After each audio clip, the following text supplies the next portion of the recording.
This film is purely fictional. Please do not imitate it. Your like and subscribe are the motivation for me to update.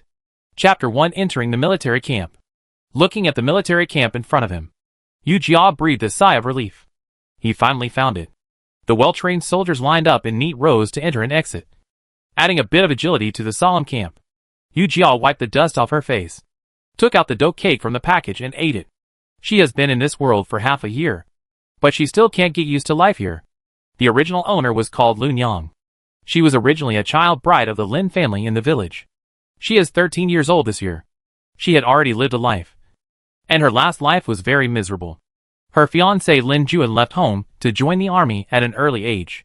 Originally, his family thought he died in battle. Who knew that he would be promoted to the third-rank general of cavalry due to his repeated military exploits? It stands to reason that he should return home after his success and take his family to Beijing for a reunion.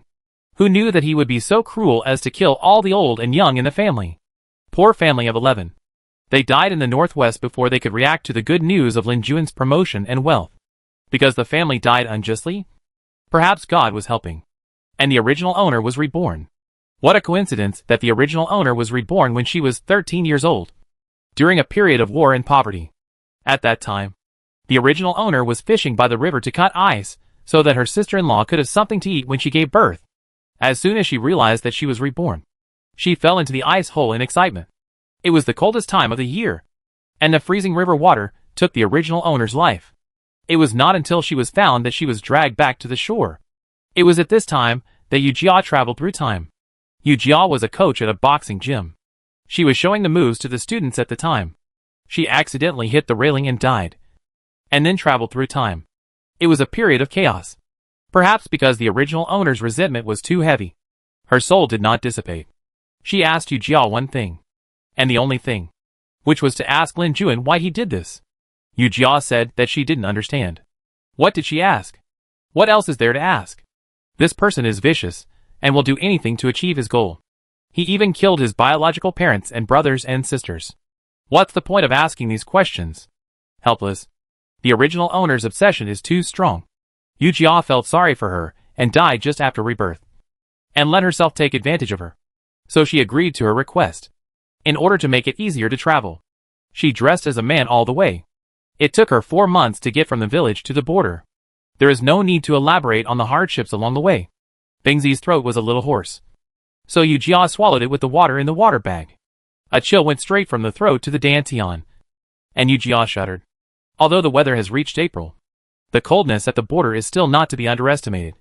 A quick victory would satisfy the original owner's wish, and she could go back quickly. Having made up her mind, she stood up from the ground. She put the small package on her back again, and pulled the hair on her forehead to make herself look more like a man. The original owner was very tall, and a 13-year-old girl was half a head taller than a boy of average age. She coughed twice, cleared her throat, and walked towards the entrance of the camp. The sentry at the entrance saw her from a distance and shouted at the top of his voice, "What are you doing? Stay away." Yu Jia was unmoved, and used her hands to make a trumpet shape and lowered her voice. "General, I'm here to find my brother." Because she was born tall, although her face looked immature, her shrill voice would make people think it was a transitional period of voice change. After hearing what Yu Jia said, the sentry did not lower his guard. "Stop, otherwise you will be treated as a spy." Yu Jia quickly raised her hands. "Military, please be kind. I really came to find my brother." The sentry was unmoved. "What's your brother's name? Who is the fire chief? Who is the captain?"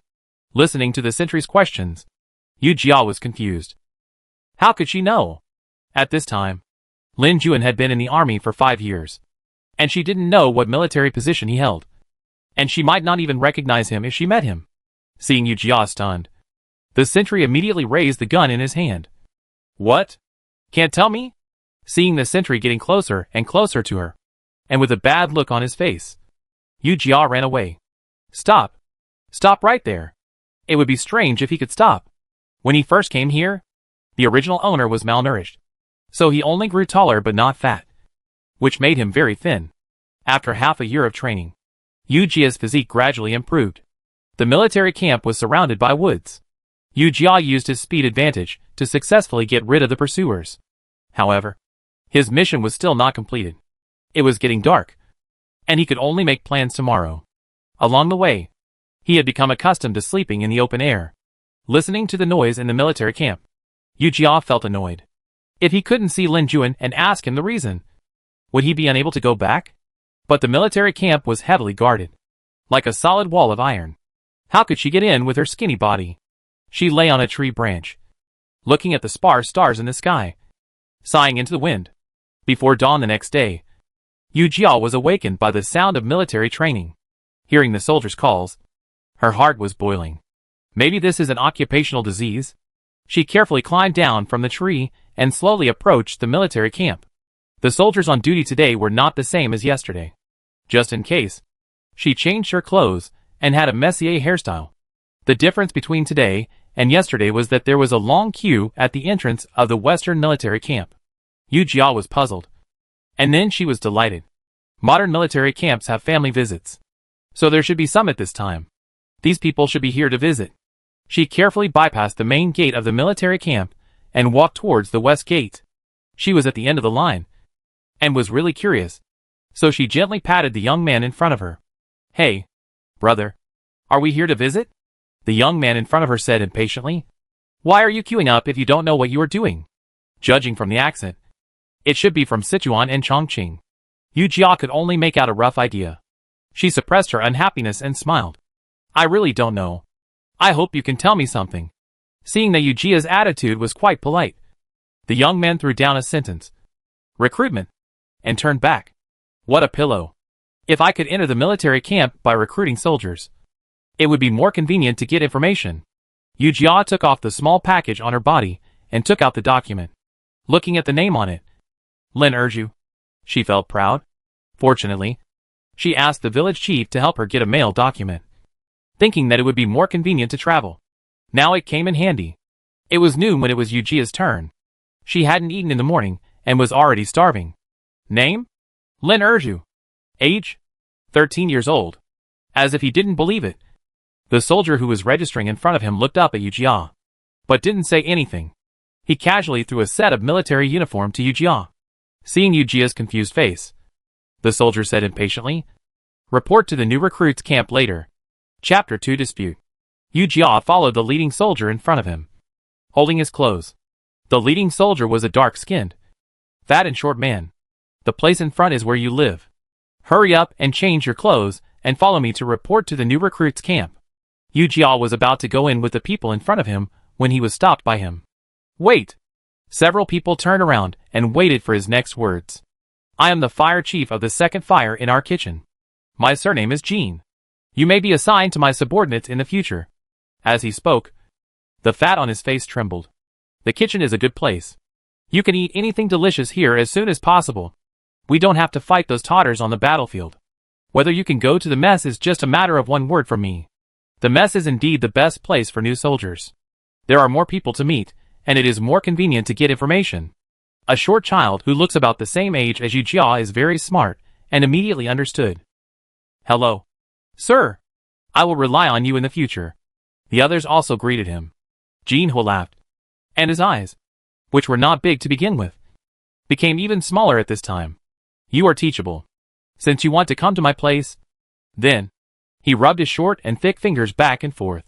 Seeing his action, the faces of several people became uneasy. Yu Jia secretly complained in her heart. In this chaotic time, those who come to join the army are basically children from poor families.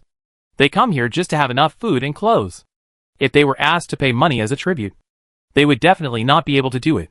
Sure enough, seeing that the few people were unmoved, Jean Huizhong frowned and said sternly, "Another bunch of poor guys. Hurry up and change clothes. The new recruits are waiting." As if they were pardoned, the few people turned around and went into their residence. In addition to the documents, Yu Jia's package only had a few tattered clothes and no valuables. She took off her coat behind everyone's back and put on the military uniform. A brown-red long-sleeved coarse cloth jacket, with the same color leggings underneath. It fits perfectly. Turning around, the other people were almost dressed, but they were shorter, and the pants piled on their legs looked fat and big. The child just laughed at them and said to Yu Jia, "This big brother is taller, and he can hold up the clothes." Yu Jia ignored him, sorted out his old clothes, and wanted to go out. My name is Tai Dan. What's your name? Yu Jia was not good at dealing with children, so he just said calmly, Lin Erju. You are taller than me, so I will call you Brother Erju from now on. Yu Jia ignored him, tied his headscarf, and walked out quickly. When Jin Huizhang saw several people coming out, he said impatiently, Why are you so slow? Is there something good that needs to be hidden? Several people did not reply, and Jin Huizhang walked forward. What a worthless thing. Yu Jia suppressed the urge to hit people and followed Jin Huizhang with long legs. The recruit camp is equivalent to the recruit training camp. Here they will receive the most basic training. It also includes the introduction of laws and regulations, positions, etc.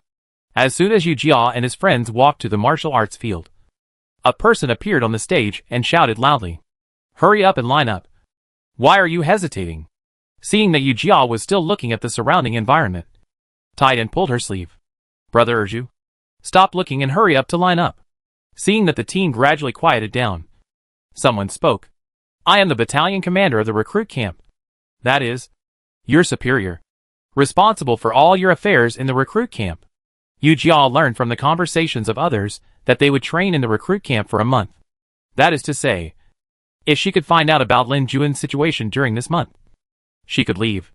The battalion commander only said a few words, and was taken away by the brigade commander for training. Each brigade has 100 people, with 2 teams, each with 50 people. A team is divided into 5 fires, each with 10 people. She and Tai Dan were assigned to the 3rd fire of the first team. Brother Erju, what a coincidence. We are not only assigned to the same fire, but also to the same bunk bed, Tai Dan said with a smile while tidying up the new bed. Yu Jia did not show too much enthusiasm for him. Anyway, she would leave after this month. After tidying up the bed, the two went to the kitchen to eat together, mainly because Tai Dan followed Yu Jia. Tai Dan chattered along the way, chatting with Yu Jia in the official language that was hot. Brother Erju, I basically never had dry rice at home, but I heard that I can have dry rice in the military camp. Then you should eat more later. Yu Jia replied unhappily. This person is really talkative.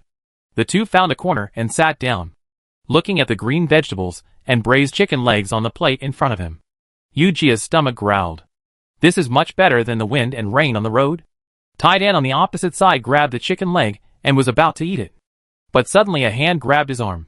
Hey, newcomer. Do you know the rules? The person who spoke was a blue-clad soldier, who looked at the two with a smirk on his face. The people around saw this and moved their bowls to other places. They were no longer surprised by this situation. What are you doing? Tai Dan looked at the person with a confused look on his face. What are you doing? As if he heard a joke. The people behind the soldier laughed. One of the short men with drooping eyes said contemptuously, New recruit. Why don't you ask around in the recruit camp to see if there's anyone who doesn't know our Master Dong? If you have anything delicious, give it to Master Dong. Master Dong will protect you from now on. Tian's face flushed, and he broke free from Dong Da's hand and bit into the chicken leg. He said incoherently, Master Dong, please be kind. I haven't eaten for 2 days. I'll give you a meal after I'm full.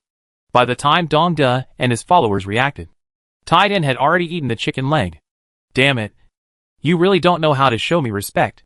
He grabbed Tian's collar and was about to fight him. Yu Jia instantly grabbed his wrist, using some skill, causing Dong Da to grimace in pain. Master Dong, you just heard it. Tai Dan said he would honor you with the next meal. Please forgive him this time. Who are you? Let me go! The man behind him was about to grab Yu Jia. Stop! Suddenly, a loud shout rang out. Dong Da, you are the 2nd fire chief. Why did you come to our 3rd fire? If you dare to bully the new recruits again, I will tell the captain. Dong Da heard a trace of panic on the captain's face. Old Ding, look at what you said. I just came to care about the new recruits. Fighter Ding snorted coldly. My soldiers don't need your care. Dong Da found an excuse and ran away in shame.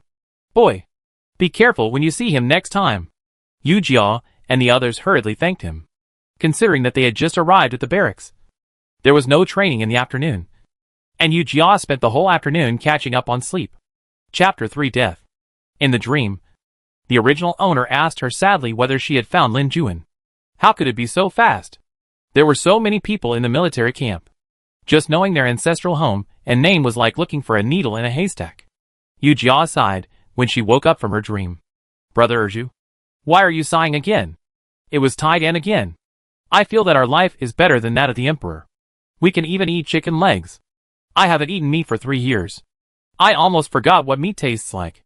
Before Yu Jia could answer, Taidan started talking to himself. There was a flood in our hometown. My parents, brothers and sisters were all gone. Only an 80-year-old grandmother was left. I really have no way to make a living. So I joined the army. Brother Erju, why did you join the army? Why did you join the army? Yu Jia couldn't help rolling his eyes. I want the people of the Great Zhou Kingdom to live a peaceful and happy life. To save them from the hardships of war. To have enough food and warm clothes. After listening to Yu Jia's words, Taidan was stunned for a moment. And suddenly put his hands together. I hope Brother Erju's wish will come true. I'm not good at speaking and can't say anything polite. Being able to eat enough and wear warm clothes is what I want most. Now Yu Jia grinned. And Taidan in front of him was really a child in the true sense of the word.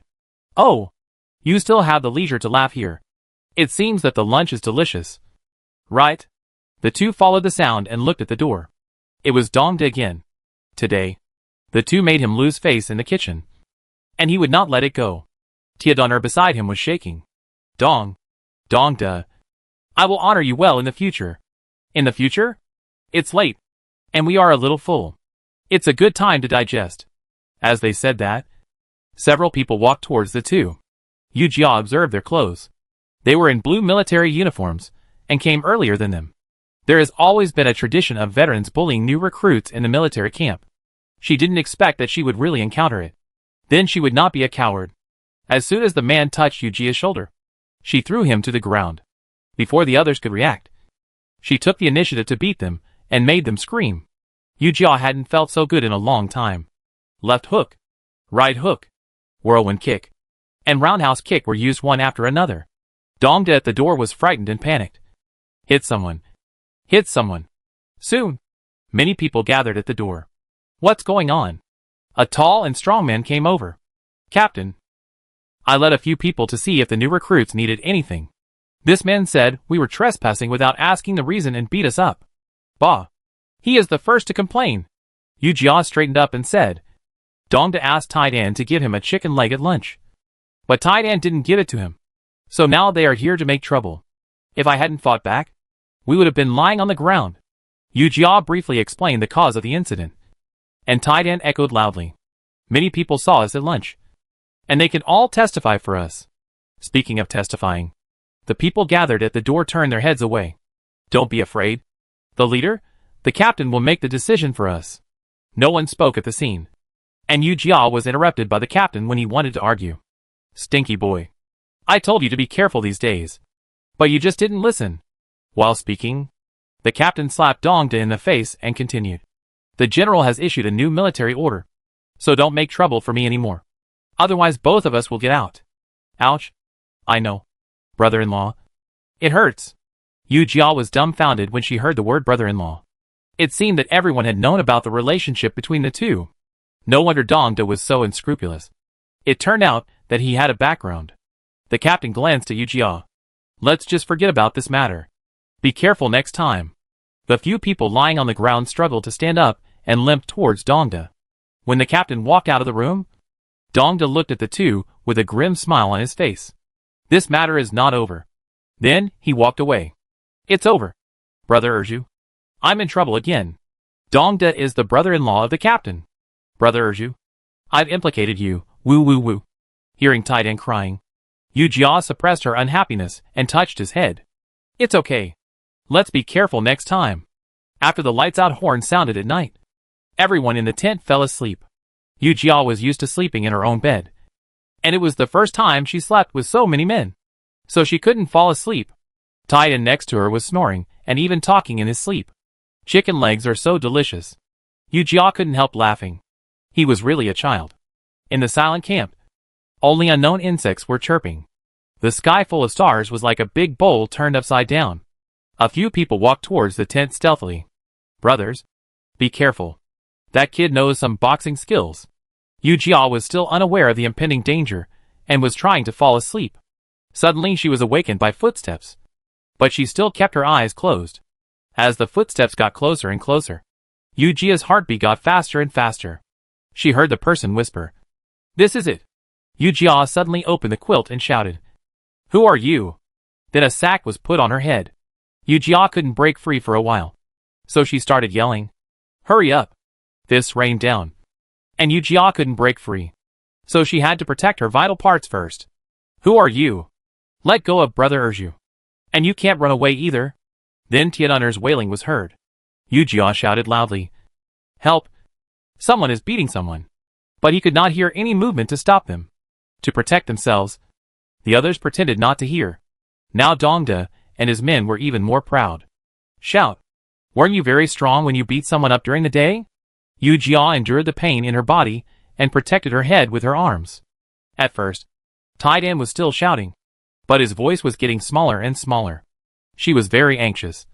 "Tianunner, boss, this one seems to be no good. You are so weak. It's unlucky." The punches on her body suddenly stopped, and Yu Jia struggled to get out of the sack. Taking advantage of the firelight, she looked at Taidan, who was lying motionless beside her. "Taidan, Taidan." Yu Jia pushed Taidan with her hands, but he was no longer moving. Yu Jia put her hand under Tianun's nose and suddenly retracted it. It was the first time she faced death so closely. In the afternoon, the child was still excited to tell her that chicken legs were delicious. Now he had lost his life. Yu Jia felt that what happened later was just like a dream. He was pushed out of bed without even wearing shoes. Listening to Dongda and the others' nonsense, Yu Jia's explanation seemed pale and powerless. Taidan should have eaten improperly today and died before you went in, according to his enlistment registration. As for Dongda and Lin Erju, they violated Article 32 of the military law, fighting and brawling, and each of them shall be punished with 10 military sticks as a warning to others. Chapter 4. If you mess with me, I'll hack you. The captain's hoarse voice came, and someone secretly took a breath. Yu Jia muttered in her heart, "Isn't it just 10 military sticks? Is it so exaggerated?" It wasn't until she was rudely pulled out of the tent by 2 guards to see the military sticks clearly that she felt a faint sense of uneasiness in her heart. Under the firelight, the military stick in the hands of the executioner was about 1 meter long and about 3 fingers thick. There was still blood on it, and it had turned dark brown. Dongda, who was tied to a long bench next to him, winked at Yu Jia. "Boy, this is the end of going against me." The executioner raised the military stick high, but let it fall gently, and Dongda shouted exaggeratedly. At this time, Yu Jia had been tied up, and a smelly handkerchief was stuffed in her mouth. She wanted to turn her head to see Dongda's situation, but she was hit by a stick and was stunned. The sharp pain suddenly spread from her buttocks to her brain. Yu Jia felt her scalp was numb and about to explode.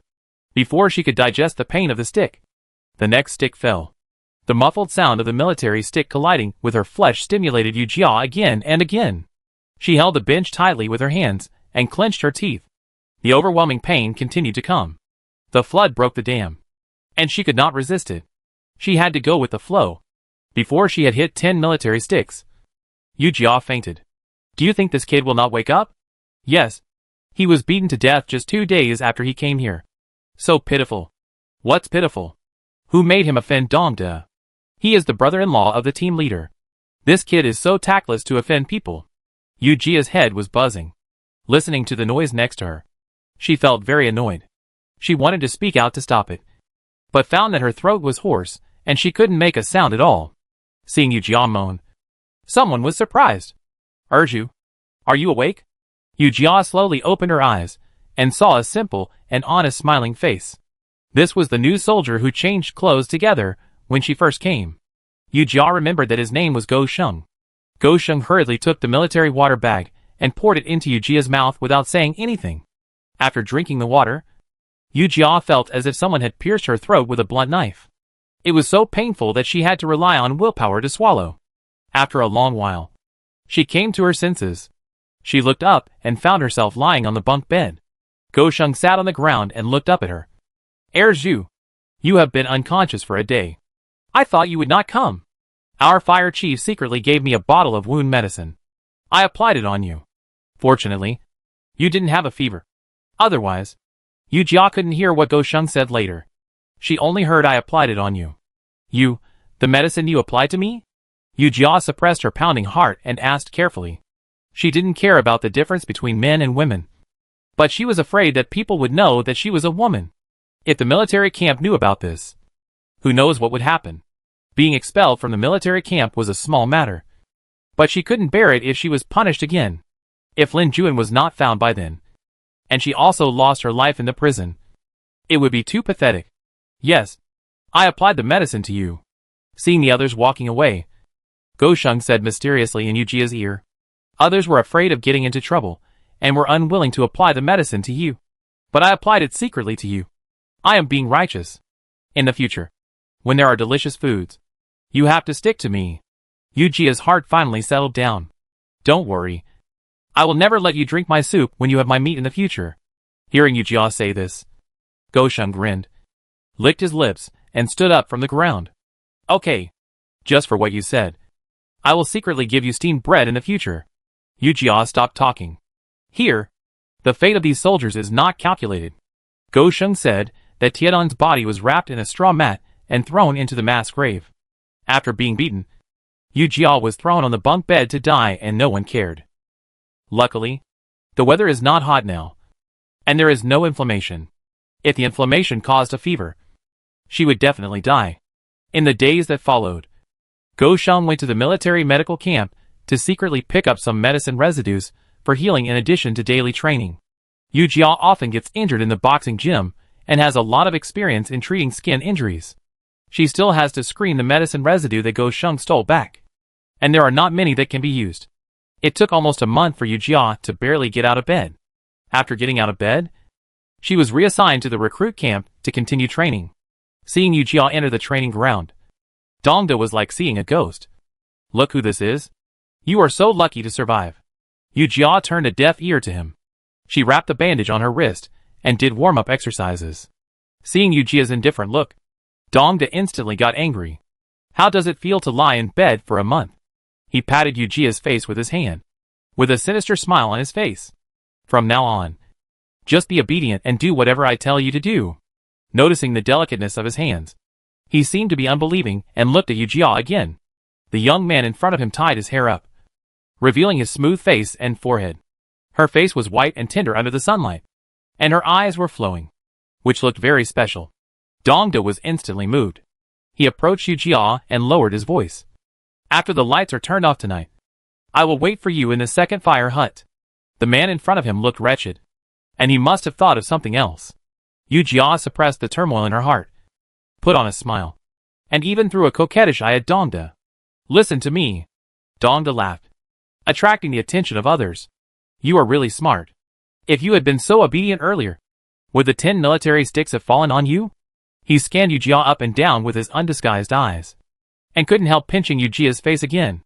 I'm really heartbroken. Yu Jia pointed at Dongda's chest with her finger and said angrily, You'll have to rely on me more in the future. After Dongda left, Yu Jia rubbed the place he pinched fiercely, narrowed his eyes, and revealed a frightening fierce light. Today is your death day. Yu Jia's principle of life is that if you mess with me, I'll do you. Besides, there is Tianan's life between the two of them. At night, the lights out bell rang, and after a long while, snoring sounded, and Yu Jia sneaked out of bed. Tonight, the moon and stars are bright, which not only indicates that tomorrow will be a good weather, but also indicates that tonight is suitable for action. Yu Jia held her breath and quietly approached the toilet, where someone was already waiting.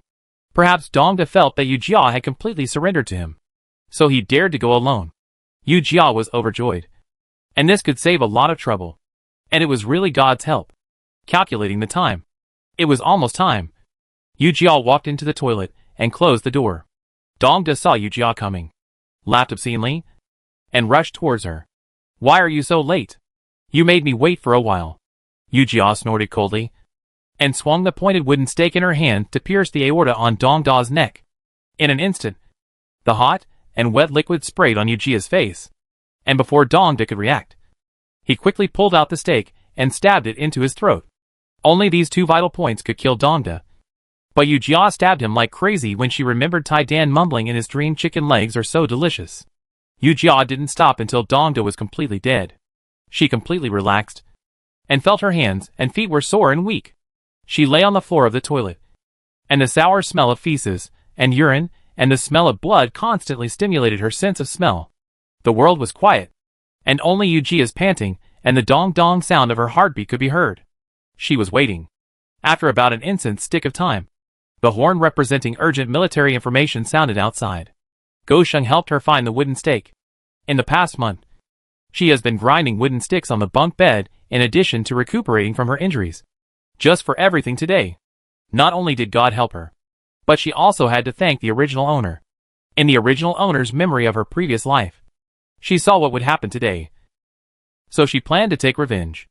Even if Dongda didn't come to trouble her today, she had to find Dongda and take this opportunity to kill him.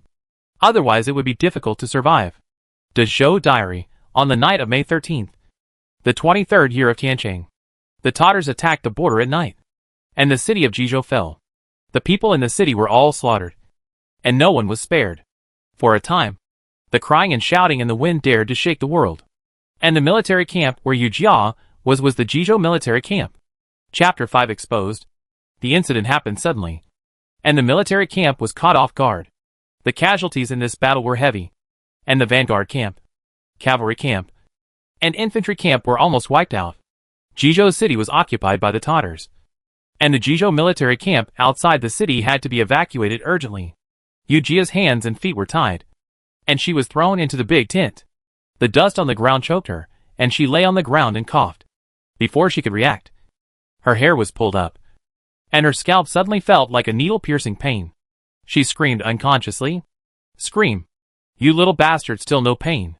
Yu Jia glanced at the captain and replied with difficulty. Captain, what do you mean by that? May I ask which military regulations I violated that allowed you to lynch me? With a slap sound, Yu Jia was slapped in the face. The captain's eyes were burning with fire, and he wanted to burn Yu Jia to the bone. What did you do? You still have the nerve to mention what you did?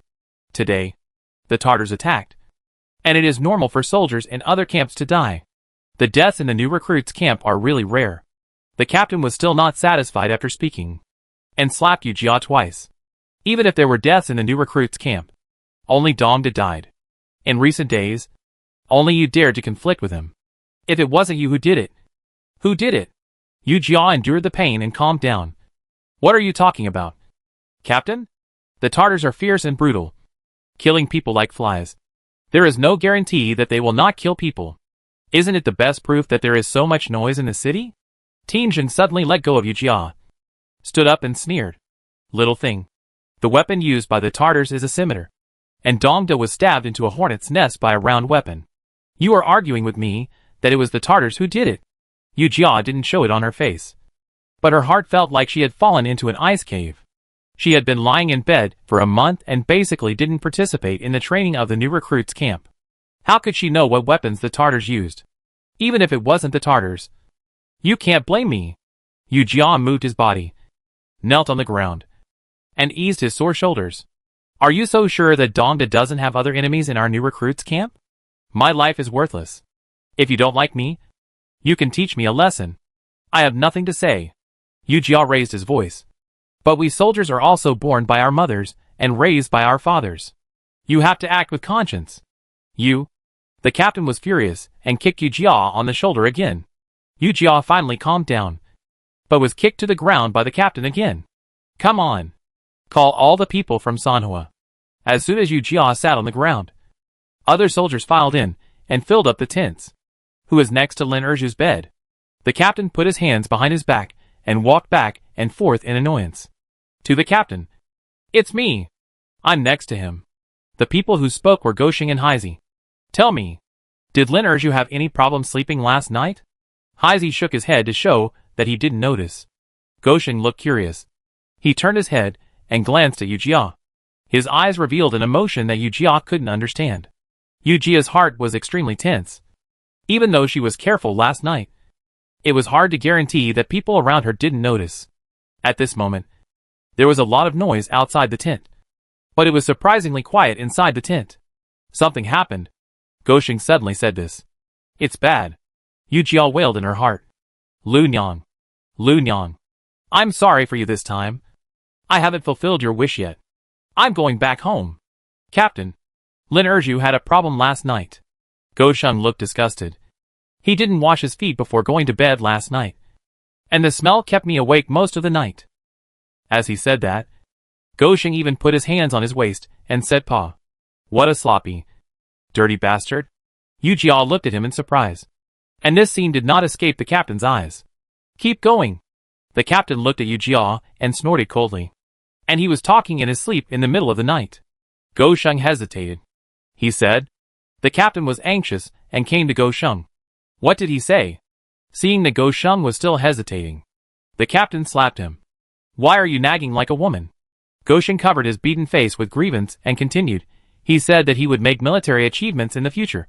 And when he became a general, he would definitely come back to teach Dongde a lesson. After that, Gosheng knelt on the ground. Captain, this is what Lin Erju said. It has nothing to do with me. Yu Jia's heart finally settled down. She quietly breathed a sigh of relief. And then shouted loudly, Gosheng, what nonsense are you talking about? How could I say that? It was you who said it. Not only I heard it, but others also heard it.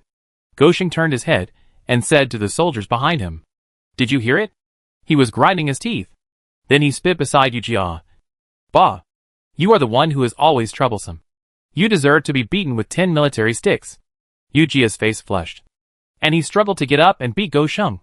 You son of a bitch. I'm going to fight you. Come on. Grandpa is not afraid of you. A sissy. Who are you talking about? Shut up. The captain shouted and interrupted the conversation between the two. Get out of here. Everyone scattered like birds and beasts. Yu Jia's hands and feet were tied. And Gosheng dragged her out of the tent. Captain, do you believe what that kid said? The personal soldier next to him looked at the face of the captain and said cautiously. Humph. Of course I don't believe it. The captain stared outside the tent. Yu Jia and Gosheng were tearing each other apart, as if they were about to fight. This guy is quite clever. But there is no evidence to prove that he did it. I need to establish my authority in the army. So I can't touch him in the recruit camp. Then we can deal with him somewhere else. Yu Jia dragged Gosheng to a deserted corner. Gosheng, aren't you afraid of being implicated by me? Gosheng looked fearless. What's there to be afraid of? At most, I'll be a brave man again in 18 years. But there is one thing I said that is true. You are really a sissy. Yu Jia didn't respond. And punched Gosheng in the face. Gosheng covered his face and shouted exaggeratedly. Someone come. Lin Erju beat someone again. Everyone was busy packing their luggage. And no one cared about what happened in this small corner. When the two returned to the tent, they found that everyone was staring at them with strange eyes. In the army, except for Gosheng, who would pay attention to Yu Jia. The others were afraid of being angered by Dongde, and did not dare to associate with Yu Jia. People who usually had a good relationship with Gosheng gathered around him. Gosheng, you were assigned to the Vanguard battalion. What? Gosheng seemed unbelievable. And he asked again.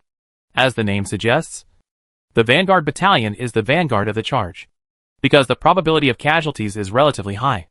It is also known as the Dead Ghost Battalion. Just now, the fire chief came over and said that the Vanguard battalion suffered heavy casualties this time. And they need to find new recruits to make up for it. Including you. Then he glanced at Yu Jia. And this Lin Erju. Yu Jia looked at the pale Gosheng, suppressed the surging emotions in his heart, patted his shoulder and said, Gosheng, this time I have implicated you. Chapter 6. First time in the Vanguard camp. The recruit camp will be moved with the military camp to the forest 5 miles away from Jizhou City. So Yu Jia and Gosheng have to report to the Vanguard camp before leaving. In theory, Yu Jia basically did not participate in the training of the recruit camp, and she should not be assigned to other military camps. However, the captain Lu Dongfang insisted on sending her to the Vanguard camp, which was no different from sending her to death. Those who were sent to the Vanguard camp this time were either those with excellent training results, or no money and no background, or people like Yu Jia who offended the leader. Yu Jia roughly counted about 40 people. When they walked to the front of the Vanguard camp, they felt an unprecedented sense of oppression. This feeling is completely different from that in the new recruit camp. The whole Vanguard camp is filled with a murderous atmosphere. As if it can swallow people, everyone followed the front team into the camp in an orderly manner and reported to the captain of the Vanguard camp. The captain of the Vanguard camp was a man in his 40s, speaking fluent Mandarin. His right arm was hung up by sackcloth, and there was still blood on his face that had not been wiped off. Brothers, I am Tang Yuqing, the captain of the Vanguard camp. New recruits will be divided into different camps 1 month after entering the new recruit camp. Only those who pass the inspection in each camp can enter the Vanguard camp. This time, due to the emergency, the brothers were directly sent to the Vanguard camp. This is the trust of the court in us. Trust? Yu Jia looked at the nose and the heart. This is to let them die in advance. Looking at the captain in front of him, who was still passionate, Yu Jia sighed. It turns out that every official is very good at PUA subordinates. We are all citizens of the Great Zhou. Now Jizhou City has been attacked by the Tartars and has fallen into the hands of thieves. According to the report from the frontline camp, they burned, killed, looted and committed all kinds of evil in the city. It is simply cruel. Speaking of the excitement, Tang Yuqing wiped 2 tears, and the people in front of him were infected, and most of them followed suit. Seeing that the emotions were almost exaggerated, Tang Yuqing finally got to the point. Should we protect our elders and fellow countrymen in the future? Yes. Do you want to protect our brothers and sisters? Yes. Then pick up the weapons in our hands and chop those bastards hard. Okay. After the lieutenant gave a pep talk, everyone was organized into teams and followed their respective captains to change into military uniforms. Back in the tent, Yu Jia was putting on his uniform. This military uniform was obviously different from that of the new recruits. There was a layer of armor outside the brown clothes and pants. But ordinary soldiers only had chest armor and shoulder guards. And only leaders above the position of fire chief had shoulder guards and leg guards. Hey! A tall soldier on the side touched Yu Jia with his shoulder and winked at her. I know you are Lin Erju. We are brothers from now on. Yu Jia turned around and looked at him, feeling amused. This man has a strong flavor. No doubt he is from Northeast China. Aren't you curious about how I know your name? Yu Jia pulled the corner of his mouth helplessly. Then how did you know it? Hey, your name is well known in the new recruits camp. Who doesn't know it? You are a tough guy who even the company commander's brother-in-law dares to provoke. This young man is right. Even though everyone is unwilling to pay attention to Yu Jia, no one dares to provoke her. In the military camp, you still have to speak with your fists. My inner is not as powerful as you say. Yu Jia imitated him, shaking her head. Why are you imitating my speech? The young man gave Yu Jia an unpleasant look. Yu Jia laughed. Are there many people named Chang Hai in your area? The young man jumped up immediately, which scared Yu Jia. Zhu, you are amazing. How do you know my name is Cha Hire? Yu Jia was stunned for 2 seconds, then burst into laughter. She remembered a joke that people would turn around if you called out Chang Hire on the streets of Northeast China. Seeing Yu Jia laughing, Chang Hire also laughed. In Yu Jia's impression, people in Northeast China are naturally cheerful and enthusiastic. Once when she was traveling, her wallet was stolen by someone, and it was a big brother from Northeast China who found it for her. My name is Lu Changhair. I come from Guangdong.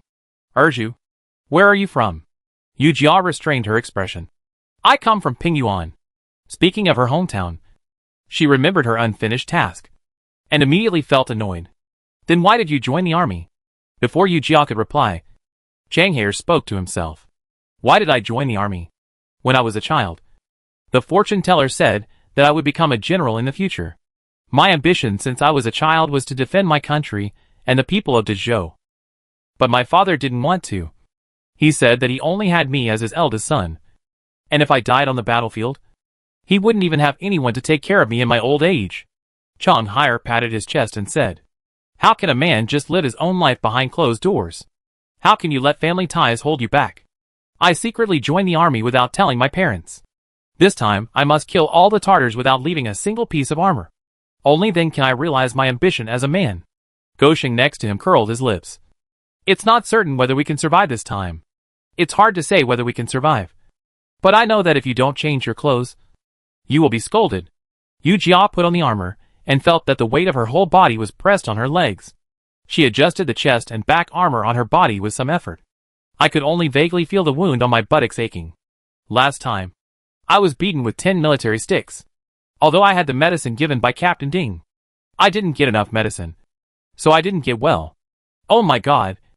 Urju, how can you be so fast? Chang Haier was busy putting on armor. Yu Jia ignored him and walked out of the tent. And Go Sheng followed him. Urju, wait for me. Chang Haier put his helmet on his head and ran towards Yu Jia. When he arrived outside the tent, someone was waiting. It was late at night when the Vanguard camp set up camp in the woods. The weather in May was already hot, and the whole tent was mixed with various smells, like the smell of pickled sour pickles that kept drilling into her nose. The first priority now is not to eat or sleep, but to take a shower. The camp is in the mountains and forests. There should be water. While the people in the tent were snoring loudly, Yu Jia quietly got out of bed. As soon as he left the tent, he was caught by the patrol and had to return in disappointment. Lying in bed in a daze, he was awakened by the sound of the horn just as he was about to fall asleep. Yu Jia thought they were going to get up and practice, but who knew that they received an order to attack the city. Jizhou City is surrounded by mountains on 3 sides, forming a natural protective shield. The terrain here is steep and easy to defend but not easy to attack. The Tatars attacked the city this time. On the one hand, it happened suddenly. If there was no insider in the city to help, Yu Jia would not believe it.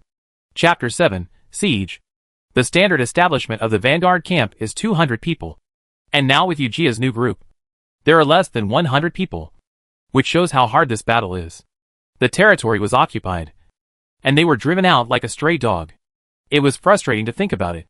Now it is not so easy to snatch food from the tiger's mouth. Yu Jia is good at boxing and kicking, and is good at close combat. These swords, spears, swords and halberds are not easy to use. She picked up the red tassel spear in front of her and gestured, not very satisfied. Put down the gun and pick up the long sword next to it, which is about 2 pounds and 2 feet long. The blade is about 20 centimeters wide and black. The back edge of the blade has been curled, bloodstained, and faintly glowing. Yu Jia waved it for a while, and it was quite easy to use. So she chose the long sword. Urju, why don't you choose a long sword? Long swords are lighter, Go Sheng asked casually, holding a long sword in his hand. Long swords are too light and not handy. He looked at the long sword in his hand again, and was very satisfied. So he used it. Yu Jia always felt like she was being watched after just half a day in the Vanguard camp. This made Yu Jia feel like she could be bitten by an unknown beast at any time. Once she had this idea in her mind, she could never get rid of it. And she looked around at the soldiers around her. They were about to go to the battlefield, and they were busy with their own things. Some were tidying up their armor, and some were sharpening their swords. Yu Jia shook her head. Maybe she was overthinking. She had already come to this place to die. Who would target her? The horn sounded, and the whole team assembled. At this time, Tang Yuqing did not say much. His eyes were firm, and his orders were sonorous and powerful. This operation will be divided into 3 routes. Teams 2 and 3 will follow their respective teams to attack head-on. Teams 1 and 2 will wait for the right opportunity to attack the city on the left and right sides. Yu Jia was assigned to Team 1 and followed Team 2 to the front of the city, ready to enter at any time. Teams 2 and 3, as the advanced troops, have challenged in front of the gate. The towering city has changed hands, but it has not been injured. The challenger is the captain of Team 2, who is about 18 or 19 years old. He rides a tall red horse and holds a red tassel spear. He shouts at the Tatars on the city gate at the top of his lungs. After half an instant's stick of time, the Tatars finally responded, and Yu Jia immediately prepared for battle. However, to everyone's surprise, it was not the enemy's generals who appeared on the wall, but the people in the city. They were neatly lined up on the wall. Men, women, old and young. And they cried and shouted when they saw the soldiers. The soldier who challenged the soldiers stood there at a loss. He had never seen such a scene. My grandma's legs. Using the people in the city as targets. How can we fight? The soldier next to Yu Jia was so angry that he jumped up and down. Suddenly, there was another movement on the wall. The Tatars took off all the clothes on the people. And if they resisted, they were thrown off the wall. From Yu Jia's perspective, the whole wall was covered with white, which hurt everyone's heart. Ding ding ding ding. The gongs were sounded to call back the troops. This battle was lost without a fight. Back in the camp, everyone was shrouded in a cloud of depression. Don't let me, Master Lu, catch these bastards. If I catch them, I will tear them into pieces. Chong Hire kicked the solid training pole hard, still not satisfied, and picked up the long sword in his hand to chop at random. Save some energy and use it on the Tartars. Yu Jia polished the long sword in her hand. She had to ensure that she killed them with one blow. Soldiers like Yu Jia didn't need to care about siege strategies. They just had to obey military orders. Li Chongqing, the commander of Jizhou City, was born in the army and climbed up step by step from a soldier. He had been in the battlefield for many years, and had been guarding the border for more than 20 years. He should have been enjoying his old age, and had not yet sent a memorial to retire. But he encountered this battle. At this moment, the military camp was as noisy as a busy city.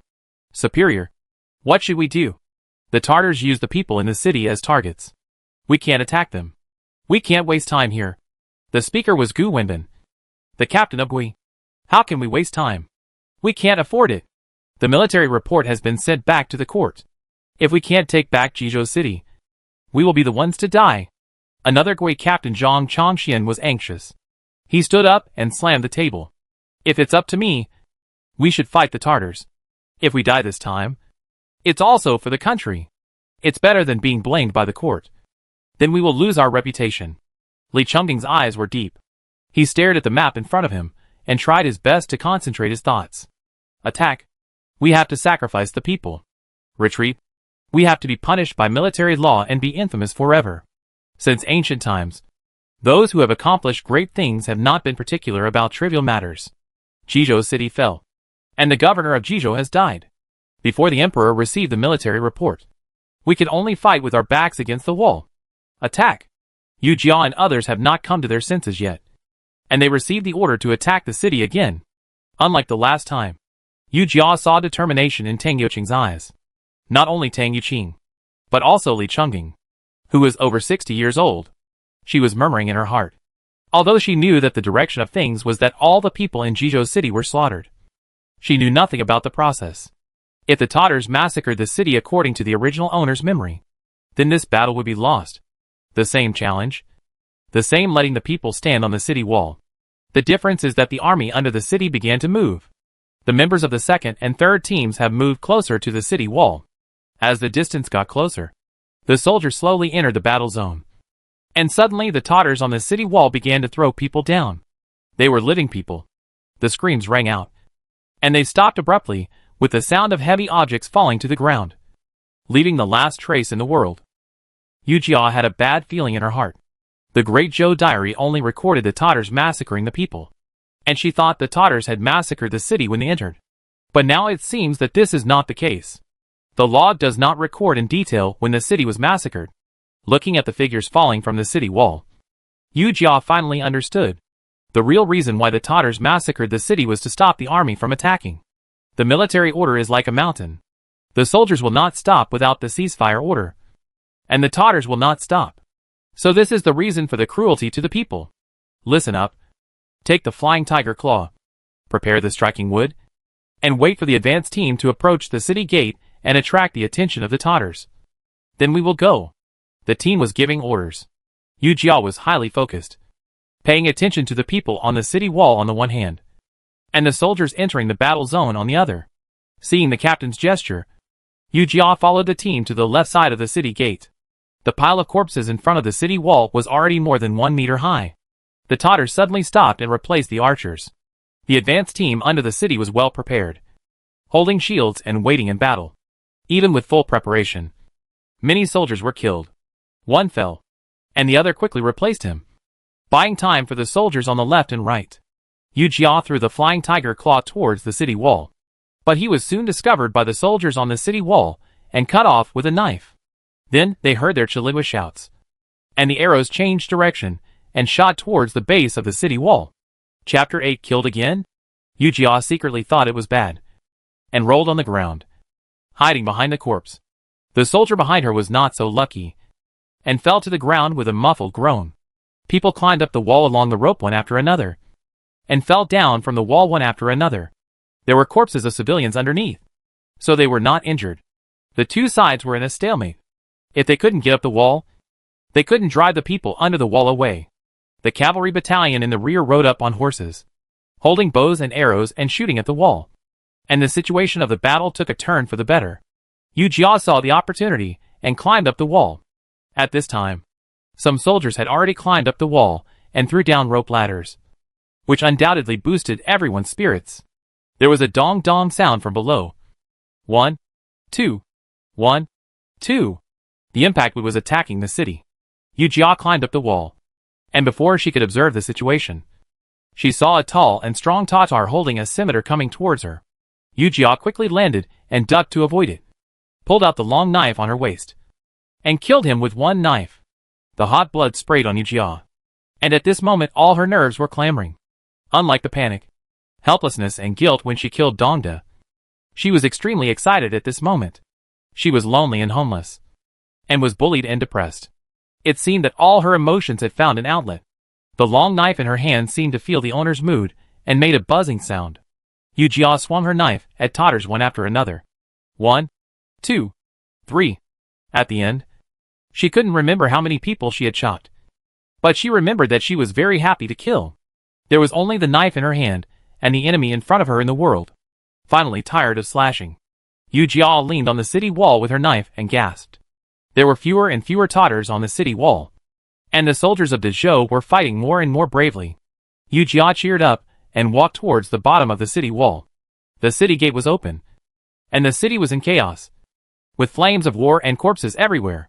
She was cautious to guard against the enemy, and walked towards the street on the right side of the city gate. Suddenly a long sword appeared in front of her, blocking Yu Jia's way. Yu Jia was about to draw his sword, but stopped when he found out that it was a friendly army. What do you mean, brother? The other person was tall and strong, about 25 or 26 years old, and his body was also covered with blood. However, judging from his clothes, he was not a soldier from the Vanguard camp, but rather from the infantry camp. I didn't expect you to be so brave, Lin Erju. The other person laughed and pulled the corner of his mouth with contempt. He wiped the blood off his face without caring, and raised his chin to provoke Yu Jia. How do you know my name? The malice emanating from the other person made Yu Jia tense up, and she clenched the long sword in her right hand, ready to fight at any time.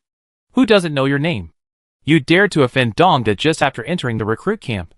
You are also a character. It's Dongda again. Yu Jia restrained her expression. Lu Dongfang played a good hand and made 2 preparations.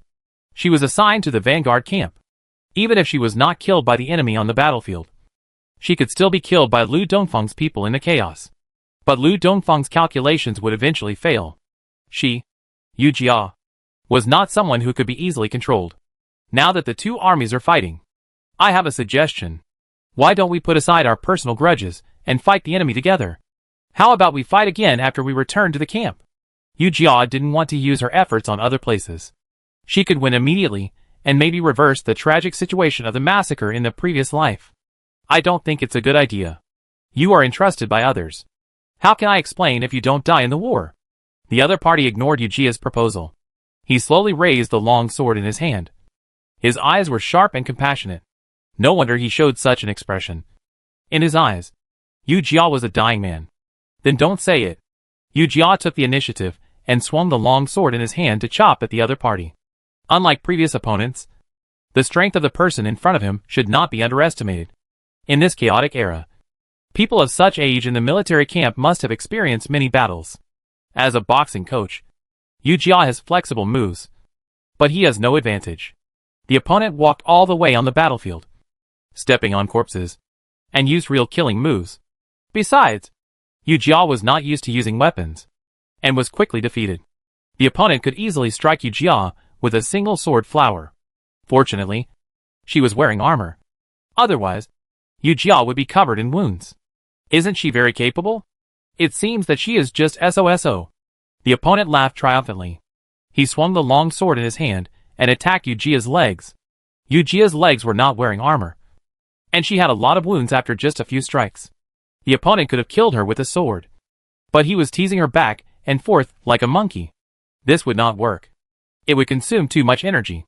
Yu Jia turned around to observe the surrounding environment, and saw a burning house nearby. And an idea came to her mind. The house should have been a wine shop before, and the wine jars in the house had been smashed. A wide ease was built in front of the house to facilitate the display of wine. She fought and retreated, leaving the opponent to stand under the eaves, and was hit by a sword on the ankle without paying attention. Fortunately, she was wearing military boots. Otherwise, with the opponent's strength, she might have cut her tendons. The opponent frowned impatiently, and he raised the long sword in his hand. "Lin Erju, I will kill you now. Don't be so reckless in the next life." Yu Jia snorted coldly. "I haven't lived enough in this life. How can it be my turn in the next life?" As he spoke, Yu Jia raised the long knife in his hand, and the opponent also raised his sword to meet the enemy. But Yu Jia's knife was not chopped at the opponent. She chopped at the pillar in front of the door with all her strength, and then dodged and rolled into the room. The wooden pillar that had been burned by the fire could no longer withstand the chop and collapsed in an instant. The other party was unable to dodge, and was buried in the ruins. Before Yu Jia could feel lucky, the house was affected by the collapsed eaves and began to collapse. Yu Jia was panicked and jumped out of the window, rolling down the road. The broken bricks and tiles splashed by the collapsed house all fell on Yu Jia. Even half a brick hit Yu Jia's head, and her mind was blank for a moment. Lying on the ground for a long time, Yu Jia heard the shouting and killing nearby and realized that she was still in Jizhou City. She supported herself with her hands, sat up slowly, and carefully checked the wound on her leg. Fortunately, the wound was not deep, and there was no serious problem. The long knife in her hand had been buried in the ruins. She walked a few steps, and picked up a curved knife from the ground for self-defense. Turning around, passing by a street, he saw a Tatar about to swing his weapon at the soldier on the ground. Without thinking too much, Yu Jia exerted force and threw the scimitar in his hand towards the Tatar, hitting the opponent's vital point. "Ah! Don't kill me! Don't kill me!" Why does the voice sound so familiar? Yu Jia walked closer, and saw that the soldier in front of him. Who else could it be but Lu Chonghire? Chapter 9, Victory and Retreat. Yu Jia ran towards Chonghire with great pain and squatted down beside him. "Chonghire. Don't kill me. I have money. I'll give you money. Don't kill me." Chonghire covered his head with his arms and shouted. Yu Jia carefully looked around. This alley was quite remote, and no one else came. She grabbed Chonghire's arm and whispered, "Chonghire, calm down. No one wants to kill you. I'm Erju."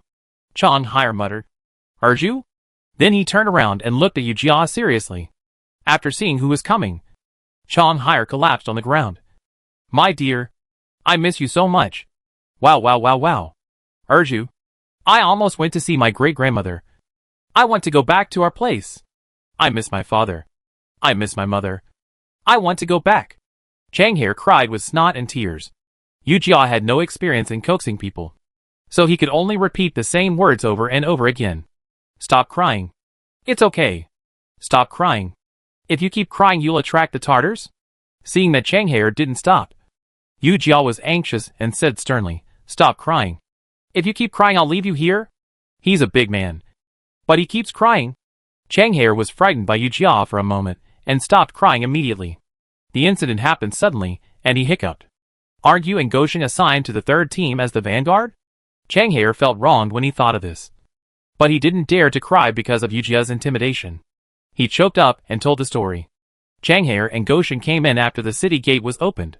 As soon as they came in, Goshen wanted to find Yu Jia, so he got separated from him. He hadn't walked a few steps in the street when he met the Tatar, who knocked him down in no time. If Yu Jia hadn't come in time, he would probably have been reincarnated.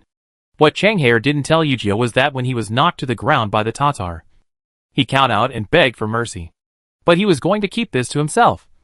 Otherwise his reputation would be ruined. In the eyes of everyone, his image is glorious, tall, and extremely brave. Yu Jia didn't expect Chonghire to have so many twists and turns. So she pulled Chonghire up and prepared to leave. Chonghire was so scared that his hands and feet became weak, and he couldn't use any strength at all. Yu Jia's leg was injured by the thief, and the two of them stumbled and fell to the ground. Yu Jia touched a soft ball in a gap, and it was inexplicably wet. She took back her hand and looked at the wet place curiously, and her face immediately turned red. Chonghire looked like he had no desire to live, lying on the ground with his legs spread out.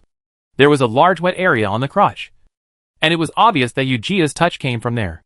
The two of them were in deathly silence. No one made a sound. They paused for a long time. You won't tell anyone? Right. Urju. Yu Jia nodded seriously. It was normal to be scared for the first time on the battlefield. I won't tell anyone. Swear. Chang Hai was still worried. Yu Jia didn't like swearing or cursing. She couldn't help but frown. We have to leave quickly. Then the two of them supported each other and walked out. Suddenly, an urgent gong and drum sounded. The two looked at each other and saw disbelief in each other's eyes. This was a signal to retreat. Why retreat? Yu Jia didn't answer Chang Hai. The two continued to walk out and met friendly soldiers who also looked in disbelief. Gradually, many soldiers of the Great Zhou gathered on the street. Equally incredulous. Now the soldiers of the Great Zhou have achieved a preliminary victory. If they pursue the victory, it will be no problem to take back the city.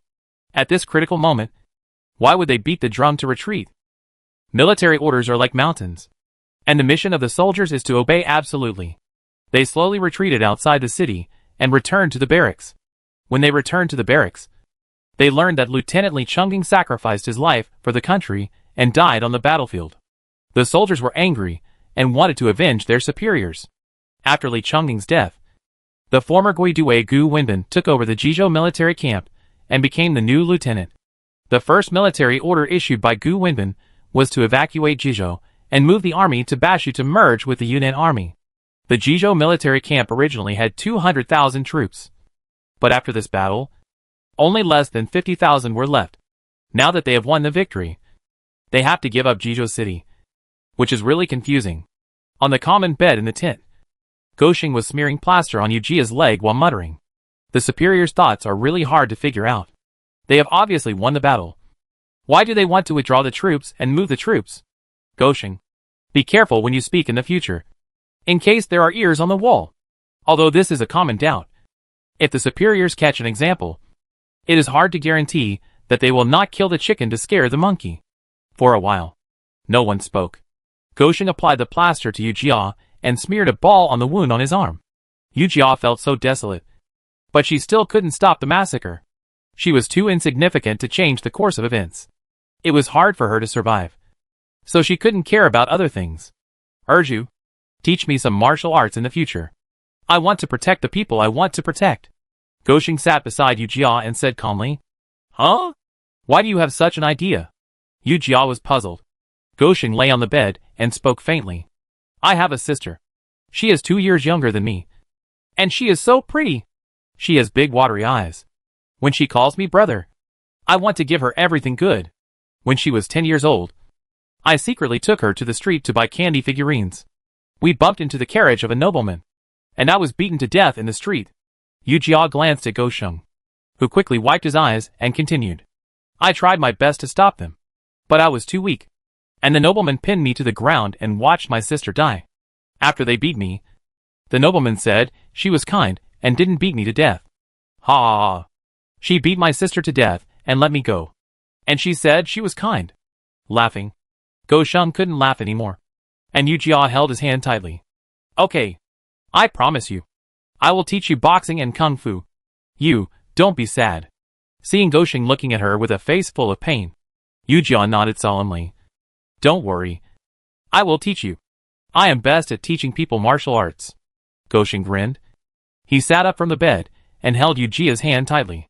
I believe you. Yu Jia's shadow can be seen in Gosheng's eyes. Urju, your eyes really look like my sister? Ha!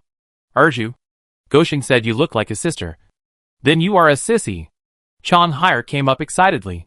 He thought that by catching Yu Jia's weakness now, he could offset his ugly appearance of wetting his pants in front of Yu Jia. Yu Jia withdrew his hand expressionlessly, picked up the pillow in his hand, and walked towards Chang Hai sinisterly. I am a sissy? Today, I will let you see what a real man is. The wailing sound in the tent instantly startled a group of birds watching the excitement. Chapter 10 I have a hidden disease. It started to drizzle when we moved camp, and the air was already filled with a hint of summer heat. As the Vanguard camp, the relocation camp naturally followed the upper peak. The difference is that they rode tall horses, while Yu Jia and his men walked. Jizhou City is located in the north of the Great Zhou dynasty, adjacent to the Tatars. Bashu is located in the southernmost part of the Great Zhou dynasty. adjacent to the Namman in the south, with half of the Zhou dynasty in between. It would take at least half a year for the remaining 50,000 soldiers to reach Bashu. At the beginning, Yu Jia learned from the original owner's memory that Lin Juan had joined the army in the Jizhou military camp, and she has been asking about the soldiers with the surname Lin these days. There are many people with the surname Lin, but either their age doesn't match or their body shape doesn't match. In my memory, Lin Juan was thin and weak, like a bean sprout. Even if he grows up now, how tall can he grow? Except for the soldiers in the recruit camp who have just joined the army and have an accent. People in other camps basically speak Mandarin. You can't tell where the other person is from by the accent. And you can't just ask them what their surname is or where they are from. Although Yu Jia is a boxing coach and has to deal with students, she is not so outgoing. In her opinion, only people who are familiar with you can ask about private matters such as hometown and family. Of course, Chang Haier, who is very familiar with people, is an exception. The rain is getting heavier and heavier, and the rain hitting my face makes it a little blurry to see the road ahead. The rugged mountain road keeps slipping, and it is really difficult to move forward. The superiors ordered to set up camp on the spot. Unlike the big tents in the Jizhou military camp, they were replaced with portable small tents during the march. One tent can accommodate 4 or 5 people. Yu Jia, Chang Haier, and Haizi lived together. The drizzle turned into a heavy rain, hitting the tent with a rustling sound. It would be great if we could go up the mountain to catch rabbits and roast them. Haizi pried open the tent and looked outside, with a face full of yearning. There is a military order not to go up the mountain. Yu Jia rolled up his trouser legs to check his injuries. We are doing it secretly, and the captain won't know if 1 or 2 people are missing. Haizi still didn't give up. Chang Haier slapped Haizi on the head. Whatever Urju says is true. Why are you so stubborn? Haizi covered the place where he was hit, with a wronged look on his face. I just said it. To vent my anger? You are not allowed to say it. Military orders are as heavy as a mountain. How dare you disobey military orders? Chang Haier is now Yu Jia's loyal fan. He must protect her authority outside. The two were still arguing, and Yu Jia's thoughts had drifted away. If she waited until Lin Juan was promoted to general and then went to him to ask the reason, how feasible would it be? Then she shook her head. The possibility was very small. Lin Juan was promoted to general, and there were countless people who came to curry favor with him. So it was not easy for her to get close to him. Besides, if he really wanted his family to die, wouldn't Yu Jia be walking into a trap if she went to him again?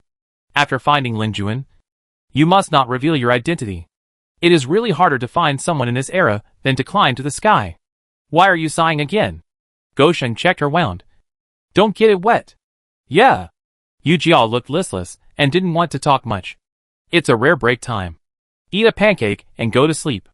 Yu Jia took the pancake from Gosheng's hand, but didn't eat it. Hey, if you ask me, it's not a bad thing for us to move the camp to Bashu, Haizi said mysteriously.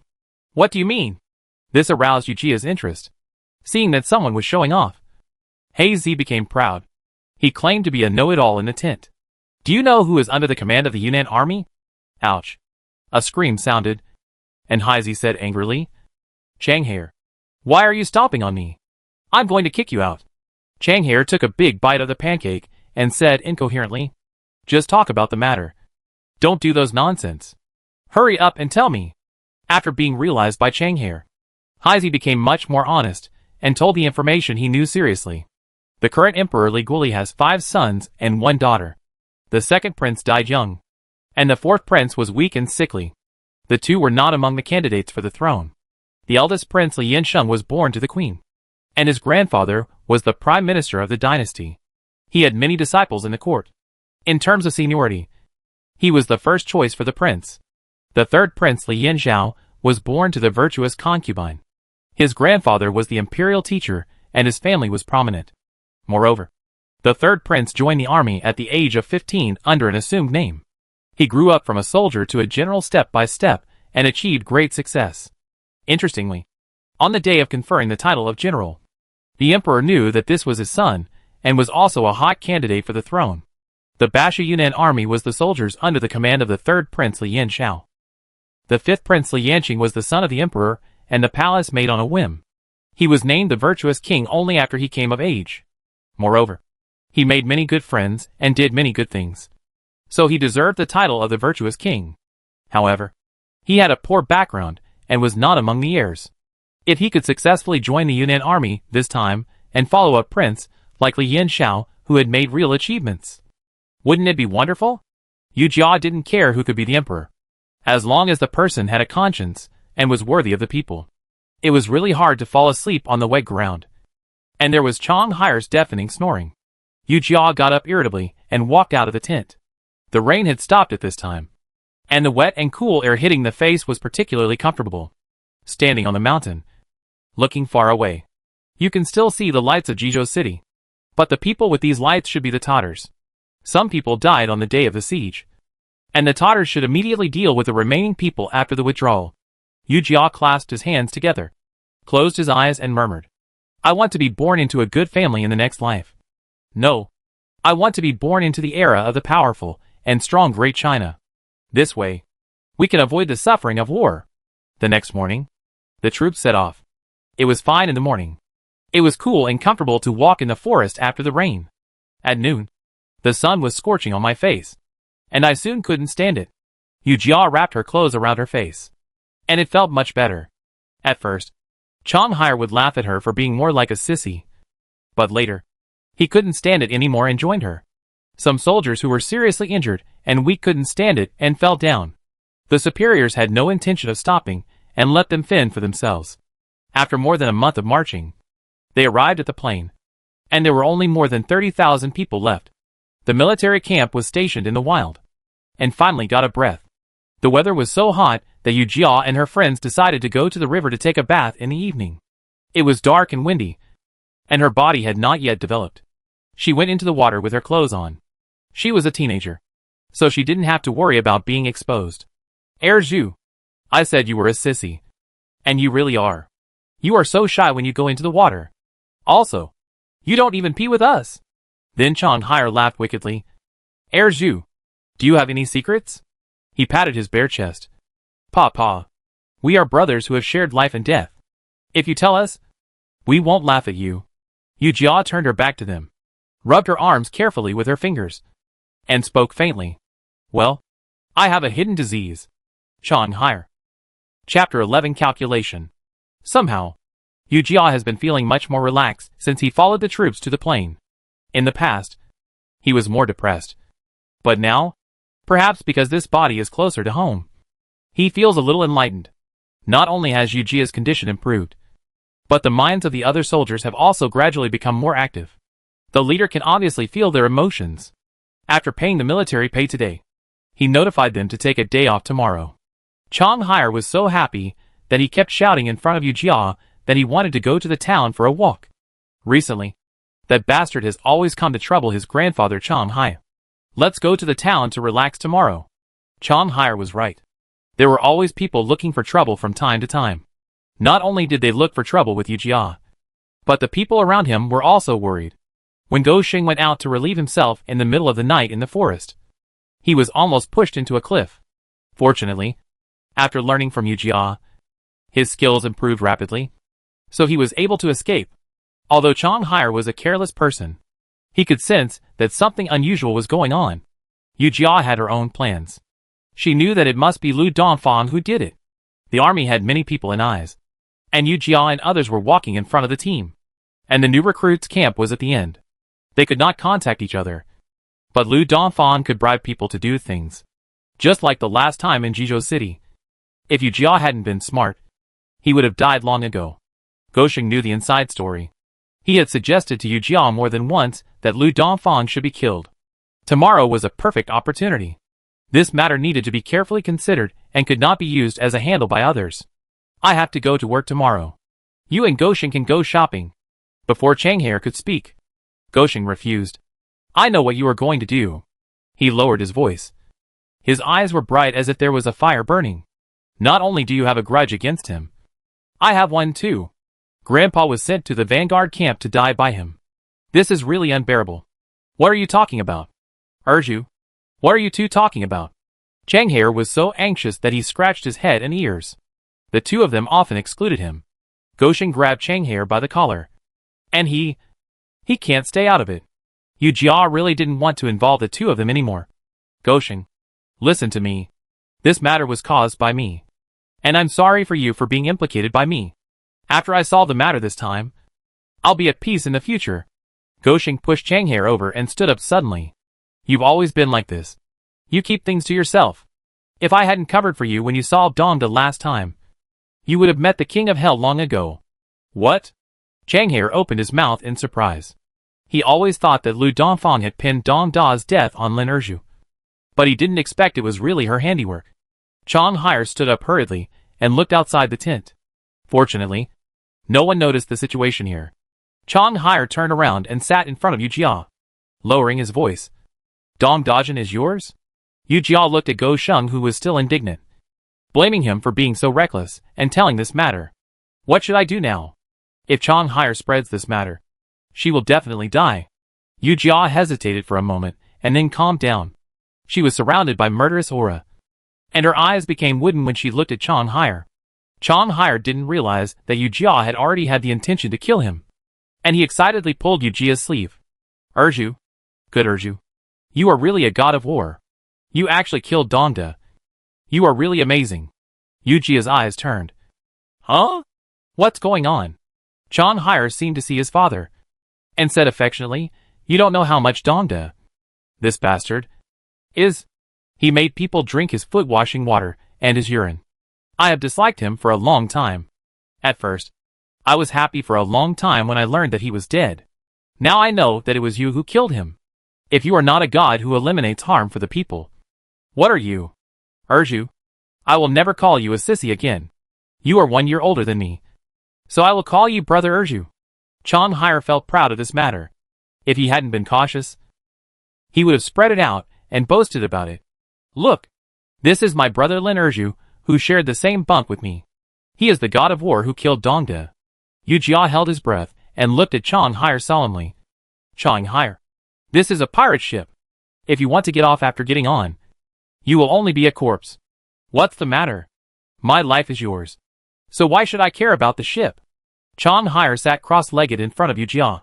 After Yu Jia told him what happened in Jizhou City at that time, Changhair cursed Lu Dongfang again. Okay, be careful tomorrow. Yu Jia was a little worried about Changhair, always feeling that he was not very reliable. Don't worry about this matter. I will do it to your satisfaction. Gosheng raised his eyebrows and looked at Yu Jia, feeling a little proud. How could Yu Jia not know Gosheng's plan? He pulled Changhair into the bureau, thinking that there was strength in numbers. Now it was just like this.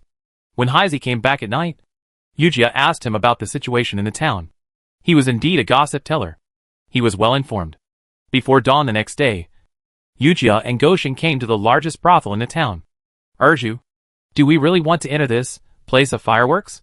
Gosheng looked at the fancy wooden building in front of him and hesitated. After the night of debauchery, the girls were not open for business in the morning. But Yu Jia and Gosheng looked like the devil of cannibalism. So the madam still opened the door. She heard that there were troops stationed recently, and these were soldiers who were paid by the emperor, and she couldn't afford to offend them. So she went to meet them before she had time to put on makeup. Oh my lord! What wind brought you here? What kind of girl do you want? Yu Jia looked calm, but her slightly trembling body had betrayed her. I want a pretty one. The madam was a shrewd person, thinking that these were two young girls who were not familiar with the world. So she just found a girl to get rid of them. Our girl Chunlu is good-looking and has a good figure. I will call her to serve you two masters. Yu Jia shook her head. Chunlu, what kind of superior person can she be with such a name? I want your most beautiful girl. Your top girl. Gosheng's face was ferocious. If you dare to be perfunctory, I will make you pay for it. Hey, don't dare. I'll go and wake up Lu Ying now. Perhaps the two people were pretending, which really scared the old procuress.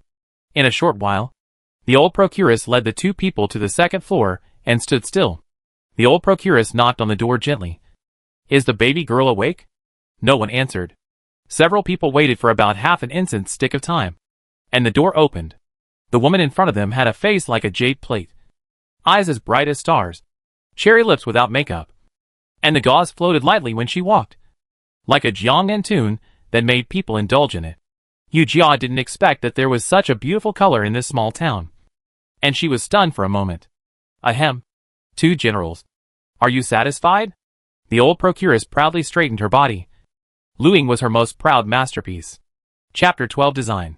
Yu Jia asked Go Sheng to go to the first floor for some fresh air, and she followed Lu Ying to the room. Why is the little sister also learning the tricks in the opera to visit the brothel? Lu Ying sat on the mahogany stool by herself, and with her green fingers, she picked up the delicate teapot and poured herself a cup of tea. Yu Jia was a little flustered, and she lowered her voice. Who cares who is the little sister? Be careful. I will beat you up. Lu Ying picked up the teacup and put it to her lips, but did not drink the tea. She raised her eyelids and glanced at Yu Jia, and spoke faintly. I have seen more men than you have eaten salt. If you come here and don't do anything, you still have to pay. Yu Jia's face was flushed, and he was a little at a loss. He couldn't remember a word of the words he had prepared in his mind. Seeing Yu Jia's embarrassment, Lu Ying put down her teacup, stood up and walked to the dressing mirror, casually hooking a string of pearl necklaces with her slender fingers. Little sister, think carefully. My time is very valuable. Are you sure you want to waste it with me? Yu Jia suppressed the panic in her heart and said loudly, I want you to do me a favor. After that, she took out the salary she had just received yesterday from her sleeve and put it on the table. This was all her belongings.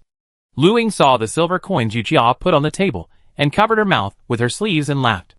The silver bell-like laughter immediately filled the whole room, like the spring in March and the breeze in July. Refreshing and refreshing.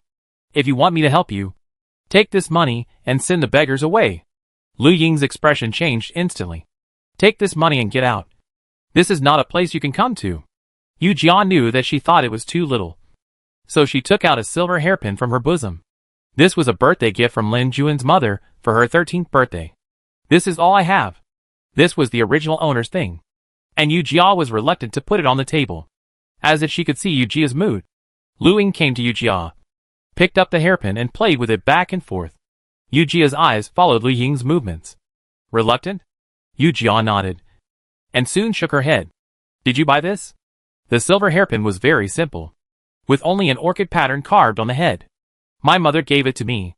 Lu Ying's eyes dimmed immediately, and Yu Jia did not miss the scene. I haven't seen my mother for a long time. Yu Jia thought of her mother in her previous life, and wondered how sad her mother would be after she traveled through time.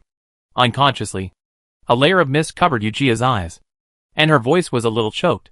Sister Lu Ying, I only have this much money. This favor is very simple. Can you help me? Lu Ying looked at Yu Jia woodenly, turned around, and did not answer her. What's so good about my mother? She just dislikes us for losing money.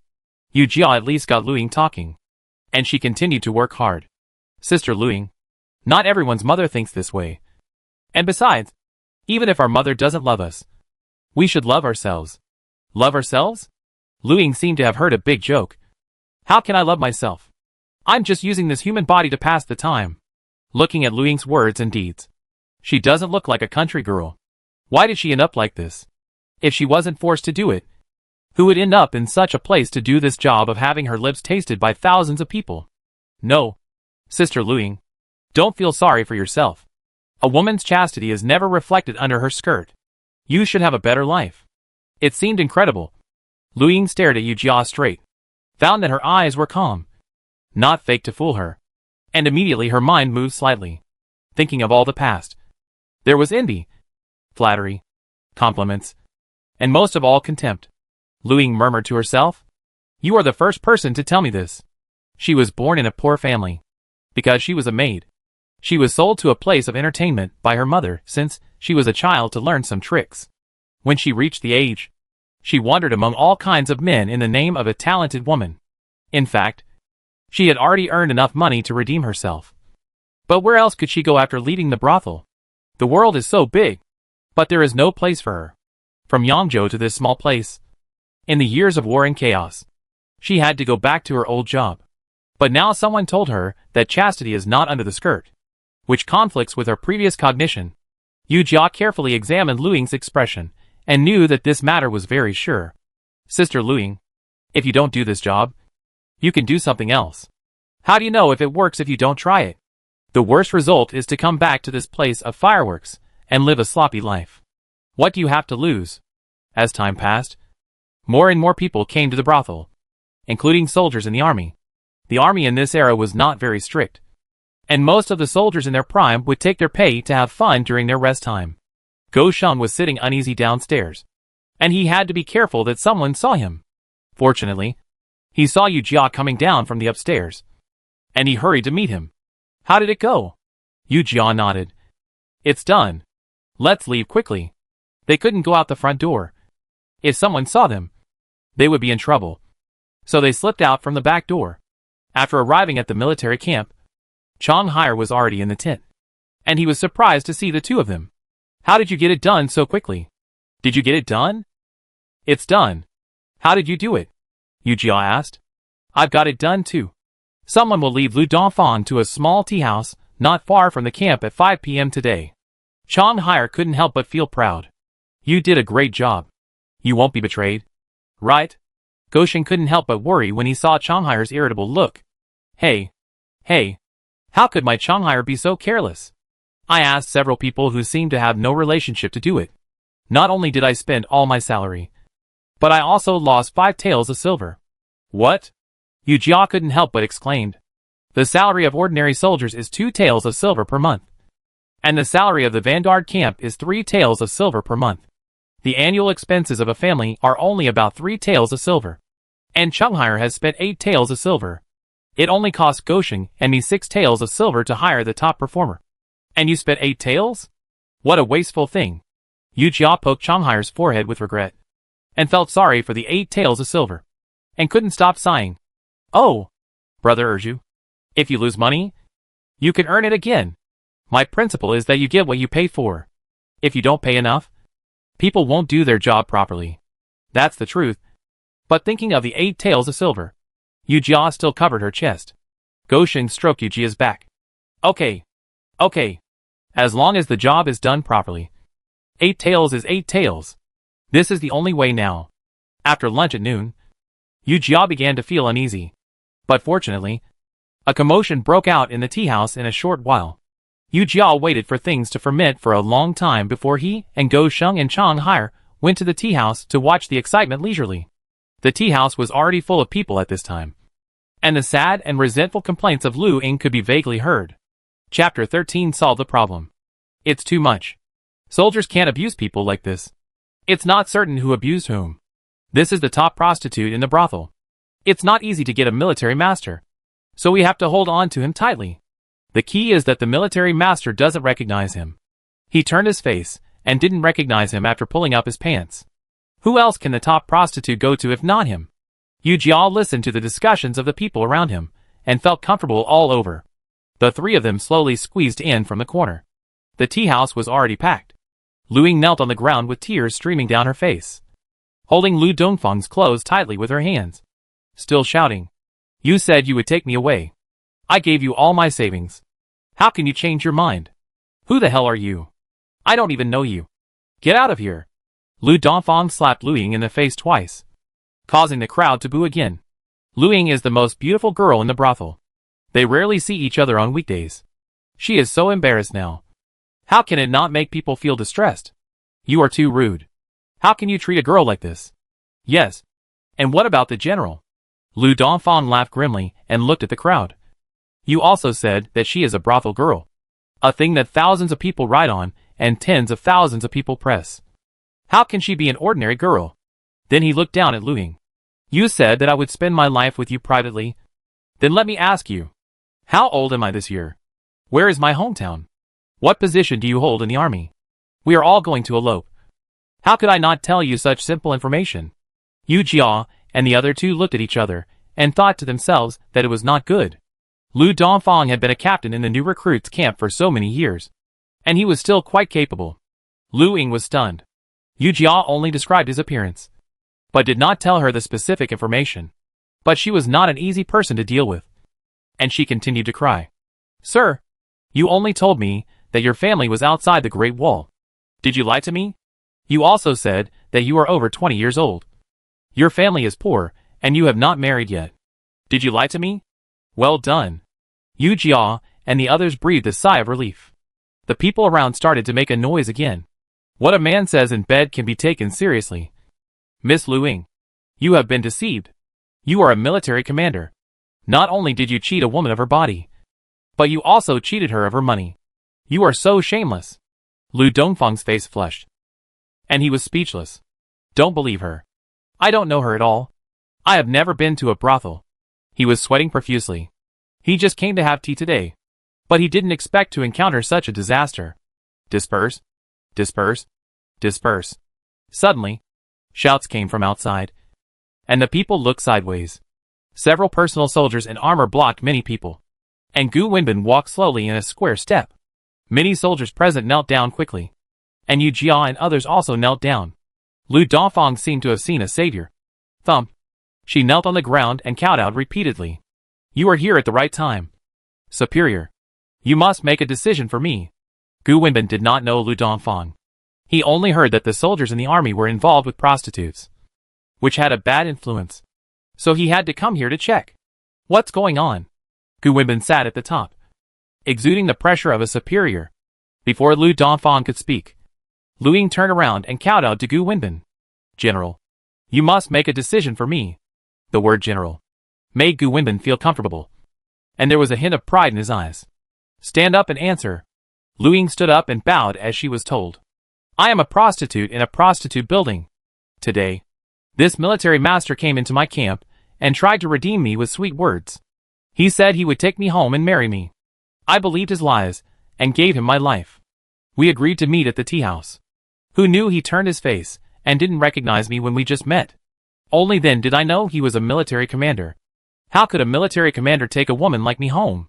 General, he deceived me. You have to make the decision for me. After saying that, Lu Ying knelt down again, crying like a pear blossom in the rain, looking so pitiful. Sir, don't listen to her nonsense. I didn't go to the town today. How could I meet her? Lu Dongfang's back was soaked and cold sweat ran down his face. Gu Wenbin thought for a moment and said loudly, We are soldiers of the Great Zhou. We should take it as our responsibility to protect the people of the Great Zhou. How could you be so good that you want to bully us sisters in private? Which army camp are you from? Reporting to the superior. I am Lu Dongfang, the captain of the second team of the new recruits camp. Lu Dongfang's heart sank to the bottom. Gu Wenbin was shocked. He was still a small leader. I have learned the general situation. Lu Dongfang violated Article 13 of the military regulations. He was beaten with 15 military sticks, expelled from the army, and dismissed from the army. He will never be recruited again. In addition, you should return all the things you took from the girl. Don't lose your manly demeanor.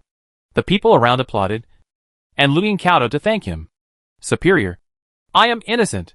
Lu Dongfang kowtowed continuously, and blood flowed from his head in an instant. The guards on the side dragged Lu Dongfang out. Gu Wenbin wanted to execute him in front of the people. The plan of several people was to achieve this effect.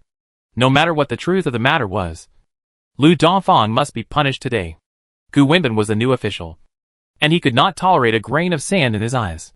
He would strangle any unfavorable remarks about the army in the cradle. Lu Dongfang was expelled from the army, and Yu Jia could deal with him. The execution equipment had been arranged at the door of the tea house, and Lu Dongfang was pressed on the bench by 2 guards with military sticks. At this time, Lu Dongfang was still shouting, saying that he was wronged, until he looked up and saw Yu Jia and others not far in front of him. It's you? You must have framed me. Lu Dongfang became excited again and struggled to get up, but was hit by a stick from the executioner behind him and screamed. He didn't care to look at Yu Jia anymore at this time, and cried out in pain. Yu Jia looked at Lu Dongfang's screaming appearance in front of him, and remembered the pain of being beaten before. People can't be too proud. Once they are unlucky, anything can happen to them. At the beginning, the people applauded, but at the end, they couldn't bear to watch Lu Dongfang's bloody appearance below the waist. Well done. The general strictly disciplines his subordinates, and he really works for us ordinary people. The general is mighty. The general is brave. When Lu Dongfang was executed, he had lost consciousness and was thrown casually next to the tea house. The tea house owner thought it was unlucky and dragged him to the field. When Lu Dongfang woke up, he found himself next to the ditch. He endured the severe pain and wanted to change his posture. Awake? Hearing the voice, he suddenly became alert. Who? Yu Jia slowly walked towards him and slowly squatted down. The captain is so lucky that he can still wake up. Lin urged you. You did what happened today. You son of a bitch. Yu Jia did not stop his dirty talk. He stood up and drew out a long sword from his waist. Do you remember the child who was beaten to death? Oh, that child you arranged to be thrown into a mass grave with a broken straw mat. Lu Dongfang saw the shining sword in the dark. And he was immediately scared. Lin urged you. What are you going to do? You can't kill me. Yu Jia didn't want to listen to his nagging anymore. And he cut the knife with his hand. And finally his ears were quiet. It's still not as good as a long sword. Chapter 14 Trial.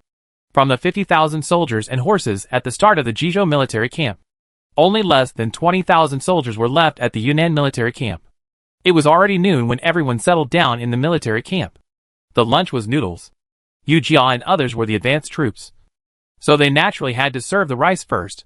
The aroma from the half-person high iron bucket made several people's stomachs growl. At this moment, no one had time to laugh at anyone else. After it was their turn to serve the rice, they sat on the benches and ate obediently. For a while, the gurgling sounds came one after another, which showed that the slim and popular, the refreshing noodles soaked in the bright red oil. The contrast formed aroused people's appetite. Isn't this Chongqing noodles? Yu Jia picked up a noodle with chopsticks and stuffed it into his mouth. Huh?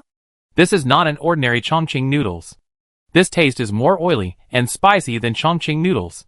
The land of Bashu is hot and humid. And the food here is also heavy, which can dissipate the coldness in the body.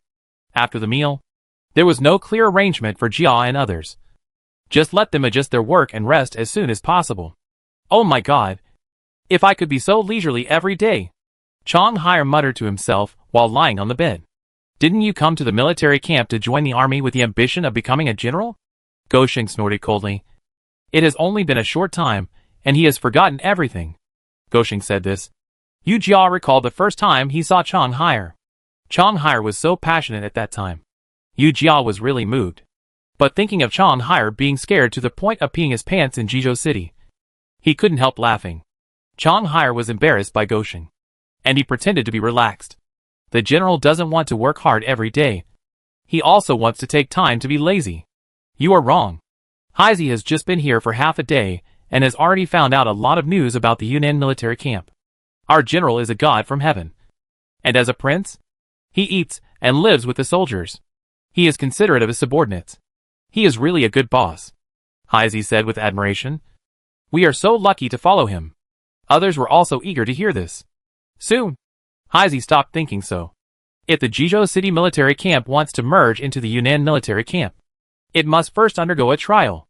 Yu Jia didn't know what the emperor thought about the merger of the two armies. But at least from this practice, it can be seen that the third prince did not want to integrate the Jizhou military camp. The trial is divided into three forms, namely physical fitness, boxing and kicking, and equipment. Yu Jia was not worried about physical fitness and boxing and kicking, but she was very distressed about the equipment. She almost didn't learn equipment training in the recruit camp, and now she is not very comfortable with the most basic swords. When Yu Jia and others came to the training ground to measure physical fitness, she was dumbfounded again. The general physical fitness is based on long-distance running, and the Yunnan military camp is no exception. They run 5 laps around the training ground, about 5 kilometers. This is a piece of cake for Yu Jia. The key is to wrap sandbags around your legs when running, not to the ankles or calves. Instead, both legs should be wrapped with sandbags from ankles to thighs. These sandbags weigh 10 kilograms each. The others were already wailing when they saw the scene. What are you doing? Run 10 laps next time.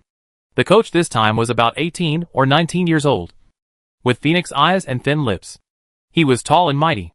If he was not so timid at this time, he would be more likable to the little girl. He stood in front of everyone with a sharp look in his eyes, as if he could poke a hole in people with one look. I tell you, you must abide by the rules when you come to our Yunnan military camp. Here, you have no other ideas. Just obey orders. Do you understand? I understand. At the beginning of the run, Yu Jia, Gosheng and Chong Haier could still run side by side. But Chong Haier couldn't hold on when they ran the second lap. I can't stand it anymore. There are so many people. If I secretly run one less lap, no one should notice. No! Yu Jia must dispel this idea as soon as possible. When I was in school, There were many lazy students running 1,000 meters. Only one teacher could catch those who ran less in the end. Not to mention such a big military camp. Chawing higher. Hold on. Otherwise you will suffer in the end.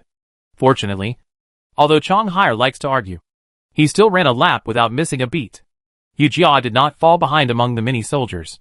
After running, she lay on the ground with everyone else, gasping for breath. At this moment, her head was dizzy and blank. She felt short of breath and wanted to vomit. Although it was already November, the sun in Basha should not be underestimated.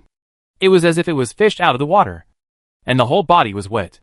After a long journey of about half a year, everyone was already exhausted. Although they rested for an afternoon yesterday, they could not recover so quickly. Only 1/3 of the people passed the physical test this time. In the end, those who ran less were picked out and punished, and the rest were directly assigned to the kitchen. Yu Jia and the others went to the martial arts arena before they could recover. This was Yu Jia's home court, so she was not worried. But she was not careless either. The Yunnan military region was too unconventional. As expected, the tester of this fist and foot kung fu test was the coach just now. You are qualified to know my name only if you stand here. My name is Lin Gongxuan, and I will be your coach for the time being. Yu Jia's heart seemed to be hit by a heavy object. Pounding. The surname is Lin, and the age is similar. Although he speaks fluent Mandarin, it is normal for him to have been in the army for 5 years. Just looking at the fierce and indifferent man in front of him, Yu Jia found it difficult to connect him with the Lin Juan in her memory.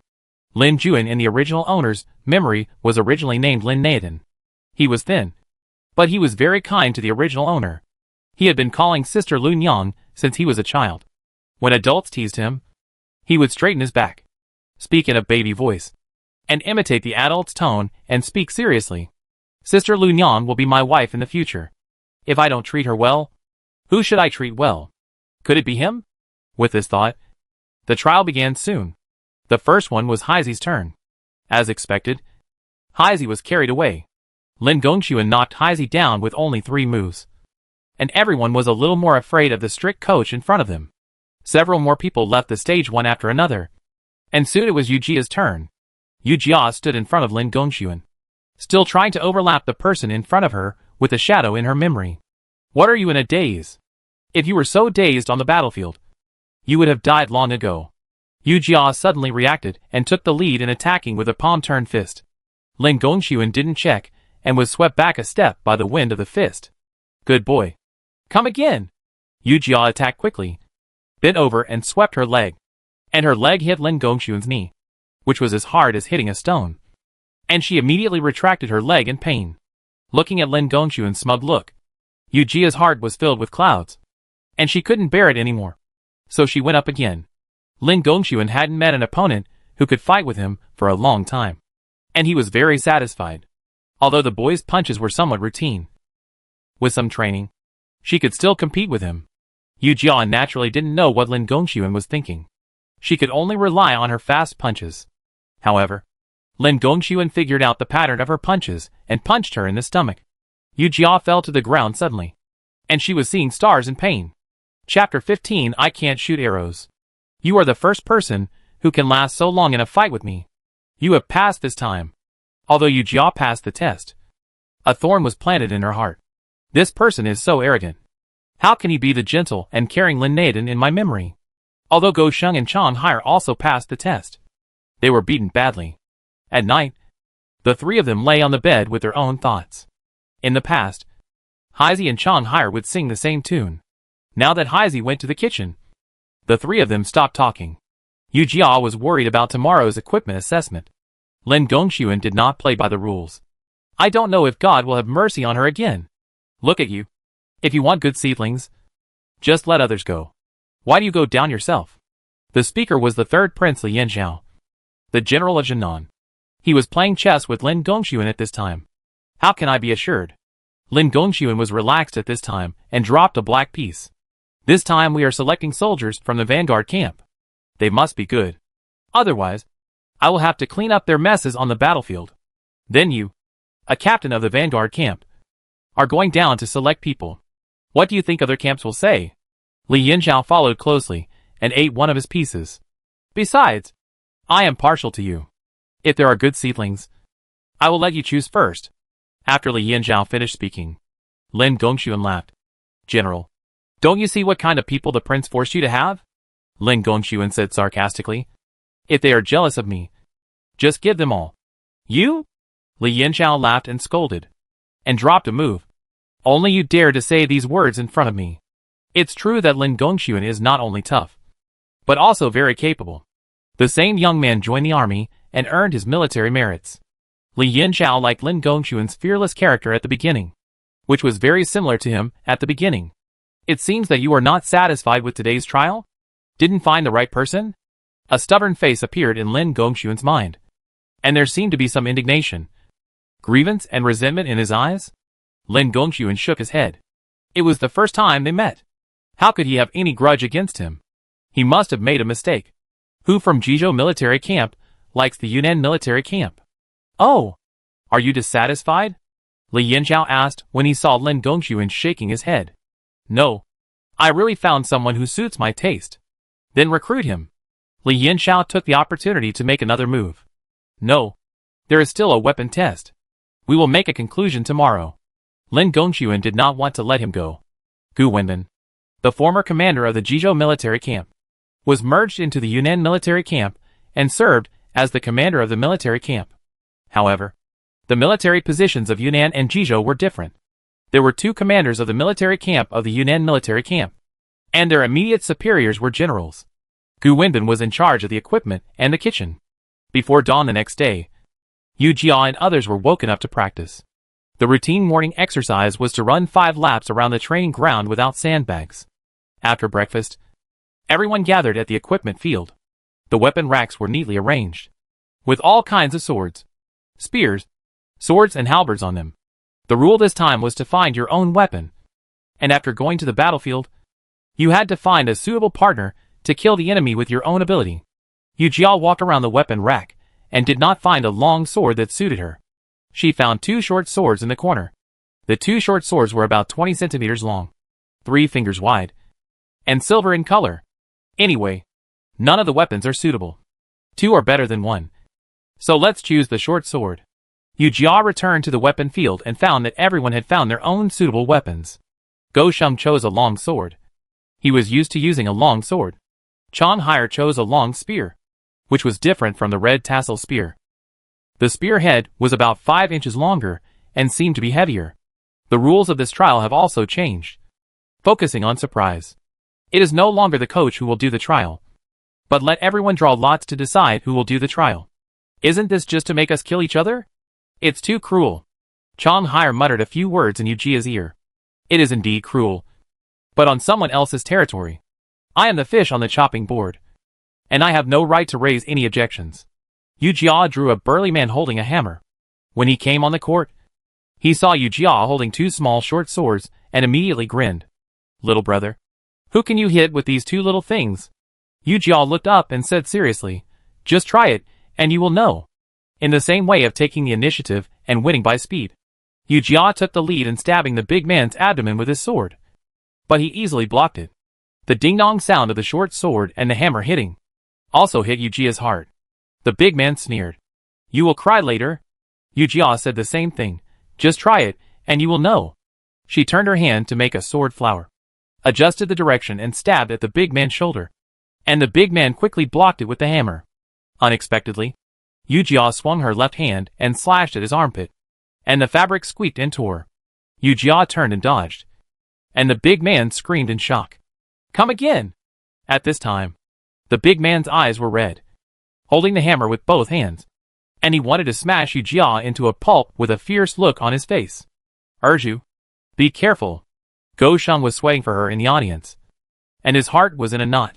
Yu Jia had already found the characteristics of the big man, who was heavy-handed but not flexible. This was easy to deal with.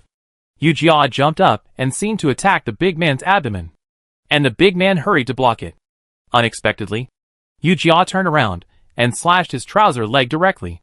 Lin Gongxuan shook his head and laughed off the stage. He was used to being clever. You lied to me again? The big man yelled, and wanted to chop Yu Jia in anger. As long as it's useful to you. Yu Jia dodged and stabbed the big man's arm. At this time, The big man wanted to be careful that Yu Jia would stab her with her left hand, so he didn't block it. But this time Yu Jia's target was his arm. With a clang, the hammer fell to the ground, and the big man covered his arm and wailed. Dang dang dang. The gong sounded. Lin Erju wins. Yu Jia wiped the sweat with his sleeve, breathed a sigh of relief, and finally passed the test. Luckily, Yu Jia and the other two were not assigned to the battle group. Otherwise it would be really hard to choose. After passing this trial, there is another item, which is archery. The three of them made it to the last level. Looking at the crossbows all over the field, Yu Jia felt nervous. She had never touched these before. As soon as they arrived at the shooting range, Lin Gongxuan said, Lin Erju goes first. He wanted to see what the overall strength of the person he had chosen was. But this time he was wrong. Yu Jia picked up the crossbow and used all her strength. As soon as she pulled the crossbow open, the arrow fell down. Everyone laughed. Yu Jia's performance was so outstanding before, but now it was so embarrassing. Yu Jia suddenly felt like she was in a furnace. Not only her face was hot, but her whole body was burning. She held the crossbow with her fingers, a little at a loss. Come again! Lin Gongxuan spoke again. Yu Jia picked up the arrow in the quiver and put it down as soon as she raised the crossbow. Coach, I don't know how to shoot arrows. Lin Gongxuan. Everyone. Chapter 16, I want to go to the kitchen. With a bang, Lin Gongxuan kicked the stool on the ground and threw the whip in his hand to the ground. What a useless show-off. Still not satisfied, he was about to walk out of the tent and bumped into the first maid Jean Pen-on, who followed closely. Oh, my God. Calm down. Jean Pen-on pulled Lin Gongxuan over and pressed him on the chair. Lin Gongxuan panted. He can't even use a bow and crossbow. What do I need him for? He runs fast, but he was shot through before he ran to the enemy. What's the use? The soldiers from Jizhou City are all trash. Aren't you from Jizhou City too? Jean Pen-on sat down opposite him. What did you say? Lin Gongxuan narrowed his eyes and clenched his fists. Lin Gongxuan hated it most when people said he was from the Jizhou military camp. So Jean Pen-on immediately changed the subject. Hey, you are going to be a Guidue. Why are you still so reckless? Jean Pen-on picked up the teapot and poured a cup of tea for Lin Gongxuan. In my opinion, Lin Erju is a rare talent. He ignored Lin Gongxuan's cold snort and continued. Think about it. His boxing skills are not something he can learn in a year or two. He should have had the foundation before. This was true. Lin Gongxuan picked up the teacup and took a sip. He punches quickly and attacks the opponent's weak spot. He is an old hand. Think about it. If you can practice the most difficult boxing and kicking skills so beautifully, a bow and crossbow will definitely be no problem. I disagree with this. How can riding and shooting be so easy to practice? Lin Gongxuan still doesn't think it's good. Choose a general from the cripples. Among those people from Jizhou City, Lin Erju is the best. Jean Pen-on continued, if you continue to be so picky, don't regret it when you leave the other camps. Yu Jia felt relieved when she returned to the camp, and she was even more relaxed. Now she can go to the kitchen and find out Lin Juan's information more conveniently. Originally, her purpose of coming to the military camp was not to make achievements and defend the country. Now she was eliminated to an easy department because she couldn't shoot arrows. She couldn't wait to be happy. At noon, I had brown rice with braised pork. I was in a relaxed mood and ate a big bowl of rice. Who knew that before I could relax for a while, I was notified to gather at the parade ground. The Vanguard Battalion of the Yunnan Military District is different from that of Jizhou City. Although they are all vanguards, the Vanguard Battalion of Jizhou City only plays vanguards. Except that they die faster. They are no different from ordinary soldiers. The Vanguard Battalion of the Yunnan Military District is an elite force composed of the best of each military camp.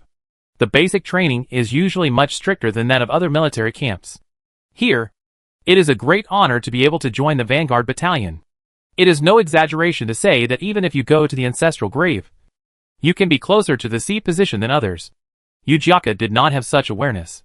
At this time, she stood listlessly at the forefront of the team. Although he was not short among the new recruits, he was thin among the older men.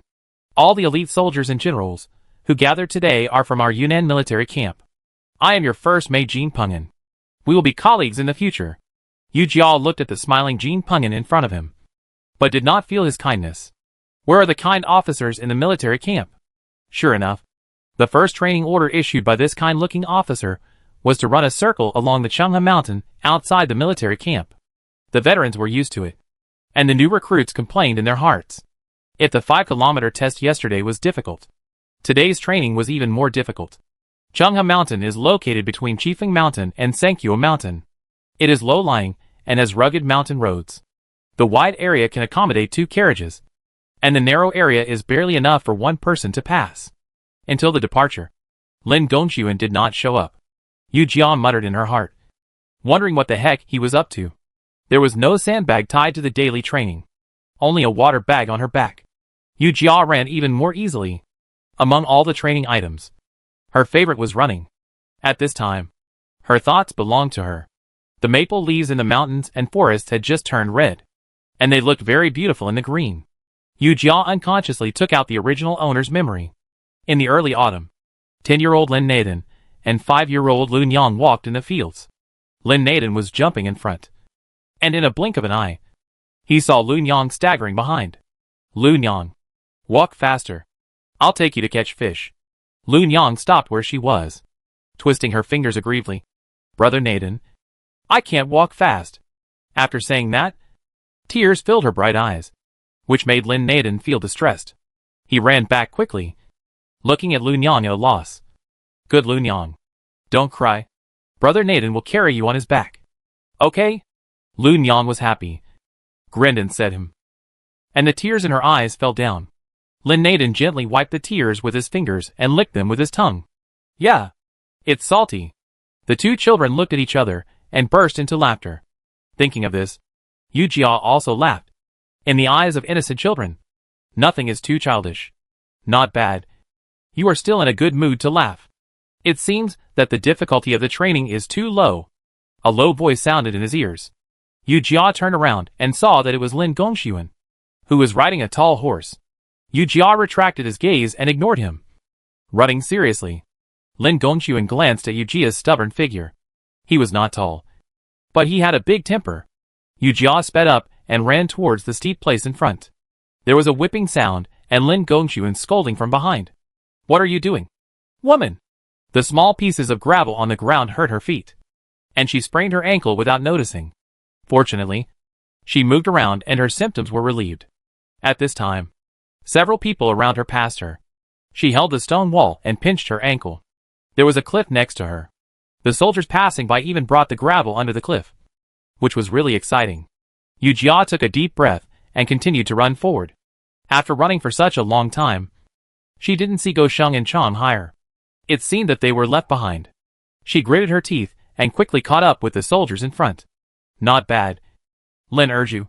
You can keep up with us even on your first mountain road? The soldier turned his head and showed his big white teeth, which made Yu Jia feel dizzy. Thanks to Lin Gongxuan's appreciation, almost all the soldiers in the camp can call out Lin Erju by name. Thank you. After running the mountain road this morning. Is it done? What are you thinking about? The soldier stepped over the rocks on the road in one step. This is just the beginning. There will be horse riding after returning. Yu Jia stopped immediately and watched the soldier running over with a vigorous posture. Oh my god! She imitated Chang Hai's tone and couldn't help complaining. Even if you are a calm and self-controlled person, you will have to curse when you meet such a devil instructor. It will take her more than a whole morning to run down this mountain road at her speed. Not to mention that those soldiers who have just entered the camp will be even slower. Chapter 17 Delish Training. Time was urgent, and she had no intention of appreciating the beautiful scenery of Changhe Mountain at the moment. All she could think about was what the soldier had just said. There would be horse riding later. She had never been exposed to horse riding before. The thought of this made her panic so much that she had lost most of her strength. She quickly stopped to drink some water and observed the situation behind. The soldiers who caught up with her were mostly older, and they didn't seem to be new recruits. She still couldn't see Gosheng and Changhe, and they were far behind. She couldn't fall behind, because Lin Gongxuan might think of ways to punish those who fell behind. Thinking of this, she quickly closed the water bag and continued to move forward. No matter how fast she was, by the time she got down the mountain, the soldiers had already gathered at the foot of the mountain. They had no time to catch their breath before they had to join the team. Lin Gongxuan walked back and forth in front of the team. and it was obvious that he was very impatient. People came down the mountain one after another, and most of them were weak-footed, pale-faced, and panting as they gathered. Yu Jia looked up at the time. It was almost noon, so the morning training should end here. Unfortunately, she was wrong again. When all the soldiers came back, it was already past noon. Lin Gongxuan licked his back teeth and looked at everyone sinisterly. You always challenge my bottom line. I didn't expect that a mountain run would make you look like this. Yu Jia had heard about his record from Haizi. As long as Lin Gongxuan participated, the first place would not go to anyone else. Not only in mountain running, but in all other aspects. He was far ahead. Lin Gongxuan certainly had the right to laugh at these new soldiers. In the Jizhou military camp, where had such an intensity of training been conducted, Lin Gongxuan had his hands behind his back, and the whip in his hand creaked. Everyone dared not breathe, waiting for his next words. It's time to eat. Don't eat. If you go to eat with this result, won't other camps laugh at you? You don't feel ashamed. But I do. Target, horse farm. March. No one dared to protest, and the front row led the team to run forward. The racecourse is very large, with distinct areas for horse breeding, horse training and horse racing. Yu Jia and his team first came to the horse training field. The horses in the stable were grazing leisurely. Seeing everyone coming, they were already used to it, and didn't even raise their heads. Old soldiers, go to the horse racing field with your own horses. New recruits, choose your own horses. Lin Gongxuan gave the order. The remaining new recruits, including those from the previous cavalry camp, took the lead in entering the horse training field to choose horses. There were also other military camps who had never ridden a horse like Yu Jia, and hesitated. Oh, by the way, these horses are not saddled, and they have a bad temper. Don't make them angry. Yu Jia seemed a little unbelievable. From what Lin Gongxuan meant, these horses have not been tamed yet. The soldiers who had just entered the horse training ground were stunned for a moment. They also knew how dangerous untamed horses were. Horses were allies of soldiers on the battlefield, and they had to have a close relationship with them. Cultivating feelings from raw horses would make such feelings deeper. This was also the reason why Lin Gongxuan asked them to start training the horses that had never been tamed. Seeing that others had already groped their way into the horse training ground, Yu Jia also walked in quickly. Some people had already mounted their horses, and the horses were neighing constantly, accompanied by shrill screams. There were horsemen in the horse training ground, and they only gave simple instructions. But Yu Jia was still confused. She carefully came to a big brown horse with the reins and looked up at it. The horse is reddish-brown and shiny, but the snort it emits from time to time tells others that it is not easy to mess with. Yu Jia was a little scared and walked forward again. Suddenly, he saw a white horse in the corner. It was quietly eating grass with its head down, as if the noise in its ears had nothing to do with it. At this time, the white horse was emitting a soft light all over its body. Yu Jia's heart moved, and it was better to take action than to be moved. It was it. She walked forward carefully, first holding a carrot and moving forward. The white horse saw that it was a stranger, and immediately became alert and wanted to walk to the side. Yu Jia did not give it this opportunity, and tried to put the reins around its neck. The white horse snorted and stepped on its front hooves, warning Yu Jia, "If you dare to come over, I will dare to step on it." Someone had successfully tamed a horse, and was walking slowly towards the racetrack. Yu Jia was anxious, threw the carrot, and put the reins around the white horse's neck. The white horse shook its neck left and right, stood up suddenly, and raised its hooves. Yu Jia rolled on the ground and stood up quickly, and slowly approached the white horse. She grabbed the reins with one hand, and tried to touch the white horse's mane with the other hand. Before she touched the mane, she was resisted by the white horse. Talk to it first. Let it get familiar with you slowly. Don't be impatient. The groom on the side taught Yu Jia. Xiao Bai. My name is Lin Erju. We will be partners in the future. Her answer was a loud snort. Yu Jia was not discouraged. Can you let me ride on you? Yu Jia scratched her head. She was really not good at dealing with horses. I will rely on you more when I go to the battlefield to kill the enemy in the future. Yu Jia quickly pressed the horse's body with her left hand to gain leverage, trying to force herself on the horse. But the white horse knew her thoughts in advance and lay down. This repeated several times, and Yu Jia finally lost her patience. She quickly rode on the horse before the white horse lay down, and the white horse raised its front hooves to throw her out. Yu Jia grabbed the mane on the white horse's neck tightly and stuck to its neck. At worst, she would fall off, and then she could go to the kitchen in the future. The white horse ran around impatiently in the horse training field, but Yu Jia refused to let go. Perhaps the white horse was tired or admired the patience of its owner. So it finally stopped. Yu Jia carefully spread the white horse's mane and pulled the reins tightly, and the white horse came to the horse racing track according to the owner's wishes. The horses trained by other soldiers were already able to gallop on the horse racing track, so Yu Jia only dared to trot with the white horse. She was exhausted by the horse under her, but fortunately, she finally caught it. When everyone gathered, a few more people were missing. No need to ask. They must have been injured by the wild horse. Next time you come, find the horse you trained yourself. In the future, you can't change horses unless you are dead or alive. Lin Gongxuan seemed very satisfied with everyone's performance. However, they were satisfied, but they still couldn't go to eat. According to Lin Gongxuan, when they really went to the battlefield, the enemy would not let you eat and come back to fight. Today, there was no lunch, no rest, and then they went to practice archery. At this time, Yu Jia was so hungry that his chest was sticking to his back, and he had no strength to draw the bow. So he was ridiculed by Lin Gongxuan again. Let him ridicule. Yu Jia was so bad. Who could work like a machine? The bow was not pulled up, and the arrow was not shot out, and it was finally dark. When they lined up, everyone started to get excited, and Lin Gongxuan was also excited. This gave everyone a bad premonition again. As expected, Lin Gongxuan announced 2 pieces of news. Good news, dinner can be eaten. 2 beef buns per person. Bad news, go to the toilet to eat. Chapter 18. It's definitely not him. Once it was announced, 2 voices appeared in the team. The veterans were discussing whether the beef buns today would have vermicelli or radish in them. The new recruits were all concerned about letting them go to the toilet to eat. They felt like there was a ball of cotton in their hearts. They wanted to open it and see, but they were afraid of being stuffed with another ball of cotton. Seeing the evil taste flashing in Lin Gongxuan's eyes, Yu Jia's heart fell to the bottom. What kind of living father is this? He can come up with such a vicious trick. If you don't want them to eat, just say it directly. Is there any need to waste food? Well, I've already made a good plan today. The infantry battalion ate and you'll meet at noon. Some people have diarrhea. Let's go to the infantry battalion's toilet to eat buns. Lin Gongxuan was looking forward to the next scene. Yu Jia's hungry stomach was now filled with the image of diarrhea. If he went again, he would probably vomit the food he had in the morning. Target, infantry battalion toilet. March. When everyone arrived at the infantry battalion, someone had already prepared the buns.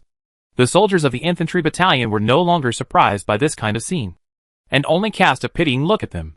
The lieutenant of the infantry battalion was a big and strong man, and his name was Gao Ming. He slapped Lin Gongxuan sadly. Are you wasting meat buns again? Lin Gongxuan's face did not change at all, and he continued to instruct the team to take the buns one by one. Yu Jia and the others were holding steaming buns in their hands, waiting for Lin Gongxuan to give orders. Lao Gao. What's going on? You've dumped all the dry goods from lunch. Aren't you wasting more? Gao Ming laughed. Uh-huh. The weather is getting colder, and dysentery has started again. You have to poop right after eating. Some people couldn't stand it anymore and vomited on the spot after hearing this word. Lin Gongxuan, who was joking with Gao Ming at that time, changed his face. Useless thing. You can't stand it? You vomited before entering the toilet. Double today. Oh my god! Chang Haier cried and muttered. What's going on? After everyone got their buns, someone took them to the toilet. The infantry battalion had a large number of people, and there were many toilets, which could accommodate 20 people. After these 20 people went in, they squatted facing the toilet, and they could not close their eyes or look away. Otherwise, they would have to double their servings. Yu Jia looked at the yellow and white things in front of him, and felt that a hot current in his stomach was about to surge out. How could he eat the buns? Eat. Each person has half a cup of tea. If you don't finish the buns, double your servings. Double again. Damn double. Yu Jia made up his mind and opened his mouth to take a bite of the bun. It tasted like chewing wax, and it was harder to swallow than any other meal. He swallowed a bun and took another bite. Before he could chew, the hot current in his stomach could no longer be suppressed, and he rushed out. Yu Jia was the first to vomit, and then she heard the vomiting sounds of others. After vomiting, the supervising soldier asked them to eat again, and Yu Jia had to eat it with gritted teeth. Some soldiers resisted and were dragged out and beaten with military sticks on the spot. Seeing someone being punished, Yu Jia stopped thinking. Compared with being beaten with military sticks, she would rather eat buns while looking at feces and urine. It felt like a century for Yu Jia to finish eating 2 buns.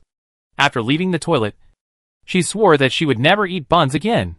The team was weaker than when they just ran down the mountain, as if they had suffered some hardships. Back in the tent, everyone had to be silent to evaluate today's training.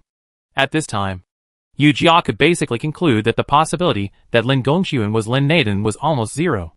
How could the Naden brother in her impression be so perverted?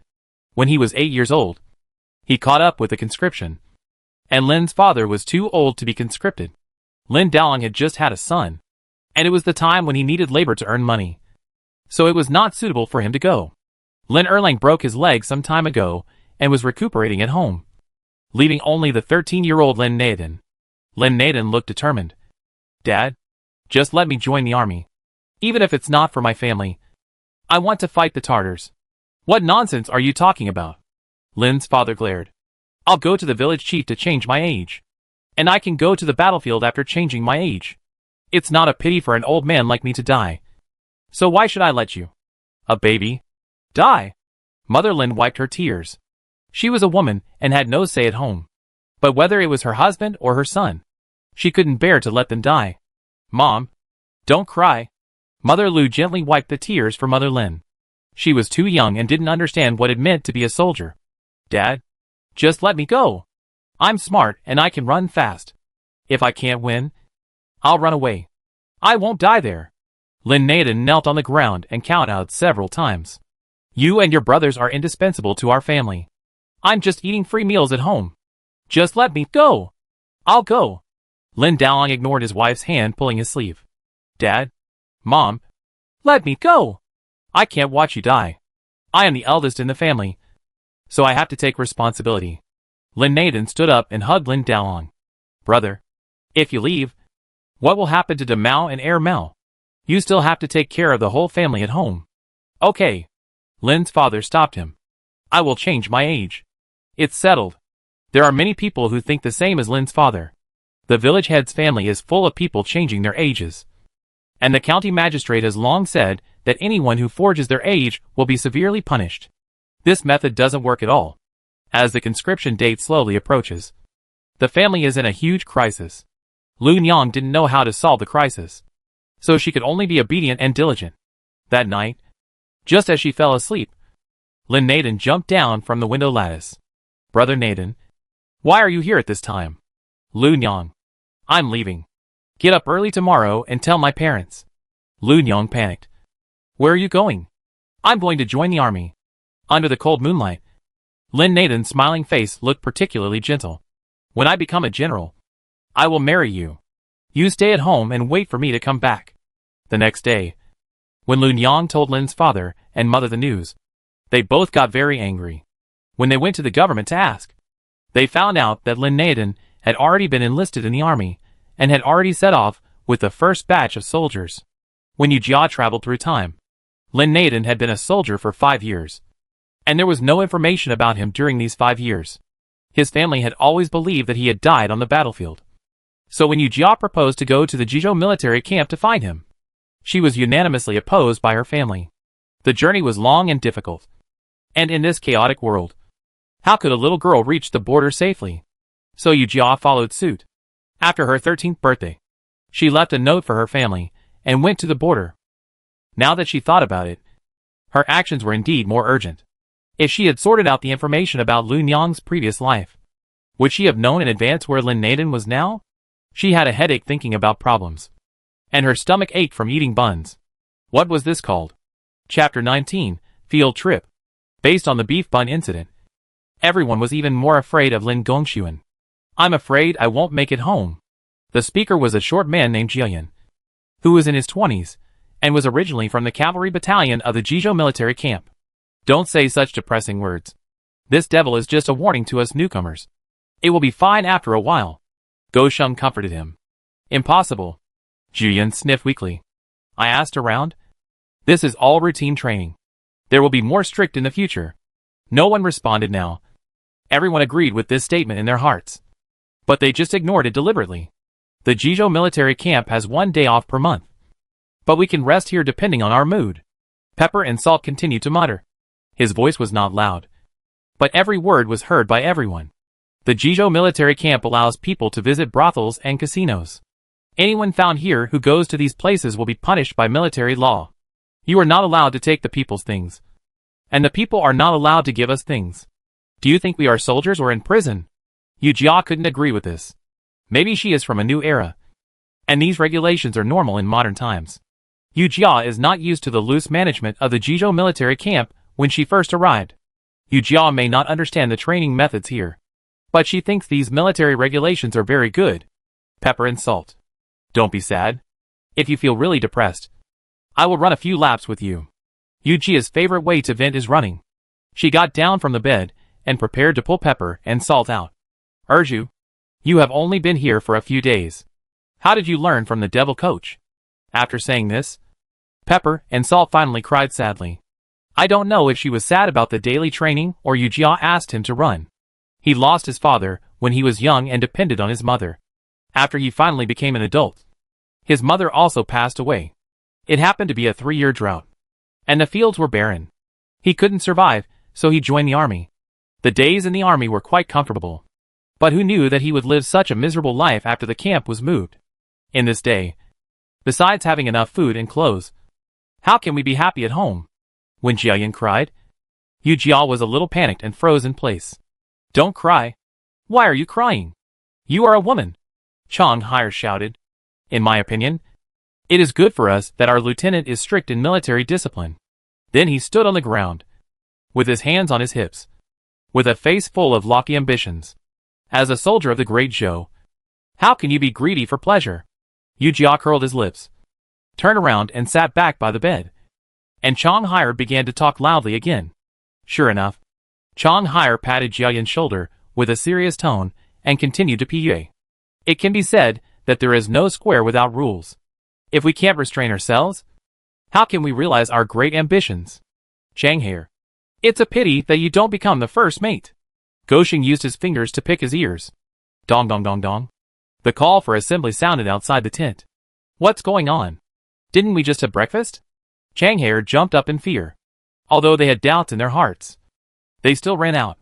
If they were late, the punishment would be doubled.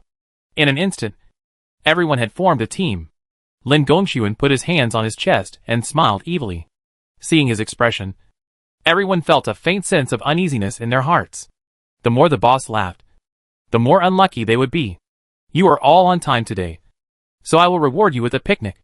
Yu Jia wondered. Is Lin Gongxuan so nice that he even let people have a picnic? Then Jin Pendon said with a smile, the rules of the wild tour are the same as before, and it will last for 3 days. Each person will be equipped with 1 day's rations, and the rest of the food. He pointed to the mountain behind him. We rely on him. Fortunately, there are still wild birds now, so we won't starve. We will enter from the entrance of Sankyo Mountain, and someone will greet you at the mountain pass. Of course, since it is a wild tour, we have to have fun. And the last 3 who fall behind will naturally be punished. As soon as Jin Pendon finished speaking, everyone booed. What are you booing for? Instead of thinking about how to survive. Lin Gongxuan frowned and turned away. Hearing the word survive, Yu Jia knew that this wild trip was not ordinary. However, there was no time to ask the reason. We were all competitors, so how could we tell you? After receiving the rations, someone ran to the entrance alone, and Yu Jia quickly got up and followed. Brother Urju, let's go together. Chang Hai followed Yu Jia closely, and Go Sheng also followed. It's good. There's no telling what dangers there will be in the mountains, and more people can help. This time, weapons were not allowed to be brought up the mountain. Yu Jia and others traveled lightly, and for a while, they felt as if they were traveling with fellow hikers in another world. But when they saw the 3 people walking together, the old soldiers looked strange and didn't say anything. It would be great if Heisey was here. We could catch some pheasants and rabbits and have him roast them for us. Chahai was still smacking his lips. Hurry up. We can't be the best, at least we can't fall behind. Yu Jia tightened his belt and ran up the steep slope. Go Sheng followed closely behind him and ran with Yu Jia. Hey! Changhai hurried to catch up. Why are you running so fast? 3 days. The weather was still a little hot in the afternoon, and the sun was burning on his face. Yu Jia wiped his face with his sleeve and looked down the mountain. A brown figure was faintly swaying behind him, and soon disappeared into the jungle. Everyone said they didn't care, but they were actually quite concerned. Perhaps because they were scared by the punishment Lin Gongxuan said. It was like when we were students and were about to take exams. Everyone sat together and complained about the knowledge points they hadn't reviewed. But in fact, they were studying late at night at home. Like a real student bitch. Besides, Yu Jia always felt that there was something wrong with what Jean Pendon said. And she felt uneasy. But she couldn't find any problem. Could it be that there were still man-eating tigers on Mount Sanquo? She turned her head and looked at the forest in front of her. And suddenly felt the gloomy air. And goosebumps appeared on her arms. Urju, what's wrong? Seeing that Yu Jia's face was a little pale, Go Sheng became worried. No problem. Yu Jia couldn't speak out her uncertain worries, lest she cause panic in the team. He must have been in a hurry and was tired. Changhai sat down panting against a tree that was as thick as 2 people's arms. I say, can we take a break? I'm so tired. Yu Jia walked towards Changhai. Take a break? She pulled off the package on her body and wanted to see what the rations were inside. When she opened it, she felt like she was struck by thunder. It looked bulging, and there were a few clods of earth inside. The clods were hard when they were squeezed by hand. So they all thought that the package was so tightly wrapped. And there should be some steamed buns or potatoes inside. Fuck. Yu Jia threw the package hard on the ground. Aren't you making fun of us? Chapter 20. Find another shortcut. This was the first time that Yu Jia cursed in front of several people. And it was also the first time that he lost his composure. No wonder Lin Gongxuan and the others were smiling strangely. They were waiting for them here. No wonder those veterans ran so fast. Although it is autumn now, wild animals will not hibernate. But there are more than 300 people in the Vanguard camp now. And the resources are still limited. If they continue to travel at this speed, they may not even see the hair of wild animals. Before departure, everyone was given a simple map of Sanquo Mountain. Yu Jia spread it on the ground and pointed to a location on it and said, "We are here now. And the nearest place to us is a river." Changhai was overjoyed. "We can catch fish." Yu Jia shook his head. "What we can think of, others can think of too." Everyone was heading to the river, all to catch fish. But there were too many fish and too few people, and the resources were unevenly distributed. So conflicts would arise. No wonder it was forbidden to bring weapons this time. Originally, everyone thought that they might be afraid that they would take weapons to hunt. Now that I think about it, it should be because they were afraid that they would fight and hurt people without knowing the severity. We can only think of things that others don't think of. After this river, the mountain on the left suddenly becomes steep. No one wants to waste energy. So let's go this way. Swish. Yu Jia stood up from the ground. Gosheng. Changhai. Get up quickly. We have to move forward to get food. Gosheng stood up immediately and followed Yu Jia's footsteps. Changhai followed with a sad face, but didn't say anything. Gosheng was the oldest among the 3 of them, but he always put Yu Jia first. Changhai had long been convinced by Yu Jia, so Yu Jia was the captain of the team. The 3 of them left the main road and headed towards the rugged path. Report. Lin Gongxuan was playing chess with Jean Pendon leisurely. When he heard someone report, he didn't even raise his head. Speak. Boss. Most people gathered by the river, and only a small number of people deviated from the main group. Oh! This attracted Lin Gongxuan's attention. Who is it? There are Cheng Yuan Bao and several people led by Lin Erju. Lin Gongxuan picked up a chess piece. Lin Erju? Although this kid is not good at fighting, he is a good hand at long-distance marches. If he doesn't join our Vanguard camp, he will be one of the best in the infantry camp. Jean Pendon dropped a piece and continued. Yesterday, when I went to the infantry camp toilet, Lao Gao somehow knew about Lin Erju. But he couldn't forget this kid. Jean Pendon saw that Lin Gongxuan was still thinking, so he wanted to secretly pick up a piece. Before he succeeded, he was grabbed by Lin Gongxuan. Old Jean, you are not a decent person. Things that belong to me, only I cannot want them. How can others grab them? The mountain became steeper and steeper. The path was not only covered with thorns, but even the stones underfoot would loosen from time to time. Where the stones slipped, there were endless vines. Brother Urju, do you think there is food here? Changhair pulled the branches beside him. After walking for such a long time, he didn't even see the shadow of a toad. Yu Jia lowered his body and made a hush sound, which scared Changhair to squat down quickly. Here it comes! Gosheng rubbed his hands excitedly.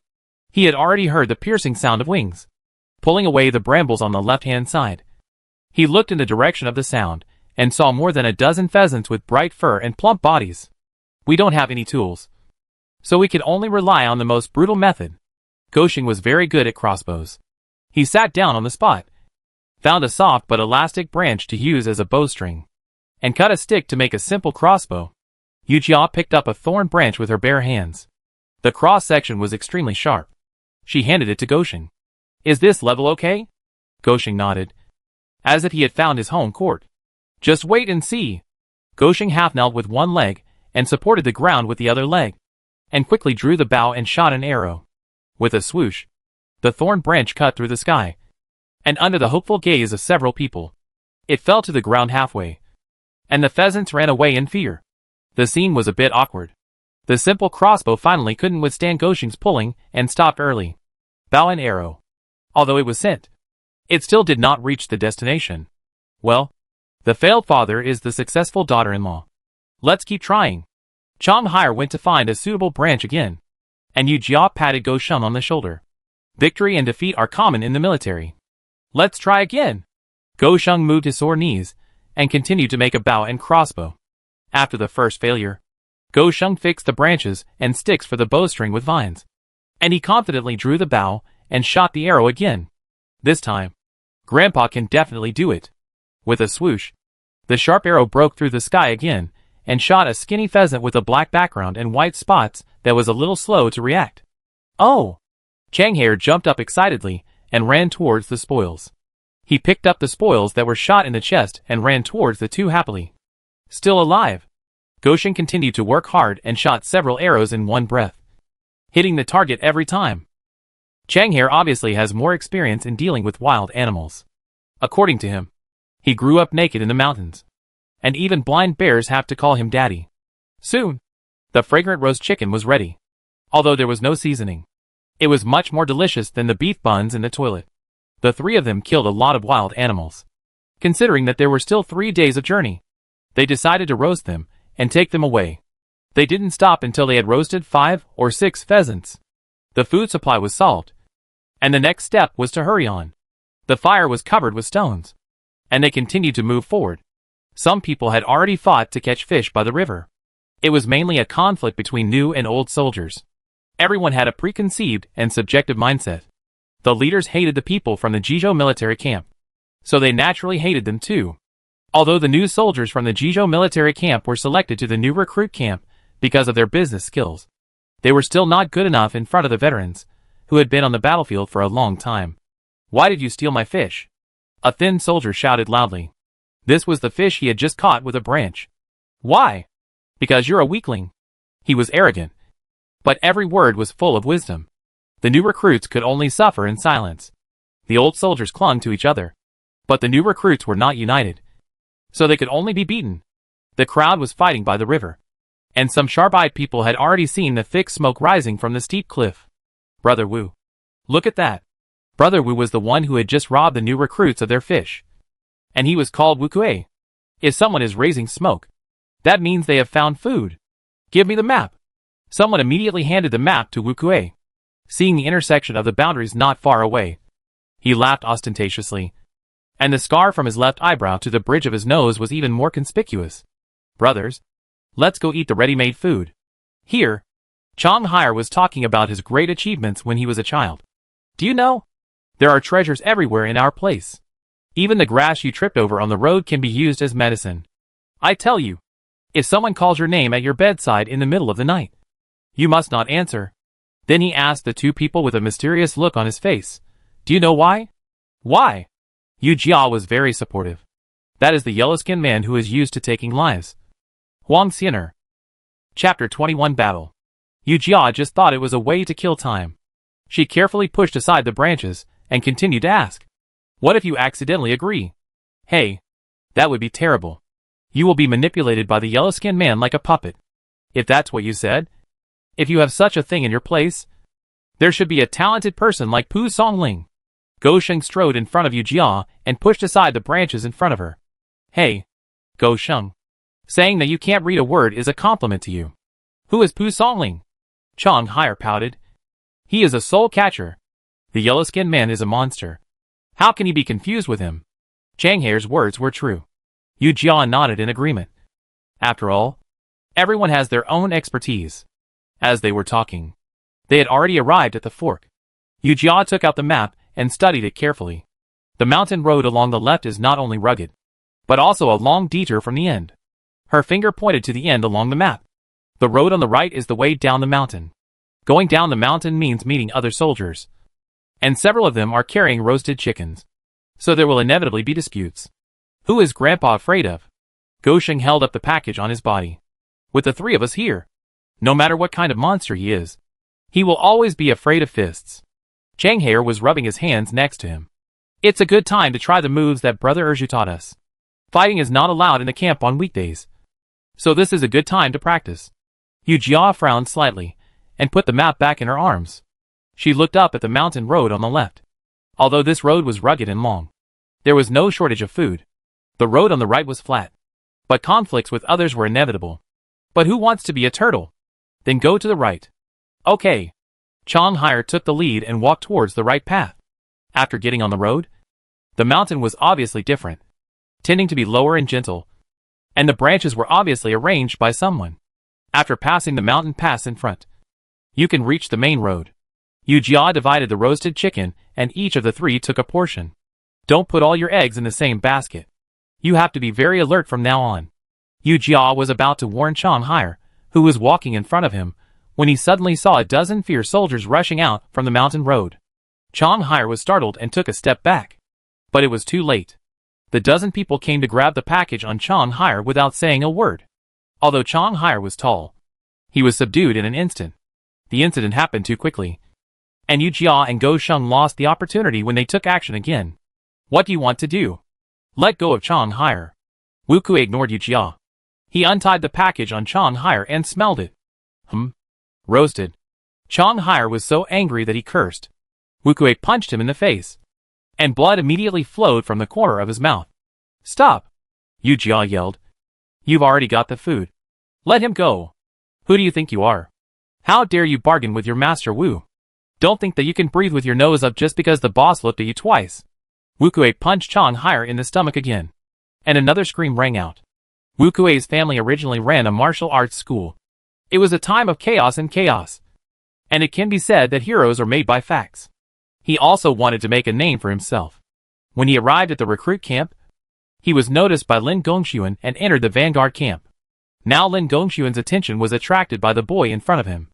How could he not be angry? Originally, he planned to rob people of food. But he happened to meet Yu Jia. So he had to vent his anger. Yu Jia was worried about Chang Hire, and was very angry. Even clay figures have tempers. Since coming to the Yunnan military camp, Yu Jia has been careful and humble, hoping to be safe. But the more he did this, the more people would cause trouble. Let's fight if you can. Ha ha! Wu Kui laughed up to the sky and handed the package in his hand to the soldier next to him. Today, your grandfather will teach you how to be a man. Yu Jia quickly posed and had to show his momentum first. Erju, be careful. Go Sheng whispered and dodged to the side. The others also surrounded him when they saw this. This was a battle of honor between the newcomers and the old guys. What a gimmick! Wu Kui sneered, and took the lead in turning his palm into a fist and thrusting it straight at Yu Jia's face. Yu Jia did not dodge, but went straight at him. Wu Kui's punches were mainly random, and after each move, it was unpredictable where his next punch would go. Yu Jia countered every move, and she had seen many such rookies in the boxing gym. The two of them fought back and forth, punching each other and making each move brilliant. Soon the soldiers watching were divided into two camps. Some of them had followed Wu Kui before, and every time he won a move, someone cheered. Usually, Wu Kui was arrogant and domineering, and he would insult them at the least, and beat them up at the worst. As long as no one dared to make trouble, the barracks would turn a blind eye. There were quite a few people who had been harmed by Wu Kuei, and they frequently cheered for Yu Jia. Well done. Lin Erju. Lin Erju. Hit him in the face. Hit him to death. The dozen people who had just escorted Chang Hire had already relaxed their vigilance when they saw that they had food. At this time, they sat on the ground with Chang Hire and watched the excitement. I tell you, our brother Erju will definitely win. Chang Hire had already forgotten the beating he had just received. He held a dogtail grass in his mouth and said calmly, "Just look at the speed and strength of my brother Erju's punches, and ask you if it's beautiful or not." With a bang, Yu Jia was punched in the face and took a step back. The others looked at Chang Hire. He's quite fast, and can take a beating. Chang Hire spat out the dogtail grass with a poo sound, stood up, and punched repeatedly. Brother Erju, come on. Make this bastard call us daddy. Wu Kuei's fierce eyes swept towards Chang Hire, frightening him so much that he shuddered and sat on the ground. Yu Jia grinned and wiped her mouth randomly. Okay. She quickly rushed forward and caught Wu Kuei's chaotic punching pattern. Yu Jia quickly thought of a countermeasure in her mind. Isn't it chaotic? Then drag it down. Sure enough, Yu Jia fought and retreated, and separated after 2 punches. Wu Kuei was in the middle of fighting, and was suddenly separated, feeling annoyed. After so many rounds, he had already lost his patience. Lin Erju, if you want to fight, just fight well. Why are you walking around here? Yu Jia ignored him, and continued with her strategy. There was a huge difference in physical strength between men and women. If they fought head-on, Yu Jia would definitely suffer. Wu Kuei's punches were fast and powerful, but his heart was unstable. Fighting is not only about physical fitness, but also about psychological quality. Come on. Come on. Are you afraid of your grandfather? Wu Kuei was really angry, and his men had no rules and just punched. Yu Jia swept over with a leg and tripped Wu Kuei to the ground. She dodged and sat on Wu Kuei and punched him in the face quickly.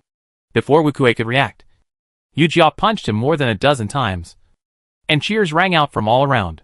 Wu Kuei was indignant at this moment, disdaining Yu Jia's little tricks, and angry that he lost face in front of everyone. He suddenly used his left knee to attack Yu Jia's back. Erju, be careful. Go Shun was horrified.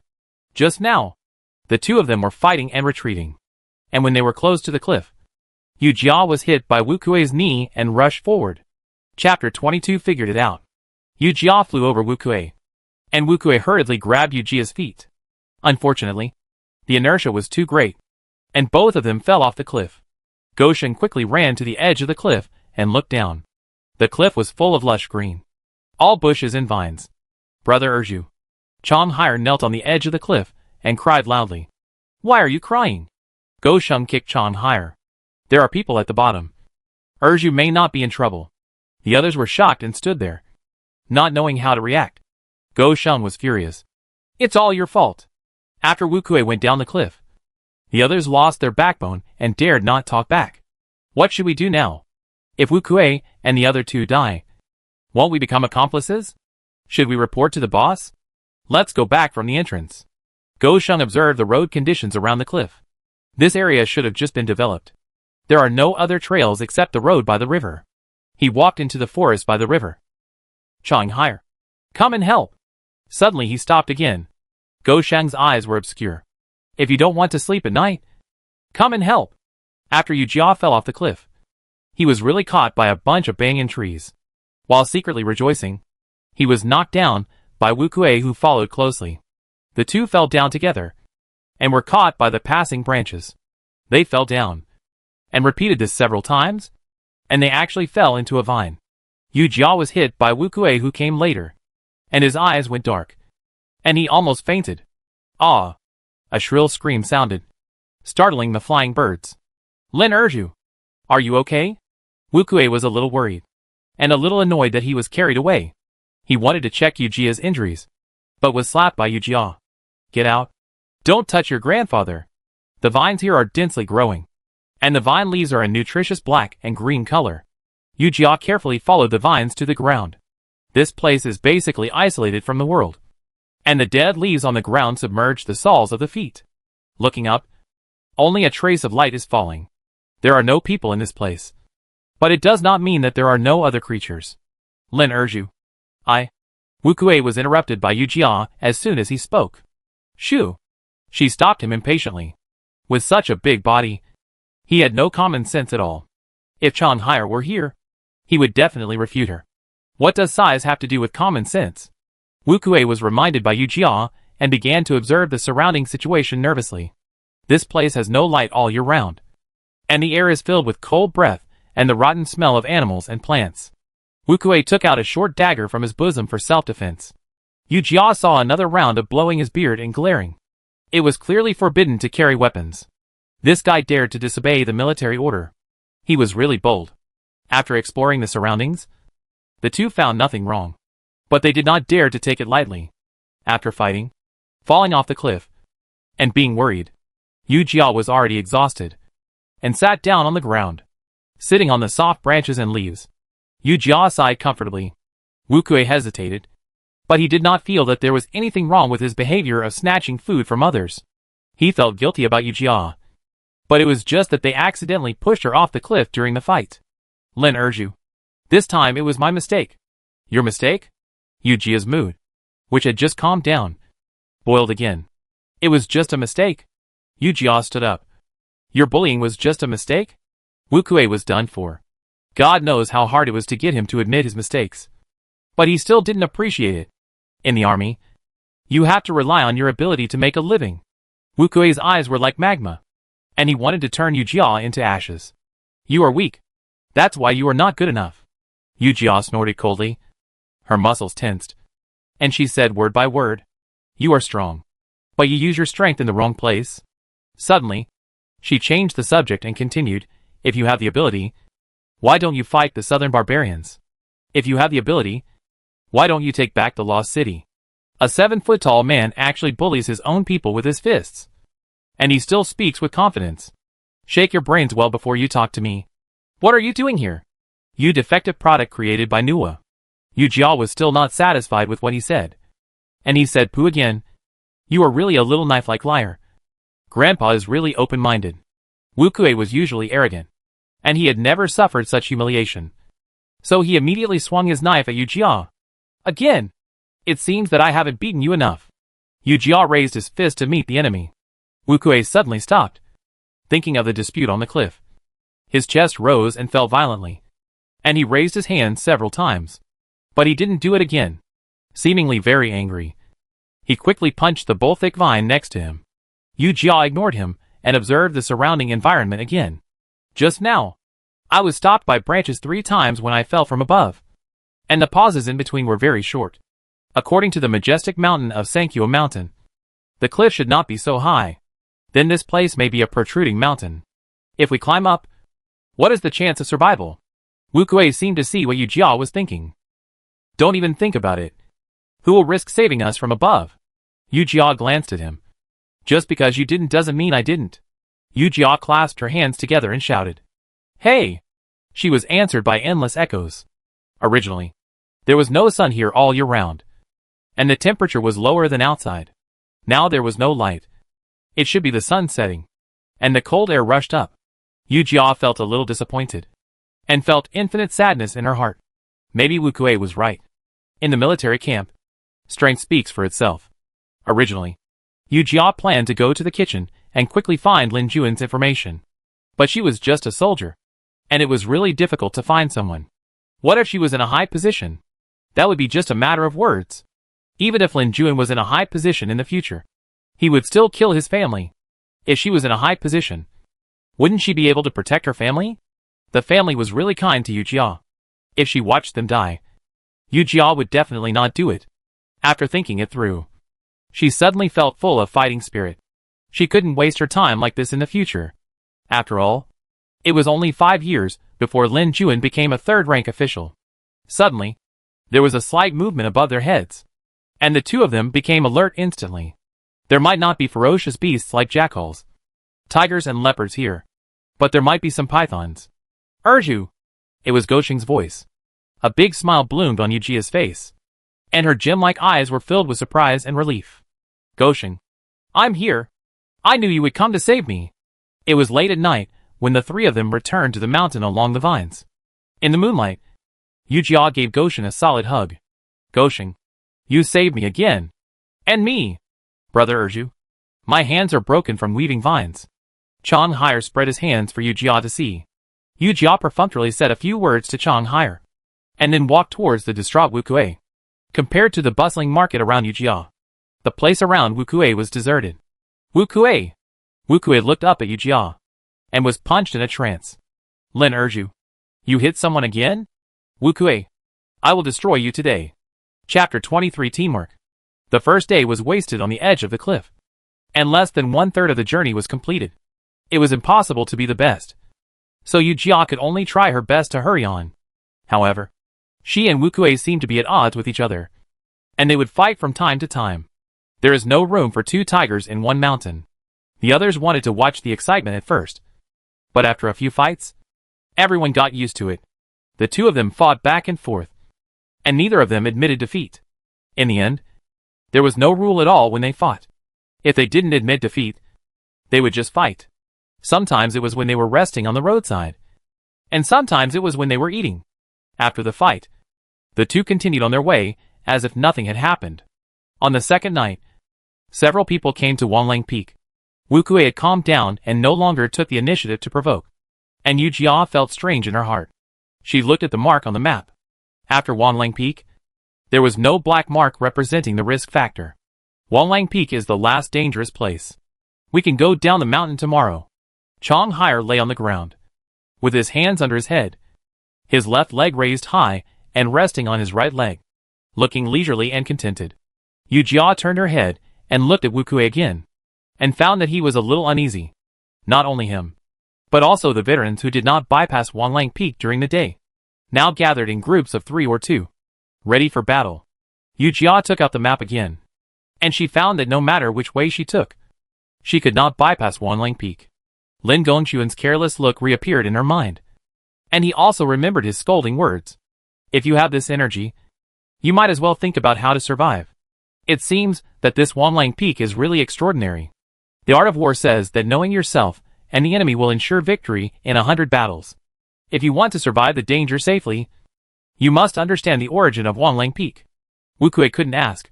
She got up and came to Chung Yuanbao.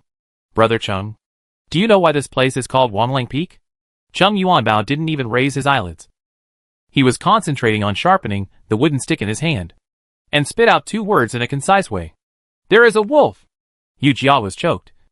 Oh! TSK! Wu Kuei sat alone in the corner. Thanks to Yu Jia, he now has no face left, and no one follows him anymore. Watch your dogs bark. Yu Jia rolled up his ragged sleeves and prepared to do something big. But Wu Kuei didn't respond. He just kept talking. Wanlang Peak was named when the captain passed by for the first time during a field trip. There should be insects chirping in the mountains at this moment. But it was quiet now, as if they were also listening to Wu Kuei's speech attentively. Back then, the captain came to Wanlang Peak alone and killed 3 adult wolves by himself. You should know that the captain was only 16 years old at that time. From then on, this peak was renamed Wanlang Peak. Wu Kuei's voice came faintly. Every time there are new people coming to the Vanguard camp, a field trip will be held. There are formations in the mountains. The route is different every time, but the last stop is always Wanlang Peak. The moon was cold and bleak, shining on the faces of the people with different expressions. The number of wolves coming each time is uncertain, and the time is uncertain. Chung Yuanbao took over the conversation. You can't light a fire at night. Otherwise the wolves will come faster. No. Yu Jia looked around, and it seemed that there were countless eyes staring at them in the lush forest. Wolves are afraid of fire. Let's light a fire quickly, and then set up a formation. Set up a formation?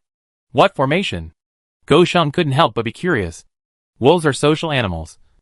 They are used to fighting in teams. So if that's the case, they have to use team fighting to deal with them. There were about 20 people at this moment, and they were a little hesitant when they heard Yu Jia's words. Seeing this, Yu Jia stood in the open space in the middle. We didn't bypass Wanlang Peak during the day, and now we may all die. If we unite together and fight, we will at least have a chance to survive. Wow! Wu Kuei stood up. Let's do it. He was the first to stand up and support Yu Jia. Seeing that the 2 people who were tit for tat could shake hands and make peace, others joined in one after another. At this time, the backbone of the team had been replaced by Yu Jia. Yu Jia systematically directed everyone to light a fire, find sticks, and some sharp stones. After the arrangement was completed, Yu Jia, Wu Kuei, and Cheng Yuanbao took night shifts, and Yu Jia sat down next to the fire. She didn't dare to relax, and added some firewood to the fires from time to time. There was no movement in the first half of the night. Just when she thought the wolves would be afraid of their large numbers, Go Sheng on the tree sent a secret signal. There were wolves invading, and the people around the fire were on high alert. The crackling sound of the firewood was heart-wrenching. Go Sheng only blew the whistle 3 times, which meant that there were only 3 wolves coming. It was very likely that they were the vanguard of the wolves, used to find out their strength. The shadows of the trees moved, and a ferocious wolf slowly walked over. This wolf was gray all over, and its hair was shiny and smooth under the moonlight, ignoring the vicious green light in its eyes. It was no different from a huge husky. The 3 people beside the fire immediately grabbed the sticks and prepared to meet the enemy. The gray wolf turned half a circle along the outer edge of the fire, and suddenly half sat on the ground and howled to the sky. Yu Jia's hair instantly stood up, and goosebumps appeared all over his body. A wolf, with a white body, and a black wolf, with yellow around the neck came from both sides at the same time. The 3 wolves were in a triangle posture, ready to go. Get ready, Yu Jia said to the 2 people behind him. The gray wolf was the first to enter the fire, and pounced on Yu Jia. Yu Jia ducked and rolled to avoid it, and came to the fire on the left, and took out a burning stick from the fire. The other 2 wolves also pounced on the 2 people on the left and right. However, Wu Kuei and Cheng Yuanbao were not ordinary people, and they dodged immediately. Wu Kuei had a dagger in his hand and attacked the white wolf fiercely. Cheng Yuanbao had a sharp stick in his hand and poked the black wolf in the eyes. The 3 fought and retreated, leading the 3 wolves into the encirclement. The gray wolf was afraid of the torch in Yu Jia's hand, so it did not attack eagerly for a while, but slowly approached Yu Jia. Yu Jia would not let it use the coercive tactics, and took the initiative to attack. The gray wolf retreated to the fire, wailing and turning to avoid it. Yu Jia seized the opportunity and hit the gray wolf with a torch, and the smell of barbecue immediately hit him. The gray wolf jumped up fiercely. Even if the others were fast, they could not stop the gray wolf's actions, and Yu Jia was thrown to the ground. The wolf's bloody mouth bit her. She couldn't dodge in time, so she grabbed the stick next to her and stuffed it into the wolf's mouth. Go! Yu Jia shouted. 7 or 8 people appeared outside the torch, each holding a sharp stone and throwing it at the wolves. The wolf felt pain and let go of Yu Jia to dodge. Yu Jia rolled on the ground and stabbed the wolf with a stick. Once, twice. The wolf slowly fell down. The other 2 wolves wanted to retreat, but how could the others give them this opportunity? The crowd slowly approached the 2 wolves in a circle, some holding sticks, some holding stones, and some holding torches. If someone was injured in the chaos, the others would quickly fill the gap to ensure the integrity of the circle. Finally, after a melee in the middle of the night, the other 2 wolves were finally solved. Chapter 24. Watching the show. In the Vanguard tent, when the sentry came to report, Lin Gongchuan was writing. Boss, it's solved. He paused and frowned, thinking, how is the word wonderful written? Turning around and seeing the sentry still waiting for a reply. How many wolves were released this time? 3. The sentry answered. 3? 10 or 20 people released 3 wolves? Lin Gongchuan threw down his pen in anger. Boss, the first mate said that there are many new recruits this time, and if too many are released, it may dampen the spirit of the new recruits. Lin Gongchuan waved his hand impatiently. Good mother. Good luck to you. The wolf pack's vanguard troops were all killed, and the wolf pack could not get the news, so they might send more wolves. Everyone was in high spirits, and their blood was boiling when they talked about what happened just now. I'll deal with the wolf's body. I can eat the meat after peeling the skin. Wu Kuei stood up and walked towards the wolf's body. The situation was urgent, and no one cared about the weapon. Wu Kuei used a dagger to poke the white wolf into a hornet's nest. The wolf's body had to be handled properly to prevent others from discovering that he was carrying a weapon and informing on others. Yu Jia did not expose him, and let him go. At this time, Yu Jia's prestige among this group of soldiers reached its peak. Chang Hai was naturally happy to see that Yu Jia had so many little fans. He promoted Yu Jia's great achievements in the crowd. If Go Sheng had not stopped him, Go Sheng would have even said that Yu Jia stabbed Dongde to death. At dawn, everyone set out under the leadership of Yu Jia. For the rest of the day, except for the occasional fights between Yu Jia and Wu Kuei, there was nothing unusual. They ate wolf meat on the way, and at least when everyone was eating, they praised Wu Kuei's foresight. Wu Kuei was very proud, because this way, his prestige would be restored. When everyone arrived at the foot of the mountain, Lin Gongxuan was already waiting for them. Although this wild trip was dangerous, it finally reached the end. Lin Gongxuan stopped Yu Jia and Wu Kuei, and he looked them up and down. Fight? Lin Gongxuan's eyes were full of teasing. No, the two said in unison. Oh, the wound on your face was caused by a wolf. The wolf only hit you two in the face, not others. Jean Pendon laughed at the side. Yu Jia and Wu Kuei looked at each other and glared at each other fiercely. Back in the tent, Yu Jia was a little angry, secretly thinking that he had to find a chance to beat Wu Kuei up. Zhu, go wash up and change clothes. Go Sheng couldn't help but remind him. Yeah, how can you be our boss like this? Chang Hai was trying hard to hold back his laughter. Yu Jia was a little curious. When she returned to the barracks just now, her turning back rate was 100%. Am I so embarrassed? Go Sheng and Chang Hai nodded in unison, which was rare. There was no mirror in the camp. She went to the river and saw that the shadow in the water was bruised, with messy hair and ragged clothes, just like a beggar on the roadside. Wu Kuei, I'll kill you. On the second day of rest, Jiao Yan insisted on taking Yu Jia out.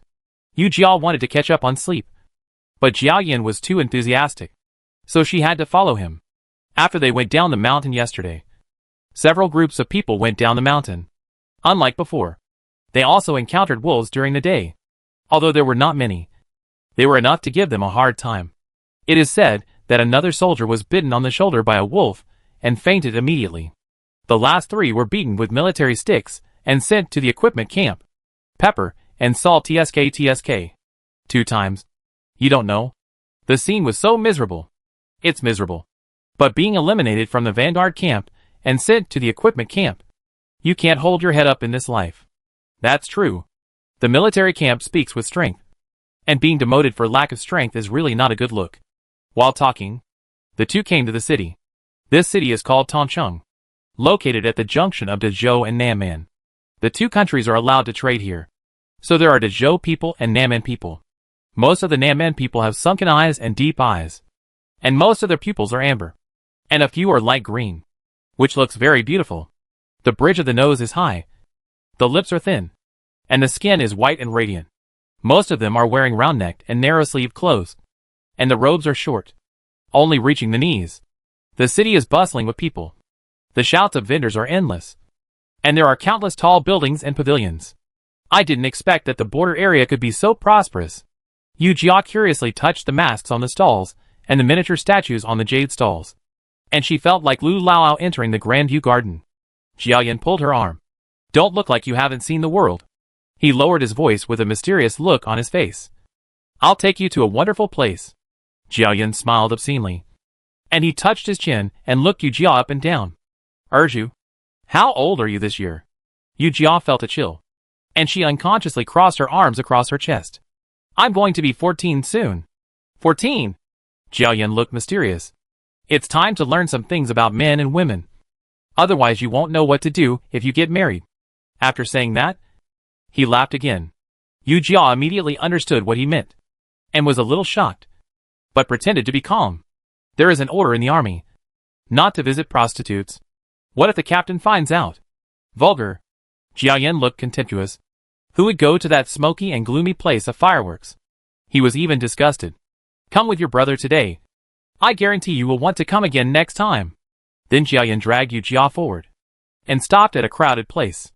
The thin gauze of the building in front of him was light and swaying in the wind. The railings were finely carved and tied with silk ribbons. This looked like a brothel. Seeing Yu Jia still struggling, Jian pulled him into the crowd without saying anything. I'll buy 2 tickets. What good place is it that still requires tickets? Yu Jia hurriedly spoke out to stop him, remembering that the salary he had received before was spent on Luing. Brother Jiayan, I don't have money. I haven't received the salary yet. Hey! Follow your brother out, and you can still spend money? Jiaoyan didn't care, bought the tickets and dragged Yu Jia into the building. Yu Jia looked carefully and found that it was not a brothel. The decoration in front of him looked like a stage. Brother Pepper and Salt. Are we watching a play? Yes. Pepper and Salt looked absent-mindedly to the left of the stage. What's going on? Watching a play with a mysterious look on his face. With a burst of singing, reciting, acting and fighting. The protagonist made a brilliant appearance. Yu Jia realized at this time that this was not an ordinary play. There are traditional dramas in opera. And there are also unorthodox dramas. The colorful actors on the stage had willow-like waists and flowing eyes, which seemed to be lingering and affectionate, with a look of infatuation. The red lips opened slightly, and the sound of the tea blossoms made people blush. The flower path has been empty for a while, just waiting for you to pick it. Yu Jia was shocked. She turned to look at Jiayan, who was fantasizing. Isn't this the legendary pornographic play? Yu Jia felt like she was sitting on pins and needles, listening to the endless obscene words. She felt hot all over. The huge theater was full of people, and the cheers were endless. Looking at the door, there were even people sticking to the window to watch. The audience ranged from young men in their teens to elderly people in their 70s. The main goal was to catch them all. Chapter 25. Someone is coming. After the show, you have to pay more to continue watching. Those who can't afford the tickets are beaten out by the theater's thugs. Among those who can't afford the tickets are Yu Jia and the others. Seeing that Jiayan is still intoxicated, Yu Jia can't help but remind him. Brother Jiayan, we ran 2 miles just to watch a play. We didn't buy anything when we came to the mall, but just watched the play. And we looked awkward. What do you know? Are you a play? Your brother is counting on watching this play this month. A month's salary is only enough to watch this play, which is really expensive. After leaving the theater, Yu Jia suggested going back to the camp. We have no money left. So what are we doing here? As the two were about to go back, they heard someone yelling. Bah! What a disgrace! Master, aren't they insulting our ancestors? A 15 or 16-year-old boy looked angry, watching the endless stream of people buying tickets at the ticket office. An envy appeared in his eyes. Whether it's insulting or not is one thing. At least they can afford to eat now. The older master next to him looked up at the decoration of the theater and shook his head secretly. Yu Jia carefully looked at the two people's attire. They were the people of the Great Zhou dynasty. Looking at the master again, although he was a man, his voice was delicate and gentle, and he could see a little charm in his gestures. Clearly he was also an opera singer. According to Yu Jia, they should be singing female roles. From their conversation, we know that they should be singing traditional operas. They despise the behavior of singing female roles, but secretly envy the full seats and popularity of other people. What is Erju looking at?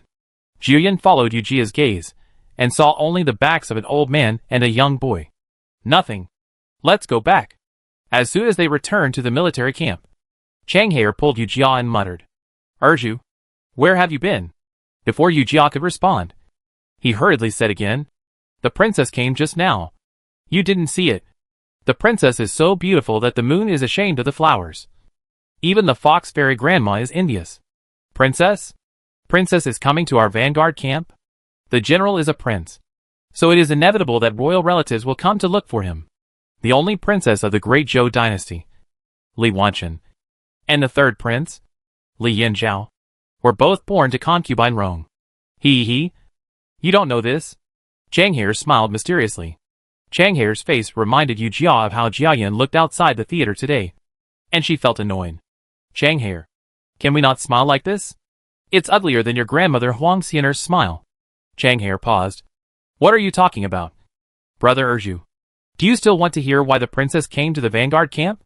Seeing Changhair's aggrieved face, Yu Jia quickly stroked his back. Okay. Go ahead. Changhair then regained his smile. Of course, it was our lieutenant, who was so heroic and brave that he won the princess' heart. Thinking of Lin Gongxuan's sly smile, Yu Jia's mouth twitched. This princess has a unique vision. In the Vanguard tent, Lin Gongxuan knelt on the ground, not saying a word. Every time I come, you are so distant with me. Li Wanchen spoke in a deep voice and picked up the copybook on the desk. Reply to the princess. Thunder and rain are all military grace. I can reply to the princess here, which is the merit of my ancestors. What about me? Don't you have any other thoughts about me? Li Wanchen is 28 years old, graceful and dignified, with beautiful appearance. She is also the only daughter of the emperor, and there are many people around her who flatter her. But since she met Lin Gongxuan in the Beijing enclosure, she has been deeply in love with him, and can no longer tolerate anyone else in her eyes. Lin Gongxuan kowtowed. I dare not have any ambitions. The princess is a golden branch and jade leaf. My whole family is mud legs. I really dare not climb up. You? Li Wanchen was furious. She acted so lowly. But Lin Gongxuan still didn't know how to respect her. Who made my good sister so angry? Li Yinxiao strode into the tent. Seeing Lin Gongxuan kneeling beside him with his back still straight, he understood. Third brother.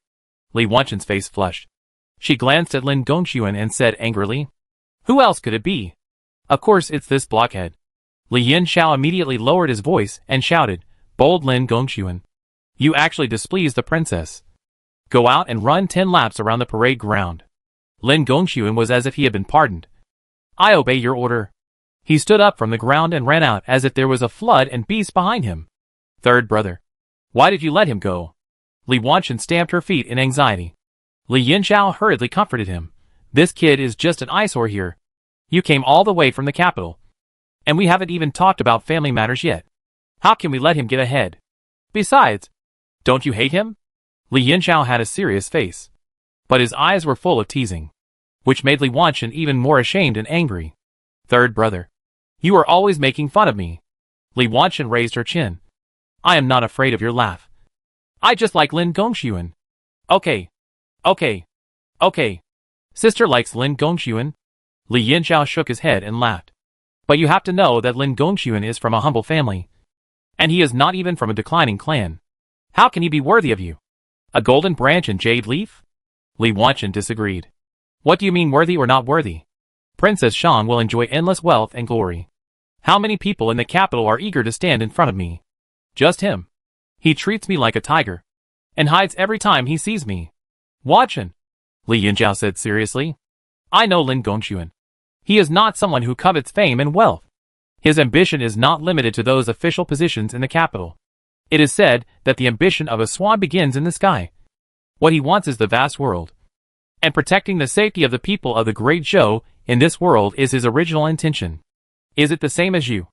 Third brother? Li Wanchen was puzzled. We obviously have the ability to compete for that position. Why is third brother only obsessed with leading troops to fight? Wanchen. Be careful that there are ears on the other side of the wall. There was a hidden sternness in Li Yinxiao's voice. How can a man be trapped in a small place? My ambition is to protect the people of the Great Zhou from the suffering of war, not the throne. Li Yinxiao would get angry when he talked about this. So Li Wanchen didn't dare to bring up this topic again. When can you return to Beijing? Mother always talks about you. Li Yinxiao softened his voice, and his face eased when he mentioned his mother. It's enough to have you. A little cotton jacket by her side. How can she still talk about me? Besides, military generals can only enter the capital without being summoned. If I want to go back, I have to wait until the celebration of the founding of the dynasty. Lin Gongxuan ran in circles in the parade ground with agile steps, surrounded by soldiers watching the excitement. Every time the princess comes, our leader has to run in circles. That is to say, if the leader wants to show his face in front of the princess, he doesn't change his way. Practice sword with an upright posture, which shows the posture of a real man. Come on. The leader can't avoid it. So why would he think of showing off in front of the princess? Chapter 26 False Accusation. In the following days, there were complaints in the Vanguard camp. Originally, the army had special coaches for boxing, horse riding, bows and crossbows, and military formations. But these days, Lin Gongxuan gave several coaches a holiday, and he personally led the team to practice.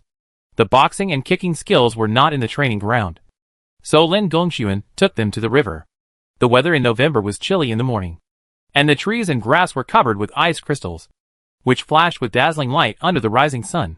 Such a beautiful scenery was naturally not worth appreciating, and Yu Jia and the others lined up and waited for it. Lin Gongxuan's voice was sharp, with an imperceptible anger. Today's training is boxing and kicking. When war breaks out, the battlefield is not limited to the training ground. The enemy may attack the city at any time and any place. So today we will train in this river. When this was said, everyone was dumbfounded. Bring them to the river to wrestle so early in the morning? When will the princess return to the capital? If she stays here for a few more days, we will be skinned alive. That's right. How can we live like this? Team leaders, organize your team members into groups of 2 and start training. The captain has spoken, and the soldiers can only do it. Fortunately, it is a project that Yu Jia is good at. Otherwise, he would be full of water this morning. After the training, everyone came out of the river, soaked, and Yu Jia sneezed several times. When they returned to the camp, they got the good news that the princess would return to Beijing in the afternoon. And everyone cheered. But they were not happy for 2 seconds. And they got another news that Lin Gongxuan led the team to Qifeng Mountain to practice horseback archery in the afternoon. There was another wailing. After lunch at noon, the Vanguard camp was dressed in uniform riding clothes. Black tight-fitting round-neck narrow-sleeved riding clothes. Ready to go. Old Lin, are you really not going to see the princess off? Jean Pendon was a little worried. If the princess blamed them, they would be in big trouble. No. Whoever wants to go can go. It's enough to train soldiers on weekdays. Who has the leisure to see that useless princess off? Lin Gongxuan tied the straps on his sleeves and walked out of the tent. His movements were neat and tidy. He jumped on his horse and shouted, "Let's go!" The team moved slowly and headed for Qifeng Mountain. Yu Jia has been in close contact with Xiao Bai recently, and gradually developed some friendship. Now the movements of one person and one horse are quite tacit. Qifeng Mountain is different from the towering and steep Sankyo Mountain. On the contrary, the terrain is flat, and there are many mountain products in the forest. So each person was given 10 bows and arrows. And the goal was to get something. This is the first time to shoot arrows away from the dead target. Today's project is a bit difficult. Not only does it require superb horse riding skills, but also excellent bows and crossbows. Occasionally, civilians enter and leave Qifeng Mountain. Do not hurt their lives. Otherwise you will be punished by military law. This undoubtedly added to the difficulty for everyone. Not only did they have to beware of wild animals, but they also had to beware of nearby villagers. This was different from Yu Jia's impression of hunting. In her opinion, if hunting was to be carried out, the area should be cleared in advance, and civilians would never enter the camp. In fact, Yu Jia also asked other veterans questions. What's so strange about this? The person who answered Yu Jia was a soldier in the same bunk. Dainu. He had a round face and a cute smile, and was nicknamed Roundhead. The boss also took us to the edge of the field to hunt. Roundhead smiled and showed his big white teeth. The boss said that not all of them would be ours on the battlefield, and we must carefully distinguish between the enemy and us when we take action. We often conduct such training, and the people around us are used to it. Yu Jia turned his head to look at Lin Gongxuan, who was drinking water at the foot of the mountain. Although he was a bit foul-mouthed, he was really good at it. The competition began. Although his horsemanship has improved recently, his crossbow is still not accurate. Yu Jia missed the target with his first arrow. It was clearly aimed at a pheasant, but the arrow went straight to the grass on the lower left. Ah! Yu Jia exerted force with his legs, and Xiao Bai snorted, as if to comfort his master. You can't catch prey here, so you can only go deep into the mountains, walking and stopping along the way. The main focus is on a relaxed and contented look. The grass in front is relatively deep. The terrain is relatively low, and the marks on the ground are getting shallower and shallower, indicating that people don't come here often. Yu Jia was going to rest here for a while before going hunting. Others had run out of arrows, so it was her turn. But when she went further, she saw a few horses, but no people. Yu Jia shouted "Go!" and walked forward. There was a sound of cloth tearing in the grass that was more than 1 person tall, and there were also dirty words from several men. Yu Jia was startled, got off the horse immediately, and ran towards the grass. She shouted, "Who is here?" She used a horsewhip to push aside the grass, and saw about 5 or 6 people surrounding a woman lying on the ground, and the woman's upper body clothes had been stripped off. "What are you beasts doing? Lin Erju?" Several people knew her. Seeing that it was Lin Erju, several people looked at each other and stood up. "Lin Erju, we are all from the Jizhou military camp. Since you have seen it, you have a share. But we have to enjoy it well before you can have your turn." One of the tall and strong men with a dark face looked at Yu Jia. This man's name is Zheng Lin, and it turned out that he was from the infantry battalion of the Jizhou military camp. "Bah! You have disgraced the Jizhou military camp. Yu Jia's eyes were wide open, and his whole body was trembling. He was already extremely angry. The army repeatedly emphasized that the people should not be bullied. But these few people did such a despicable thing. Seeing that the discussion was not going well, several people stopped talking nonsense and walked towards Yu Jia. Lin urged you. Since you don't know how to behave, we'll knock you down first, Zheng Lin said with a mocking look on his face. Although the people in front of him were good at boxing and kicking, they were outnumbered. Ha ha ha. Wait until we knock you down, and see who will be embarrassed. A short man with a pointed face and monkey cheeks named Lu Yong laughed triumphantly at this moment. Humph. You want to knock me down, but you guys don't even know if you are worthy. Then he stopped talking and punched at the guys. Although the guys were usually sneaky, those who survived until now might not be ordinary people. For a while, Yu Jia really couldn't get any advantage. Yu Jia fought with the guys for a while and gradually fell into a disadvantage. He was secretly anxious, blaming himself for being busy with other projects.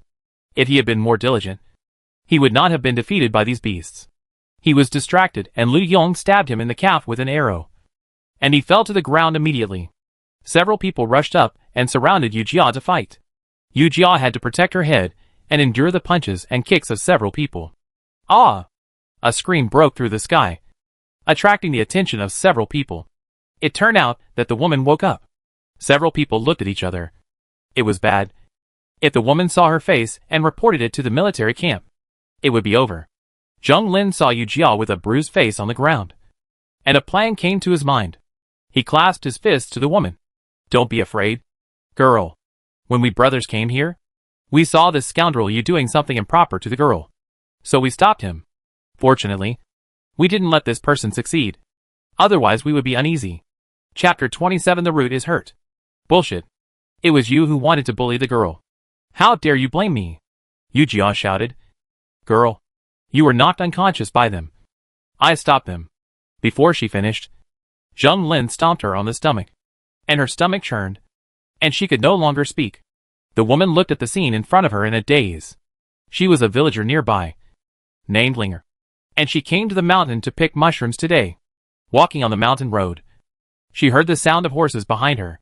She was no longer surprised by this scene, so she just let them pass. She was about to turn around and take a shortcut home, but was knocked unconscious from behind. The incident happened suddenly, and she didn't know how many people were on the other side. Ling gathered up her torn clothes and cried softly. Yu Jia was afraid that the other party would kill her to silence her, so she gritted her teeth and shouted at Linger. Girl, run! You can still talk. Lu Yong kicked Yu Jia again, as if he was angry that she ruined the good thing, and kicked her a few more times. Stop! Yu Jia heard someone stop her in a trance, and she breathed a sigh of relief. Finally someone came. Captain, you came at the right time. We caught Lin Erju bullying a woman. Zheng Lin winked at several people while speaking, and several people understood. That's right. If it weren't for us, this kid would have succeeded. Several people echoed loudly. Bullshit! Yu Jia knelt on the ground, holding her stomach. Captain, it's them. Yu Jia took a deep breath. It's them. They are bullying women. I want to stop them. If I can't stop them, they will kill me. Seeing this, several people wanted to beat Yu Jia again, but Lin Gongxuan stopped them. What's the matter? You are so bold that you dare to beat people in front of me. Lin Gongxuan glanced at Linger in the bushes and ordered, find a piece of clothing for the woman and take the people back to the camp. In the tent, several people were still talking nonsense, and Yu Jia was so angry that her teeth itched. Lin Gongxuan understood the whole story. Fortunately, nothing bad happened. Otherwise, the prestige of the Yunnan military camp in the eyes of the people would no longer exist. Lin Erju, what do you have to say? Lin Gongxuan looked calm, as if he had already come to a conclusion. Zheng Lin and others were delighted when they saw this, as if the matter was a foregone conclusion. Captain, it's not me. Yu Jia followed the train of thought carefully. If he was not careful, he would die. I'm only 13 years old this year. How could I possibly bully a woman? What's wrong with being 13 years old? Didn't you go to Tongcheng to watch a play with your roommate Jiayan a few days ago? Lu Yong retorted. You? Even if I went to watch a play, what could my 13-year-old body do? Yu Jia tried her best to refute, But this reason could not clear her from the matter. Suddenly, the diary of the Great Zhou dynasty flashed in her memory. There was a god of war in the Great Zhou dynasty, who was injured during the war. The people supported him and called him General Wugan. Since General Wugan in history could exist, why not imitate him? Yu Jia made up her mind. Captain, I have another thing to prove that I will never bully a woman. Tell me. Lin Gongxuan looked at her indifferently. I have been on the battlefield in the Jizhou military camp, and I was injured on the battlefield. I can't be humane. Captain, if you don't believe it, you can call Gosheng and Chang here. They can testify. As soon as Yu Jia finished speaking, she was refuted by Lu Yong. Captain, those two people hang out with Lin Erju all day long. Their words are not credible. Do you have the right to speak? Lin Gongxuan gave Lu Yong a look, and he quickly shut up. Gosheng and Chang Hai entered the tent and saw Yu Jia with a bruised face, and they were extremely worried. Before the two of them could care about Yu Jia's injury, Lin Gongxuan asked them. Lin Erju was injured in the battlefield. Did you know about this? Gosheng reacted very quickly. He asked Yu Jia, Did you tell me? Yu Jia nodded, reporting to the captain. It is true. Gosheng clasped his hands and said in a deep voice. Chang Hai looked confused, and Lin Gongxuan raised his eyebrows and asked him, Wang Chang Hai, you don't know about this? Chang Hai didn't answer directly. I only know that Lin Erju injured his leg during that period, but I didn't know that he was injured. Then he continued, this is about the dignity of a man, and I guess Lin Erju doesn't want to make a big fuss about it. Since you can confirm it, call the doctor, Lin Gongxuan said, and then scanned the faces of several people. Yu Jia looked calm, but Gosheng looked anxious. The doctor was an old man in his 60s, with gray hair and ruddy complexion. Just a pair of sharp eyes could intimidate people. He has been in the army for some years, and has a lot of experience. The army respectfully calls him Old Wu. Captain! Old Wu bowed. Old Wu, check this kid. Old Wu took the order, and Yu Jia was taken to another tent by two soldiers. After the soldiers left, Yu Jia was about to speak.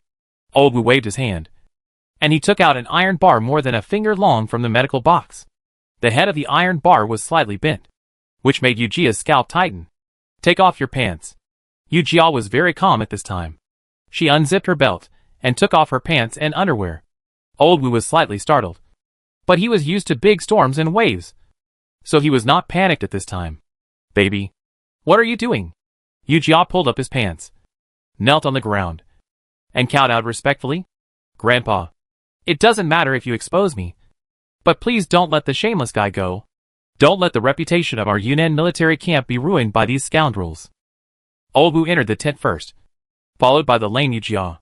This kid is ruthless, Old Wu blurted out. Yu Jia knelt on the ground with a thump, and said, Please ask the captain to make a decision for me. Impossible. How could this kid be rootless? Zheng Lin shouted. At this moment, several people were desperate, and some even shed tears. Old Wu turned around and looked at Zheng Lin with sharp eyes. Are you questioning me? Come on. Take these people out and beat them in front of the people. Lin Gongxuan ordered the guards to act.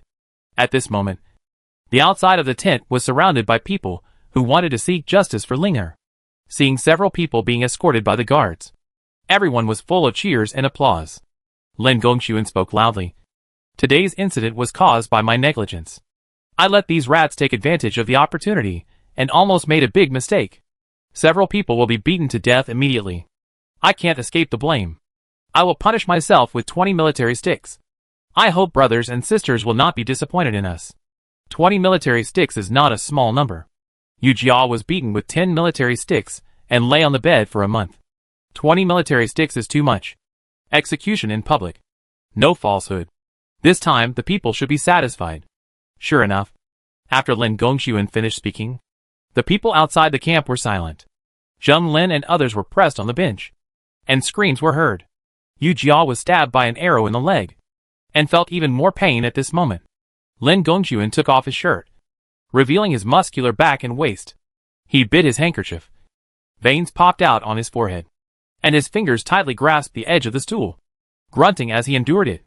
Chapter 28, Being a Clerk. After Lin Gongxuan asked for the military stick, the training of the army was handed over to the first Beijing Pendon. Yu Jia did not have any training these days. She was recovering from her injuries. But her days were not idle. After saving Linger, her name was not only known to everyone in the army. There was an endless stream of people from outside the military camp who came to visit. Linger and her parents even wanted Yu Jia to go to their home to recover from her injuries. But Jean Pendon refused because of the strict military regulations. Since she could not go to their home to recover from her injuries, Linger sent some food to Yu Jia every day. There were also some home-cooked dishes, mixed with bacon. And Yu Jia took a look and refused. The bacon made by ordinary people is basically only taken out to eat during major festivals or the New Year. If Yu Jia accepted these meals, she would feel guilty. This time, Linger came to the military camp to deliver meals again. And Yu Jia refused again. A mist immediately accumulated in her lively eyes. Does the benefactor think the food is not delicious? Yu Jia was a little flustered. And she shook her head quickly. Delicious? Too delicious. But we have military regulations. And we cannot accept things from the people. I know you are grateful to me. This is my job. And anyone would do the same. So don't feel psychologically burdened. Then, Yu Jia turned around to check the surrounding situation and lowered her voice. You come to the military camp to deliver meals to me every day. And there are already people who are interested in reporting me. How could this be? I came here to thank my benefactor. Linger was a little flustered. She didn't want to cause trouble for her benefactor. Hey! Yu Jia pretended to be embarrassed. Even so, it still violated military regulations. I appreciate your kindness. But don't come here again. Although Linger felt guilty, she still listened to Yu Jia's words and said that she would not come to deliver food again. Back to the bed. Yu Jia breathed a sigh of relief. Finally, he solved another difficult problem. Brother Erju, you are back? Are you thirsty? I'll pour you some water. Looking at the attentive Chang Hire in front of him, Yu Jia was a little uncomfortable. What happened to you these days? Hey! Chang Hire scratched his head, looking serious, which was rare. Since I found out that you hurt that thing, I completely understood your weird behavior before. He counted them one by one with his fingers. You don't go to the toilet with us. Don't take a bath with us. And even have to wear clothes when taking a bath. Yu Jia interrupted him. Didn't you say it once before? I didn't know then. I will never call you a sissy again. Chang Hire pursed his lips and sat on the bunk, kicking his shoes on the ground. You said this before. Did you say it again later? Yu Jia pretended to raise his hand to hit him. Oh! Could Erju brother. No. No! The guilty look in Chang Hire's eyes did not escape Yu Jia's eyes. In fact, Chang Hire once sneaked into the kitchen to find Heisey. And he called him once. But he would not admit it. No. It's good. Yu Jia didn't believe that Chang Hire would learn his lesson. These days, soldiers often come to visit her. And Yu Jia didn't know that she was so popular. Even Wu Kuei, who often clashed with her, came to their tent with an excuse. Before leaving, he secretly stuffed a pair of wolfskin gloves under her bed.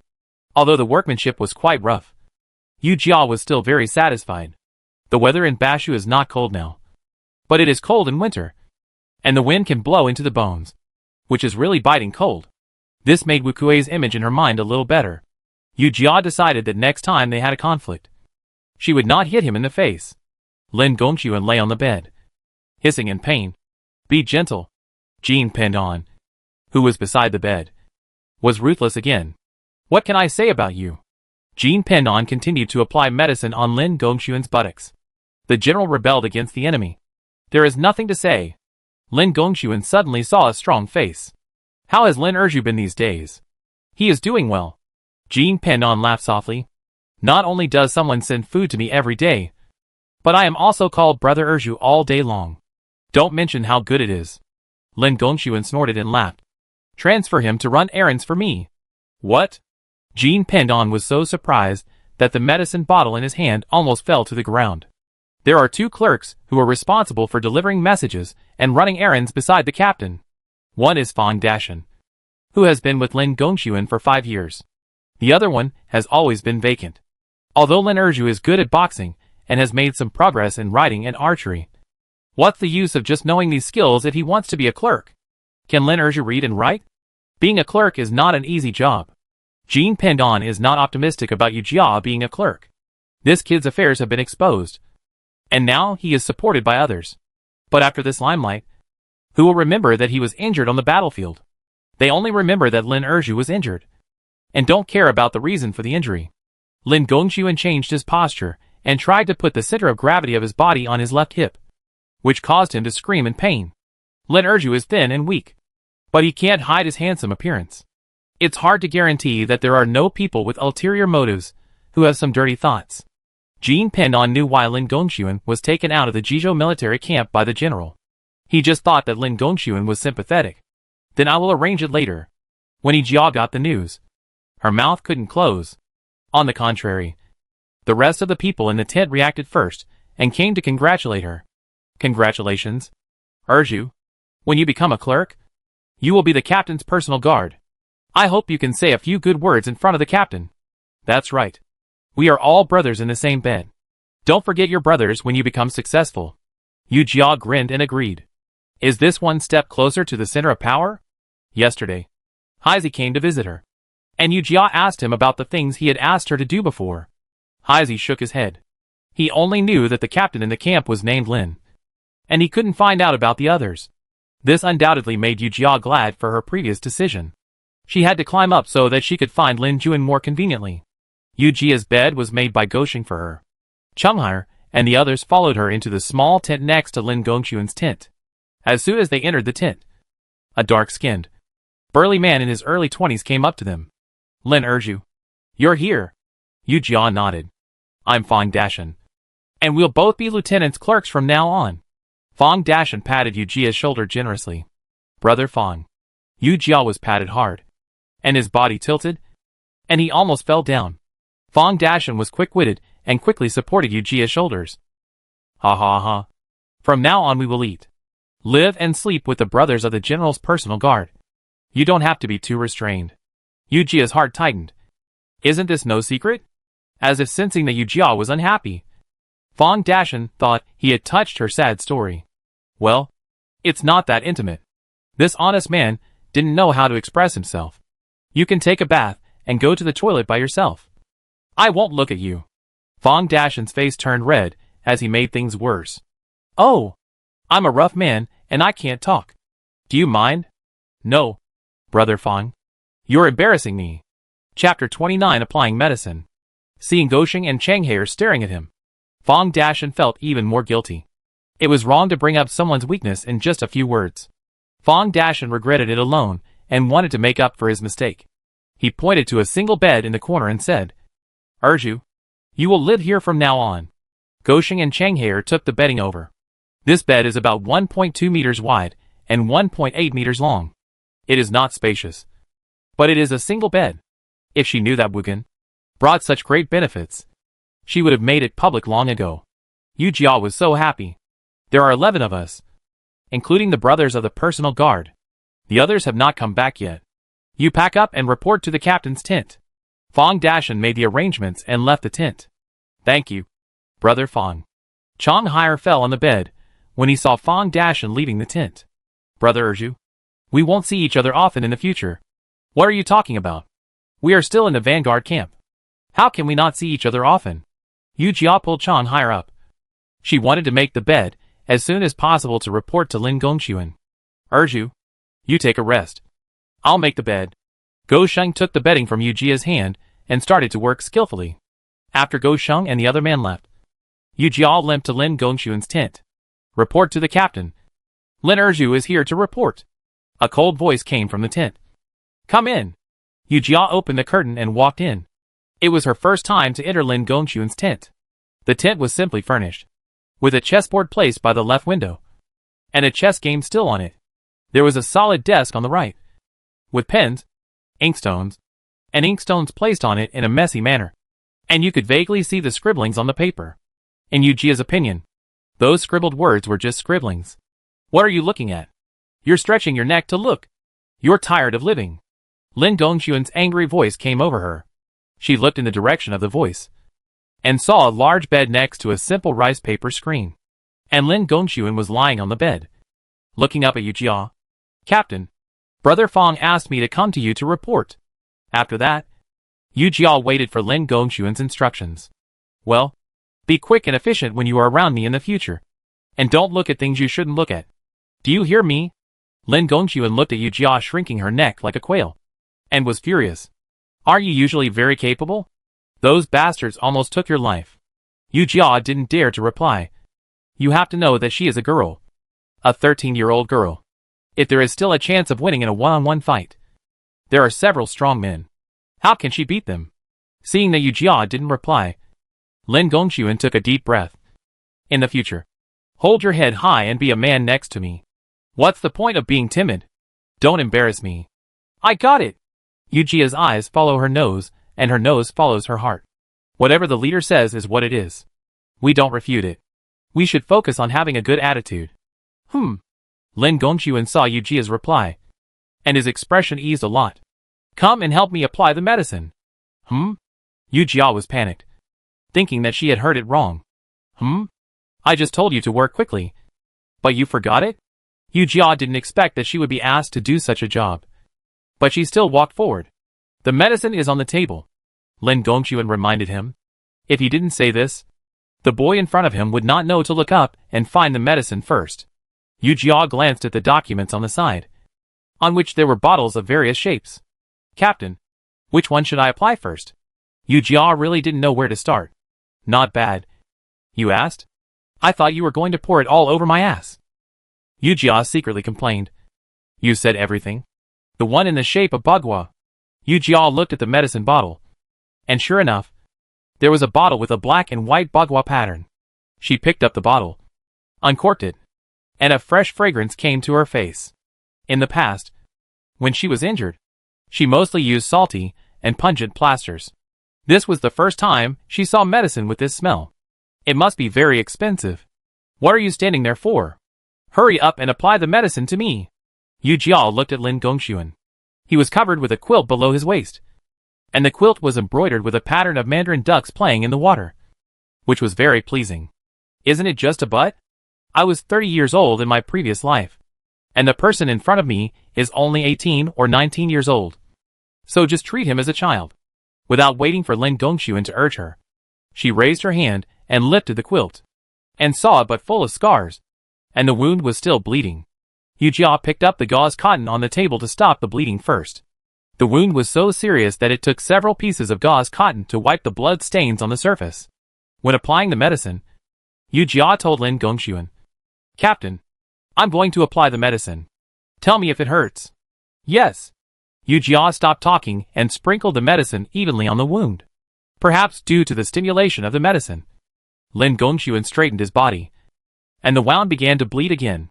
However, the bloodstains cannot be treated immediately, and the only thing to do is wait until the powder is finished. Yu Jia moved gently, trying not to touch the wound, and had to divert Lin Gongxuan's attention from time to time. Lin Erju, do you often treat injuries for others? Lin Gongxuan couldn't help but be curious, seeing that the young man in front of him was young and seemed to be very experienced in treating wounds. He became curious. I guess so. Yu Jia recalled that when he was in the boxing gym in his previous life, he was often injured. When he was an assistant coach, he was sparring with students, and getting injured was a common occurrence. Sometimes he was too lazy to go to the hospital, so he treated the wounds himself. After becoming a coach, he was not injured very often, but he also had to treat the wounds for the students. In her line of work, getting hurt is a very common thing. In Lin Gongxuan's opinion, the young man in front of him is often bullied, so he often treats his wounds when he is injured. No wonder he is so good at boxing and kicking at such a young age. It turns out that he is often beaten. Long-term illness makes a good doctor. After being beaten many times, he becomes a master. If you encounter such a thing in the future, tell Fang Dashan. Do you hear me? Yu Jia was a little surprised that Lin Gongxuan could actually care about his subordinates. But it's normal to think about it. She is now considered Lin Gongxuan's confidant. If she is beaten black and blue again, it will be Lin Gongxuan's face that will be embarrassed. Thank you, Captain. Yu Jia still didn't give up. After struggling for a long time, she still asked, why did the lieutenant come to join the army? Lin Gongxuan seemed impatient, as many people had asked him this question. To build a career and to defend the country. Yu Jia breathed a sigh of relief. The Lin maiden in her memory did not have such great ideals and ambitions. When she returned to her childhood, Lu Nyang raised her fair and rosy face and asked Lin Naden. Brother Naden, what do you want to do when you grow up? Lin Naden smiled. I want to be a landlord, so that I can eat a lot of food without working. Lun Yang stretched out her white and tender fingers to cover her mouth. Shame on you. Mother said that not working and just wanting to eat is a lazy man's behavior. Lin Naden was anxious. He scratched his head and stood in front of Lun Yang. I'm not a lazy man. I eat enough food and let you eat enough food too. Chapter 30, Unusual Movement. Yu Jia's leg injury healed quickly, and she attributed it to Lin Gongxuan's help. Lin Gongxuan thought her limping was unsightly, so he asked her to apply the extremely effective medicine. After the injury healed, Yu Jia returned to the Vanguard camp for training except for her shifts. Everyone was surprised. Why did she have to endure the pain of training when she was already a clerk? Brother Erju, aren't you communicating and guarding beside the captain? Why did you come to train with us again? You can't bear to leave us. Chang Haier looked at Yu Jia with a sly smile, and then looked at Jiaoyan, who was concentrating on shooting. Or do you want to secretly watch the show with Jiaoyan? Yu Jia put down the crossbow in his hand and gave Chang Haier an elbow. And Chang Haier screamed exaggeratedly. Here it comes again. You can't get past the pink play. Right? Yu Jia picked up the crossbow again and pulled out an arrow from the quiver. The master will die, and all the guards who survive without reason will be killed. My duty is not only to pass the message to the captain, but also to protect the captain. If anything happens to the captain, I will not live. I must improve my skills. With a whoosh, the arrow cut through the sky and hit the bull's eye. Yu Jia stopped with satisfaction. And his current condition is getting better and better. Feeling refreshed, everything looks good to the eyes. Yu Jia hummed a little song and returned to the tent. Several people from the royal guards were there. When they saw Yu Jia coming back, they greeted her and continued talking. I think the prince will be scolded by the emperor this time. The speaker was Huan Long, who was 15 years old, not tall, and had 2 dimples when he smiled. Think about the 200,000 people in Jizhou City who were all slaughtered. And the governor was the prince's man. So the prince can't escape the blame anyway. Wang Xiaobo took over the conversation. He was 32 years old this year. Tall, but too thin, making him look only in his 20s. When Yu Jia heard the word Jizhou, her heart tightened, and she listened attentively again. The two had long regarded Yu Jia as their own, so they did not avoid talking about these things. I'm afraid that the prince will be scolded, and our general will be implicated. Huan Long's face showed worry. If Jizhou is lost, the soldiers of the Jizhou military camp will be given to the general. Is it possible that the general will be asked to recapture Jizhou City at that time? Wang Xiaobo did not realize that Yu Jia was from the Jizhou military camp. He even asked Yu Jia's opinion. Erju, you came from the Jizhou military camp. Do you think this is possible? Yu Jia pretended to have just heard them talking. What? You said let our general recapture Jizhou City? Hey, what does he know as a little kid? It's good enough for him to know how to eat and wear warm clothes. Huan Long obviously did not agree that Yu Jia could understand the topic of the two people. Yu Jia pretended to be stupid and dodged. In fact, the two people's worries were not groundless. In the captain's camp, Li Yinxiao sat in front of the documents, staring at the pen holder in front of him without saying a word. General, are you worried? Lin Gongxuan couldn't help asking. Li Yinxiao retracted his gaze and looked at Lin Gongxuan. The report from the capital said that the court was in chaos because of the Jizhou City incident. It has been more than 7 months since the massacre, and the emperor has not yet come to a conclusion. Shichou Captain Gu Wenbin has died for his country, and the former Gui Captain Zhang Changxian was beheaded for dereliction of duty and delaying military intelligence on the battlefield. This matter has not come to an end. Li Yinxiao had a headache when he thought of this matter. Those who should be killed, and those who should be merged should be merged. The current problem is how to take back Jizhou City. As for why Jizhou City fell, after discussing it for so long without any results, shouldn't we give up? Isn't it because of this that the general wants to stay away from the government? Lin Gongxuan said without hesitation. Anyone thinks that the sudden loss of Jizhou City is problematic, but now the investigation is unclear, and we are still entangled in the past. There must be someone obstructing it. Li Yinxiao stood up and walked back and forth with his hands behind his back. He was angry now, but he didn't know how to vent. Li Yinxiao wanted to lead the army to take back Jizhou, but the journey was long, and the princelings in the court would not agree to his taking over. General, Don't worry about Jizhou. Pay more attention to Musling's movements. Lin Gongxuan was right. Today, the Namanmu tribe made some unusual moves at the border. The first to be affected was Tom Chung. I think they are tired of living. Then Li Yanxiao changed the subject. Have you received a clerk recently? Named Erju? Nothing can be hidden from the general. It is true. Lin Gongxuan was surprised. When did the general become interested in such a soldier? I heard that this soldier injured a man's foundation on the battlefield and saved the people in the neighboring village. He is very popular. Li Yanxiao sat in front of the chessboard and stretched out his hand to pick up a black piece. This kid also likes to watch porn? Lin Gongxuan was suspicious. General, this kid is really hurt. The rumor that he likes to watch porn is just a rumor spread by the soldiers. Don't believe it. Heh, Li Yanxiao said. I didn't say anything. But you protected him. I dare not. Don't dare? What is there for you? Lin Gongxuan. Not to dare? Li Yanxiao's mouth curled up, with a mocking look on his face. And his words were cold. Although there is no order in the army to prohibit soldiers from watching porn, it is not a good influence after all. However, now we can give him a chance to make up for his mistakes. General, please give me your orders. Lin Gongxuan breathed a sigh of relief. And his shirt was soaked with sweat. Give him a day to watch the show. Remember? Find out the news in Tongcheng. Yu Jia shrank to one side nervously. Captain, do you want to see me for something? Lin Gongxuan gritted his teeth. Lin Erju, is the show good? It's endless. Right? In the Vanguard camp. Chang Haier kept talking about the show. And here? Lin Gongxuan asked again. Ask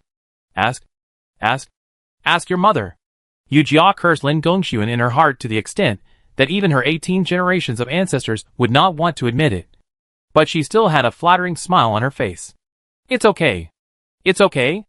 Lin Gongxuan's excitement involved the wound on his buttocks. He clenched his fists and looked up at Yu Jia, as if he wanted to tear her bones apart. It seems that Master Zhu hasn't seen enough. How about I let you take a day off and go and have a look? No. Yu Jia was all smiles. Captain, you are joking. How dare I go and have a look? No. I have to go. If you can't find a place, I'll let Fang Dashan go with you. Lin Gongxuan looked at Yu Jia sinisterly, as if to say, try to refuse again. What does Captain mean by that? Yu Jia came to her senses. She associated Huang Long and Wang Xiaobo's words with the idea that something happened in Jizhou and might affect the Yunnan military camp. Could it be that something happened in the Yunnan military camp? Or maybe the southern barbarians were also moving. You are a little smart. But not much. Lin Gongxuan's voice softened. It seems that Yu Jia guessed right. Chapter 31. Get the news. Yu Jia returned to the tent of the Vanguard camp that night. She pulled Chang Haier over to chat. Chang Haier, we have known each other for such a long time. How do I treat you? Chang Haier smiled, turned around and looked around, and was proud again when he saw the envious eyes of others. Brother Erju is of course the best to me. He sat up straight and said loudly, Brother Erju and I are brothers who have lived together for life. We are just one pair of pants away from each other. Go Sheng turned his face away helplessly. Keep your voice down. The whole tent can hear it. He. Yu Jia chuckled a few times. Since we are brothers who have lived together for life, then brother needs your help. Will you help? Hearing the word help, Chang Haier straightened his chest. Brother Erju, just say whatever you want. I will go through fire and water without hesitation. Yu Jia lowered her voice. The captain gave me a secret mission. But I need this. She rubbed her fingers. And Chang Haier immediately understood. Isn't it just money? I have it. My brother's is yours. Just take it. Chang Haier took out the small package under the pillow. He fumbled for a while and handed Yu Jia a silver ingot. And Yu Jia's eyes lit up immediately. Good guy. Yu Jia suppressed the doubts in her heart and didn't ask it out loud. She grabbed the silver and stuffed it into her sleeve, and pulled Chang Haier's shoulder with her hand. Good brother. I remember everything. After Yu Jia left, Chang Haier was proud of him. He pulled Go Sheng over and said with joy, Look, Erzu doesn't treat me as an outsider. He went to see a play and asked me to borrow money. Go Sheng pulled his hand away. How do you know she went to see a play? Of course I know. Apart from spending money on this, when else would Erzu ask for money? He wants to save face. If he doesn't tell the truth, let's save some face for him. Yu Jia went to Tongcheng early the next morning. This mission was difficult, and she didn't dare to take it lightly. In addition to the theater, wine shops and tea houses were also great places to get information. Yu Jia chose a breakfast shop with noisy voices and walked in. There are only 2 kinds of food sold in the store: oil cakes and oil tea. Yu Jia bought 2 rice cakes and a bowl of oil tea and sat in the corner. The rice cakes were quite to Yu Jia's liking, but she couldn't get used to the salty and fragrant oil tea, so she put it aside after taking a sip. 2 people dressed as southern barbarians came late and couldn't find a seat, so they shared a table with Yu Jia. The life of the people is nothing more than firewood, rice, oil and salt. The 2 spoke in Mandarin with a distorted accent and talked about family matters. The price of salt has increased again recently. My wife asked me to buy salt, but she thought I had embezzled it. The speaker was a middle-aged man with blonde hair and dark eyes. Who said it wasn't? Not only salt has increased in price, but rice has also increased in price. You can buy it by caddy before, but now you have to buy it by bushel. The other person who spoke looked like a person from the Great Zhou dynasty. He was thin and weak, but he was wearing the traditional costumes of the southern barbarians. I don't know what the Mu tribe is up to. Our peaceful days are numbered. The middle-aged man sipped his oil tea and continued. When the 2 countries coexisted in harmony, wouldn't our lives be beautiful? Why do you have to destroy your family?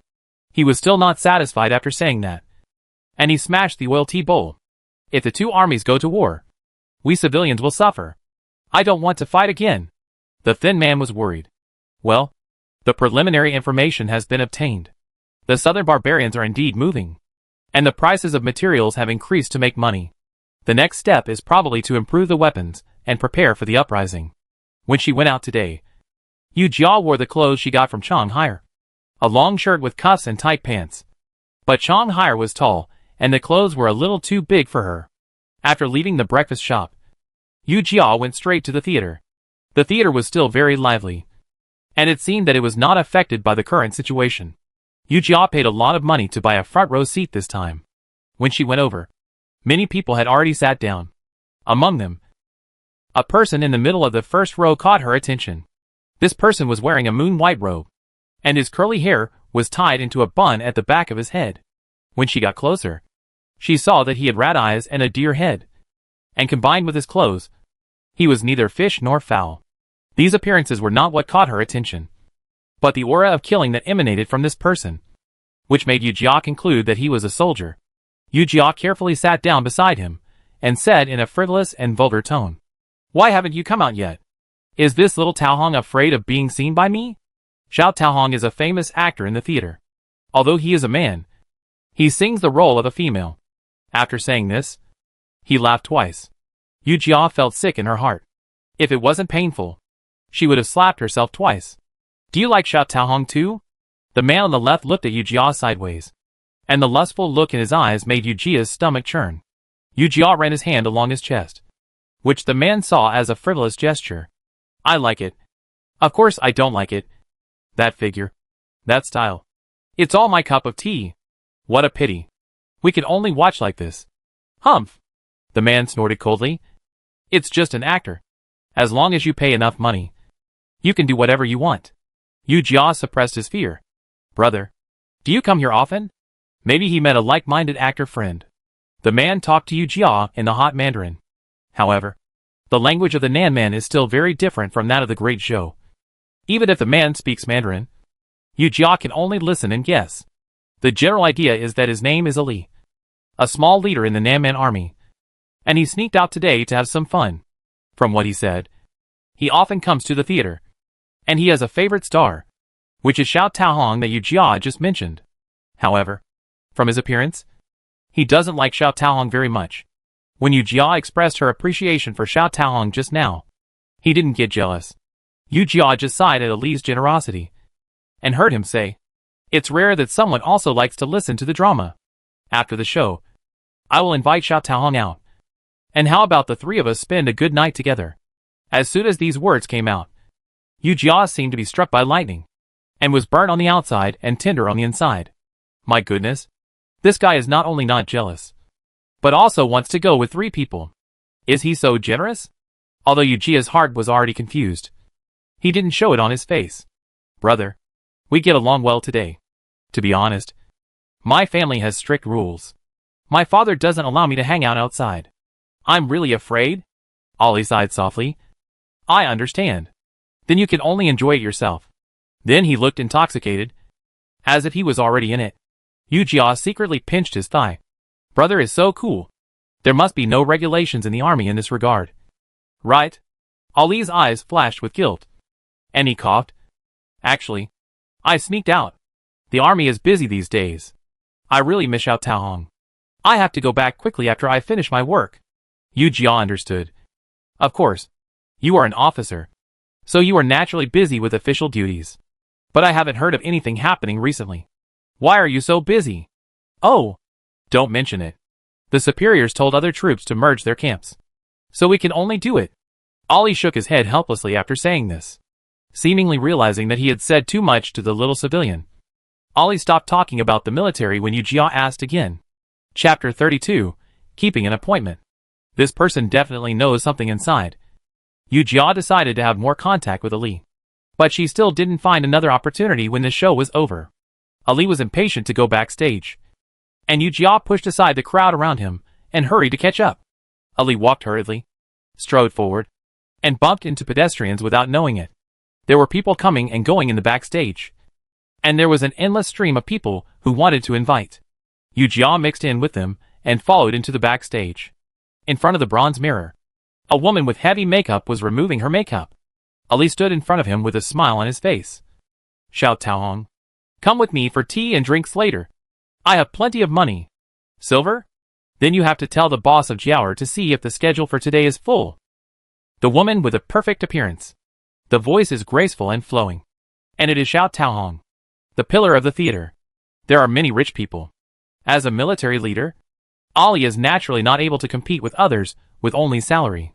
He was soon squeezed out and happened to meet Yu-Jia, who was hiding in the crowd. Brother, what's this?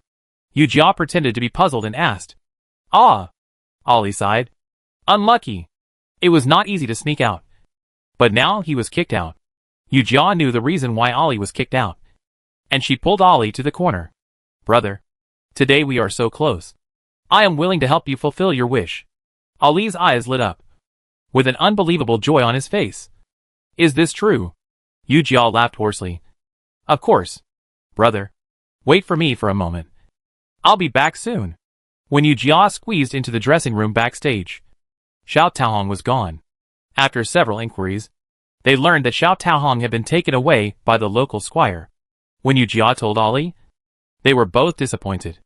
Ali was disappointed that he had no place to vent his desires. Yu-Jia was disappointed that she only got a little information this time and returned empty-handed. But Yu-Jia would not give up easily. She agreed with Ali to meet at the theater at 10 o'clock tomorrow. I will make you what you want. Ali was naturally overjoyed and said that he would definitely come to the appointment tomorrow. Yu-Jia waited at the theater gate until the hour of high, and finally waited for Xiao Taohong's sedan chair. She hurriedly stopped Xiao Taohong to tell her about her invitation tomorrow and wanted to pay a deposit first. Xiao Taohong's eyes were ambiguous, and she looked at Yu-Jia up and down. I wonder what you want to do with me tomorrow. This question. Of course, Yu-Jia didn't say it in the end. Xiao Taohong understood. Her eyes were full of teasing. Oh, are you sure? He walked into the theater in small steps, and Yu-Jia wanted to chase him. The driver next to her stopped her, and Yu-Jia was a little anxious. I have money. Xiao Taohong stopped. Come with me. Yu-Jia followed Xiao Taohong to a boudoir, and before he stood still, he heard Xiao Taohong ask, What do you want to do? Yu-Jia didn't waste words and directly stated the purpose. Tomorrow, I will ask you to receive a military officer. You only need to ask what he is busy with recently, and don't worry about the rest. Then Yu-Jia's eyes became sharp. She picked up the night pearl on the table and played with it casually. But what she said was frightening. Just ask about daily life. Don't say anything else. How much? Xiao Taohong raised her eyebrows. Why do I hear your threat? Since you said the other party is a military commander and asked me to get information. Who are you? Are you the spy? For a moment, the atmosphere became tense. Yu-Jia put down the night pearl and slowly reached for the dagger on her waist. This dagger was stuffed into her by Fang Dashan before he left. In case of emergency. Spy. As far as I know. You are from the Great Zhou. You just need to know that this matter concerns the safety of the Great Zhou. Xiao Taohong's eyes flickered. Tomorrow I will receive the Southern Barbarian military commander? Yes. Yu Jia's plan was that she would decide the location tomorrow and supervise the words and deeds of the two. It would be best if the information was obtained smoothly. If it failed, then Ollie would not be able to leave the room alive. You want me to work and get information, so I won't ask for less. Xiao Taohong didn't care about the malice released by Yu Jia. He sat on the mahogany stool, and his every frown and smile was full of charm. How much do you want? When Yu Jia said this, she felt a little guilty. 10 taels of silver. Yu Jia's body stagnated. 10 taels of silver was her salary for 3 months. Yu Jia gritted her teeth again and again, and finally made up her mind. 10 taels is 10 taels. No. I have to ask Lin Gongxuan for funds when I go back. It was midnight when they returned to the camp. But Yu Jia saw that the lights were still on in Lin Gongxuan's tent. So he went to report the news. Lin Gongxuan glanced at Yu Jia. You kid is enjoying yourself outside, and you still know to come back? I thought you forgot that you are a soldier? I dare not. Yu Jia quickly told Lin Gongxuan what happened today, and told him everything he planned for tomorrow. Lin Gongxuan thought for a moment, we must not alert the enemy. Killing people to silence them is too risky. If it causes a war between the two countries, it will not be worth it. Yu Jia was confident. This man sneaked out of the barracks and fought with his fellow barbarians for an actor. He was accidentally killed. How can we blame the Great Zhou? Take a step back. Even if we blame the actors of the Great Zhou for being too tempting, can our 300,000 strong army of the Yunnan army be vegetarians? We will beat them to a pulp. This flattery hit the right spot, and Lin Gongxuan felt his whole body smooth. I didn't expect you to be such a good talker. Taking advantage of the boss's good mood, Yu Jia quickly made a small request. Well, Captain, I have to pay Xiao Taohong tomorrow. Today I borrowed 5 taels of silver from Chang Hire and paid the deposit. Look at the remaining 5 taels. Lin Gongxuan rolled his eyes at her. Go to Dashan to get 10 taels of silver tomorrow. Remember to go with Dashan at night so that you can take care of me. Okay. Thank you. Captain. The money issue was settled, and everything was easy. Yu Jia slept soundly until dawn. She didn't plan to hide this from Fang Dashan. After she told Fang Dashan about her plan, the latter was a little worried. Let's call a few more brothers just in case. Yu Jia thought about it and realized that Ali was tall, and if the two of them went head-to-head with him, they really couldn't guarantee that they would be able to beat him. Okay. Fang Dashan then went to make arrangements. Fang Dashan was reliable, and Yu Jia trusted him very much. Time passed, and it was night. Yu Jia asked Fang Dashan to take people to hide so that Ali would not be suspicious. When the two met in the evening, Yu Jia found that Ali had scars on his face, and his whole face was swollen. Brother, what happened to you? Ali's eyes were evasive, and he obviously didn't want to talk more. Nothing. I had a little friction with someone and got hit twice. Chapter 33. The battle begins. After Yu Jia led Ali into the room and let him and Xiao Taohong meet smoothly, she found an excuse to leave the room and went to the next room. In another room, Fang Dashan and his 4 men were on full alert, and Yu Jia became nervous. The moon on the sky was in the shape of a sickle, and the tiny stars were scattered around like diamonds, which was very beautiful. A faint sound that made people blush came from the next room, and several people were awkwardly snapping their fingers and picking their ears. This sound did not stop until midnight. Yu Jia hurried out when she heard footsteps from the next room. At this time, Ali came out with a red face, and sweat was oozing from his forehead when he looked closely. He patted Yu Jia's shoulder vigorously. Brother, I will keep your kindness in my heart. I will send you a big gift in a few days. Ali was hinting. Yu Jia hurriedly smiled. Just have fun. Brother, we get along well. It doesn't matter if it's polite or not. After the two of them parted, Yu Jia and his friends found Xiao Taohong. At this time, he leaned on the bed and yawned, talking about their conversation in detail. Yu Jia frowned slightly, with many puzzles in his heart, and tapped the table with his fingers. You said he took the initiative to talk to you about military affairs? Well, it's nothing more than praising how capable he is. Xiao Taohong weakly raised her hand to support the hair on her temples, thinking of how Ali mentioned the military camp yesterday. Yu Jia always felt something was wrong. Their general will deploy troops in the next few days, and they want to stir up trouble and send troops. Fang Dashan was excited. This time he got a lot. Not only did he know the battle deployment of the Nan men, but also their number. Seeing Yu Jia's thoughtful look, Fang Dashan thought he was thinking about whether he could make a contribution. So he patted Yu Jia's shoulder. Urju, you made a great contribution this time. Yu Jia held his heavy shoulder, and a strange feeling rose in his heart. He always felt that things were not that simple. Just talking about Ali. How could a leader know the battle plan of the army so clearly? She expressed her doubts, and wanted to ask other people's opinions. Hey, didn't you hear what Xiao Taohong said? Ali is a capable general under the deputy general of the Mu department. What's so strange about knowing this news? Fang Dashan and others were immersed in joy. Yu Jia shook her head.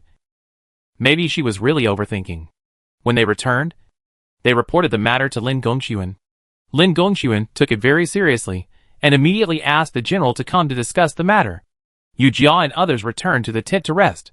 She turned her head, and looked at Lin Gongxuan's brightly lit tent. It seemed that there was a flash of sparks in her head. This spark burned too fast. Yu Jia wanted to catch it, but she couldn't. She shook her head, and didn't think about it. Her mission had been completed, and the remaining problems would be left to the superiors to solve. On the second day, all the soldiers became nervous. Lin Gongxuan dragged his sick body out of the tent. He was followed by Jin Pendon with a dark face. He looked at Lin Gongxuan with a face full of resentment. He was stubborn and could not be stopped. According to the report from the front line, the Nanman Mu tribe had assembled 100,000 troops to Tongcheng. Tongcheng's trade was closed, and the city guard Wei Chu was ready. Yu Jia followed Li Yanzhao and Lin Gongxuan to Tongcheng. Unlike the previous prosperity and bustle, every household stayed at home, which seemed very depressed. Wei Chu was over 40 years old and looked smart and capable.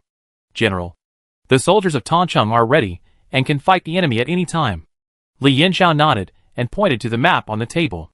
The army is approaching, and the most urgent task is to stop them at the edge. Then he put his finger on Chifeng Mountain. General, do you mean to start a war here? Wei Chu looked in the direction of Li Yanzhao's finger. This mountain is steep. Especially the Zhuofen Canyon area is an excellent hidden place. And this is the only way for the Mu army soldiers. Lin Gongxuan took over. If we set up the crane formation here, they will never come back. Crane formation. Li Yanzhao thought for a moment and nodded in agreement. Very good. The crane formation has cavalry at the front, infantry at the back, and heavy equipment soldiers on the left and right wings. The formation is shaped like a flying crane. Hence the name crane formation. The Nanman army is good at riding and shooting, and their riding and shooting were blocked at the first level.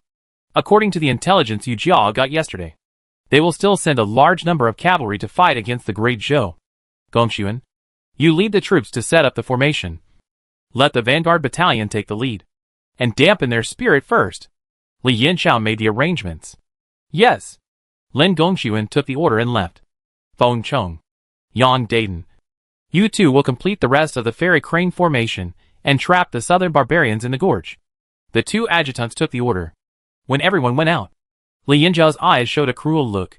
It's time to teach these southern barbarians a lesson. Otherwise they don't know how to write grandsons. Lin Gongxuan made orderly arrangements, while Yu Jia and Fang Dashan were responsible for issuing tasks to various arms. Nanman Nibu. News came from the front line that the Great Zhou is setting up the crane formation.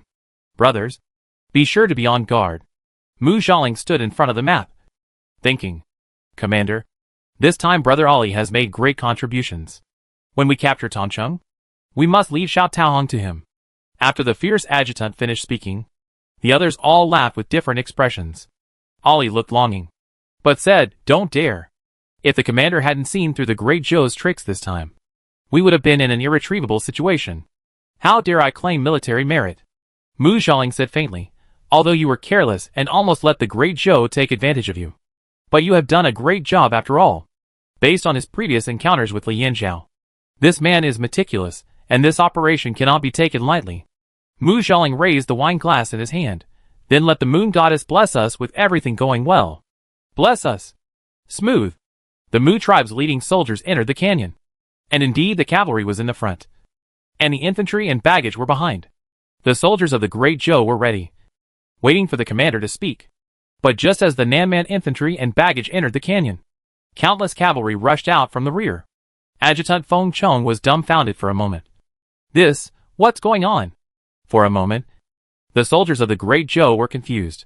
If according to the previous arrangement, the cavalry in the front could just compete with the Nanman cavalry, but the Nanman infantry came in an orderly manner with the cavalry in the rear, and the cavalry in the front of the Great Zhou could not play an advantage. Report to the commander. There are cavalry behind the Nanman Mu tribe. Ha! Li Yinzhao raised his helmet with both hands, and the moon-white armor on his body seemed to shine with silver light. The original plan remains unchanged. When the Mu tribe enters the encirclement, we will issue an order to send troops. When Yu Jia passed the news to Feng Chong, he was just stunned for a moment, and then reacted. Good guy. This time Grandpa is going to have a taste. Although Yu Jia is a clerk, it is inevitable to go into battle and kill the enemy. She left her handy long sword in Jizhou City, and she found a replacement yesterday. This sword has a wide tip and a narrow back. There are 4 large iron rings on the back of the sword, which makes a clanging sound when playing. Come on, Nanman. Let you taste the power of Grandpa. Chapter 34 Promotion. Suddenly, the canyon was filled with shouts and shouts, and a war was about to break out. The Great Zhou cavalry led the charge, and the Nanman cavalry rose up to meet them. Although the Great Zhou cavalry has made great progress in recent years, it is still inferior to the Nanman army. Just when the Nanman people felt that their morale was soaring and they were sure that they would win this battle, the Great Zhou cavalry suddenly turned around and rode towards the left and right wings. Mu Xiaoling was watching the battle in front of the valley at this time, and he felt that the situation was not good when he saw it. What's going on? Before he could react, the Nanman cavalry had already rushed over. For a while, the whole valley was reverberating with the sound of horse hooves, and the sky and the earth were shaking. The valley was filled with rolling earth and mist. The Nanman cavalry seemed to feel that they had won, and their speed was getting faster and faster, getting closer and closer to the Great Zhou square formation. But at this time, the Great Zhou cavalry had already moved to the 2 wings, revealing the infantry, who were ready for battle. It was too late for the Nanman cavalry to stop at this time, and they rushed directly into the Great Zhou infantry formation. If they rushed in, they could still take advantage of their speed to hit the Great Zhou infantry. But when they got into the formation, they found that their shields were suddenly removed, revealing extremely sharp spearheads. These long spears were different from the previous ones, with thick spear shafts and long and sharp spearheads. Some people were directly knocked off their horses by the spearheads, and then trampled to pieces by the friendly horses that rushed into the formation later. For a moment, brains and intestines flew everywhere, and they had already entered the purgatory on earth. There were those who were lucky enough not to be stabbed by the spears of the Great Zhou soldiers, but the horses under them were too fast and directly threw them off. The casualties were not determined, and the shiny broadswords followed closely. It was too late for the cavalrymen, who came later, to withdraw. The cavalrymen in front were suppressed by the infantry, and could only rush forward by inertia. They wanted to retreat, but the heavy equipment soldiers on the left and right wings of the Great Zhou Xianhe formation did not give them these opportunities. Above the canyon, huge stones had been smashed down one after another. Some people were crushed into meat patties. Some people were crushed in the limbs, and screams were endless. If she was a little luckier and not hit by the rocks, the cavalry that had moved to the left and right wings would rush out of the canyon. Yu Jia was among the cavalry on the left wing. She rode on the horse with a long sword in hand. She held the reins with one hand and swung the long sword with the other, killing one by one. It's so satisfying. Yu Jia finally understood why people on the battlefield would kill so much, and her pleasure reached its peak at this time. It is said that the reinforcements from the Nanman were all cavalry, and the infantry in front saw that the situation was not good and wanted to turn back. One of them was unable to avoid and collided with the fleeing infantry. It was another scene of people and horses falling to the ground. Countless Nanman people were trampled to death or seriously injured by their own cavalry. But before they could react, the machetes of Yu Jia and others were already in front of them. Li Yinzhao was watching the battle from behind the valley. He saw that the Nanman cavalry reinforcements in the rear gradually calmed down and began to form a line under the command of the officers. It seems that Mu Xiaoling has reacted. Sentinel, notify Ling Gongxuan to take action. Yu Jia was still in the melee. Seeing that the Nanman army in the rear was in order, he was anxious and wanted to ride forward. who knew that the Nanman team suddenly became chaotic again. It turned out that Lin Gongxuan led the cavalry of the Vanguard camp to fight from the back. Yu Jia's eyes immediately sparked with flames. He squeezed his legs hard on the horse's belly and rushed towards the Nanman army in the rear. From time to time, she leaned over from her horse and chopped at the Nanman army, like a hungry ghost in hell, marching forward bravely. The battle lasted the whole afternoon, and the scene was not completely cleaned up until the hour of midnight. Yu Jia's arm was scratched by an arrow, but the bones were not injured. Her body was already stained with blood, and she smelled it and frowned in disgust. Baby, go back and have a good rest, and come back tomorrow to change the dressing. Old Wu tied the bandage, glanced at Yu Jia, and gave an order. Thank you, Old Wu. Yu Jia just returned to the tent and saw Fang Dash and hurried over. He saw Yu Jia's arm hanging up and showed a worried look. Urju, how is the injury? No problem. Yu Jia stroked the bandage with her right hand. It was rubbed by an arrow. That's good. Fang Dashan breathed a sigh of relief. The commander-in-chief is looking for you. Yu Jia nodded. It was time to review the situation. She walked into Li Yinzhao's tent and found that the two deputy commanders and Lin Gongxuan were there. Li Yinzhao first politely cared about Yu Jia's injury, and then gave her a seat, which made Yu Jia a little flattered. Lin Erju, I will record your merit this time. How did you know that the Nanman had a trick? Li Yinzhao was very satisfied with the boy in front of him. Not only was he meticulous, but he was also brave beyond his age. Yu Jia pulled the corner of her mouth. She should have started to doubt when she saw Li's injured face. She felt very strange at the time. If he was injured in a normal fight, why would he be so evasive? Even if Ali took the initiative to cause trouble and was beaten because he felt guilty. What happened later was contrary to his previous behavior. The day before, Yu Jia tried every means to probe the situation in the army, but Ali kept silent. Why did he take the initiative to mention this to Xiao Taohong the next night? And the battle plan was detailed, and he had to repeat it several times in case Xiao Taohong could not remember it. Combined with Musling's previous cautious actions, they decided to make two plans. One was to follow the original plan, cavalry against cavalry. At this time, Yu Jia proposed another strategy. Infantry surrounded cavalry, so that the advantages of cavalry could not be brought into play, and the main attack was to surprise the enemy. The battlefield was changing rapidly. When Li Yinzhao saw the main force behind the Nanman army, he acted according to the plan proposed by Yu Jia, and the effect was surprisingly good. Finally, Lin Gongxuan led the Vanguard camp's scouts to give them the final blow. Great! This time it was really fun. Yang Debao slapped his thigh. Let them use dirty tricks. This time, they will lose more than they gain. Everyone laughed. Lin Erju, you have made great contributions this time. According to military regulations, all soldiers of our great Zhou will be promoted to fire chiefs if they kill 10 soldiers. Li Yinzhao sat in the main seat and continued. If you kill 20 soldiers, you will be promoted to team leader. Although you are a clerk, you should also follow the military regulations for soldiers to be promoted. This time you can be promoted to fire chief. However, he could not tell the public that he was promoted because of offering advice. He could only say that he was brave and good at fighting, and killed more than 10 Nanman soldiers.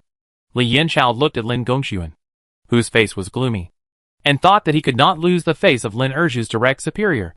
Or do you still want to stay by Lin Gongxuan's side and be a clerk? Yu Jia knelt on the ground. General, can I be the fire chief in the Vanguard camp? Oh! This made Li Yinzhao look at him with new eyes. In the past, some people would rather go to ordinary military camps for promotion. But this kid in front of him wanted to stay in the Vanguard camp. I am willing to continue to be the sharp knife in the general's hand with the lieutenant. Lin Gongxuan showed a relieved smile on his face at this time. Lin Erju was in the limelight at this time. He had no grudges in his heart, and was even quite proud of it. But others would not think the same as him. They were afraid of arrows shooting at the front soldiers. At present, Lin Erju was not in a hurry to leave his subordinates, which was considered to be a little thoughtful. Okay. Your captain loves you well. Go. Go back and listen to your captain's arrangements. If you can be yourself, who would want to be a bully around others? She only wants to be the brave and warlike Lin Erju. She doesn't want to be Lin Gongxuan's clerk Lin Erju. Chapter 35 Return to the Vanguard Camp. Yu Jia was assigned to the second fire of the Vanguard Camp as the fire chief. As soon as he returned to the tent, Go Sheng came up to him. Zhu, why are you back again? His face was full of worry. And he really couldn't understand why Yu Jia came back again. Wouldn't it be good to be a clerk beside the lieutenant and spend his days leisurely? Before Yu Jia could say anything, a short soldier took over the conversation. Of course, it's to get promoted and make money. Isn't it? You got promoted after going on a trip and coming back. People think you picked up this position. Yu Jia turned his head to look at the person who was talking. The two people were staring at Yu Jia with unfriendly faces. He looked a little familiar. Maybe from the Jizhou military camp. So Yu Jia didn't plan to answer again. Chang Haier couldn't stand it any longer. What are you two talking about? Zhu got promoted by hard work. Besides, she is your superior. Yu Jia looked at the two people seriously. If it was in normal times, she would definitely be easygoing and easy to talk to. But these two people knew that she was their boss.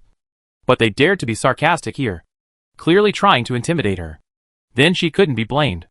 Are you Erwo's? Yu Jia asked in a deep voice. So what? The short man who spoke casually was called Liuzi. You are not going to find an excuse to punish us. Are you? We are so scared. Lao Wogwo was in his 30s, with a mouthful of yellow teeth. Humph! Yu Jia snorted coldly. This is not a straw boat. How can you be so humiliating here? Yu Jia's counterattack seemed unexpected, and the two were stunned for a moment, then reacted. The fire chief scolded people on the first day of taking office? It seems that we will have to make things difficult for us in the future. Scold you? That depends on whether you have the fate to be human. Yu Jia stepped forward. I am the fire chief appointed by the general. Although the position is not high, I am more than enough to manage you. She put her hands behind her back, stood with her legs apart, and looked aggressive. Then she imitated the disdain on Lao Wogwa's face. If you really don't accept it, go to the battlefield and kill the enemy. Kill a dozen or 20 people. Won't you get promoted? Yu Jia's tone made the two men angry. She thought killing people was as easy as killing chickens? And they killed tall and strong southern barbarians. And killed a dozen or 20 of them. Humph. What are you talking about with a rootless kid? Let's go! The two men left the tent angrily. Zhu, you have to be careful. These two people are not good people. Go Sheng reminded. Yes, Fire Chief. Yuan Tu was the second fire, and happened to be working under Yu Jia. He reacted the fastest and changed his words. When they heard that you were going to be our fire chief, they said early in the morning that they would teach you a lesson. Yuan Tu saw Yu Jia raised an eyebrow, thinking that she minded what he said, and hurriedly expressed his loyalty. Don't worry, Chief Fire. I will definitely follow your lead in the future. Seeing that Yu Jia's expression did not change, he secretly breathed a sigh of relief, and then introduced her to the personnel of Erwo. Erwo now counts Yu Jia and has a total of 6 people, including the two just now, Jiayan, Yuan Tu, and Wu Kuei, except for Wu Kuei and Yuan Tu. The rest are from Jizhou military camp. Originally, I thought that the superiors were all from Jizhou military camp, and everyone could still consider the friendship of same roots. But looking at their attitude, it is clear that they have a grudge against Yu Jia. Gosheng, do you think I have a grudge against them before? Why are they so hostile to me? Yu Jia always felt confused. Besides, they look familiar to me. I should have seen them before. The leader dared to make trouble on the first day of taking office. How bold. Not only have I seen them, they are several fire chiefs under Lu Dongfang in the new recruits camp before. Yu Jia suddenly looked up at Go Sheng, and the flames in his eyes scared Go Sheng. Now Yu Jia finally understood where the hostility of these two people came from.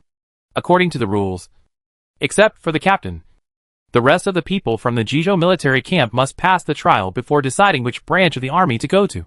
These two people passed the trial, and were left in the Vanguard camp. And some fire chiefs with poor skills were assigned to the infantry battalion and cavalry battalion, or the equipment battalion, etc. By the way, where did our Ding Huichang go? Go Sheng sighed, his face heavy.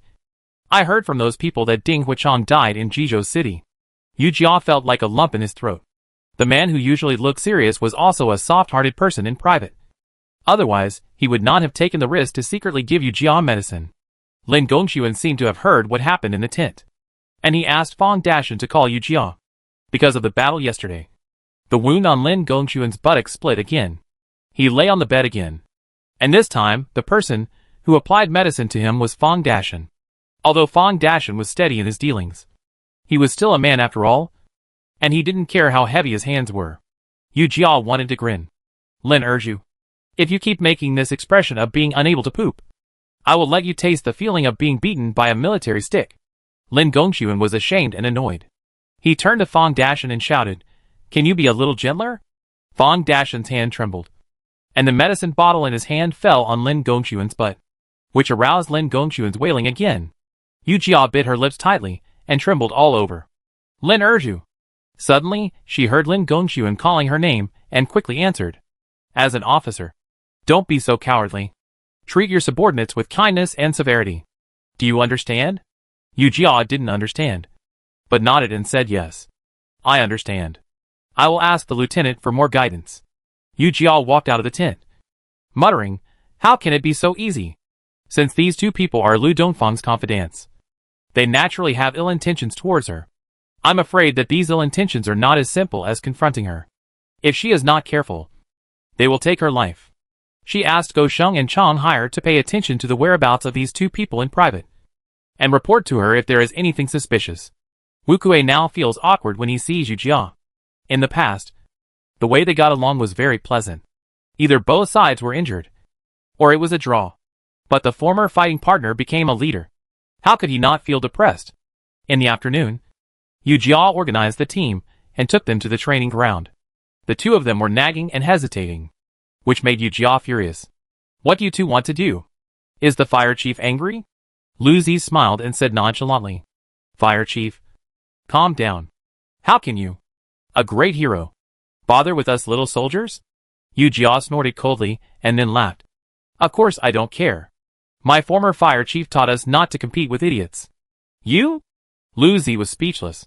Hey, Lu Zi, calm down. Why are you bothering with someone who has no roots? Lao Wogwa pulled Dong Zi and howled exaggeratedly. The people from other teams looked at him sideways. Well, I have no roots, but I was injured in the battlefield. Yu Jia picked up the teaching stick in his hand and made a flower. That's better than you guys who have roots but can only squat to pee. Chapter 36 The Cause of Death of Ding Huicheng. Lin urged you. Don't go too far. The old man had a ferocious look on his face. Don't think we don't know the ugly things you've done. Ha ha ha. Yu Jia seemed to have heard a big joke and laughed up to the sky. She also exaggeratedly wiped the non-existent tears from the corners of her eyes. Then she lowered her voice and smiled evilly. Since you know what ugly things I've done, aren't you afraid that I'll do it again? The two looked at each other, and both saw shock in each other's eyes. Little guy, isn't it just to scare people? It's the same with everyone. Huicheng. Others have already started training. Let's start too. Wu Kuei reminded him. Yu Jia turned around to save face and said, Well, okay, let's get started. Oh, by the way, the captain wanted me to take you to practice casually this afternoon. Yu Jia pretended to be serious and said, The captain told me to arrange it myself. Hey, I'm new here. How can I understand these things? But the captain refused to listen and asked me to arrange it. Her pretentious look made Wu Kuei's eyelids jump, and he wanted to rush up and hit her. Who knew that Yu Jia changed the subject next? Except Liuzi and Leowogwa. The rest of you will run 5 laps with weights.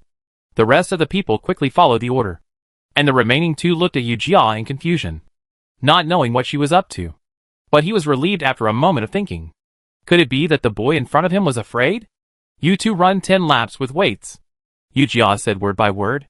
Why? Why? You are taking revenge for personal gain. Yu Jia blew a breath on the teaching stick. Yes, I am taking revenge for personal gain. If you have the guts, go to the team leader and complain. The two of them were instantly deflated. No matter how thorny they are, they know the stakes. Yu Jia had just been transferred back from Lin Gongxuan. Maybe Lin Gongxuan let her come back to train her. It's enough to make some trouble for her in private. If it really goes to the team leader, not only will she not get any advantage, but she will also be beaten by the teaching stick. The two reluctantly went to the sandbags to tie them up. Yu Jia was secretly happy. Sometimes it was useful to pretend to be powerful. After an afternoon, the two were exhausted and sat on the ground. Yu Jia no longer cared about them and sat behind the equipment rack to rest. The two did not notice Yu Jia and complained in a low voice. What kind of yellow-haired boy dares to ride on my grandfather's head and shit? Bah! You have nothing. Why are you so proud here? Sooner or later, we will kill her. Yu Jia was shocked. She really underestimated the malice of these two people towards her. Just like we did to Lao Ding. The two of us will rush up and wipe her neck. And see what she can still be proud of. Ding Huicheng was also harmed by these people. Yu Jia secretly rejoiced that he had dealt with Lu Dongfang in the plane. This scum actually let someone harm Ding Huicheng. No. This kid is much smarter than Lao Ding. He failed to get him in Jizhou Chengdongzi last time. We have to think long term. Seemingly realizing that the parade ground was not suitable for conspiracy. They stood up and walked towards the grove beside the parade ground. Yu Jia did not follow them. No matter what plan they made, Yu Jia was ready to strike first. These scums always wanted to engage in military politics. So they could not achieve anything in the army.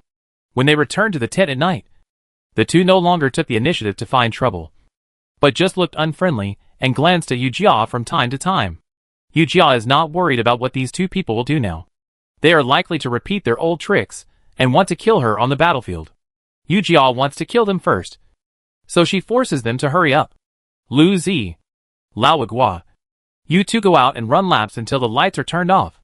When these words came out, everyone in the tent was stunned. Even Go Sheng didn't understand why Yu Jia, who was usually easy to talk to, would stir up trouble. What did you say? Lao Wagua threw his clothes to the ground with a swish. This afternoon, Lu Zi and I ran 5 more laps than others. And now you want us to run again? Lu Zi also got off the bed. Hey, Fire Chief. Aren't you going too far? Yu Jia took her time to lift the quilt. It was almost the end of the year, and the weather was cold. She didn't want to freeze. Come! I'm your superior. I told you to practice crossbows after running today. Where did you two go? Why didn't you obey my orders? The two looked at each other, and saw guilt in each other's eyes. We went to the crossbow field, Lu Zi retorted. But his voice was obviously much lower than before. The others in the tent understood the two people's expressions. Gone? Yu Jia sat in the quilt. Wu Kuei, did you see the two of you go to the crossbow field today? Wu Kuei didn't want to get involved in any battle. He only cared about whether his archery skills had improved. So he said the truth with absolute certainty. No. That's it. Yu Jia asked Chang Haier to move aside. Go. It's cold. It's warm to run. When the two saw Yu Jia sitting in the bed, anger rushed from the bottom of their hearts to their foreheads, like a thick fog. Lao Wagua was the first to walk towards Yu Jia's bed. Go Sheng saw that he was coming with bad intentions, and immediately blocked him. Lao Wagua, what do you want to do? Beating the superior will get you a military stick. Being beaten with a military stick? Lao Wagua had already lost his mind. Didn't Lin Erju also get beaten with a military stick? And after that he was thrown on the execution ground like a dead dog? His hands and feet trembled, and his eyes were about to pop out. If it weren't for the good old man Lao Ding carrying her back to the tent, she would have died long ago. Yu Jia was moved when she heard Lao Ding. It turned out that it was Ding Huicheng who saved her. Then she heard Lao Wogua continue to say, he also secretly gave you medicine.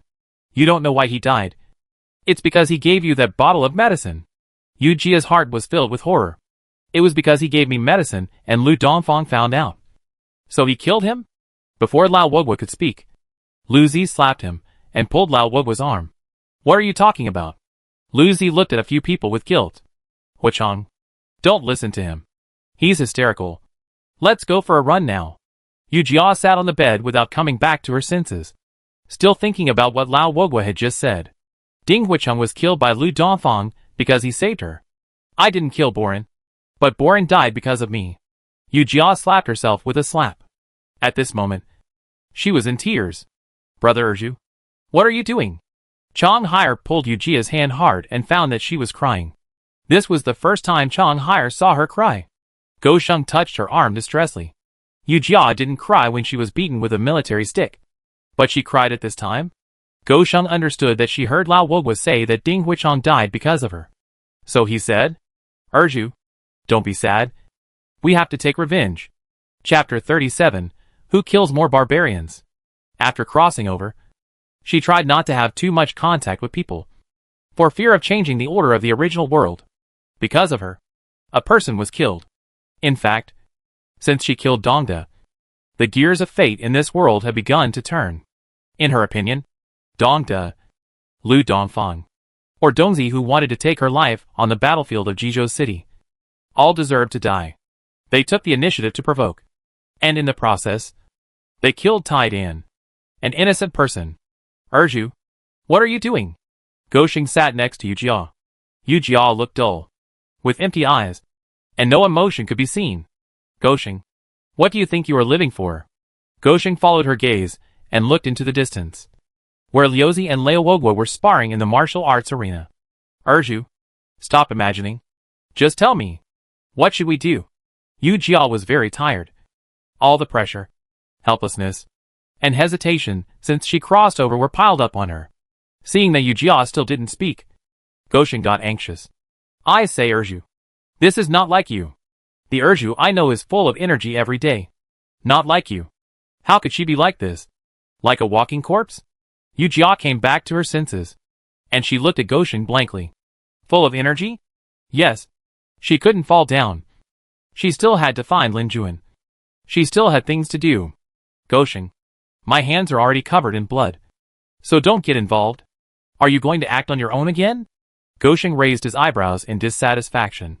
Don't forget that I have a grudge against Lu Dongfang. Grandpa was sent to the Vanguard camp by him to die for no reason. Although he died, the trouble was not solved. Goshing pursed his lips to signal Yu Jia to look at Liuzi and Lao Wogwa in the martial arts arena. Besides, Ding Huichang is so good to me. I have to avenge him. Yu Jia didn't think so. She didn't want to involve other people.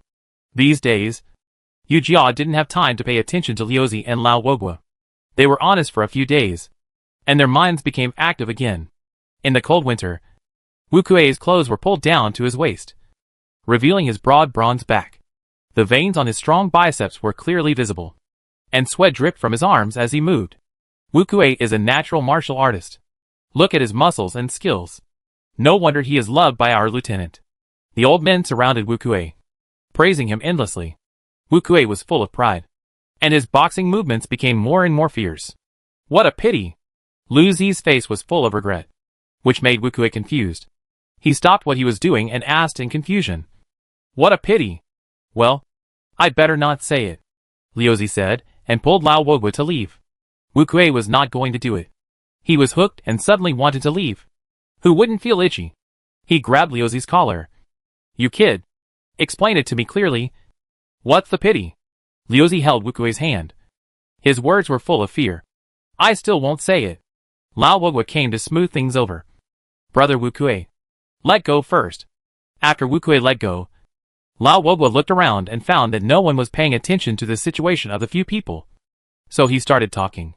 Brother Wu Kuei, as far as we know, you have been in the Vanguard camp for 2 years.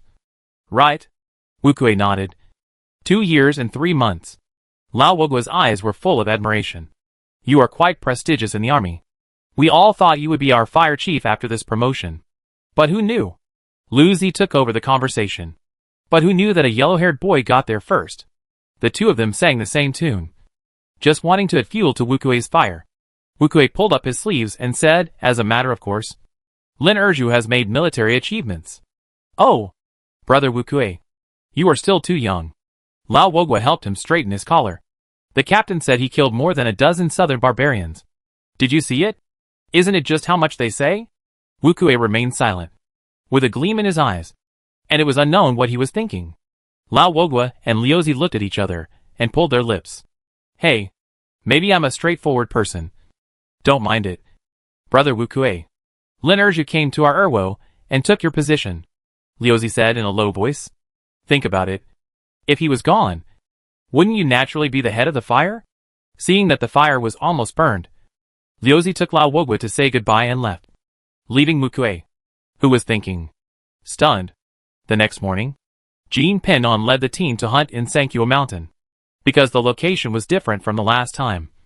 And to prevent the last incident, there was a wire soldier to supervise this time. After Yu Jia arranged the task, he rode into the forest alone. In the cold winter, there are fewer mountain products, so we must seize the opportunity this time. Yu Jia rode Xiaobai and rushed to the mountain peak. The man and the horse walked to the river.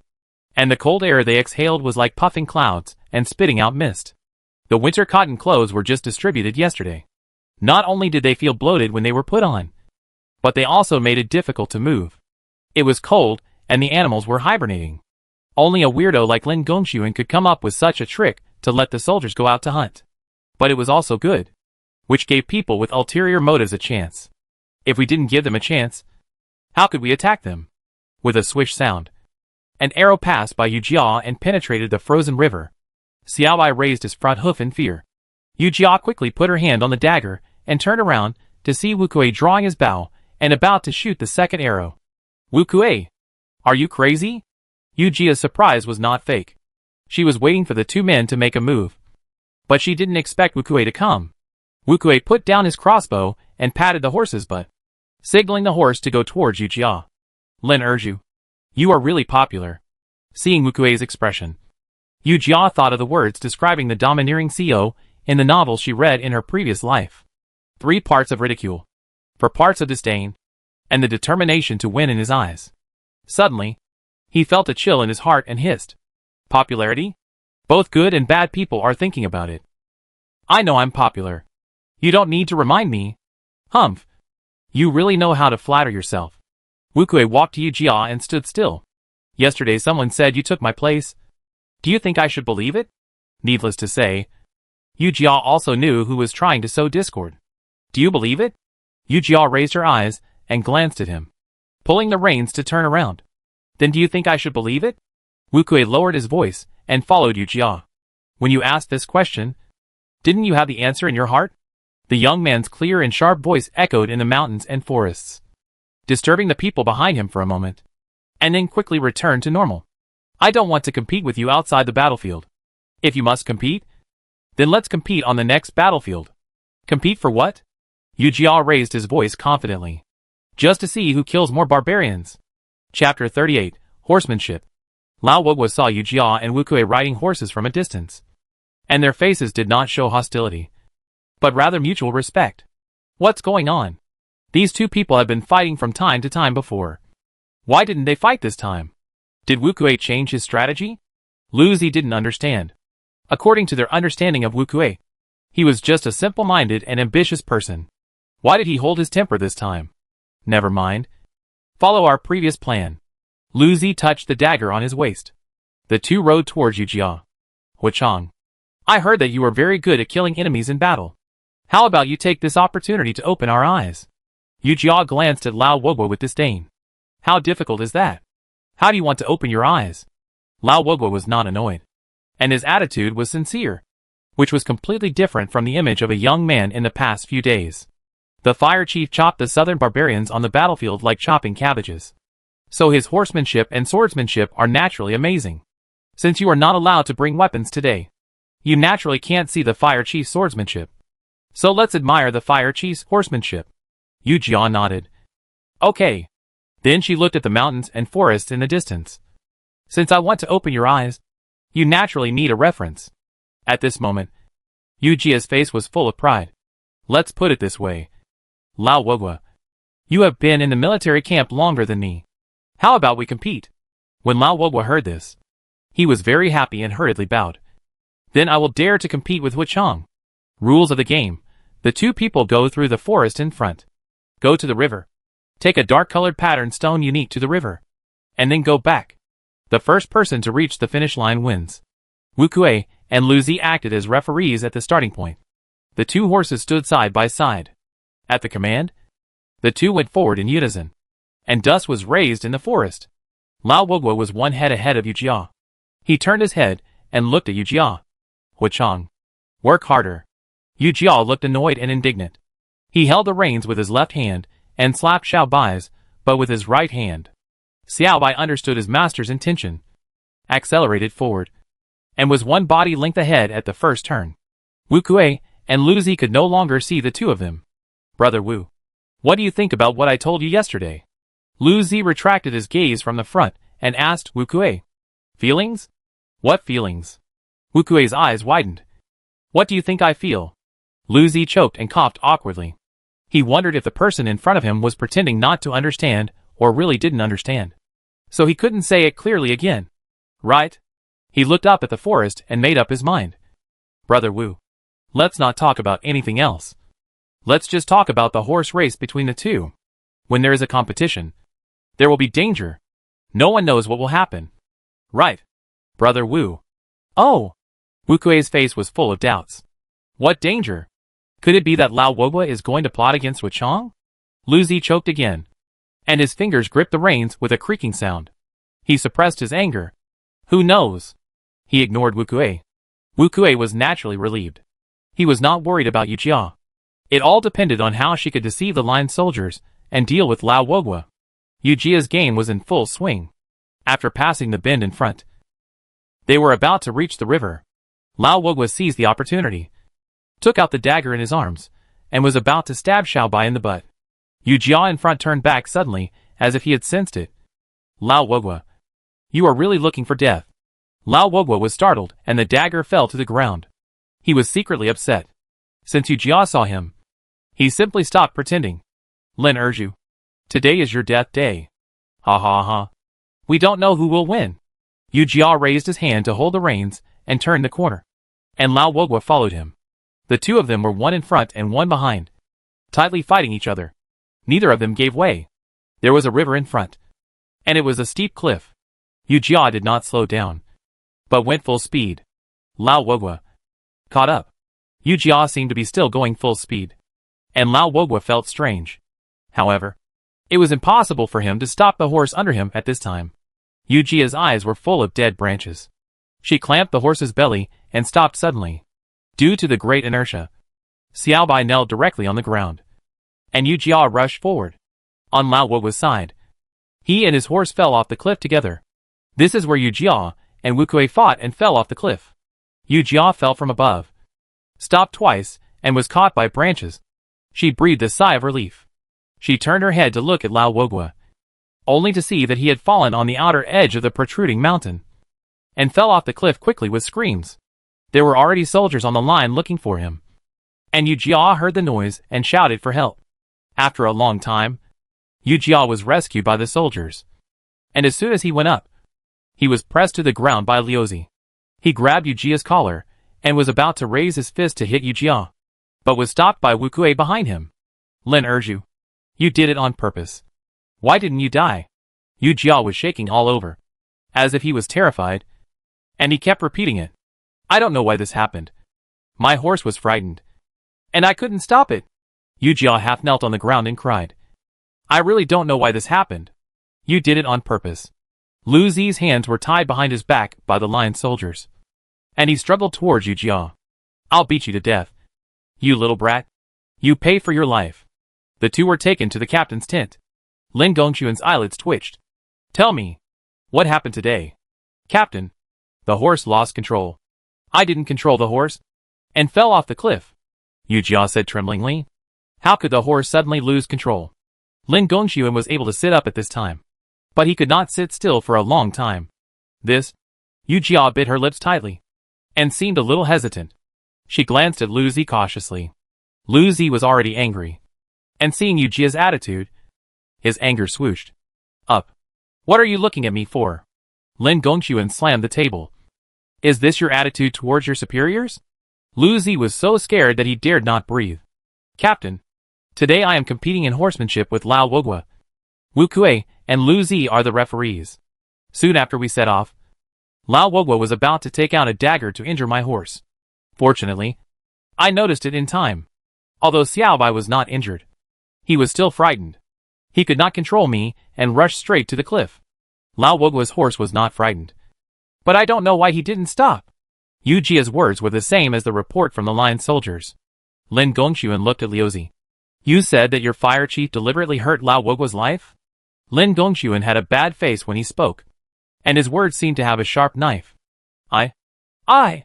Lin Gongxuan interrupted him impatiently. Did you see him attack Lao Wogwa? I didn't. Liu Zi bowed his hands, and his body trembled slightly. Lin Gongxuan asked Wu Kuei on the side again. Did you see it? Wu Kuei bowed his hands, reporting to the captain. I didn't see or notice anything wrong.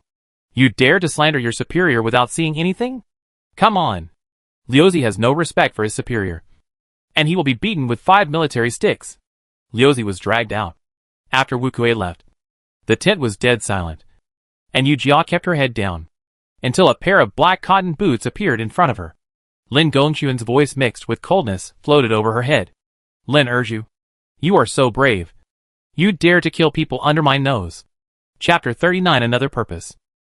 Captain, I don't quite understand what you are saying. Yu Jia's hands unconsciously clenched into fists. Trying to calm herself down, she looked up at Lin Gongxuan, ignoring the inquiry and sarcasm in his eyes, and swallowed her saliva. You also know that it is difficult to control a horse after it is startled. Besides, my horse was also startled by Leo Wogua.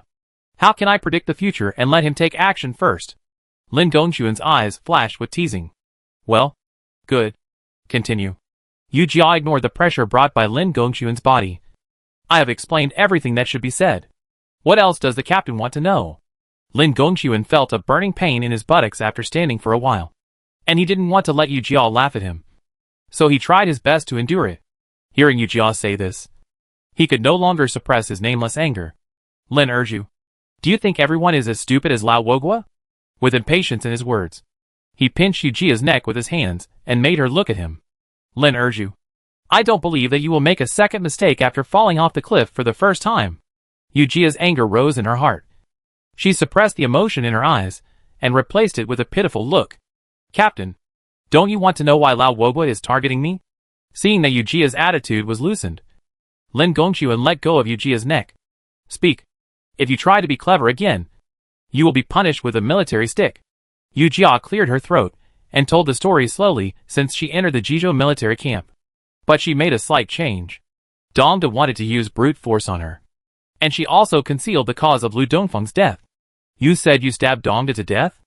Lin Gongxuan stared at her straight. Yu Jia sniffed. Yes. I think the stabbing was not fierce enough. I am a boy, but I look a little like a girl. Should I be bullied by him? After saying that, she straightened her still thin body. Should I be bullied just because I am thin? I refuse to accept it. So, Dong Da's old acquaintance is targeting you. Lin Gongxuan nodded in understanding. You go back. Yu Jia's heart stomped. That's it? But the leader told her to leave, so she naturally didn't want to stay here any longer. Old Lin, do you believe what she said? Jean Pinon walked out from behind the screen and looked at the place where Yu Jia disappeared. Whether what she said is true or not, killing Dongda doesn't seem to be a fake. Then he looked fierce. I didn't kill this beast with my own hands back then. It was already a good thing for him. Yu Jia returned to the tent. Lu Zi had been executed. He lay on the bed weakly. He saw Yu Jia coming and was about to start cursing again. Curse. Anyway, Lao Wogua is dead. You can put any crime on me. Yu Jia didn't care. You hairless thing. Lu Zi really started cursing. Yu Jia exaggeratedly picked his ears. Well, you are right. You? Lu Zi was choked and speechless, and turned his face away angrily. Report? A sentry came to report the news. Report to the general. Quacheng has been lost, and the prefect Zhao Songshur has died for his country. What? Li Yinxiao sat down on the stool suddenly. How could it be? The generals were urgently summoned to a meeting in the tent. Everyone had different expressions, and Yang Debao spoke first. I knew that these southern barbarians were cunning, but who knew that their target was not Tongcheng, but Quacheng 200 miles away. In the Battle of the Canyon a few days ago, Li Yinxiao naturally thought that the target of the Mu tribe was Tongcheng. Mu Zhaoling was the son of the elder of the southern barbarian Mu tribe, and he was in a high position and had many famous generals and important officials in his family. He was also famous at a young age, so he should not be underestimated. Last time, I thought it was all the Mu tribe, but who knew Mu Zhaoling had a backup plan? Quacheng is located at the end of the Mengshan Mountains. The mountains are narrow, and many small hills and mountains around it have built layers of terraces, which are rich in rice and sweet potatoes, as well as a small amount of corn. On the 24th year of the Great Zhou dynasty, just after the new year, Li Yinxiao led most of the Yunnan army to station in the mountains 20 miles away from Quancheng. This place is lush with forests and abundant rainfall, which is easy to defend and difficult to attack. Li Yinxiao led 4 infantry battalions, a cavalry battalion and an equipment battalion in the army to station in the dangerous Meishan, and other battalions were stationed on various hills. The rest of the soldiers in the Vanguard battalion followed Lin Gongxuan to have other tasks. Yu Jia followed Chen Ling, the captain of the 3rd team of the Vanguard camp, and was stationed on the top of the Langya mountain in Mengshan. Chen Ling was a serious man. According to him, who cares if you laugh or not, or if you speak nicely or not, when you are on the battlefield? Therefore, in private, the soldiers in the camp gave him a nickname, Big Laugh. Yu Jia didn't quite understand why he was given this nickname, but she didn't dare to call him that. No matter who she mentioned the captain to in private, she would respectfully call him sir. Chen Ling knew that Yu Jia had worked as a clerk in Lin Gongxuan's camp before, and was a personal soldier of the commander. However, he did not give Yu Jia any preferential treatment for this, and asked her to take the people of Erwo to stand guard at the foot of the mountain. There were originally 6 people in the team. After Lao Wowo died, only Yu Jia, Wu Kui, Yuan Tu, Jiaoyan, Liuzi and others were left. In fact, Yu Jia was sent by Chen Ling to patrol the mountains, and she had a lot of free time. There were only 6 people in Holy, and except for Liuzi who was dissatisfied with her, the others wanted to get along well. From time to time, everyone went to the mountains to find the small animals that did not hibernate to have a snack. Huazhang, how old are you this year? Yuan Tu stuffed a pheasant leg into his mouth and asked incoherently with sobs. 14 years old. Yu Jia looked up at the stars in the sky, and she had celebrated another birthday here. On her 13th birthday, she had a silver hairpin given to her by Lin's mother, and on her 14th birthday, she also had a birthday gift for herself. It was the jade bracelet she secretly bought when she went to Tongcheng to inquire about the news last time. But she didn't dare to wear it. Once she was found by Chang Haier. She said that she was giving it to her sweetheart, and was ridiculed by him again. TSK. Lu Zi leaned against a tree not far away, with a look of disdain on his face. What are you tisk-tisk about? Yuan Tu stood up angrily, and the chicken leg in his mouth was about to be spit out. Yuan Tu now regarded himself as Yu Jia's little guard. If Lu Zi made any unusual moves, Yuan Tu would be the first to rush up. Sit down and eat your chicken leg well, and spit on your grandfather's face. Wu Kui punched Yuan Tu's leg, and the latter staggered and almost fell to the ground. Yuan Tu dared to grin at Lu Zi because no one in Holy liked him, and Lu Zi's skills were not as good as his. Duan Ran dared not offend Wu Kui, so he sat down with a sullen look and continued to eat chicken legs. At night, people from other camps came to change shifts. Yu Jia and others were too lazy to return to the top of the mountain, so they found a quiet place nearby to lie down. Yu Jia listened to the snoring of the people around her, looked up at the shadowy treetops, and felt mixed emotions.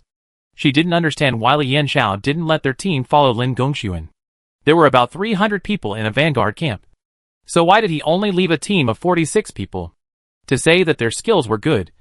She and Wu Kui's martial arts were indeed very good, and there were also other people in the team who were very skilled, but they were not valued by the general. Yu Jia felt a faint sense of uneasiness in her heart, as if a big net was coming at them, and they couldn't escape at all. Chapter 40. Is there a choice? Since Mengshan was occupied by the southern barbarians, it has been harder than climbing to the sky for the line soldiers to find out some information. This time Li Yanxiao was going to hold a meeting, and he specifically asked Yu Jia to accompany Chen Ling to the meeting, which made Liuzi angry again. Yu Jia was also puzzled. The military meeting was confidential, so why did she have to follow? However, she had no position to ask. The military order was like a mountain, and she did whatever the officer asked her to do. Yu Jia was not allowed to participate during the meeting, but Yu Jia was happy to be quiet. Walked from the tent to the tent of the personal soldiers. As soon as he entered the tent, the noisy people in the tent stopped talking and looked towards the door. Seeing that it was Yu Jia, they resumed their joking. Erju, why are you here? Yu Jia didn't know what to say. She couldn't say that she was suddenly brought by the captain and was not allowed to attend the meeting. Oh, our captain came to attend the meeting. I had nothing to do, so I saw you guys. Wang Xiaobo didn't really care what she said. It was just a polite remark anyway. He pulled Yu Jia to sit down and chatted with her. I said, Captain Lin went to other places to execute orders. Why didn't he take you? Aren't you his closest friend? Lin Gongxuan's promotion certificate has been issued, and now everyone has changed to calling him captain. Yu Jia was a little shocked, and pretended to be calm. What are you talking about? Brother Xiaobo. Who are we captains not good to? Several people just laughed and said nothing. Wang Long took over the conversation. If it weren't for Captain Lin's soft heart, you could have escaped so easily last time? Hush. You can't say that. Wang Xiaobo raised his eyebrow. Why did you let Erju go? Or was it because Captain Lin had been killed by Dongda in the Jizhou military camp? What? Yu Jia was not surprised why Wang Xiaobo and others knew the details. She was concerned about Dong Da's relationship with Lin Gongxuan. What's going on? Brother Xiaobo. Tell me. Wang Xiaobo had already put on airs. He made a bamboo board gesture out of thin air and cleared his throat. When our Captain Lin first entered the military camp, he was also a handsome young man. He was not like now. And he could choke people to death with his words. It's true that it's so annoying. But I don't know what Lin Gongxuan was like before. Wang Xiaobo saw that he had aroused the interest of others. And he continued to speak proudly. Our Captain Lin is handsome, talkative and cheerful, and has a good relationship with people. But? Wang Xiaobo changed the subject and paused again. Yu Jia was so anxious that she wanted to put a knife on Wang Xiaobo's neck to make him stop keeping her in suspense. Brother Xiaobo, please continue. Yu Jia was impatient. She really wanted to know about Lin Gongxuan's past deeds. Hee. As the saying goes, people are afraid of being famous, and pigs are afraid of being fat. His popularity is good, so it naturally arouses the jealousy of others. That Dongda you killed has long disliked Captain Lin. Dongda was always looking for trouble. And Lin Gongxuan, a passionate young man, naturally refused to accept it. And the two started fighting as soon as they disagreed. Helpless, Dongda had a background in the new recruits camp. And Lin Gongxuan, who had no power and influence, could not be his opponent. He was punished every now and then. But he was not convinced and fought with Dongda every now and then. At that time, Li Yinshao had just been appointed as the general of the Yunnan army, and the prince invited him to visit the Jizhou military camp. It was called a visit, but it was just a show of power. It was normal to punish soldiers in the camp, but this time it was a big deal. This was the first time Li Yinshao met Lin Gongxuan, and he was pinned to the ground by several people, and his head was broken and bleeding. But he still refused to accept it. The fierceness in his eyes made Li Yinshao feel as if he saw himself back then. He unexpectedly asked one more question and unexpectedly saved Lin Gongxuan's life. It turned out that Dongda and his men were looking for trouble with Lin Gongxuan again. During the shoving, Dongda seemed to be stunned by Lin Gongxuan's handsome face. He immediately had a bad idea and asked several people to hold Lin Gongxuan down, wanting to do something illegal. Lin Gongxuan refused to obey and tried his best to resist. He bit Dong Da's neck and attracted another round of punches and kicks from the others. If Li Yinshao didn't say anything, Lin Gongxuan would probably have died there. Yu Jia felt mixed emotions after hearing this. She and Lin Gongxuan fought to the death. But what if the others didn't have this skill? There are many people who have been defeated by Dongda. Seeing Yu Jia in a daze, with a look of relief on her face, thinking that she was excited about knowing the privacy of her superiors, he warned her. Erju, this is what we brothers are talking about here. You can't spread it. Wang Long waved in front of Yu Jia to let her come back to her senses. Yu Jia chuckled. How could it be? Brother can tell Erju this news. Erju is already grateful. She came out of the tent feeling light. Originally she still had a little guilt, thinking about always killing people in the military camp. Now all the words of several people dispersed. Lin Erju, why are you still wandering around here? The general just looked for you. Yu Jia saw the anxious face of the military advisor Qianing in front of her, and hurried over to him. Thank you for your reminder, military advisor.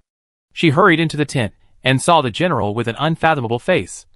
And Qinling frowned. His usually serious face was even more severe at this moment. General. Captain. Are you looking for me? Li Yinshao looked hopeful. Since Lin Erju is here, let's start. This made Yu Jia a little flattered. When did the general pay so much attention to a soldier like her? Even though she was just a small leader. Just now, I have preliminarily discussed the next strategy with Qinling Mengcheng is impregnable. If someone can enter the city to find out their deployment, it will be a great achievement for the Yunnan army. Yu Jia stared at the ground without moving, pretending not to understand. This is standing in front of you and hinting that you are the most suitable candidate. But I will not take the initiative to say it, and let you volunteer. Seeing that Qinling and Yu Jia did not respond, Li Yinzhao's tone was a little cold. He directly named Lin Erju.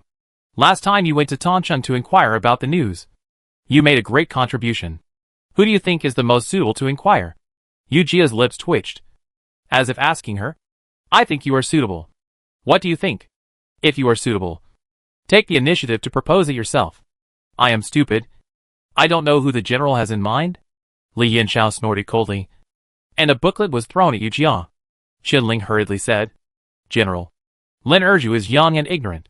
It's my fault for not teaching him well. What can you blame? Li Yanxiao walked forward irritably. He stared at Yu Jia. Lin Erju, who do you think is suitable to go? Seeing that Qinling wanted to talk, Yu Jia hurriedly grabbed his arm. Since the general appreciates you, I will go. After saying this, Li Yanxiao showed a satisfied look, and Qinling closed his eyes, as if he had accepted his fate. The three people present knew that going into Mengcheng to inquire about the news was a road of no return. But did Yu Jia and the others have any choice? Chapter 41. Sneak into the city. After Yu Jia received the order, the three of them made another deployment. Yu Jia was not asked to go to Mengcheng alone to get information, but the entire second team was asked to go together. According to Li Yanxiao, Mengcheng was heavily guarded, and if Yu Jia went alone, he might not be able to complete the task. But if all 46 people in the second team entered the city, at least one of them would succeed, which is what is called casting a wide net. Besides, if the mission could not be completed this time, it would inevitably make the southern barbarians more vigilant, and then increase the defense. It would be harder than climbing to the sky to get information. Yu Jia understood it at this time. No wonder she saw Qinling's face so ugly when she came in just now. I think the captain wouldn't be so worried if I went to Mengcheng alone, because she knew her own weight. All the members of the second team are probably in danger this time. Qinling's face has not been good since he came out of the general's tent. Yu Jia was also sad, but she still comforted Qinling. Captain, maybe there will be a way to escape from Mengcheng this time. Yeah. Qinling didn't say much. If the people in the team knew about this mission, it would be inevitable that someone would back out. There might be deserters at that time. After returning to the residence, Qinling did not hold a separate meeting of the fire chiefs, but summoned all the 5 firemen.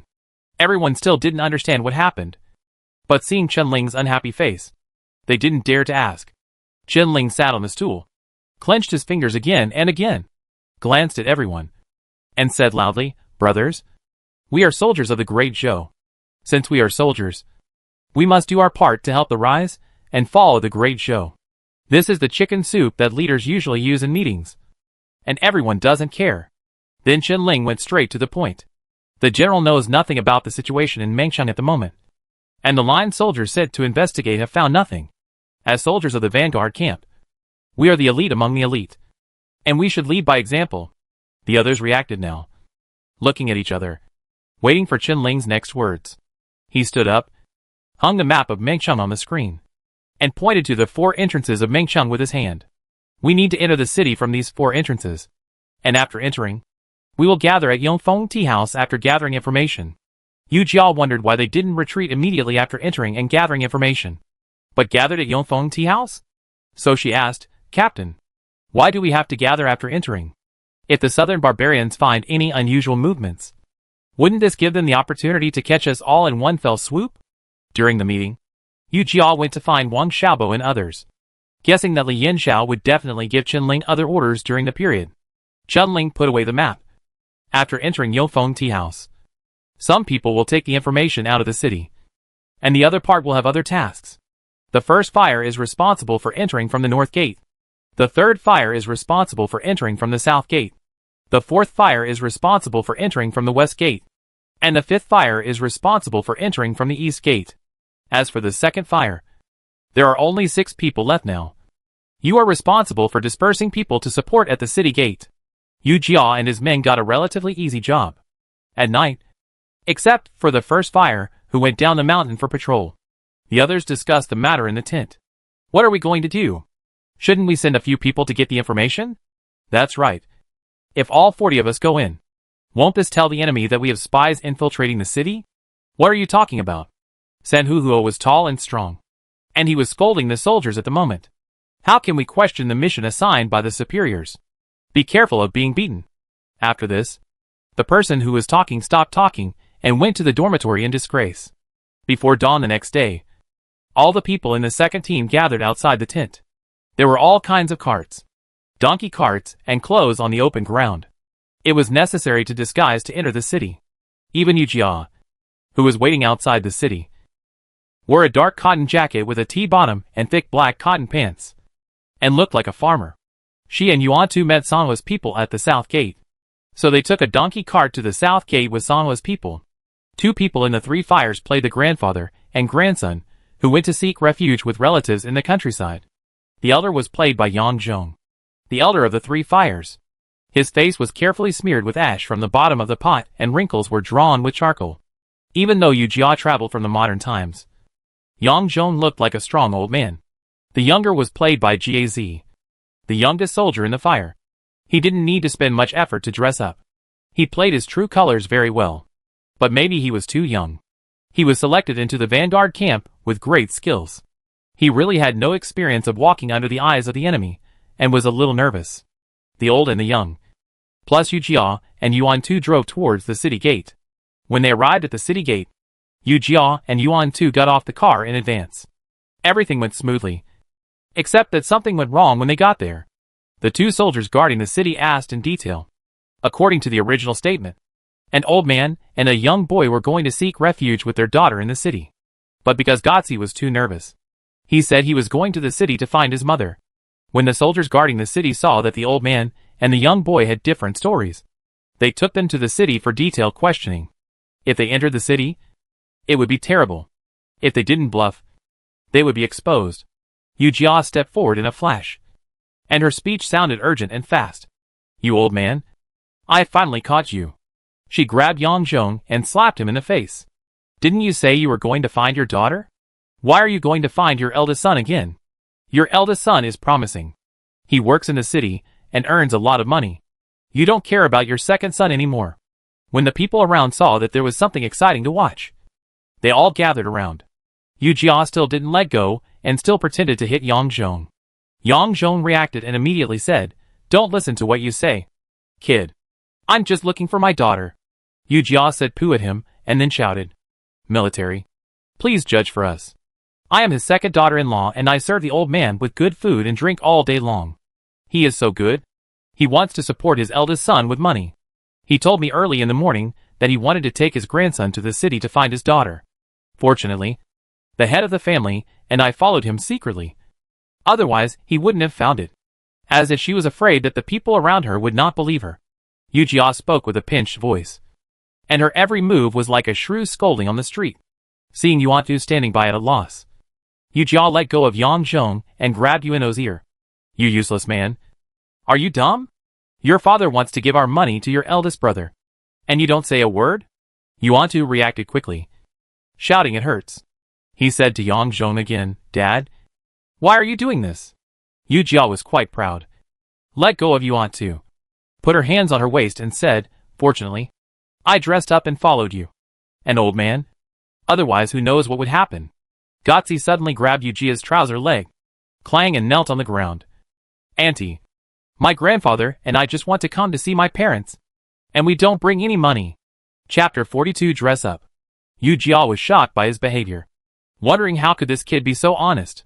She immediately said, "Humph, you're right." She kicked Gaz away and sat on the donkey cart, with her hands in her sleeves. "Unless you take me and the boss into the city, don't come back after you go into the city." Yu Jia was originally dressed like a man, but now she was dressed like a woman. Yang Zhong was embarrassed. "This?" He looked at the soldiers guarding the city. "General?" The soldiers guarding the city saw that there was already a long queue behind them, and Yu Jia looked difficult, and the people around were talking, so they waved their hands. "Let's go in." Yu Jia glanced at Yang Zhong and the other two with a smug look on his face. "The general has let us enter the city. Why are you still standing there? Are you afraid of being exposed?" Yang Zhong staggered and pulled Gaz up helplessly. "What a sin! What are you mumbling? You old man?" Yu Jia pretended to get off the car and hit Yang Zhong, but was stopped by the soldiers. "You should go into the city quickly. If you delay our mission, you will be in trouble." Yu Jia shrank his neck and smiled. "Hey, listen to the general." Several people entered the city gate, and parked the donkey cart next to a tea house before they were completely relieved. "Chief, my cotton jacket is wet." Gotzi shook his body from side to side, proving to the others that what he said was true. "Urju, thanks to your quick reaction. Otherwise Gotzi and I would have died here." As Yang Zhong and Yu Jia were not familiar with each other, although he knew Yu Jia's name on weekdays, he called her by her full name. It was really awkward to call her without the word Lin. Yu Jia waved her hand. "Nothing. Hu Chang. When you were cursing just now, you really looked like the ant in our village," Yuantu said with a smile. Yu Jia twitched the corner of his mouth. "And if you can't speak, please keep it to yourself. Anyway, I'm used to being called a sissy." Yu Jia and the others decided to act separately, find out the good news, and then meet up at Yongfeng Tea House. Along the way, the city did not look like it was occupied by enemy soldiers. Considering the tragic situation of the massacre of Jizhou City, it was actually very lively here. The usual trade was not blocked, and the hawking of street vendors was heard constantly. Occasionally, soldiers patrolling the streets from the southern barbarians came in and out, which reminded people that this was a city occupied by the southern barbarians. This is equivalent to discussing buying gifts with your mother. If you ask for an expensive computer, your mother will definitely say you are crazy. But when you turn around and ask for a tablet that is a little cheaper than a computer, your mother will happily accept it. The people of Mengcheng heard that Jizhou City was massacred by the Tatars, and they were in a panic all day long. But it had been occupied for some time, and there was no sign of Nanmen massacre. So they slowly let down their guard. They only knew that they were no longer in danger of being ruled by Nanman. And they didn't even have to do business in secret like before.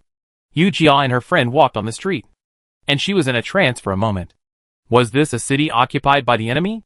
She turned to look at Yuantu, and he had the same doubts. For the common people, there might not be any difference between changing the owner. They just wanted to live their own lives. Passing by the busy streets, you can occasionally see the incomplete notices on the city wall, which said to arrest dissidents. It seems that the people in the city are not completely content with their circumstances, and there are also a few radical elements who try to resist. After some investigation, the two found out that the general in the city was not Mu Zhaoling, but Mu Shirha, a fierce general under his command. Mu Shirha was born in a branch of the Mu tribe, and was not valued by the Nanmen monarch. This man should have risen from a soldier to a deputy general by his own efforts, and was deeply loved by Mu Zhaoling. Moreover, this man had made great achievements in battle. He was 25 years old at the time, and had never lost a battle in his career. Yuantu quietly asked Yu Jia if he could return to the tea house after receiving this information and wait for the next order from the team leader. Yu Jia shook his head. This was just elementary intelligence. He could find out by just pulling a civilian on the street. What they had to do was to deploy Mu Shirha here. The Mu tribe dispatched 100,000 troops to attack Tongcheng. Many people were killed in the previous battle in the canyon. Where did the remaining people go? As far as she knew, the soldiers attacking Mengcheng were not the same ones as before. Moreover, the Mu tribe attacked Tongcheng on the surface, but their real target was Mengcheng. Why would they mobilize troops to attack Mengcheng again? Wouldn't this send a message to Dezhou? Yuantu couldn't think of such a deep-level problem. He did whatever Yu Jia asked him to do. The two walked towards the city. But the closer they walked, the fewer people there were in Dezhou. It seemed that they came to the right place, whose captive people would gather in the residence of other generals. Yu Jia and the others secretly observed the situation of the residence in front of them in the corner. This was the residence of Zhao Congshi, the governor of Quancheng. After Zhao Congshi died, Mu Shirha moved in. This place is heavily guarded, and even flies will be searched if they enter. Yuantu looked at the prefect's mansion, and then at Yu Jia. Yu Jia was really annoyed by him. Yuantu, if you have something to say, just say it directly. Don't be hesitant here. Like a woman. Yuantu was not angry when he was called a woman. He smiled. Hu Chang, do you think this Mu Shirha mansion is short of maids or something? This reminded Yu Jia. She touched Yuanto's head in appreciation. It has to be you. Kid. No risk. No gain. Yu Jia didn't mind disguising as a man to sneak into Mu Shirha's mansion. She and Yuantu came to the back door, and at this time a maid happened to go out, and Yu Jia hurried to follow. The girl walked around to a place selling vegetables. She looked like a maid who was buying things, but she was sneaky. She looked outside a few times before entering the door, which aroused Yu Jia's curiosity. Yu Jia asked Yuan Tu to keep watch outside. She walked up, looked at the wall, and then climbed over the wall in one go. This girl was not here to buy vegetables. Yu Jia squatted in the corner and vaguely heard the sound of sniffling coming from inside the house. Bullying me. I don't want to live. Yu Jia was confused by what she heard. There was also the cry of the old woman in the room until she was stopped by a stern voice. Cry. Cry. Cry. You only know how to cry. People who achieve great things don't care about trivial matters. When you kill the wooden dog with your own hands, you will be a hero of my Li family. What about women's chastity? That's all bullshit. Yu Jia applauded in her heart. She didn't expect that there were people with such high awareness in this era. She guessed in her heart that this girl should be sent by the old man to Mu Shurha's mansion to use the beauty trap. Listening to the girl's description, Mu Shurha turned out to be a lecher. Yu Jia pouted, and then a plan came to her mind. After waiting for a long time, Yu Jia waited for the little girl to go out. She immediately knocked the girl down with a knife, and Yuan Tu dragged her to hide in a perfect place. When she went out again, she was replaced by a tall woman. Maybe she was not used to women's clothes, and she walked a little awkwardly. Chapter 43. Take her out. Yu Jia entered from the back door of the Mu mansion, and no one noticed this unfamiliar shopping girl for a while. Perhaps the maids and servants in the Mu mansion changed frequently, and everyone was used to it. She entered the back garden from the small kitchen at the back door, hoping to use this opportunity to investigate the key places. Unfortunately, as soon as she entered the alley from the corner, she saw several people coming together. Yu Jia could not avoid it, so she could only lower her head and retreat to the side. She did not see clearly who the person was. At the first glance, she could only know that there were several people surrounding one person in the middle, and she thought it was Mu Shurha. This time Yu Jia guessed wrong. The person who came was not Mu Shurha, but Jin Bang, another deputy general of Mu Zhaoling. Jin Bang is different from Mu Shurha. His aunt is the Nanman imperial concubine, and she has a deep foundation in the Nanman dynasty. Even if she has no real military merits, she is still a person who cannot be underestimated by Mu Zhaoling. Jin Bang has been staying in Mu Mansion recently. Several subordinates know his preferences, so they let him to enjoy themselves. Jin Bang naturally accepts everyone who comes. He passed by Yu Jia and stopped after just one look at her. Several subordinates did not understand why, and followed his gaze to look at Yu Jia. The woman in front of them had a graceful figure, but because she lowered her head, only her white and delicate neck could be seen. Sir? One of them asked. Jin Bang approached Yu Jia, his eyes sharp, and he asked in the not-so-fluent Dezhou language, "Where are you from?" Yu Jia pinched her throat. "My lord, I am the kitchen maid." Jin Bang snorted coldly and grabbed Yu Jia's arm. "Cook." Jin Bang did not think that the woman in front of him was a cook. He was used to seeing the women of the great Zhou dynasty, who were servile and submissive, but not in this posture of the woman in front of him. Although the woman in front of him had her head lowered, as if she was submitting, her back was straight and her lower body was steady. Not like an ordinary maid at all. He immediately exerted force with his hands, causing Yu Jia to scream. Yu Jia raised her eyes, and her eyes were shining with water, which made her look even more lovable. The faint charm made Jin Bang's heart itch. "My lord, my arm hurts." "Hurt?" Jin Bang didn't buy it, and quickly punched Yu Jia with his other hand, trying to test her skills.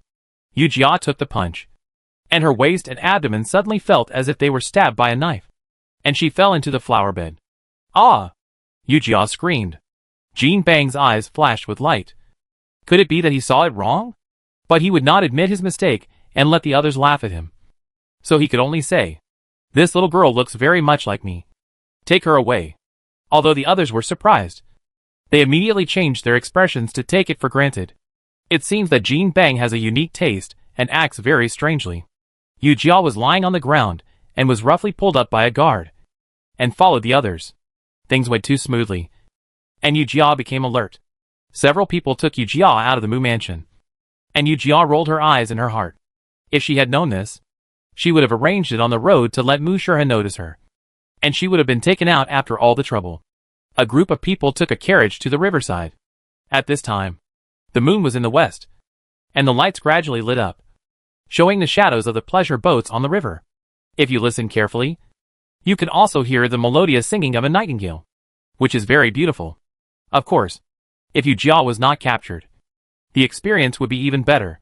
Jean Bang subconsciously looked at Yu Jia and saw that under the dim sunset, the woman in front of him looked even more beautiful.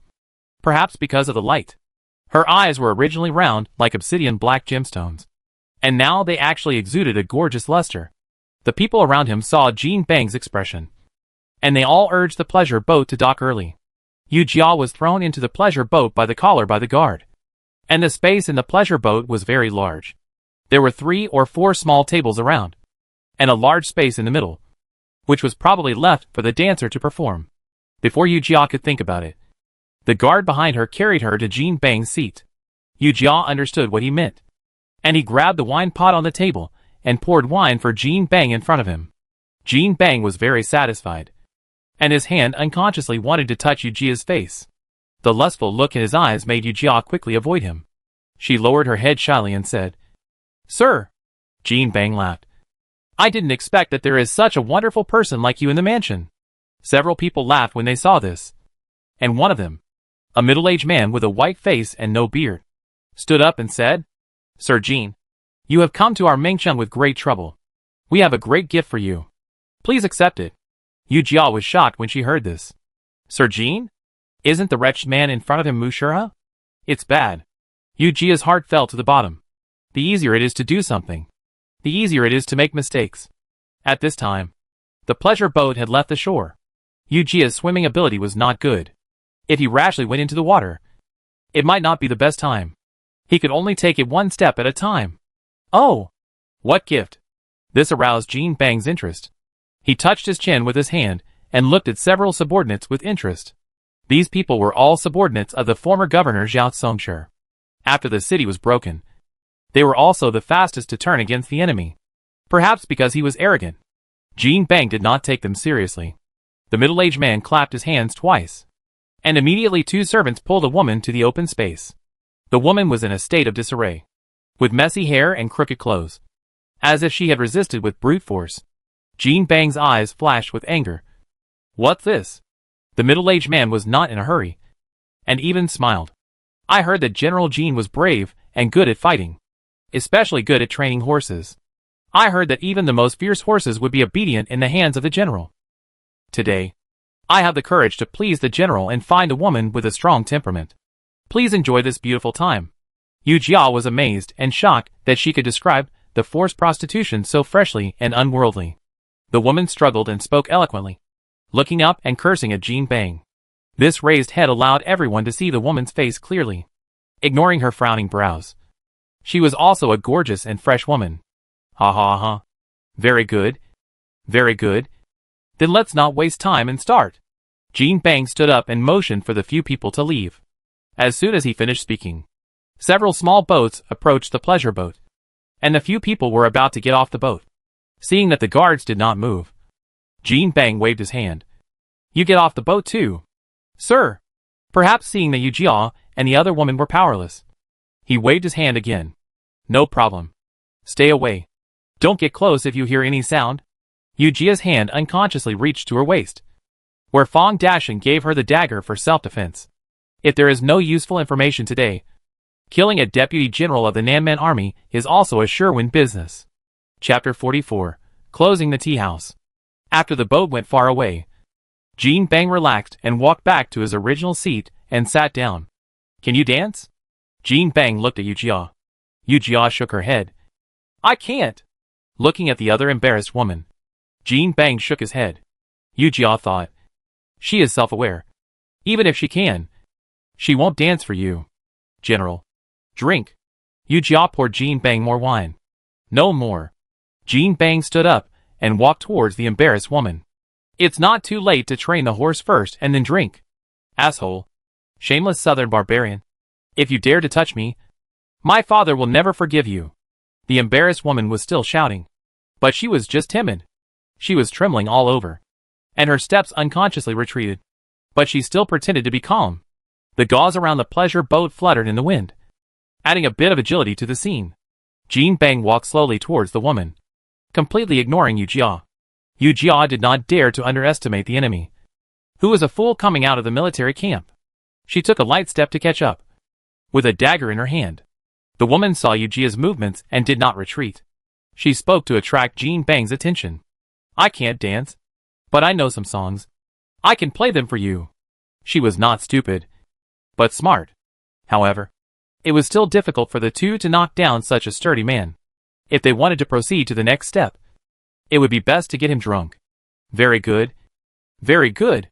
Jin Bang turned back suddenly, and Yujia was so scared that she almost dropped the dagger on the ground. She hurriedly hid the dagger behind her back and retreated to the side without leaving a trace. Jin Bang sat down in his original position and said to Yujia, "You come to pour the wine." Yujia had to put the dagger on her belt and went to pour the wine. The woman tidied up her messy clothes and sang a little tune with a stumbling voice. Yujia poured Jin Bang wine one cup after another, but the jar of wine was almost empty, and Jin Bang still didn't change. As if seeing Yujia's doubt, Jin Bang laughed again. "Little beauty, you don't think I can be drunk by you, do you? I can drink 1,000 cups without getting drunk." Realizing that they were fooled, Yujia and the woman were stunned for a moment. And then, they realized that Jin Bang had already recognized the two people's plan. Jin Bang was still proud. "I had already found the dagger behind your waist in the mansion. But I didn't want to see blood in the mansion, so I brought you here. Otherwise, do you really think that a piece of trash like you can be in my eyes?" After saying that, Jin Bang also glanced at Yujia's flat chest, and it was really hard to hide his contempt. "This is intolerable. Damn. You can call her sissy. You can call her short. But you dare to despise her figure." Yujia immediately drew out his dagger and stabbed Jin Bang. But Jin Bang was not a pushover. He flashed to the open space and went straight to the woman, frightened by the scene in front of her. The woman screamed and hurriedly hid behind the small table next to her. Through the veil outside, the people inside could be seen moving, and the guards thought that Jin Bang and the two were already having fun. The boat was tense, and Yujia attacked Jin Bang again. Jin Bang did not hide this time, perhaps thinking how much strength a little girl could have. Who knew that once they fought, they would know how outrageous his arrogance was before. But this also aroused his desire to conquer. "I didn't expect you to be the fierce horse. I'm your grandpa." Yujia hit Jin Bang's chest with his elbow, but it didn't work. Jin Bang's chest seemed to be made of stone, and his elbow hurt. Yujia crouched down and attacked Jin Bang's stomach with a dagger. Jin Bang was not careful and was scratched. This completely angered Jin Bang. His huge body pressed towards Yujia, and the huge pressure forced Yujia to dodge. Unexpectedly, Jin Bang seemed to have anticipated Yujia's move, and he grabbed Yujia's collar with a flash. The other hand held Yujia's slender neck, as if he could break her neck with a force. Yujia inserted the dagger into his shoulder, causing Jin Bang to roar in pain, and his hands became more and more powerful. The air in Yujia's chest was getting less and less, and the whole person seemed to be squeezed and unable to exert any strength. Her face was flushed, and her eyes were already bloodshot. With a crash, Jin Bang fell to the ground, covering his head and screaming in pain. Yujia got a breath and saw the woman holding the remaining wine jar in her hand. At a loss. "Get out of the way!" Yujia shouted. It was too late. Jin Bang reacted and attacked the woman. In a flash, Yujia picked up the dagger on the ground and wiped it on Jin Bang's neck. Jin Bang stopped moving immediately. His hand covered his neck, and a ho-ho sound came from his mouth, and there was already a gray and dead air in his eyes. Yujia didn't dare to stop. She pulled the woman up and walked to the bow. "Listen to me. I know you are afraid, but now is not the time to be afraid." The woman had not yet reacted from the fierce battle just now, and nodded in understanding. Yujia couldn't care less. She turned around and told the woman, "Can you swim?" The woman shook her head and nodded again. "Wait. Swim south, and hide quickly when you reach the shore." The deputy general of Naman died. Mushura would definitely increase patrols, and maybe his life would be lost this time. "What about you?" The woman was a little worried about Yujia. Yujia didn't care. She took off her outer clothes, turned around, and put Jin Bang's clothes on her body, while the guards haven't reacted yet. "Let's split up." After a simple farewell, the two of them went into the water separately. Looking at the guards, they could see shadows moving back and forth on the pleasure boat just now. But now it's unusually quiet. Something's wrong. In the past, the Lord made a lot of noise. Why is it so quiet this time? Maybe the young lady is easier to tame this time? One of the guards shook his head. He remembered the fierce look of the embarrassed woman. No matter how he looked at her, she didn't look like she was easy to tame. Let's go and take a look. In case something happened. Didn't the Lord forbid us to get close? Paw. In a moment, the person who was talking was hit. Stop talking nonsense. Hurry up and row the boat. When the few people approached the pleasure boat, they saw Jean Bang lying on the ground. And there was no shadow of the woman. It's bad. It's bad. Something happened. The noise and curses suddenly sounded. And when everyone's eyes were attracted by people, everyone noticed that someone had come ashore from the water in a small corner. The city has been strictly guarded, and it would be inappropriate to meet up at Yongfeng Tea House now. Yu Jia found where Yuantu was, and the shopping girl had woken up. But she had no hostility towards the two of them, thinking that Yuantu had already introduced himself. Yu Jia secretly cursed Yuantu for not keeping his mouth shut. But there was no other way. She now had a woman's hairstyle, and she was wearing Jean Bang's clothes, which were as wide as a gong and looked very strange. Let's go! Ignoring everything else, Yu Jia called Yuantu to get up. Chief Fireman, Yongfeng Tea House cannot be visited. It has been sealed by the soldiers. Chapter 45. Prepare to leave the city. What? Yu Jia frowned. How are the people in the tea house? They have all been taken away by the southern barbarians.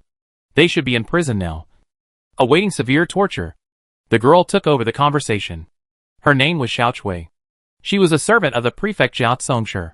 After Zhao Zongshi's death, her family had been waiting for an opportunity to avenge their master. This is undoubtedly adding insult to injury. Human nature is the most unpredictable thing. No one can guarantee that they can stand up straight in the face of life and death.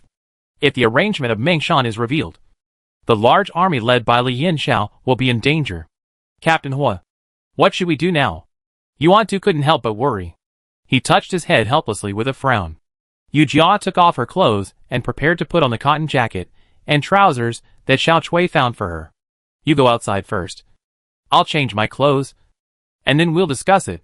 In fact, Yu Jia had no idea what to do at this time. She didn't know how many people in the team fell into the hands of the Nanman. The death of the Nanman Deputy General will inevitably increase the defense of the Nanman.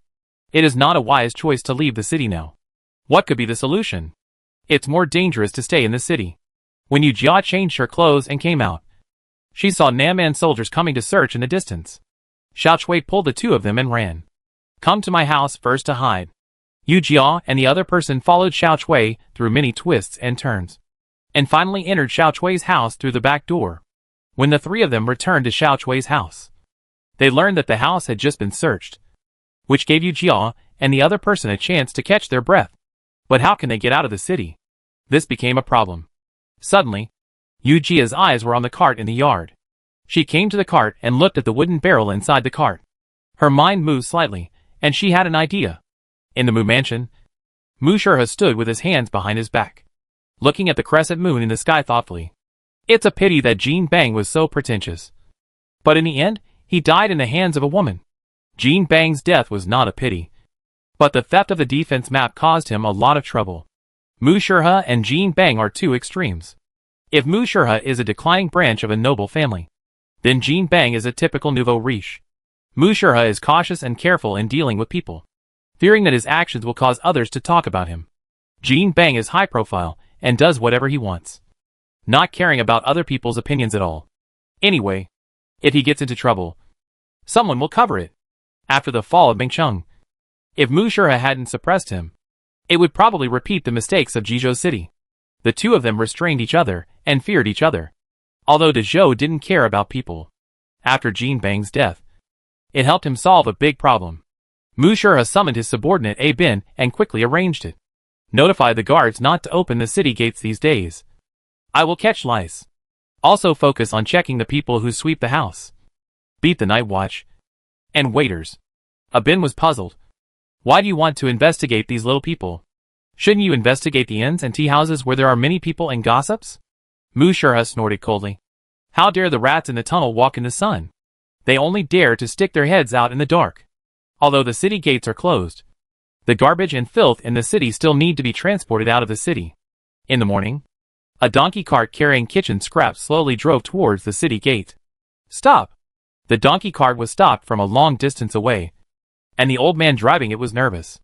"General, we came from the general's mansion, and we are transporting leftovers from the night before.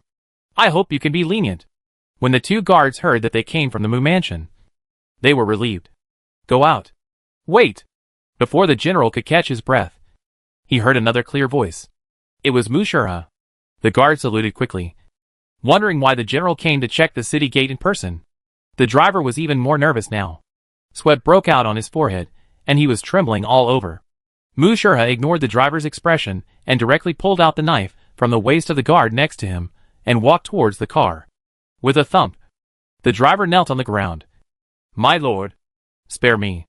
I am just a driver, and I am only carrying the residue. Please spare me." Who knew that Mu Shurha would bypass him and walk behind him? I saw Mu Shurha stab the wooden barrel with a knife. Most of the liquid flowing out of the gap was dirty, and there was nothing unusual. Then, he poked at another barrel. Although the liquid flowed out slowly, it was normal because it was not full. Just as he was about to continue poking, the lid of one of the barrels suddenly flew up, and the residue splashed everywhere. Yu Jia jumped out of the barrel and rushed towards Mu Shurha. Mu Shurha was splashed with filth and took 2 steps back. Before he could stand firmly, he saw a smelly person attacking him. Without saying a word, the two of them started fighting. Yu Jia took out the dagger in her hand to block Mu Shurha's long knife with some effort. She saw Yuan Tu had also jumped out of the barrel from the corner of her eye. Just as she breathed a sigh of relief, she felt a sharp pain in her arm. Being distracted during a fight is not a good thing. Mu Shurha snorted coldly, raised his knife, and continued to move towards Yu Jia. Yu Jia looked at the wound on his shoulder. Blood was flowing, and he was afraid that it would get infected by garbage. "Captain, take the knife." Yuan Tu threw a long knife at Yu Jia, and Yu Jia jumped up and took the long knife. Yu Jia was now confident and immediately fought with Mu Shurha again. Looking at Yuan Tu again, he was surrounded by Mu Shurha's personal soldiers just after throwing a weapon to Yu Jia. He fought back and was quickly defeated. Yu Jia tried his best, and every move was a killing move. Mu Shurha was not panicked, and even felt like a monkey. He could obviously break Yu Jia's moves every time, but he deliberately exposed his flaws to let Yu Jia take advantage of them. After a while, Yu Jia got annoyed, and the long sword under her hand was wielded by her fiercely, trying to defeat the enemy. "Stop it!" The confidant had subdued Yuan Tu and was holding the knife on his neck. Yu Jia hurriedly stopped, but forced himself back a few steps. "Dezhou thief, your accomplice has been subdued. Why don't you surrender?" Yuan Tu had a face full of resentment, and there was a piece of rotten cabbage on his head, which looked quite funny. "Huachang, don't worry about me. Kill that dog thief, and I will die without regrets." Yu Jia clenched the handle of the knife in her hand. She knew that if she put down the knife, both of them would die. If he fought back, there was still a chance of survival. Seeing the murderous aura around Yu Jia, Mu Shurha was alarmed. Fight to the last. At this moment, just when Yu Jia was about to sacrifice Yuan Tu and fight Mu Shurha again, a lot of firecrackers suddenly fell around. The Nanman guards were not careful for a moment and screamed when they were blown up. While everyone was confused, someone outside the city gate threw a smoke bomb into the city, and Yu Jia took the opportunity to roll to the side. The surroundings suddenly became blurred, and screams continued. Yu Jia identified the direction based on the sound and rushed towards the screams. Chapter 46. How could it be here? Yu Jia moved quickly, but Mu Shurha moved even faster. Yu Jia had just taken 2 steps when the sharp wind of the knife swept over her head. If she had reacted a second slower, she would have been chopped off on the spot. Just as she stood still, the knife suddenly attacked her abdomen again, and Yu Jia quickly took the knife to block it. "It's really endless. Are you still annoyed?" The other party cursed. "Killing my Nanman generals and stealing my military secrets. Killing you 10 times is not enough." Yu Jia moved sideways, blocked a move, and fought back. "You could always find excuses to accuse me of a crime. Now I'm on your territory. You can say whatever you want." The smoke gradually dissipated, and Yu Jia did not see Yuan's shadow. She understood that he must have been rescued by the contact outside the city. With a clang, the long knife in her hand fell to the ground, and Yu Jia squatted down with a painful look on her face. It turned out that Yu Jia had been stabbed when Mu Shurha stabbed the second wooden barrel. If she delayed any longer, Not only Yuandu would be in danger, but she would also die from excessive blood loss. So she fought back and had a chance of survival. The wound on her arm was fine, but she was stabbed in the abdomen. Anyway, Yuandu had been rescued, so she had no worries. At most, she could return home after losing her life. Thinking of this, Yu Jia stopped trying hard, and her eyes went dark and she fainted. When she woke up again, she found herself lying on the bed. The first thing she cared about was whether her body was clean. Fortunately, she was cleaned. Otherwise Yu Jia would be disgusted by herself. Awake? A teasing voice sounded, and Yu Jia turned around and saw Mu Shurha sitting at the table drinking tea leisurely. Seeing that Yu Jia ignored him, Mu Shurha was not annoyed, and he drank tea by himself. Originally, I thought that the thin boy in front of me was called Huichang, and he should be a small leader in the Great Zhou army. In this way, maybe I can get some information from her, who knew that she was actually a woman. Things are getting more and more interesting. Is there no man in the Great Zhou? Let you, a woman, go to the battlefield? Yu Jia pursed her lips and reached for the wound on her abdomen, which had been bandaged. Then her identity must have been exposed. The rise and fall of a country is the responsibility of every man. The Great Zhou dynasty is not just about women. Even a 3-year-old child can smear you. Mu Shurha was stunned by the movement of his hands. A little unbelievable. In his impression, women should be gentle as water, always obedient to men, and listen to their words. How could the woman in front of him speak so vulgarly? Everyone says that I am a southern barbarian, brutal and rude. But I think the Great Zhou is just like that. Yu Jia stopped talking. She had become someone else's captive. If she continued to be stubborn, she might be desperate and cut her again. What's your name?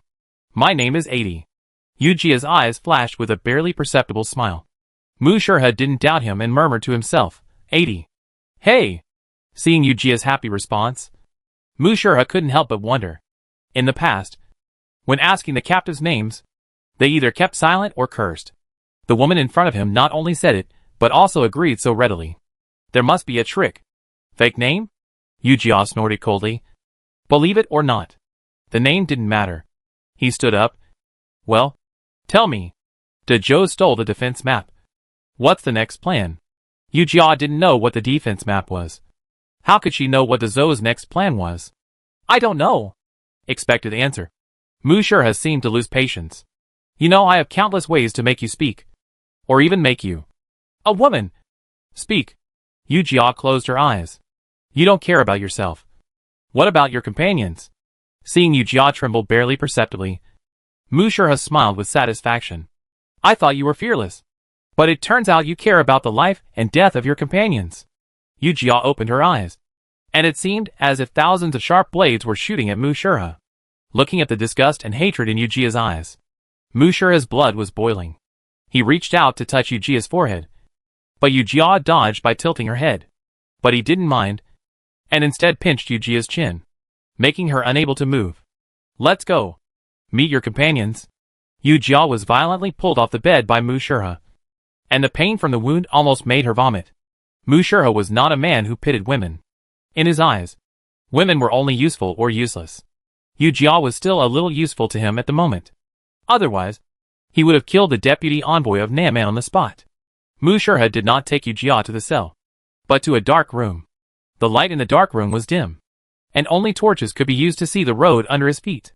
I don't know if it was near the water source. The ground was wet, and it was difficult to stand steadily when walking. Woman's moaning. Mu Shurha impatiently pulled Yu Jia's collar and continued to walk forward. You are joking. I am a woman. You have the energy to refute now.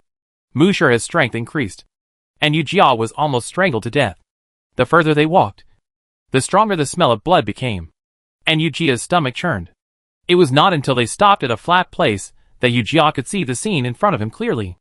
All kinds of torture instruments were available, and some of them even had fresh human skin and hair on them. Next to the torture instruments, there was a cage, and there were more than 10 people in it. Yu Jia tried hard to adapt to the dim environment and to recognize whether the people in the cage were her own people. There were probably 7 or 8 familiar faces among the dozen people, and there was an old acquaintance in the corner, who turned out to be Liuzi. Yu Jia was shocked. Their firemen were waiting outside the city gate. So how could Liuzi be caught in this place? Liuzi had obviously been tortured. He was sitting in the corner, looking at the newcomer with lifeless eyes, and obviously did not recognize Yu Jia. Yu Jia was injured, and his clothes had been changed long ago. His hair was disheveled, making it even harder to recognize him. Then a personal soldier pulled out a young man covered in blood from the prison, and he begged for mercy. "Please spare my life. Sir, I am just a peddler. I came to the tea house just to drink tea. I am not a soldier." The guards didn't care what he said, and pressed him onto the wooden bench without saying a word. The executioner quickly gave him water torture. It was not until 3 buckets of water were poured that the young man stopped. He breathed in fresh air like a dying fish, and was glad that he had survived. Seeing that Yu Jia was indifferent, Mu Shurha said 2 words expressionlessly. Again. The young man was pressed onto the wooden bench again before he could shout, repeating the previous action. "Do you feel good?" Mu Shurha leaned over and whispered in Yu Jia's ear. "This is just the beginning." Yu Jia felt sorry. "I don't know him." "You caught the wrong person." Mu Shurha was indifferent. He winked at the guards, who understood, and pulled another person out of the dungeon. This time it was Liuzi. He was manipulated without any expression, until he saw Yu Jia, with a look of disbelief in his eyes. He widened his eyes, as if trying to identify whether the person in front of him was Lin Erju in his memory. This scene did not escape Mu Shurha's eyes. "Stop!" The guard let go of Liuzi, and Liuzi sat on the ground without support. Still looking at Yu Jia, Mu Shurha walked towards Liuzi and followed his gaze to look at Yu Jia. "Do you know her?" Liuzi turned his head to look at Mu Shurha, and spat out a mouthful of blood with a poo sound. "Grandpa doesn't know her." Chapter 47. Watching the show. "Don't know her?" Mu Shurha looked at Liuzi sinisterly, like a greedy leopard staring at a lamb. "It's good that you don't know her. Your punishment has nothing to do with this woman." Liuzi's eyes flashed with light, and his heart was full of questions like Yu Jia's. "Oh, you don't know yet. The person in front of you is a woman." Mu Shurha grabbed Yu Jia and walked towards Liuzi. "Look carefully. The person standing in front of you is a woman." Yu Jia was impatient. "You can kill me or cut me up. It's up to you. Why are you wasting your time here?" "Don't be impatient. I'll show you what happens when you don't obey." Mu Shurha gave orders to the soldiers around him. Liuzi was tied to a wooden stake and poured with a bucket of salt water. The soldiers who were carrying out the execution wanted to show off in front of their superiors, so they swung the whip in their hands with extra effort. There were barbs on the whip that were more than half an inch long, and when it hit the body, a piece of flesh would be torn off immediately, because the body was poured with salt water beforehand. The pain of the wound being opened and the pain of being stimulated by the salt water mixed together, as if thousands of ants were gnawing at him. Hearing Liuzi's screams, Yu Jia turned his face away, closed his eyes, and forced back the rising steam. Someone in the cage had already shouted, "Southern barbarian dog thief. Beast, if you have the guts, let go of your grandfather, and let's fight." With a splash sound, the soldier poured a bucket of water into the cage. The secret passage was dark and damp. They were already wearing thin clothes. If they were poured with cold water, how long could they last? However, no one leaked the secrets in this situation. It was just a pity for those innocent people. Mu Shurha's eyes were gloomy, and his face was stern. The people of Dezhou were really hard-headed. Since they were hard-headed, they couldn't fight hard. "I still underestimated you," he said slowly. "You can be tortured for Dezhou. But is Dezhou worth it?" Mu Shurha's eyes wandered on Yu Jia's face like a poisonous snake. He was guessing Yu Jia's identity. Being a leader in the Great Zhou, and a woman, it is hard to guarantee that she is not the lover of the generals of the Great Zhou. If you want to make a breakthrough, you still have to start with this woman. He pulled Yu Jia up. "Today I will let you see whether the Great Zhou you have protected with your life is worth your sacrifice." "Humph!" Yu Jia snorted coldly. "I don't know how they treat us. I just did what I should do, so that I have no regrets. Besides, we really don't know what you want to know, so don't bother thinking about it." Yu Jia's voice floated in the dark room. Her voice was not loud, but it struck everyone's heart heavily. These words were said to Mu Shurha and also to the captured soldiers. Sharp-tongued, Mu Shurha pushed Yu Jia out of the dark room. When she walked out of the dark room, Yu Jia realized that what she stepped on was not water, but blood. Yu Jia was locked in the room by Mu Shurha, and she didn't know what he was doing. It seemed that she had nothing to hide, so Yu Jia ate 3 meals a day as usual, and even ordered some dishes. Anyway, Mu Shurha felt that she was still useful now, and he would never tamper with the food. Besides, why bother to kill her? Just kill her with one knife. Mu Shurha didn't come to find her, so she was relieved. But thinking of Liuzi and the captured soldiers, she felt depressed again. Liuzi was waiting outside the city. He was probably the same as the one who saved Yuan Tu, wanting to save people, but ended up being dragged into the city? Now that he couldn't even get out, how could he save those people in the dark room? Yu Jia stood in front of the window and wanted to open it, but was stopped by the maid next to her. Girl, please be quiet. Your Excellency won't let you touch anything. The maid in front of her was about 14 or 15 years old. She looked cute, but her words were cold. You won't even let me open the window? It was really incredible. Seeing that the maid ignored her, Yu Jia simply lay back on the bed, being monitored by the maid in the room and not allowed to open the window to check the surrounding environment. She might as well catch up on some sleep and conserve her energy. Yu Jia slept until dinner time, and was woken up by the maid. Dinner was steamed bread, vegetables, and a piece of bacon. The South barbarians are really a wild place. Is this how you treat guests? Yu Jia muttered. But she kept moving. She was so hungry that she could eat 2 cows. Hey, little girl, do you know Xiao Chui? Yu Jia chewed the steamed bread in her mouth and asked the maid incoherently. The maid remained silent. Do you know Lao Li? The maid still didn't speak. Yu Jia was speechless. If she didn't know him, she didn't know him. At least she could say something. Just after finishing the meal, Mu Shurha pushed the door open and was surprised to see the dishes and chopsticks in the maid's hands. You have a good appetite. The bowl was completely clean. Cleaner than if it had been licked. Well, just eat the simple food. You won't cook for me anyway. Mu Shurha ignored her. Let's go. I'll invite you to watch a play. What tricks are you playing? Yu Jia followed Mu Shurha downstairs, and the stage was already set up in the huge courtyard. I didn't expect that Mu Shurha's talk of watching a play was really watching a play. Seeing Mu Shurha sitting down, the housekeeper immediately invited the actors to start the show. As she watched, Yu Jia saw the trick. These are serious operas, but the content of the songs is not serious. The play on the stage is called The Barbarian King Takes Jiandong. It tells the story of the Nanman King's conquest of the Great Zhou. The people of the Great Zhou rose up to resist, but were eventually defeated and forced to cede 6 cities to the Nanman. At the beginning, the people of the Great Zhou complained and were unwilling to become slaves. But with the promulgation of various policies, the people of the Great Zhou gradually stopped resisting. Finally, there is a happy ending. The occupied cities are becoming more and more prosperous, and the people live and work in peace and contentment. They are actually grateful for the wise decision of the Nanman King. Yu Jia's head hurts when she sees this. This is all the Nanman's own fantasy. Mu Shurha applauded again and again, and even rewarded the troupe, causing the troupe owner to come and thank him. Yu Jia took a closer look. Isn't this the old man who was disgusted with the behavior of the fan opera and cursed when she went to Tongcheng to inquire about the news? At this moment, he knelt on the ground, thanking Mu Shurha repeatedly, with a flattering face and a series of compliments that made people angry. The old man naturally did not recognize Yu Jia. He felt Yu Jia's unfriendly eyes, but thought she was Mu Shurha's confidant, and did not care. Instead, he gave her a flattering smile.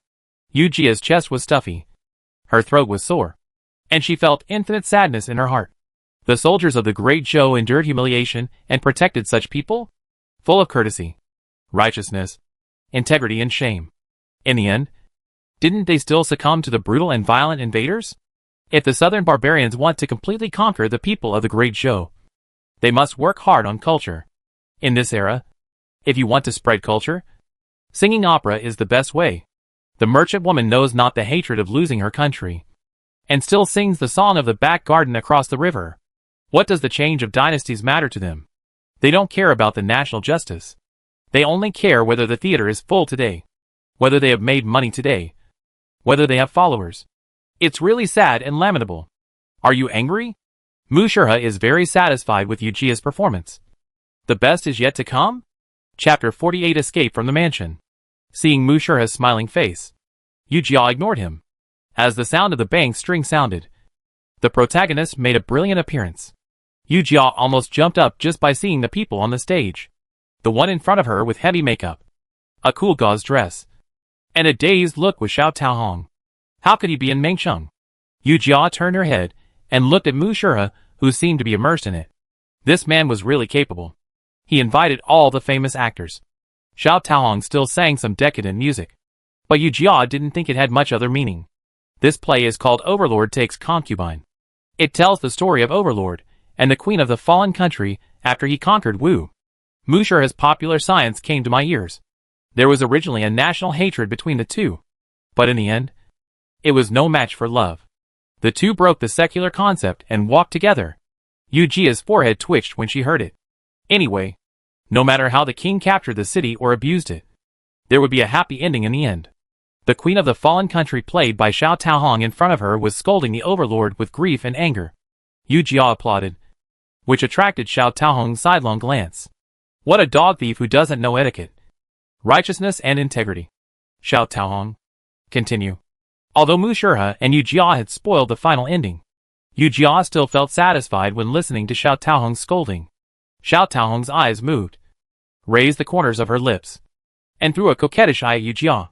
Then he turned around and continued to curse. The more Xiao Taohong cursed, the tighter Mu Shurha frowned. What was going on? Although there was a plot of the queen scolding the king, it was just a passing mention. How could it have the momentum of spreading like wildfire? The guards beside him also noticed something was wrong and then walked backstage. Before they could react, Xiao Taohong took the crossbow from the king and shot at Mu Shurha. The situation suddenly changed, and Mu Shurha slammed the table and dodged sideways. Xiao Taohong on the stage saw that the attack failed. So she shouted, "Brothers, get your weapons." Several people on the stage took out various weapons from under the table, under the tray, and even in their costumes, and rushed towards the soldiers below the stage, looking for death. Mu Shurha shouted and stood up to meet the enemy. Yu Jia rushed forward and blocked Mu Shurha's way. The yard was in chaos, and Yu Jia kicked the wooden stool with her foot and swung it at Mu Shurha. Mu Shurha did not dodge, and smashed the wooden stool into pieces with his palm. Yu Jia knew that he was no match for Mu Shurha with his bare hands, so he dodged to the side. At this time, Xiao Taohong swung at Mu Shurha with a sharp sword, and he shouted, "Go!" Yu Jia looked at Xiao Taohong, who was fighting with Mu Shurha, and only stopped for a moment before turning around and running towards the path. She hurried to the dark room. The front yard was in chaos. The guards here had been sent away by Xiao Taohong's people. Yu Jia walked into the dark room along the stone stairs. She picked up the machete on the rack and chopped the lock of the iron cage. "Come out!" The people inside had basically been tortured, and their walking was not very stable, but they still struggled to get up and supported each other to walk out. Lu Zi was lying on the ground, and seemed to be unconscious at this time. Yu Jia threw down the machete, pulled up his arm, and carried him out. As soon as he walked out of the dark room, he saw the guard coming here. "General, follow me." It was the people from the opera troupe. Yu Jia and others followed the people from the opera troupe to the wall. At this time, Lu Zi woke up, and he turned to look at Yu Jia. "Did you kill him because Dongda found out that you were a woman?" Yu Jia walked quickly. She was injured, so it was a bit difficult for her to hold Lu Zi like this. "Hey, based on your understanding of Dongda, what would he do if he knew I was a woman?" Lu Zi was silent. He had already thought of the reason. Dongda bullied the weak and ignored military law. But so what? Didn't Lu Dongfang still cover for him?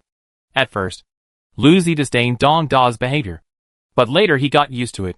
As long as he was not bullied, it was fine. It is not considered suffering if it does not fall on oneself. It can even persuade those who suffer to be magnanimous. Lu Zi shook his head and smiled bitterly. "Why don't you leave me?" Yu Jia was too lazy to talk nonsense with him. She knew that if these people returned to the barracks, her identity might be exposed. But she could not bear to watch these people die here. "If you want to die, kill a few more southern barbarians before you die. Otherwise I will look down on you." Another team of southern barbarian soldiers appeared in front of him, and they were only a few steps away from the meeting point of the theater. The group stopped and picked up the objects at hand as weapons. Yu Jia rushed forward first, and she shouted to the people in the theater, "Take them away first." She punched and kicked, and solved one. Looking back, the remaining 6 or 7 people were still fighting with the southern barbarian soldiers.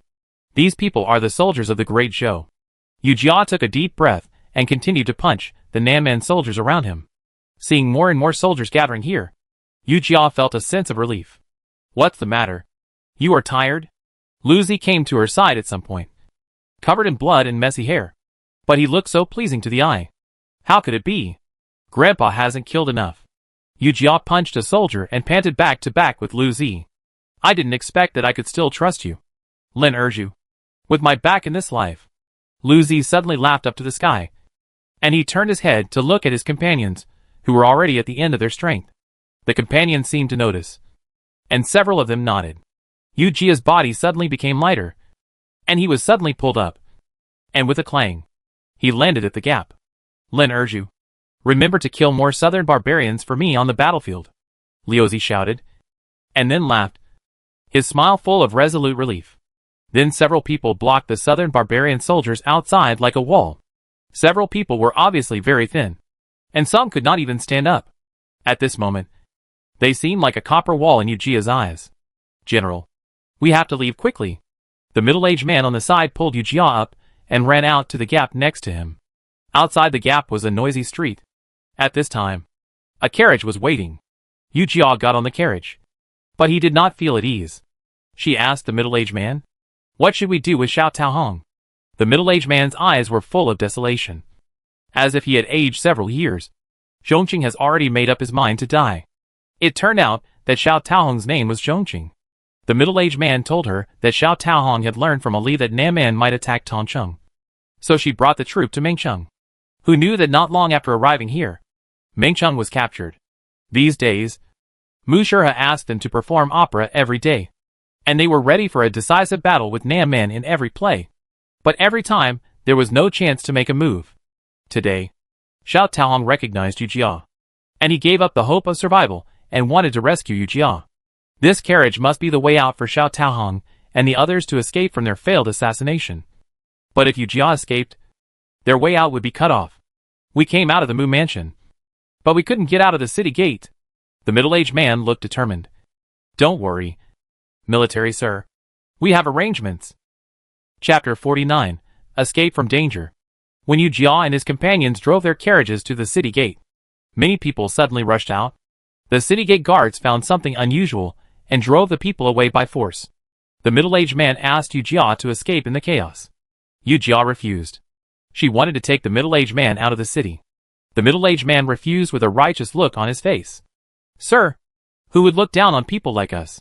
It's not a pity for us to die." "Nonsense. Who dares to say that I look down on you? I'll chop them up." Yu Jia touched the wound with pain. "In my opinion, you are heroes of the great Zhou. How can heroes be divided into high and low?" The middle-aged man was slightly startled. Then he smiled suddenly. "Military. With your words. It's worth it even if we die. Zhongqing's life or death is unknown. How can I live alone?" Seeing that Yu Jia was still hesitating, he pushed her. "Military. Escape in the chaos. Don't let us die in vain." After saying that, he turned and ran into the city. Yu Jia wiped his eyes with the back of his hand and mixed in with the people. These people were making a lot of noise at the city gate and even wanted to leave the city. The guard raised the spear in his hand. "Back off. Otherwise..." Bang. With a sound. No one knew who took the lead and threw stones at the guards, and the others followed suit. Seeing the people in front of them in chaos, the guards no longer hesitated and waved their spears at the people. Yu Jia's dagger was taken away by Mu Shurha, and she snatched the kitchen knife from the people's hands, stepped over and killed a soldier with a knife. The city gate guards are usually configured with 2 fires, and the guards on the city wall had already come down when they saw the people in chaos. Yu Jia walked forward and killed another soldier, but was also stabbed in the calf by the soldier behind her. She rolled over in pain, raised her hand and chopped down, shouting loudly, "Get out of the city gate." For a while, the people rushed to the city gate, and Yu Jia limped out. The people scattered, attracting the attention of the other guards. But before he could run far, he was shot through by the crossbow in the hands of the guards. Yu Jia was frightened. The city was in chaos, and she had no time to take care of the city gate. She had to get rid of these soldiers before she could run out. This could also reduce the burden on Xiao Taohong and the others who were fighting desperately, although their hope of survival was slim. What if they could make it to the city gate? Thinking of this, Yu Jia was full of strength. The knife in her hand seemed to be enchanted. And she killed one person with one knife. Yu Jia had nothing else in her eyes. Kill them all. Kill them all. There was only one left. Yu Jia was covered in blood. And her hair was scattered in the wind. She looked like a statue enshrined in the Yama Palace. Horrible and terrifying. Don't come over. Don't come over. The guard in front of him was about 13 or 14 years old. And he was not even fully grown. He begged Yu Jia for mercy. Seeing Yu Jia was slightly stunned, he pulled out a scimitar from his back and chopped at Yu Jia. Yu Jia ducked and raised his hand. And his head fell off with a sound. His eyes full of disbelief. Solved. Yu Jia dragged his injured leg, covered his abdominal wound, and came to the carriage just now. He swung his knife to cut the rope on the shaft, jumped on the horse, and galloped out of the city gate. Mengcheng is 30 miles away from Mengshan. Yu Jia lay on the horse's back and was shaken by the horse's movement, and her consciousness gradually blurred. Yu Jia bit her tongue hard, and her thoughts became clear in an instant. She turned her head to look at the city gate that was getting farther and farther away, and reinforcements had arrived. It's not the time to faint yet. Otherwise, the life I saved with great difficulty will be gone. The horse seemed to sense something and ran even harder. Yu Jia didn't care if there were any pursuers behind her. Even if there were, she would go to the base camp and get home. After an unknown amount of time, Yu Jia could vaguely see the military camp in front of her. At this moment, she suspected that she was hallucinating. It wasn't until she confirmed the word "you" on the military flag again that Yu Jia fainted with relief. In the long darkness, Lun Yang's timid eyes were full of worry. Sister, sister, wake up! Yu Jia slowly opened her eyes and saw Lun Yang. She panicked. Was she still going to die? Lun Yang. I'm sorry. I didn't find Lin Naodan. Yu Jia felt extremely guilty. She had occupied someone else's body for such a long time. And she was injured all over. And she hadn't completed the task. Lun Yang shook her head. Don't blame you. Sister, you are already very brave. Brave? Yu Jia shook her head. And several faces appeared in front of her instantly. Lu Zi, Xiao Taohong, and the middle-aged man. She closed her eyes, and tears slid down her cheeks. Seeing Yu Jia crying, Lun Yang panicked. Sister, don't be sad. You are not dead yet. Huh? Yu Jia looked up at the chaotic surroundings. Where is this place? This is your subconscious. You summoned me. Lun Yang smiled, with two dimples on her face. Sister, don't forget the agreement between us. Lun Yang's face gradually blurred, and a familiar voice sounded in Yu Jia's ears. It moved. It moved. Hey, Erju brother is crying. Thank you. Fox Fairy Grandma. You are such a good girl. Yu Jia asked before she opened her eyes. Chang Hair? It's me. I'm Chang Hair. Erju brother is awake. Changhai was full of excitement. He shook Goshen beside him. I heard it. It's so noisy. Goshen pulled Chang Hair away and asked Yu Jia, Erju, do you want to drink some water? Yu Jia opened his eyes and found himself on an unfamiliar bed. Where am I? This is the place where the captain specially recuperated for you. Brother Erju, you have so many injuries on your body. It's a miracle that you can wake up. Yu Jia thought of the miserable situation in the city again. Gosheng saw her face in pain and put water to her mouth. Drink some water first. The water in the teacup was warm. Yu Jia drank 2 cups in a row before stopping. Now that she has been injured so badly, after being treated by the military doctor, I guess her identity can't be concealed. She sighed, not knowing what to do in the future. Erju, I think this old Wu really likes you. That day you fell off the horse in front of the military camp and were found and rescued by the sentry. Go find the military doctor. When old Wu heard about it, he came to treat you in person.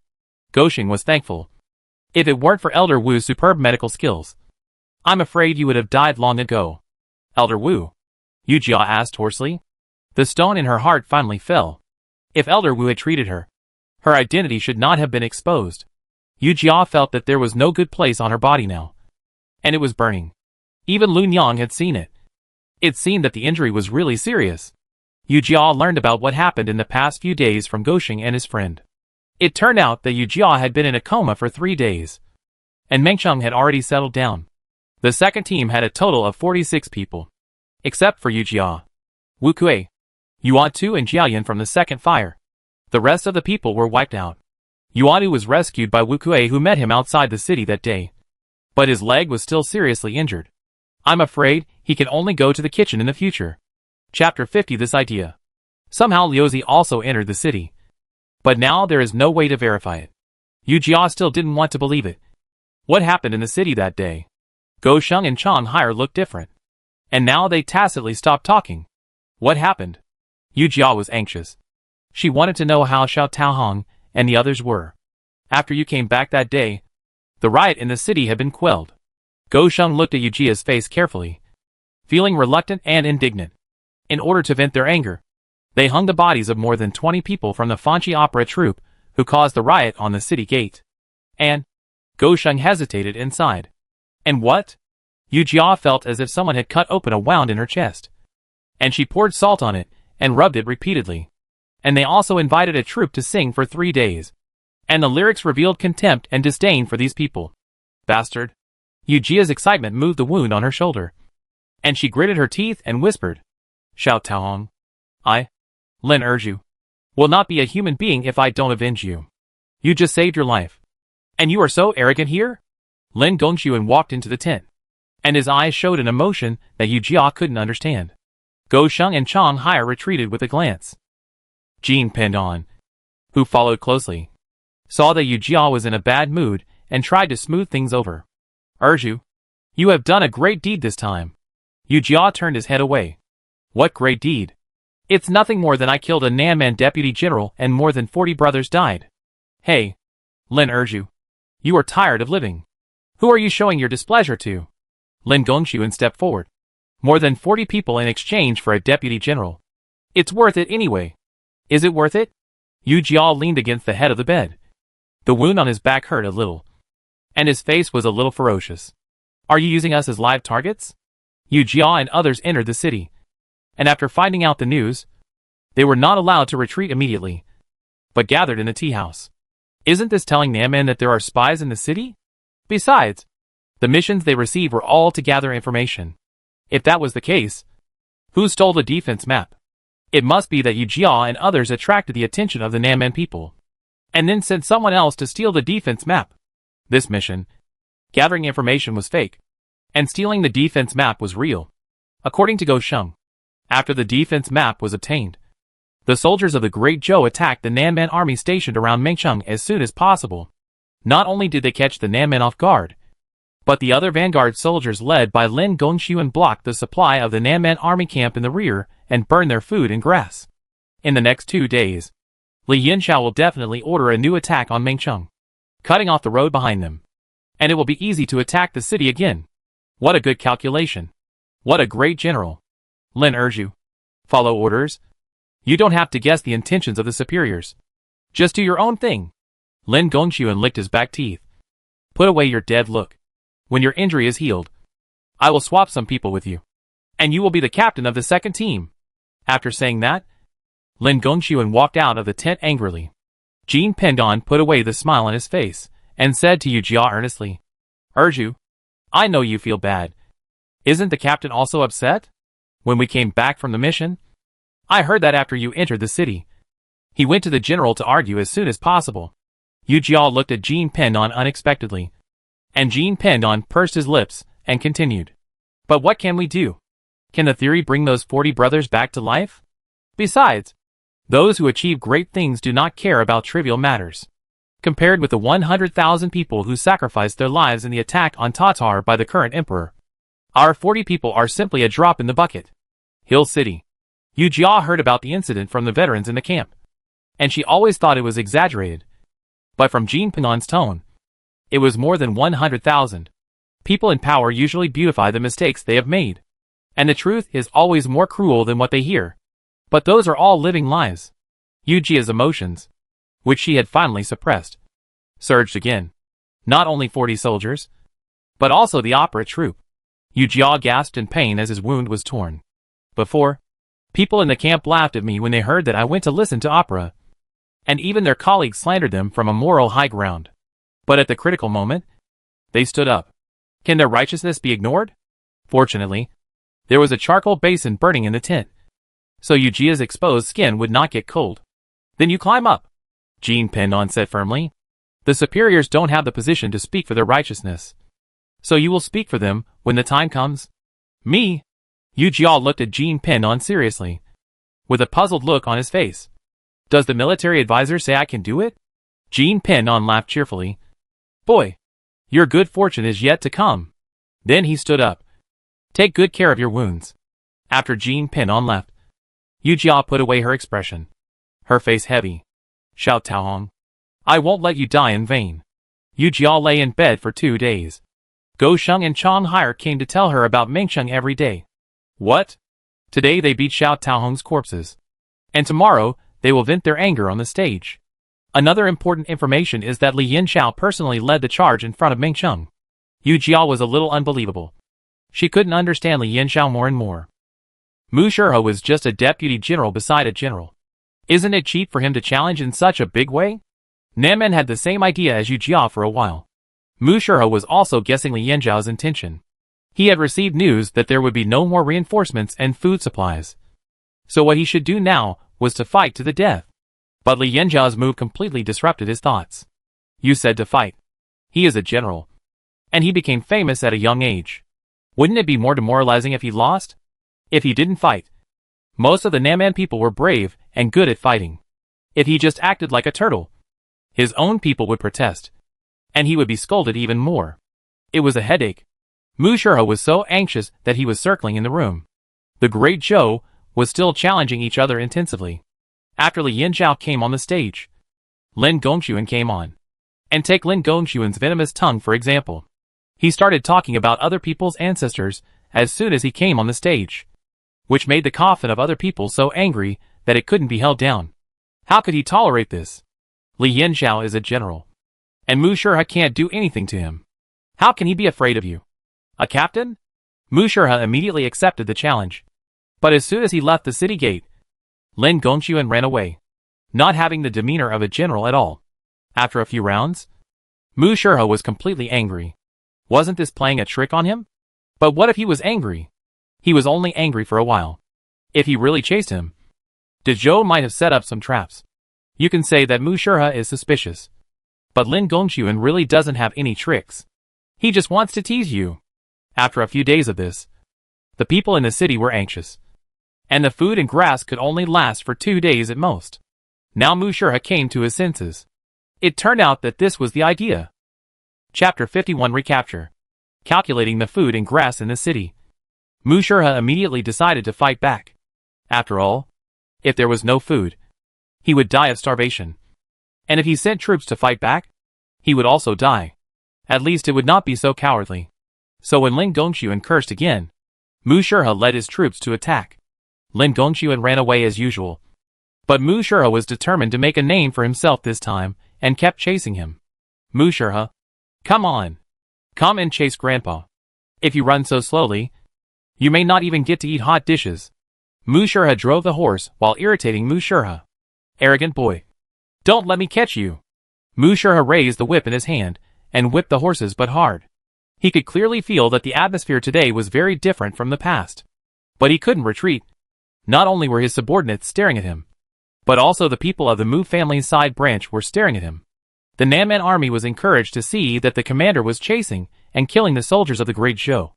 So they rode their horses to catch up. Lin Gongxuan turned his head to look at the huge crowd of Nanman soldiers behind him, curled his lips, and turned to run towards the small mountain road next to him. Mu Shihe saw Lin Gongxuan turn, and the alarm bells rang. He stopped immediately and dared not move forward. It can be said that Mu Shihe is cautious. But he is always cautious, which makes people think that he has no blood. The deputy general behind him scratched his head anxiously. Sir, what are you waiting for? If you hesitate any longer, the thieves from the Great Zhou will run away. While the two were talking, suddenly there was a deafening shout on the mountain road on both sides. Then came some gravel. And when everyone wanted to retreat, it was too late. However, Mu Shihe was not an ordinary person. He was not afraid of danger, and calmly arranged his soldiers to meet the enemy. Most of the main forces in the city had left the city, and Lin Gongxuan's deputy general led the people of the Vanguard camp to attack Mengsheng. Then the troops were divided into 3 groups. and the Vanguard camp was the first to pierce into the city as the spearhead. The crossbow camp and the infantry camp followed closely behind, killing Minchung by surprise. Looking at Mu Shurha and others, their retreat had been blocked by the Great Zhou, but the other roads were not blocked. What other choice was there at this time? They could only run forward. This run gave the cavalry battalion an opportunity. The generals of the cavalry battalion led the soldiers and vowed to make Mu Shurha and others look good. But they followed the same principle as Lin Gongxuan in the early stage. Just teasing you. If they fought head-on, the soldiers of the Great Zhou dynasty might not have a chance of winning against these brutal men. After all, the number of their cavalry was twice that of the Great Zhou dynasty. In this way, Mu Shurha led the cavalry to fight and retreat, and was harassed by the cavalry of the Great Zhou dynasty. He was so annoyed that he could only retreat to the base camp of the Mu tribe. And Minchung was also recaptured by the Great Zhou dynasty. When Yu Jia learned the news, he immediately asked about the bodies of Xiao Taohong and others. Don't worry. The captain has buried their bodies, and the sacrificed brothers in the mausoleum. So don't worry about it. Chang Haier put the coal into the basin and rubbed his hands because of the cold. Yu Jia breathed a sigh of relief, finally completing another important task. However, it was too easy to recapture Minchung this time. Yu Jia muttered casually, "Oh my god. Please forget it." Chang Haier walked quickly to Yu Jia's bed and sat on the wooden stool. "Brother Erju, isn't it good that we won the battle?" Yu Jia stopped talking. It was good, but it was too easy. After all, Mu Shurha was a brave general under Mu Zhaoling, and this battle was won too smoothly. Thinking of this, Yu Jia shook her head. Maybe she was overthinking. As a general, how could Li Yinchao think less than she did? Where did Goshen go today? After Yu Jia was injured, Goshen came to visit her every day. But I don't know why he didn't come today. Didn't you follow the deputy general into Mengcheng? Chang Haier disagreed. I followed the captain to lead Mu Shurha away. He went into the city and probably came back late. Yu Jia nodded. My friend. Thanks to you guys. Squeak. Chang Haier spit out the water he had just drunk. What the hell? Chang Haier looked like he had seen a ghost. He looked at Yu Jia and suddenly blushed again. Brother Erju, although you are tall and handsome. But I like women. Not this kind of long preference. Now it was Yu Jia's turn to say what the hell. Wang Chang Haier. What are you talking about? Yu Jia subconsciously gathered the clothes in front of her chest, with an incredible look on her face. Ahem. Chang Haier avoided Yu Jia's sight. Didn't you say Lao Thai? Don't you know what Lao Thai means in our Guangdong? Yu Jia looked surprised. Lao Thai. Doesn't it mean a close friend? Please stop it. Chang Haier stood up, thinking that Yu Jia didn't know the meaning of Lao Thai. So he said it, and he was relieved. This so-called Lao Thai is the name of the mistress and adulterer, usually referring to a person who has an affair after getting married. Yu Jia was shocked, and a blush appeared on her face. She thought of the popular internet slang in later generations, and she didn't expect it to have this meaning. But why did Chang Haier look contemptuous when she heard her say this word? Is she so bad looking? So, Yu Jia fell into another kind of distress. Others don't suspect that she is a woman, which is obviously a good thing. It is not easy to expose her identity in the military camp. But she is not going to stay in the military camp for the rest of her life. She wants to climb up, so she needs to find Lin Juan conveniently. Hey! I think Lin Naden changed his name after becoming a general. It would be better to change his name directly to Lin Juan. Chang Haier saw Yu Jia sighing, thinking that she had misunderstood the meaning and was embarrassed. So he said, don't blame yourself too much. Although you are rootless, we are brothers who have been through life and death together. We will not have any unreasonable thoughts about you. Yu Jia's mouth twitched when he heard these words. Well, thank you, brother. After sending Chang Haier away, Yu Jia was thinking about how to find Lin Juan more conveniently. After the war, it is necessary to reward the soldiers. And those who deserve promotions will be promoted, and those who deserve bonuses will be rewarded. But for the promotions and bonuses, wouldn't it be necessary to find out the detailed information of these soldiers? Yu Jia clapped her hands happily. If she took on this job, wouldn't she be able to inquire about the news legitimately? At that moment, dragging his sick body, he came to Lin Gongxuan's tent with a cane. Seeing the young man with a face as red as the bottom of a pot standing in front of him with a flattering face, Lin Gongxuan guessed that she must have been holding back her fart. He was not in a hurry, giving this kid time to let her laugh enough. Yu Jia felt so bitter. Her face was almost stiff from laughing, and the person in front of her didn't show any expression. Finally, Yu Jia couldn't help it, and called out hesitantly, "Captain!" Lin Gongxuan nodded, which was considered as an agreement. Yu Jia wondered if, according to his personality, he didn't ask what he was doing here. So Yu Jia continued to stare at Lin Gongxuan, and Lin Gongxuan showed a mocking expression. "Lin Erju, besides seeing handsomeness, extraordinary handsomeness, and bravery in me, what else do you see?" Chapter 52, Exposed. Yu Jia walked out of Lin Gongxuan's tent cursing. If the cane in her hand was not still useful, she would have broken it to vent her anger. Lin Gongxuan not only rejected her initiative to ask for help, but also warned her not to have any bad ideas. Having conceded that he, Lin Erju, has shed blood and sweat since he joined the army, but he was actually accused of having ulterior motives, she was really angry. However, she was not discouraged and immediately found the military advisor Jean Pendon. Jean Pendon was a scholar before he joined the army. According to him, a real man should not live in the school. At present, wars are raging everywhere, and scholars should do their best for the great Zhou. After joining the army, he showed extraordinary combat talent, but people around him only thought he was a paper warrior, and no one took him seriously. It was not until Lin Gongxuan, who was the captain at that time, saw his talent and appointed him as a personal soldier, that his talent was put to good use. Yu Jia limped towards the military camp, and Jean Pendon was reading Sun Tzu's Art of War. Seeing Yu Jia coming, he happily welcomed her. "Look at you. This great hero came to me in person. If you want to find me, just ask me to let you know." Yu Jia was so shocked that he almost dropped the crutches in his hand, and saluted, "How dare I? Military advisor. Please don't embarrass me."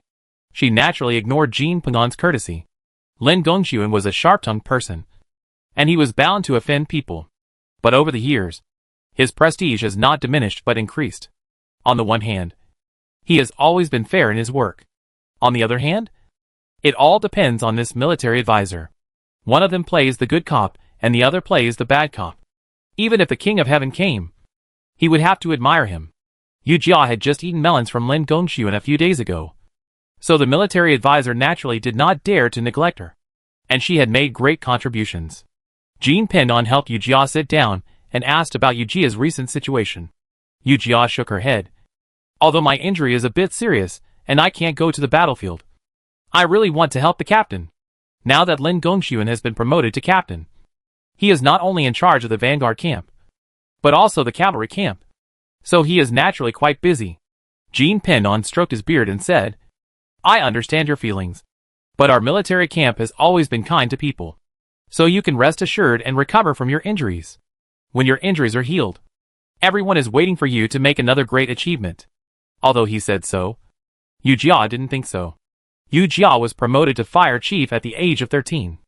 And he was promoted just because his superiors said that he killed more than 10 barbarians. It was really unclear.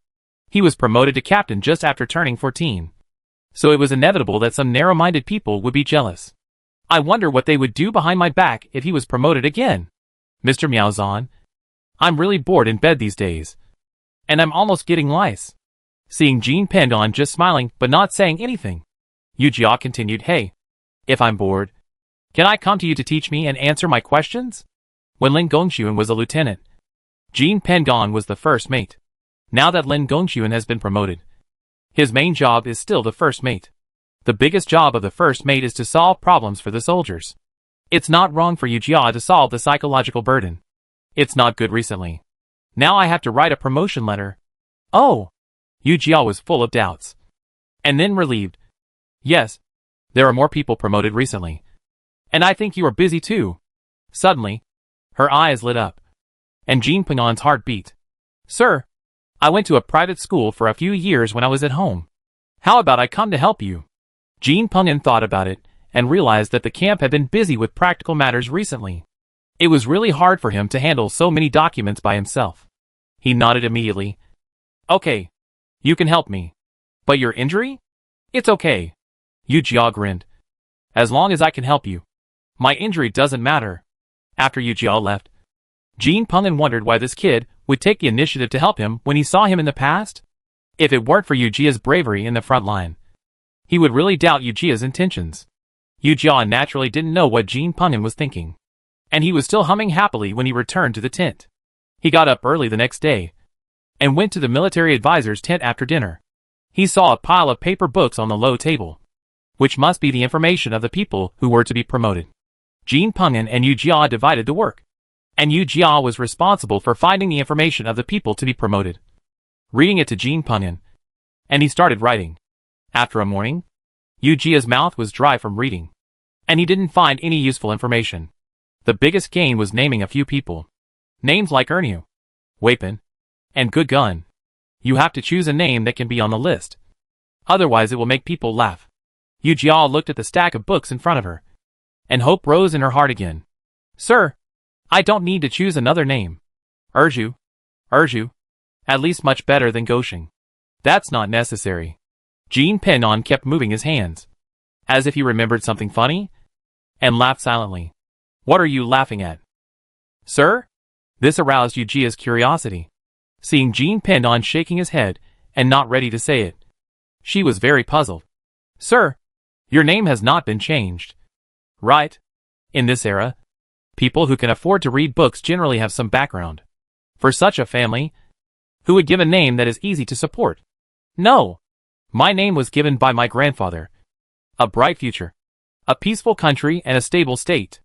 I guess the military advisor's grandfather was also a man with great ambitions. What about the captain? Did he change his name? Yu Jia asked casually. But unexpectedly Jin Pengyan burst into laughter. Yu Jia was puzzled, and didn't stop until Jin Pengyan's face turned red with laughter. He changed it. Gongshuan is still the name I gave him. Oh! What was his original name? Yu Jia hurriedly pulled Jin Pengyan's arm and asked. But Jin Pengyan refused to say it. Yu Jia had to give up. Lin Gongshuan. It's much better than that damn coward. Jin Pengyan stopped his action instantly. He was shocked. How do you know he was called coward before? What? Yu Jia was surprised. And when she saw the look in Jin Pengyan's eyes, she was instantly shrouded in horror. If Lin Gongshuan is Lin Naden, then he is another identity. That is, the murderer of the 11 members of the Lin family. Since he intends to kill these 11 people, if Lin Gongshuan knows her identity, he will probably kill Yu Jia before he becomes a general. Yu Jia pinched her nose. I guessed. Many of our sons born in Pingyuan are called Naden. Jin Pengyan didn't believe it, but didn't say anything else. Lin Gongshuan came from the Jizhou military camp, and there are not many people alive who know his name. Besides, what if they know it? It's just a former name. Yu Jia was in a daze and absent-minded in the subsequent work. Jin Pengyan just said that she was tired, and asked Yu Jia to go back to the tent to rest. And Yu Jia had one last thing to confirm. That is, Lin Gongshuan's hometown. If there is a duplicate name, wouldn't it be wrong to accuse Lin Gongshuan? Chapter 53 confirmed. Back in the tent, Yu Jia connected the previous and subsequent information. Lin Gongshuan was born in the Jizhou military camp, the same place where Lin Naden joined the army. Lin Gongshuan was sharp-tongued and cold, while Lin Naden was lively and didn't choke people with his words. However, after so many years, it is normal that there may not be any changes. Lin Gongshuan is tall and slender, not as strong as Wu Kuei, but he is also majestic, which is very different from the skinny Lin Naden when he was a child. After thinking for a while, he was dizzy and couldn't figure out what was going on. So he had to find Lin Gongshuan to find out. Lin Gongshuan was worried about the horses of the cavalry in the camp. Although it was the beginning of the year, it was a time of transition. The stallions in the stables were thin and weak, and even the maras were old horses that had given birth several times, so their productivity could not keep up. At this moment, Yu Jia poked his head in, still grinning with his teeth bared. What are you laughing at? Did you dream of picking up money? Lin Gongshuan turned his face away unhappily. He. Yu Jia limped in with a cane, holding a pot of wine in his hand. Captain, you have been busy with everything recently, and I really feel sorry for you. I have brought you a pot of rice wine, a specialty of Mengcheng. Please accept it. Lin Gongshuan glanced at the wine pot on the table. The wine pot was all black, with only a red silk ribbon tied at the mouth of the bottle. And it was a bao. You didn't need to look at it to know who made it. You have a conscience. Lin Gongshuan swallowed his saliva. but still said with a fierce face, "Don't think that if you bribe the superiors, I will let you work with the military advisor. Forget it." Yu Jia lowered her eyes. It seemed that Jean Penon had not told Lin Gongxuan about her work. "What are you talking about, Captain? Thanks to your kindness, I can now recuperate in a separate tent. I am very grateful to my ancestors." Looking at Lin Gongxuan without any other expression, Yu Jia knew that Lin Gongxuan must have known her identity as a woman, whose little soldier can get a separate tent to recuperate when he is injured. Even if you kill a deputy general of the enemy army, there is no such great honor. However, Lin Gongxuan did not ask her the reason, but Yu Jia had to bring it up on her own initiative. "Captain, aren't you curious about why I joined the army?" Lin Gongxuan snorted coldly. "Isn't it for the people of the Great Zhou to live and work in peace and contentment?" Yu Jia smiled and sat down by the chessboard in front of the window. These words may be used to fool others, but how can they be used to fool the adults? Yu Jia leaned her cane against the low table and continued. "My family has many brothers and sisters. When we encountered a severe drought and the land was barren, the sisters of other families were sold to wealthy families as concubines. How good can the fate of being a concubine be? Either you will be tortured to death by the mistress, or you will be tortured to death by the old man. I don't want to be abused by the old man. So I secretly joined the army without telling my family. At least I have a way to survive." Lin Gongxuan did not say anything. Seeing this, Yu Jia played the key role of sincerity as a killer move. She pinched her eyes and turned to look at Lin Gongxuan. "What about the captain? Why did you join the army?" Lin Gongxuan put away his inquiring eyes and smiled casually. "I have many brothers and sisters at home. I ran away when I saw the conscription. Does the captain regret it?" Yu Jia continued. "Regret?" Lin Gongxuan seemed incredible. "Why should I regret it? After joining the army, I realized that there is a vast world outside. Not just those bird nests and river fish." His eyes fell on the chessboard beside Yu Jia, and his thoughts seemed to have returned to his childhood. "It's just that there's no one to share it with." Yu Jia almost couldn't suppress the corners of his mouth that curled up. "You, Lin Gongxuan, still care about someone? Does the captain have a fiancée in your hometown?" Lin Gongxuan laughed, his eyes sparkling, and his cheeks flushed a little. Seeing him like this, Yu Jia thought that maybe he had seen a ghost today, and he could actually see Lin Gongxuan looking like he was thinking about love. "Yes." Without Yu Jia asking again, Lin Gongxuan talked to himself. "She is 5 years younger than me, with 2 dimples when she smiles, and her eyes are round like grapes in the mountains. From a distance, she looks watery, and her face is white and tender like a piece of dough. When she speaks in a soft voice, and calls me brother softly, I want to give her everything." Hearing this, Yu Jia stopped asking. "This is Lin Naodin. Isn't this referring to Lun Yang?" It's just that Yu Jia, the real owner, has come to him, but he still can't recognize her, which really makes people doubt the truth of what he said just now. But thinking about it again, Yu Jia was relieved. People say that Bai Yueguang's power is so fierce that even Bai Yueguang himself has to bow down. Yu Jia looked down at herself. Has she changed so much? Her eyes are still round, but they may not be watery anymore. She has been in the army for almost a year, and has been exposed to the wind and sun for a long time. Although she is not as tanned as other men, she is far from the fair and tender girl in Lin Gongxuan's memory. However, thinking that the man in front of her is the culprit, Yu Jia scolded him in her heart. "If the captain is promoted to general, I mean, if you have a beloved woman again, will you be rude to your fiancé?" Yu Jia put her hand on her neck and gestured. "Lin Erju. You kid. What are you talking about?" Lin Gongxuan rolled his eyes at her. "How could I do such a treacherous act? Well, you are righteous. You value love. But in the end, didn't you kill 11 people?"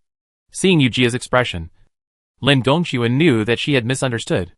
Now that he knew that Yu Jia was a woman, he immediately reported it to Li Yanxiao. However, Li Yanxiao was also a man who did not play by the rules.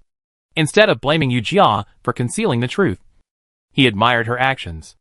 Originally, a 13-year-old soldier could offer advice in the Battle of Tancheng, kill the enemy's deputy general in Mengcheng, and break out of the siege, which was enough to make him look sideways. What's more, this was a woman. After listening to Lin Gongxuan's report, he immediately gave an evaluation. This is a general talent. so that Yu Jia could stay in the military camp safely. However, if the superiors did not break this window paper, Yu Jia was going to continue to play dumb and never ask about her future arrangements. Lin urged you, after you recover, come back and be my personal soldier. Yu Jia was shocked. Captain, I want to be closer to the battlefield, so that I can kill more barbarians to avenge my dead brothers. She didn't want to work so hard for so long and then go back to square one. Seeing Yu Jia come back like this, Lin Gongxuan didn't say much, just stared at Yu Jia, as if he wanted to see her thoroughly. In his impression, all women should be as weak as Lun Yang, relying on men, not like her, showing her face and shouting for war and killing.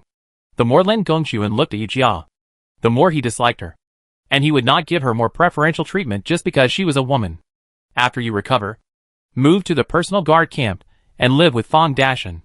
Since Lin Gongxuan was promoted to captain, Fang Dashan, as a personal guard, lived in a separate tent. It was better to let Yu Jia move there than to sleep in a big bunk bed. Chapter 54. See you again. I didn't expect that after finding out Lin Gongxuan's true identity, I could get unexpected gains. Yu Jia was overjoyed and thanked Lin Gongxuan repeatedly, and expressed her sincerity. But this behavior was another matter in the eyes of others. Fang Dashan was very worried when he received this news.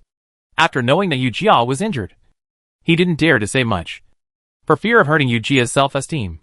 But now it seems that things have become complicated again. After Lin Gongxuan appointed Yu Jia as his personal soldiers, he was promoted back to the Vanguard camp. Now he is promoted step by step, and he wants her to live in the same tent with him. The relationship between the two has become complicated. Lin Gongxuan is 19 years old this year, and he is a young man full of vigor and vitality. Lin Erju is a handsome boy with a wounded foundation. This is like a thunderbolt, and it is out of control. Wouldn't it be an eyesore if he shared a tent with her? Fang Dashan thought so, and quickly packed his luggage and moved it to the general's personal guard's tent. Huang Long saw Fang Dashan's nervous look and asked him why he had to squeeze in with them when he had a good single tent. Fang Dashan didn't say much at that time, until Yu Jia moved into Fang Dashan's tent. Everyone realized it. It turned out that he was making room for someone. Yu Jia was also confused when she saw Fang Dashan moving away, and she also asked Fang Dashan the reason. Fang Dashan's explanation was that he was not used to being without his brothers since he moved to the tent alone. Now that Yu Jia had moved in, he took the opportunity to live with his brothers. Yu Jia was relaxed. How wonderful it was to live in the tent alone. Now that she had been promoted to captain, she appointed Go Sheng as her personal soldier. There was no other reason. Go Sheng was closer to her. This caused Chang Hai's dissatisfaction. Didn't Go Sheng know Yu Jia earlier than he did? In love, childhood sweethearts are no match for the one who came from heaven. It didn't work for him, so he went to Yu Jia to make a scene. Yu Jia was also in a difficult situation. Only after being promoted to lieutenant was she eligible to appoint 2 personal soldiers. I had to comfort Chang Hai and take him to Mingshan to buy rice wine when I had a day off. Chang Hai was no longer angry and just waited for the day off. At the beginning of February, everyone finally waited for the long-awaited day off. The salary was paid, but there was not much left except for the money I borrowed from Chang Hai in Tongcheng last time. However, Chang Hai didn't care about the money and immediately took Yu Jia into Mengsheng. Yu Jia had been suffocating in the tent for these days. Although the wound on her stomach had not healed yet, she still wanted to go out for a walk. The two of them went down Meishan and walked all the way to Mengsheng. However, this place was quite remote, and no villagers passed by after walking for half an hour. The wound on Yu Jia's leg was not a big deal, but the wound on his abdomen was a little painful. Seeing the sweat on Yu Jia's forehead, Chang Hai was a little anxious. Brother Erju, let's take a rest. Yu Jia responded and sat down on the ground. It's 30 miles to Mengsheng. If we don't see any civilians and horses, I'm afraid we have to return to Mengshan. Although Chang Hai was reluctant, he didn't object in the end. The two of them went down the mountain with great interest, thinking that these miles were nothing. But they both ignored Yu Jia's injuries. After resting on the side of the road for about half a minute, they finally saw a squeaking mule cart coming from a distance. Chang Hai jumped up happily and waved to the old man in the cart. Old man, give us a ride. The old man didn't want to give a ride. The mule was old, and he didn't want to burden his old partner. have no choice but to accept the offer after Chang hired gave him money. The city gate guards were still on high alert. But it was no longer the thrilling scene. After a thorough questioning, the two entered the city. After saying goodbye to the old man, they went to the wine shop. In Yujia's opinion, there was no change in the city. The places invaded by the war have been restored to their original state, and the lives of the people have not been affected. It has been more than a month since the war, and it is a prosperous scene. The cemetery where the sacrificed soldiers are buried is still far away from here. Yujia is going to buy some wine and meat to pay tribute to Xiao Taohong. It was just that Yujia seemed to feel someone was staring at her. But when she turned around, she found nothing unusual. Yujia had a bad feeling in her heart. Generally speaking, if you feel something is wrong, it is your body reminding you. And maybe your brain has not yet reacted. Looking at Chang Haier, who was drinking happily in front of her, Yujia hurriedly gave him a look. Chang Haier immediately understood, and wanted to leave after paying the bill. But when the two walked to the counter, they were held in the waist from behind. Don't shout if you want to live. Yujia and the others did as they were told, and followed the people behind them to a remote alley. The person in front was tall and strong, wearing a black fox fur coat, with his back to the two. Hearing the noise, he turned around. 80. We meet again. This person is Mu Shirha. Mu Shirha, you are so brave that you dare to sneak into Mengcheng under the nose of our general. Chang Haier, who was standing by, heard Yujia calling him Mu Shirha, and immediately became energetic. What a barbaric man. Before he finished speaking, he was knocked to the ground by a punch from the man with a knife behind him, and he immediately hunched up in pain. Yujia was secretly anxious. Chang Haier, are you okay? Mu Shirha approached Yujia and pinched her chin. I didn't expect you to be alive. Yujia heard the bad taste in his tone and pretended to be calm. Your son is not dead yet. How can I, as a father, die? Sharp-tongued. Mu Shirha's azure eyes were full of murderous intent. Are you sure you want to kill us here? This time, Mu Shirha only brought 2 guards and sneaked into Mengcheng secretly. It didn't seem like he was here for revenge. Yujia was betting on the importance of Mu Shirha's other things. Sure enough, after hearing Yujia say this, Mu Shirha let her go. Today he came to the city to do business and accidentally saw Yujia, and wanted to teach her a lesson. But if he killed someone here, it would not only cause trouble, but also alert the enemy. Humph. I'll let you go today, and I'll come to take your life when we get to the battlefield. As they spoke, the few people disappeared without a trace. Yujia helped Chang Haier up from the ground inside. It's going to get chaotic again. Chang Haier cursed. Damn southern barbarians. Your ghosts won't go away. Don't let me catch you. I'll make you look bad if I catch you. Stop talking. Let's go! Yujia helped Chang Haier stagger out of the alley. The two bought some wine and food and came to Xiao Taohong's tomb. The tomb was engraved with Xiao Taohong, but Yujia called her Zhongqing. Chang Haier also bowed solemnly with Yujia. I will never look down on you again. You are the famous actor. Yujia concealed the infinite desolation in his heart and cherished this moment of tranquility. Chapter 55 Celebrate the Victory. On the way back, the two of them directly ruled out the idea of using their feet or hitchhiking, and rented a donkey cart in the city. Chang Haier kept scolding Mu Shirha all the way. How could he do such a sneaky thing when he looks like a decent person? Facing the cold wind, Chang Haier tried to shrink his neck into his collar, but it was useless. Yujia sniffed. It's normal. He was beaten back to his hometown by us, and he was unwilling to come back to visit his grandmother's legs. Don't let Grandpa meet him on the battlefield. If Grandpa meets him, he will kill him so hard that his wife won't recognize him. Chang Haier was filled with righteous indignation. His eyes were blazing with fire, and he wished he could mount his horse and fight to Mushi's hometown right now. When the two returned to the mountain, Yujia hurried to the tent. She untied the bandage, which was already oozing blood. Damn it! Yujia cursed unconsciously. Urge you? No. Captain. I'm Goshing. Add some hot water for you. Yujia hurriedly put on her coat. Come in.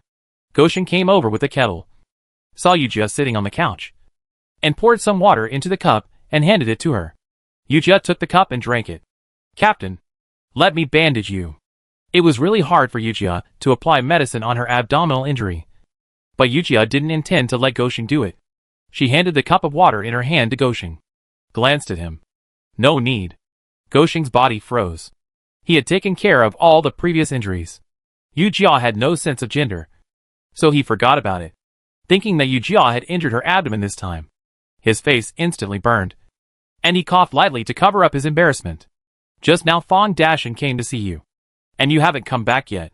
He asked me to tell you that there will be a celebration banquet tonight. Celebration banquet? Yu Jia frowned. Although the battle was won, the casualties of the soldiers in the Yunnan military camp were not small. If a celebration banquet was held at this time, it would inevitably cause resentment among the soldiers. This is not a good time to hold a celebration banquet. Who said it wasn't? Goshing poured the remaining hot water into the iron basin. I don't know what the general thinks. Goshin brought the iron basin over. Wash your feet. You've been tired all day. Looking at the busy Goshing, Yu Jia was moved. Goshing. Actually Goshing took off Yu Jia's shoes and socks and put them in the hot water. The rising hot air lingered around the two of them.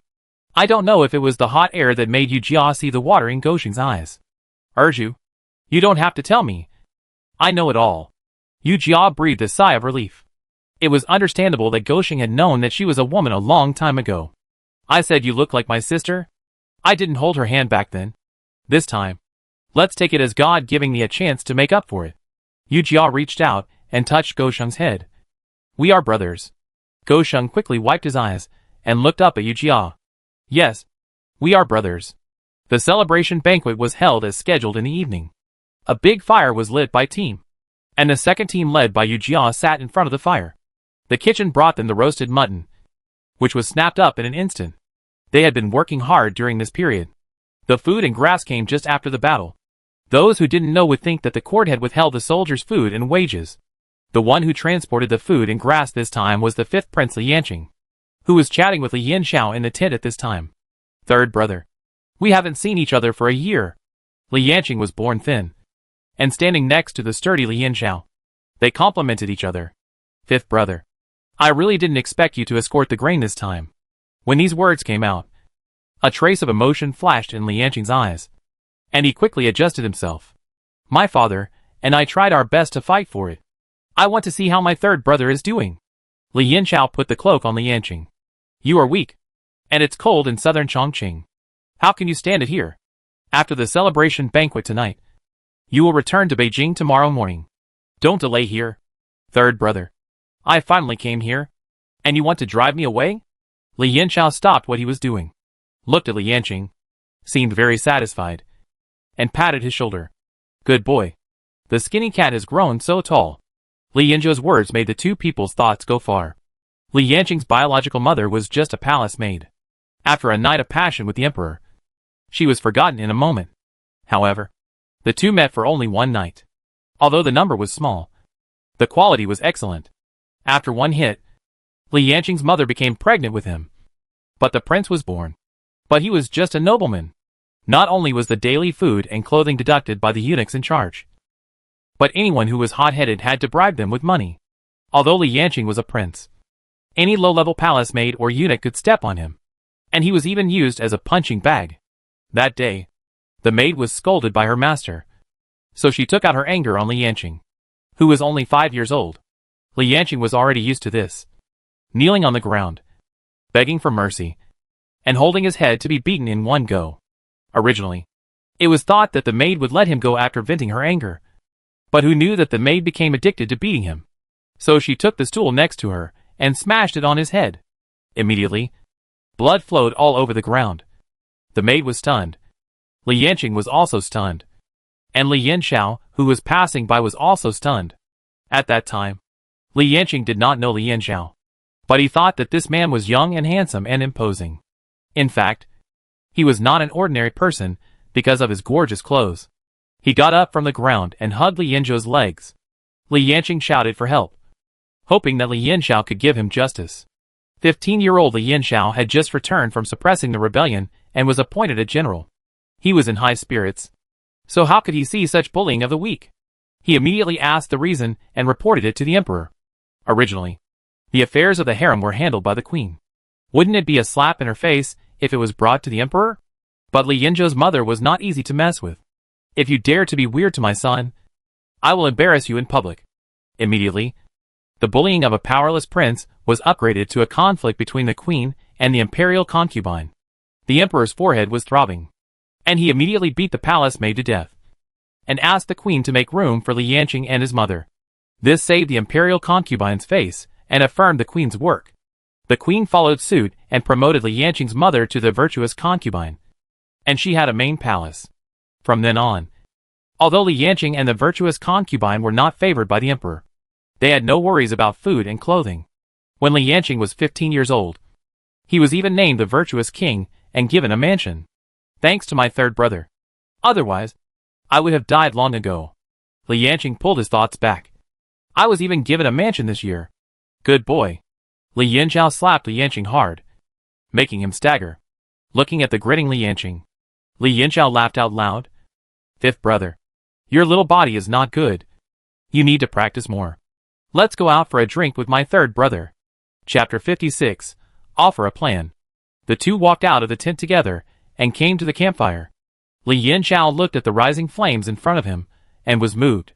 Brothers, it is all your credit that we can recapture Mingsheng this time. Li Yanqing took the wine glass handed over by the guards and raised it high.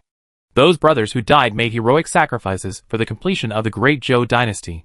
However, the emperor will not let their deaths be in vain. We must avenge them. Revenge. Revenge. The sound shook the earth, and the soldiers were so excited that they wanted to fight the southern barbarians to the death again. Li Yanqiao finished the wine first and fell to the ground. Then the sound of crackling was heard. Yu Jiao looked at the coarse porcelain bowl in her hand, feeling distressed. How many bowls would the kitchen lose? Chang Hai, who was standing by, saw that Yu Jiao had not moved for a long time, thinking that she had a shoulder injury and could not throw the bowl. So she snatched the bowl from her hand and shouted, "Revenge!" Yu Jia's mouth twitched. Yes, revenge. Li Yanqing did not stay here for long. First, he had to return to Beijing as soon as possible to report on the emperor's order. Second, the weather here was indeed not good for his health. The delicate and weak prince finally left. You don't know that the scene of parting is more tearful than when the princess left. Chang Hai wiped a tear from her eyes. Chang Hai, watch your mouth. If you tell others about the prince behind his back, you will be in trouble. Chang Hai stuck out her tongue and stopped talking. Yu Jiao was sharpening the long sword in her hand, thinking carefully about what Li Yanqiao said on the day of the celebration banquet. According to the previous wars, it was the Tartars or the southern barbarians who took the initiative to attack, and the great Zhou would fight. But this time, the general meant to take the initiative to attack. She had to make a complete plan. Sure enough, 2 days later, Go Sheng came to inform Yu Jia to attend the training meeting. With such a formal training meeting issued, how far would the combat meeting be? Of course, she was not qualified to attend the meeting chaired by the general. This time, it was Lin Gongxuan who chaired the meeting, and the tasks were issued to each battalion and team. The Vanguard battalion and the cavalry battalion attended the meeting. Winning Tian, the captain of the cavalry battalion, heard that the task this time was to expand the cavalry to 5,000 people. His face fell immediately. Before he could speak, Lin Gongxuan sneered. What? Are you embarrassed now? The tone of his voice was so casual that anyone who heard it would think it was a joke. Only Yu Jia tensed up after hearing it.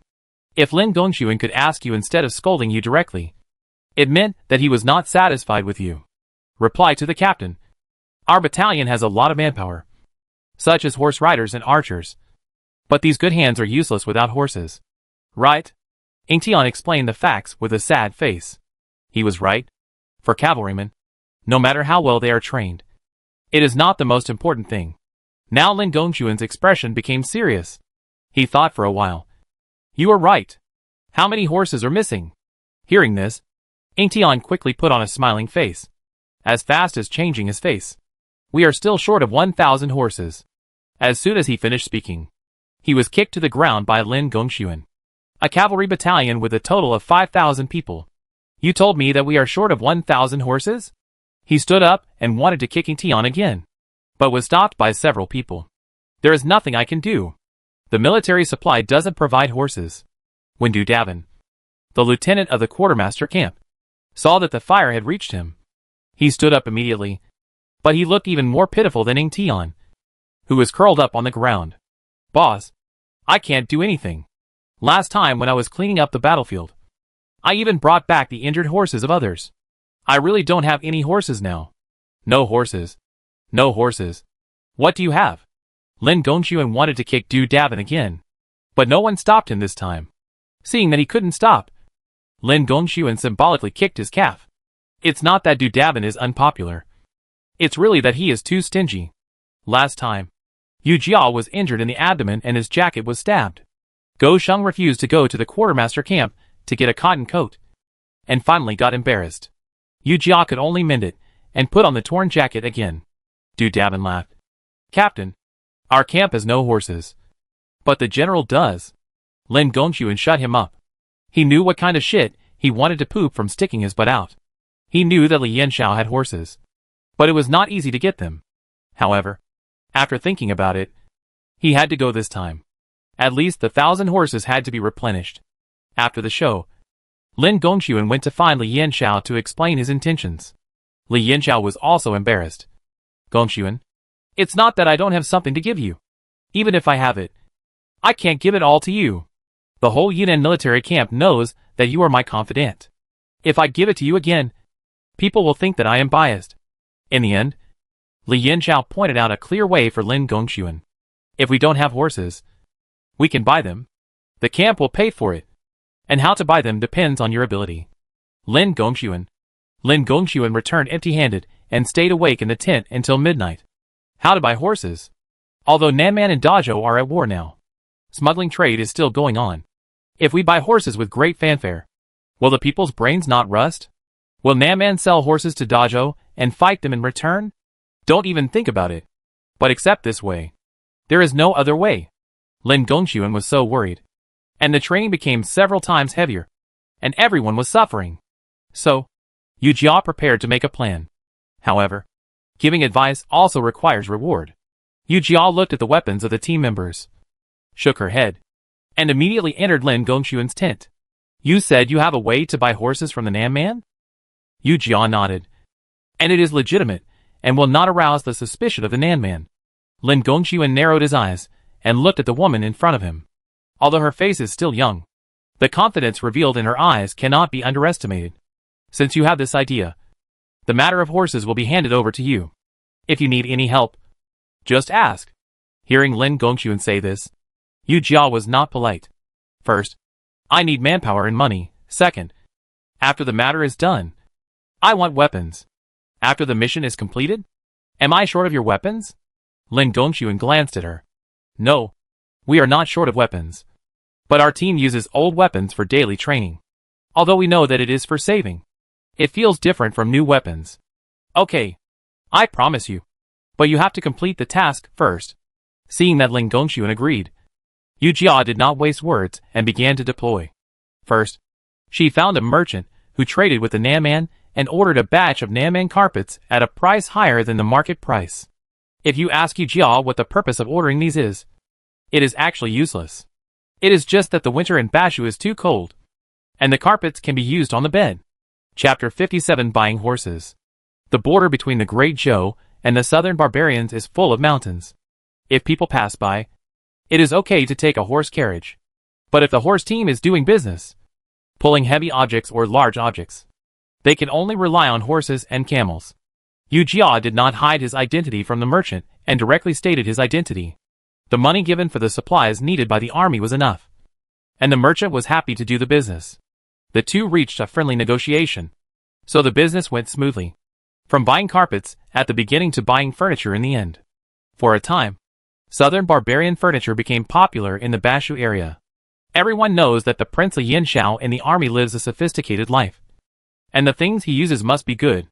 The second team of soldiers led by Yu Jia was really busy for a while.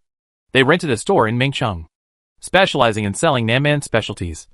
Especially furniture business was the most popular. From the beginning of February to the end of May, Nanman merchants found something wrong. Every time the merchants from Dazhou came to purchase goods, they not only bought large objects, but also bought their strong horses. The reason they gave was also very normal. The way back was dangerous, and transporting them by carriage might leave defects. These objects are now popular in Dazhou. If there are any traces, it will be difficult to sell. At first, The Nanman merchants thought that the people of Dazhou were spineless. But later they bought a huge number of horses. So they quickly reported to the county magistrate. The county magistrate thought, what's the point of selling? His house was robbed. This reached Musling's ears.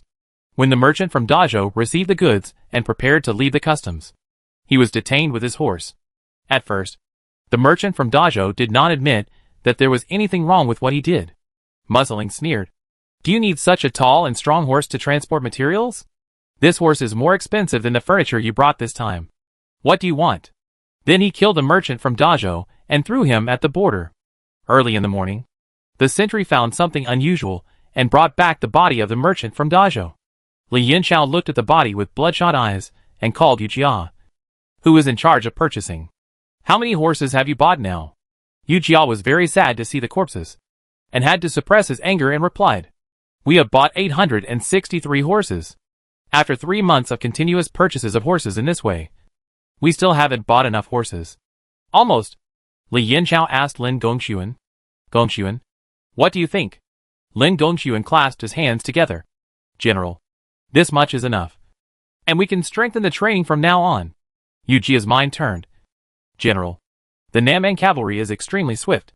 If we train normally according to the equestrian coach, it may not be satisfactory. But the best coach in our army is only at this level. Lin Gongxuan seemed to be thinking. He turned and looked at Yu Jia. You don't want to capture the Nanman soldiers to be our army's instructors, do you? After this, Yu Jia did not express surprise. But Li Yinchao raised his voice. How is this possible? He looked at Yu Jia. Do you have any ideas? Yu Jia looked at the corpse on the ground. In the past few months, she was very familiar with the leader of the caravan. So she was quite familiar with the situation in the horse team. There are people from the Great Zhou and the Nanman in the caravan. And there are also people who are good at riding. This time Mu Zhaoling killed people in the caravan. And there are their relatives in the remaining caravans in our country. Everyone is trying to make a living. Mu Zhaoling insisted on cutting off their way out. How can it not cause hatred? Li Yinchao pondered for a moment after hearing this. I'll leave this matter to you. Yu Jia obeyed. When Yu Jia walked out of the tent, Li Yinchao asked Lin Gongxuan, what do you think of her? Lin Gongxuan narrowed his eyes. She's quick-witted. She's a good material. Li Yincha's thoughts flashed by. And he didn't know what he was thinking. Yu Jia returned to the Mengcheng store and found the waiter Aching. Aching's brother went to Nanman with the caravan 2 days ago. And the news has not been sent back yet. As soon as Yu Jia walked into the store, Aching came to greet him. Boss, today's business is very good. And there are only 2 sets of tables left to sell. Wait until my brother and others come back. And we can also replenish new goods. Yu Jia looked at the simple and honest thin boy in front of him and didn't know how to start. Seeing Yu Jia's ugly face, Aching hurriedly moved a chair. Are you tired? Shopkeeper? Aching, don't be busy. I may have to give you other work recently. Aching suddenly panicked. Shopkeeper, did I do something wrong? He grew up in the mountains with his brother. A few years ago, he was captured by the Nanman and went to war, and lost half his life on the battlefield. It was not easy to leave the barracks and follow his brother to Mengcheng to settle down. Now he has to live a life of no fixed place again? Aching, listen to me. Her eyes were full of sadness. You live in our Great Zhou. Do we treat you differently? Aching shook his head quickly. No. They are even better to us than the southern barbarians. But the southern barbarians don't care about brotherhood. Yu Jia's eyes were red. Today, I got the news that the boss and his 22 men were killed by the southern barbarian army. And no one survived. What? Aching was shaking all over. And he spoke incoherently. Then my brother. Was my brother also killed? It's impossible. How can the southern barbarians kill the southern barbarians? Yu Jia knew it was cruel, but still let him face the reality and took him into the military camp. Yu Jia didn't want to face the sad scene at all. She turned around and went back to the tent. She paid for the caravan's funeral. And after dealing with the items in the store, she gave Aching a new task. At first, Aching refused because he was really afraid of the killing on the battlefield. Yu Jia told him that he would not be allowed to go to the battlefield, but only to train the cavalry and teach them how to deal with the iron cavalry of the Nanman. Besides, the Nanman also had a deep hatred for him. Aching reluctantly agreed. Lin Gongxuan looked at the timid boy in front of him and doubted his ability. Will this work? Yu Jia said confidently. The person I chose will not be wrong. As Yu Jia said, after Aching got on the warhorse, he seemed like a different person, with a sharp gaze and decisive killing. Oh, he really has this momentum. Yu Jia saw that Lin Gongxuan was very satisfied with Aching. So she reminded Lin Gongxuan, then Captain, don't forget what you promised me before. What?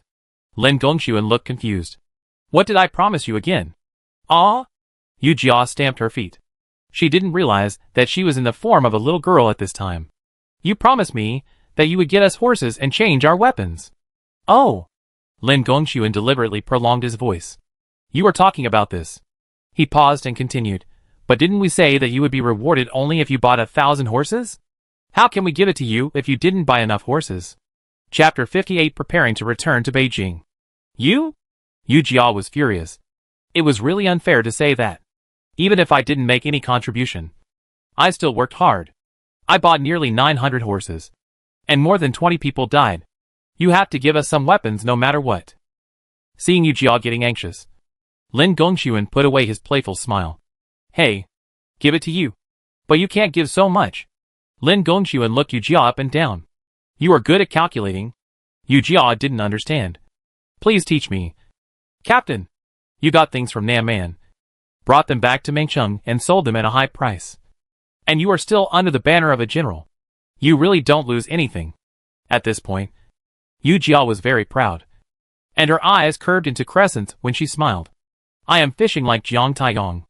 And those who are willing will take the bait. The items that Yu Jia asked the caravan to buy back, except for a part used by the army, were all sold in shops. And she added a big price.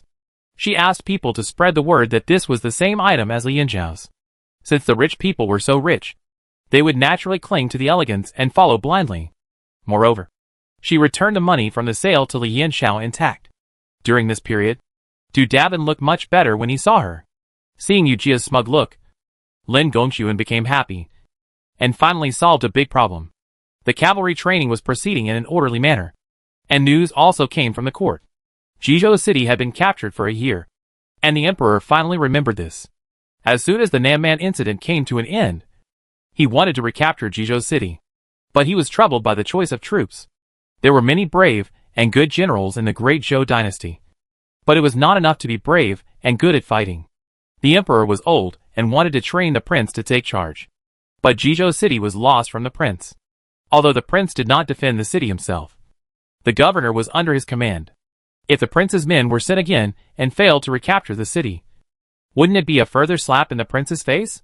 The emperor was worried about not being able to eat or drink. Ollie is having a headache again. The emperor looked up suddenly and saw the eldest princess walking towards him with a smile on her face. He stood up hurriedly and went to meet her. Sister, why didn't you send someone to tell me so I can go and meet you? The eldest princess took Li Guli's hand and sat on the chair. Why are you being so polite? I'm your sister, so let's not talk about these empty formalities between us. The eldest princess Li Yuan and Li Guli are siblings from the same mother. They were not favored by the late emperor since childhood and depended on each other for survival.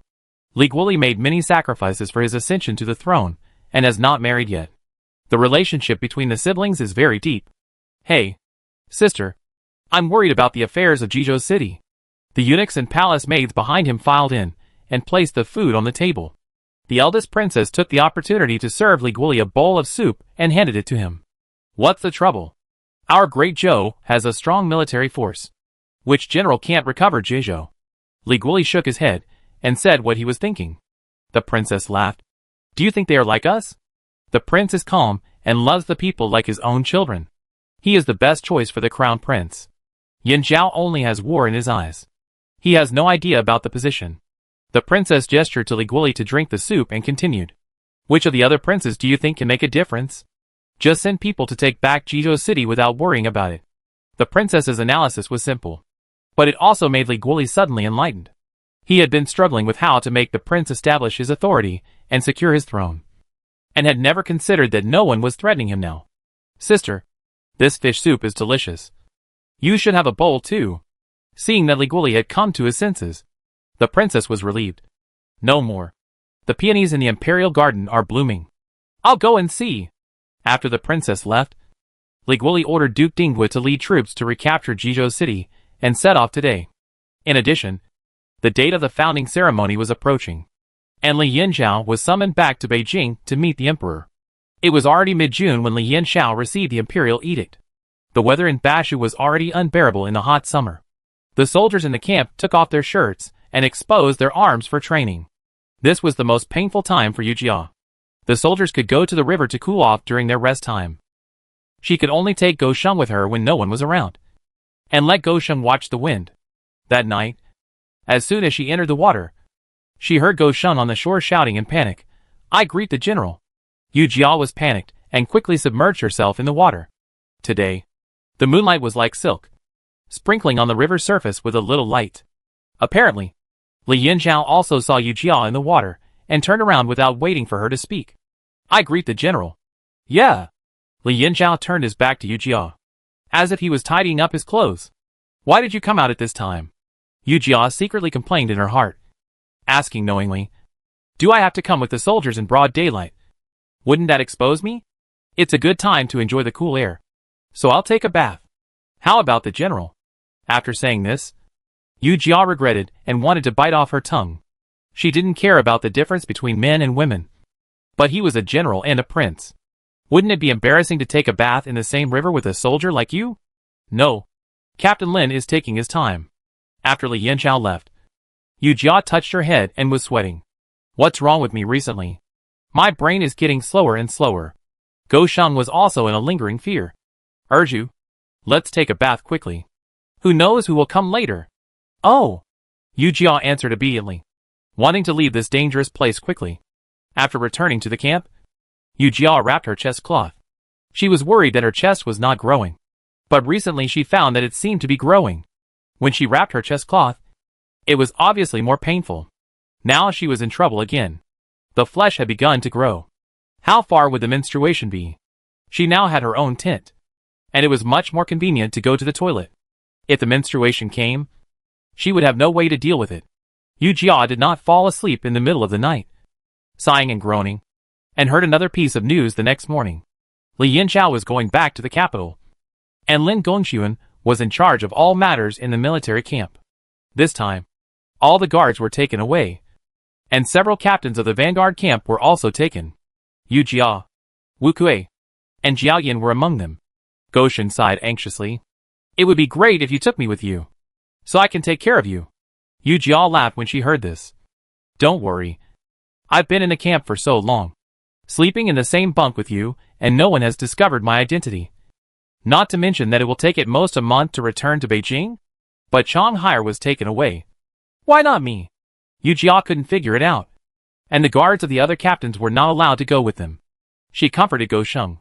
"Maybe it's inconvenient to let us charge into battle with the guards." Chapter 59 Post Station. Even Yu Jia himself didn't believe what he said, let alone Go Sheng. Compared with Go Sheng's fear, Chang Haier was relatively happy. In his words, the general finally discovered his plastic talent. This time when he went to Beijing, he must kill people everywhere to let the general know that he, Wang Chang Haier, is also a talent. You can pull it off. Do you think going to Beijing is such a fun thing? The group has already set off on the journey. Yu Jia and others rode on horseback in the back. Going to Beijing is not a matter of intrigue and deception. You sneak attack me and I sneak attack you.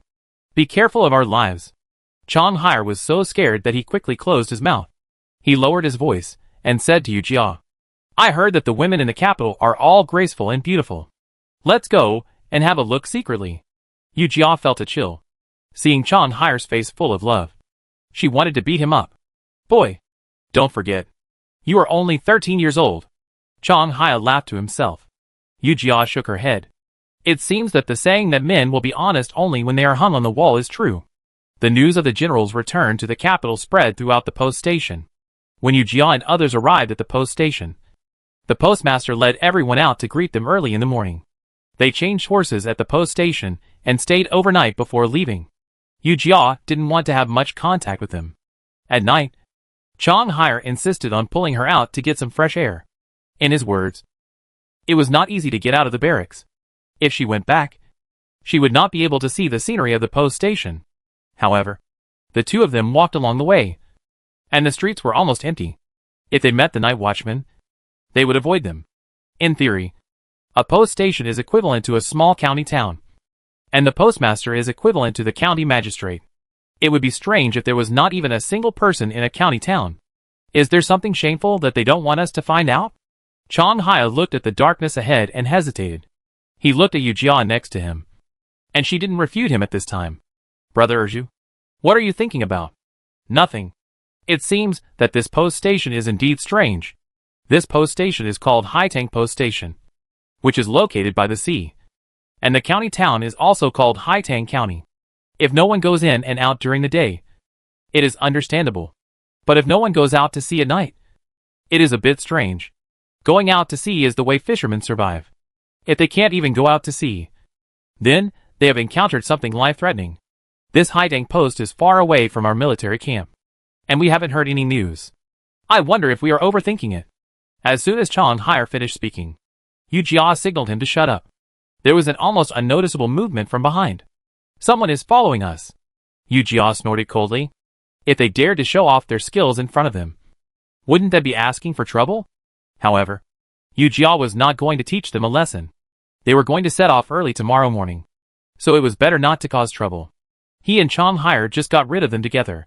Seeing that they had lost the person, the other party cursed. These two people are so cunning. Brother Tian, what should we do?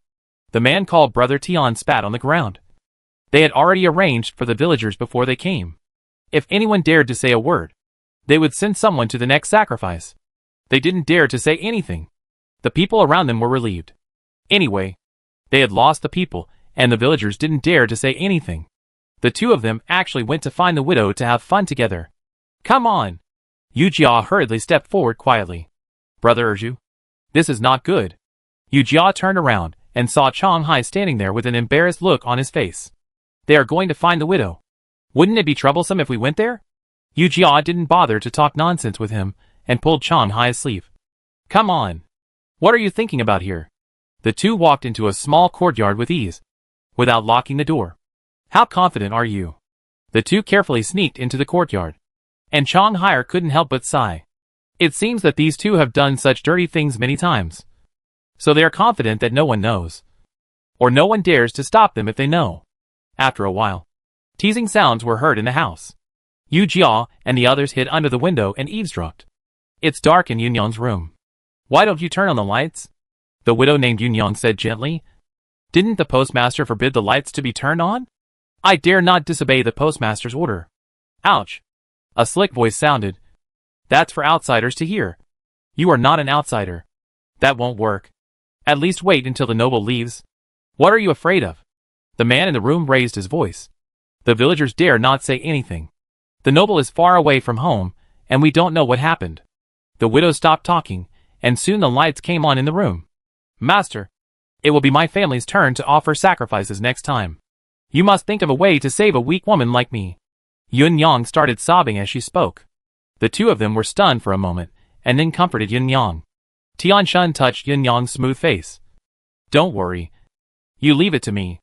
I am the brother-in-law of the postmaster. It's just a matter of a word to change the family. Yun Yang burst into laughter and raised her hand to cover Tian Shun's hand. Then can you let Xiao Niang go to offer sacrifices? A trace of anger flashed in her eyes. And then she looked charming again. This little bitch is pretentious all day long. I have long disliked her. Seeing her like this, Tian Shun had long been itching. I promise you, a spring night is worth 1,000 gold. Yun Yang, let's take a rest quickly. It seems that things are getting more complicated. Yu Jia and the others immediately returned to the post station and reported the matter to Li Yanxiao. Sacrifice? Li Yanxiao seemed to be thinking about it. Reply to the general. It is a sacrifice. Yu Jia continued to answer. It must be that the post station chief fooled the people and held a large sacrifice for personal gain. Not to mention the pursuit of personal gain. Just the fact that he took human life lightly should be punished. I never thought that such a small post station would have such customs. Then I must see it for myself. The next day, the postmaster had prepared the food, and Li Yanxiao got up at noon. The postmaster was a little anxious, because he had received news that the third prince would return to Beijing to attend the celebration. The third prince was also a man of swift action. So why did he still stay up? While thinking, Li Yanzhao yawned and walked over, followed by several guards, who were also bored. General, did you sleep well last night? Please forgive me for the poor hospitality in a small county town. Li Yanzhao waved his hand. Nothing. Just a little boring. By the way, do you have any funny things here? Tell me. The postmaster had never interacted with such a high-ranking official. So he stumbled and talked about the county's deeds. It was nothing more than a quarrel between two families today and a child's play tomorrow. Seeing that Li Yanzhao's frown could kill a mosquito, he stopped talking. I'm not interested in listening to you. The postmaster just breathed a sigh of relief when he heard Li Yanzhao say something faintly. I heard that the fishing village believes in the Dragon King. I wonder if there is such a legend here. Chapter 60. Stop. Ma San, the postmaster, was surprised, but he returned to normal in an instant. He did not deny it. General, I did have such foolish practices before I took office. Li Yanzhao was still a little surprised to see Ma San admit it, but what he said later made Li Yanzhao frown. After I took office, I immediately stopped this custom. Your Majesty follows the will of the people. God bless the great Zhou. Every time the fishermen go out to sea, they return with a full load. Why do we need to offer sacrifices? Ma San smiled. General, you said so? Well, so you are quite thoughtful. After Li Yanzhao finished speaking, he picked up his chopsticks and started eating. After dinner, Li Yanzhao ordered people to change horses, documents and other things, and set off with great fanfare. Ma San and others were relieved. Brother-in-law, the general has gone far away. Let's start. Tian Shun looked at Ma San with a smile. The general is here, and we have already missed the time. It will be difficult to fool the people. Ma San drank tea leisurely. Why are you panicking? Everyone says that the general is smart and courageous. But I think he is just SOSO. When he heard Li Yanzhao suddenly ask about customs this morning, he intuitively thought that someone had caught him. Who knew? He was just asking casually. Prince. Ma San snorted coldly. The prince is just like that. Who said he wasn't? Tian Shun sat down and drank tea in the same way as Ma San. But the tea was a little hot, so he put down the cup. He is just a rough man who can only fight. You see, he hasn't been crowned king yet, so we can only call him a general? Ma San glanced at Tian Shun. No matter what he does, I am the emperor. Unlike you, who can only get into the bed of a widow. Tian Shun was not annoyed by Ma San's face. Hey, brother-in-law, please don't make fun of me.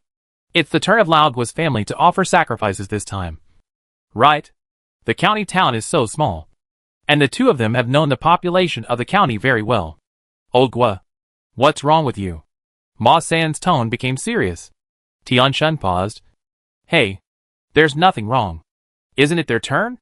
There's a girl named Xionyang in their family. She's just the right age. Tian Shun.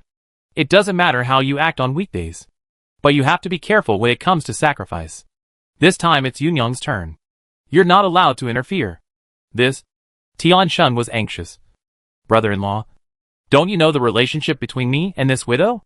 Bang. With a sound, Ma San put the teacup heavily on the table. Tian Shun. The sacrifice must be fair. Otherwise it may lose the support of the people. Seeing Ma San's anger, Tian Shun compromised. After all, she was just a widow who could be slept with by anyone. Without Yunyang, there were other young ladies. If Yu Jia was present, he would definitely curse Ma San. The hypocrite. This is a disregard for human life. Why do you still care about the people's support? At this moment, the villagers of Haitang County were in a panic. The nobleman was gone, and their lives had to go on as usual. That evening, Ma San announced the candidates for the sacrifice.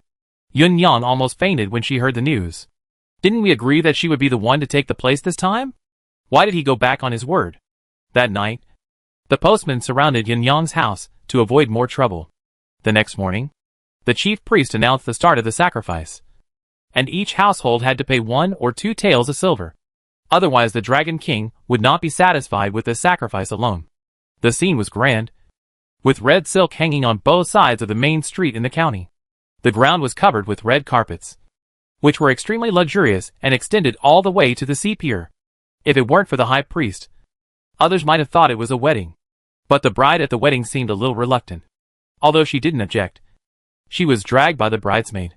The villagers watching were numb, and they were already accustomed to such scenes. The high priest led his disciples to dance in a mysterious way, shouting loudly while dancing, "The Dragon King marries a wife. God bless Hai Tang."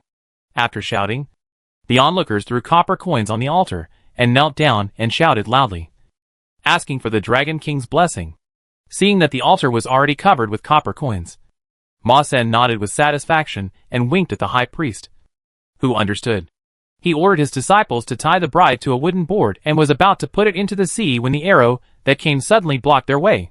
Seeing the arrow hit the wooden board, Yu Jiao looked annoyed. If Go Sheng came, he would definitely shoot the high priest in front. Chang Haier put away his crossbow and said embarrassedly, "Hee, how can I compare with Go Sheng? A master archer?" Yu Jia turned around speechlessly, and a commotion had already occurred on the seashore. "Who is so bold as to stop the sacrifice?" Tian Shun shouted loudly. "Your grandfather!" Yu Jia led Chang Haier out, and the crowd spontaneously made way for the two. Chang Haier held his head high and looked proud, as if he was a big star walking on the red carpet. Yu Jia poked his arm with his hand. "Be more restrained." "Oh!" Chang Haier immediately relaxed his chest and made way. Seeing the person coming, everyone was surprised. The person coming was Li Yanxiao. Didn't he leave? Ma San panicked for a moment, then calmed down, and he hurried to meet him. Did the general leave something behind? Why did he come back? Seeing Ma San calm in front of him, Li Yanxiao laughed. Master Postmaster is really a good official. He clearly explained the meaning of lip service and disobedience. Yu Jia stepped forward and pointed at Ma San's nose. Master Ma's words about sacrifice this morning were so touching. Why did you hold a sacrifice again after the general left? It's obvious that you don't take the general seriously. Seeing that he was exposed, Ma San did not refute. He stood up straight and thought about it. General, you don't know? I want to cancel this sacrifice, but our people don't agree. He turned his head and looked at the people. Don't you think so? Seeing that no one in the people said anything, Ma San looked at Li Yanxiao with satisfaction. General, you see? We are also following the will of the people. It's not easy to be an official. At this moment, only the waves of the sea were hitting the shore, and no one else spoke. Really? Li Yanxiao raised his eyebrows. Not really? As soon as Li Yanxiao finished speaking, Yun Yang stood up and exposed everyone's activities in public. Ma Sen's face became more and more ugly, and he turned to look at Tian Shun, who was also puzzled. Isn't she the bride? At this time, the bride pulled the veil on her head, and it was pepper and salt. I'm suffocating. What's going on? The bride turned into a big man with a stubble on her face in an instant, and the people talked about it. The high priest sighed to the sky. This is going to be punished by God. Seeing that the matter was exposed, Ma Sen's eyes were sinister. Is it so bad that I held a sacrifice? I am the postmaster appointed by the emperor. What position does the general have to judge my right or wrong? Chapter 61 Solution. If the viciousness in Ma San's eyes hadn't been too real, Yu Jia would have thought he was just acting. You are so bold, Huang Long scolded. Li Yanxiao is the emperor's son, the current third prince, and he was questioned in public by a postmaster who occupies a place. What qualifications do you have to manage him? Either he is very bold or he has a background. Li Yanxiao is a third-rank non-general, according to the system of separation of civil and military officials in the Zhou dynasty. He really can't do anything to Ma San. Ma San is so rampant because of this. Yu Jia looked at Li Yanxiao, and the latter's face was indeed gloomy. Ma San, you are caught red-handed, and you didn't quibble, which proves that you deserve this crime. Right? I didn't admit it. Ma San laughed arrogantly. I held the sacrifice to comply with the will of the people. I also want our fishermen to return with a full load. What's wrong with me? Yu Jia was really angry. You used the name of sacrifice to make a lot of money and murdered the lives of the people. What's wrong with that? How could there be such a shameless person? Making money? They took the money voluntarily. As for the murder you said, they were tied up and went to the sea voluntarily. What does it have to do with me? Ma San shouted sternly. It's you. General, I'm not a southern barbarian. You can't hit me. Right? Li Yanxiao was furious. He was the general of Jinan and the third prince of the dynasty. But he was speechless by a small postmaster. Come here. Tie up this arrogant kid and send him to Haitang Prefecture to await trial. Li Yanxiao was a military general and could not manage these minor officials. But there were people who could. Wait. Ma San took out a jade ring with exquisite workmanship and crystal clearness from his arms. This is a gift from the emperor. Seeing this is like seeing your majesty. Why don't you kneel down? The people on the side knelt down one after another, shouting, "Long live the emperor." Yu Jia was confused. He could say that any object he took out was a gift from the emperor. Did he think others were 3-year-old children? Li Yanxiao looked ugly and stared at the jade ring. Ma San couldn't help but feel proud when he saw his expression. General. Oh. No. Third Prince. You have been with His Majesty for much longer than us little people. Why don't you take a look and see if it is His Majesty's personal belongings? All the things used by the royal family must have the word Imperial engraved on them.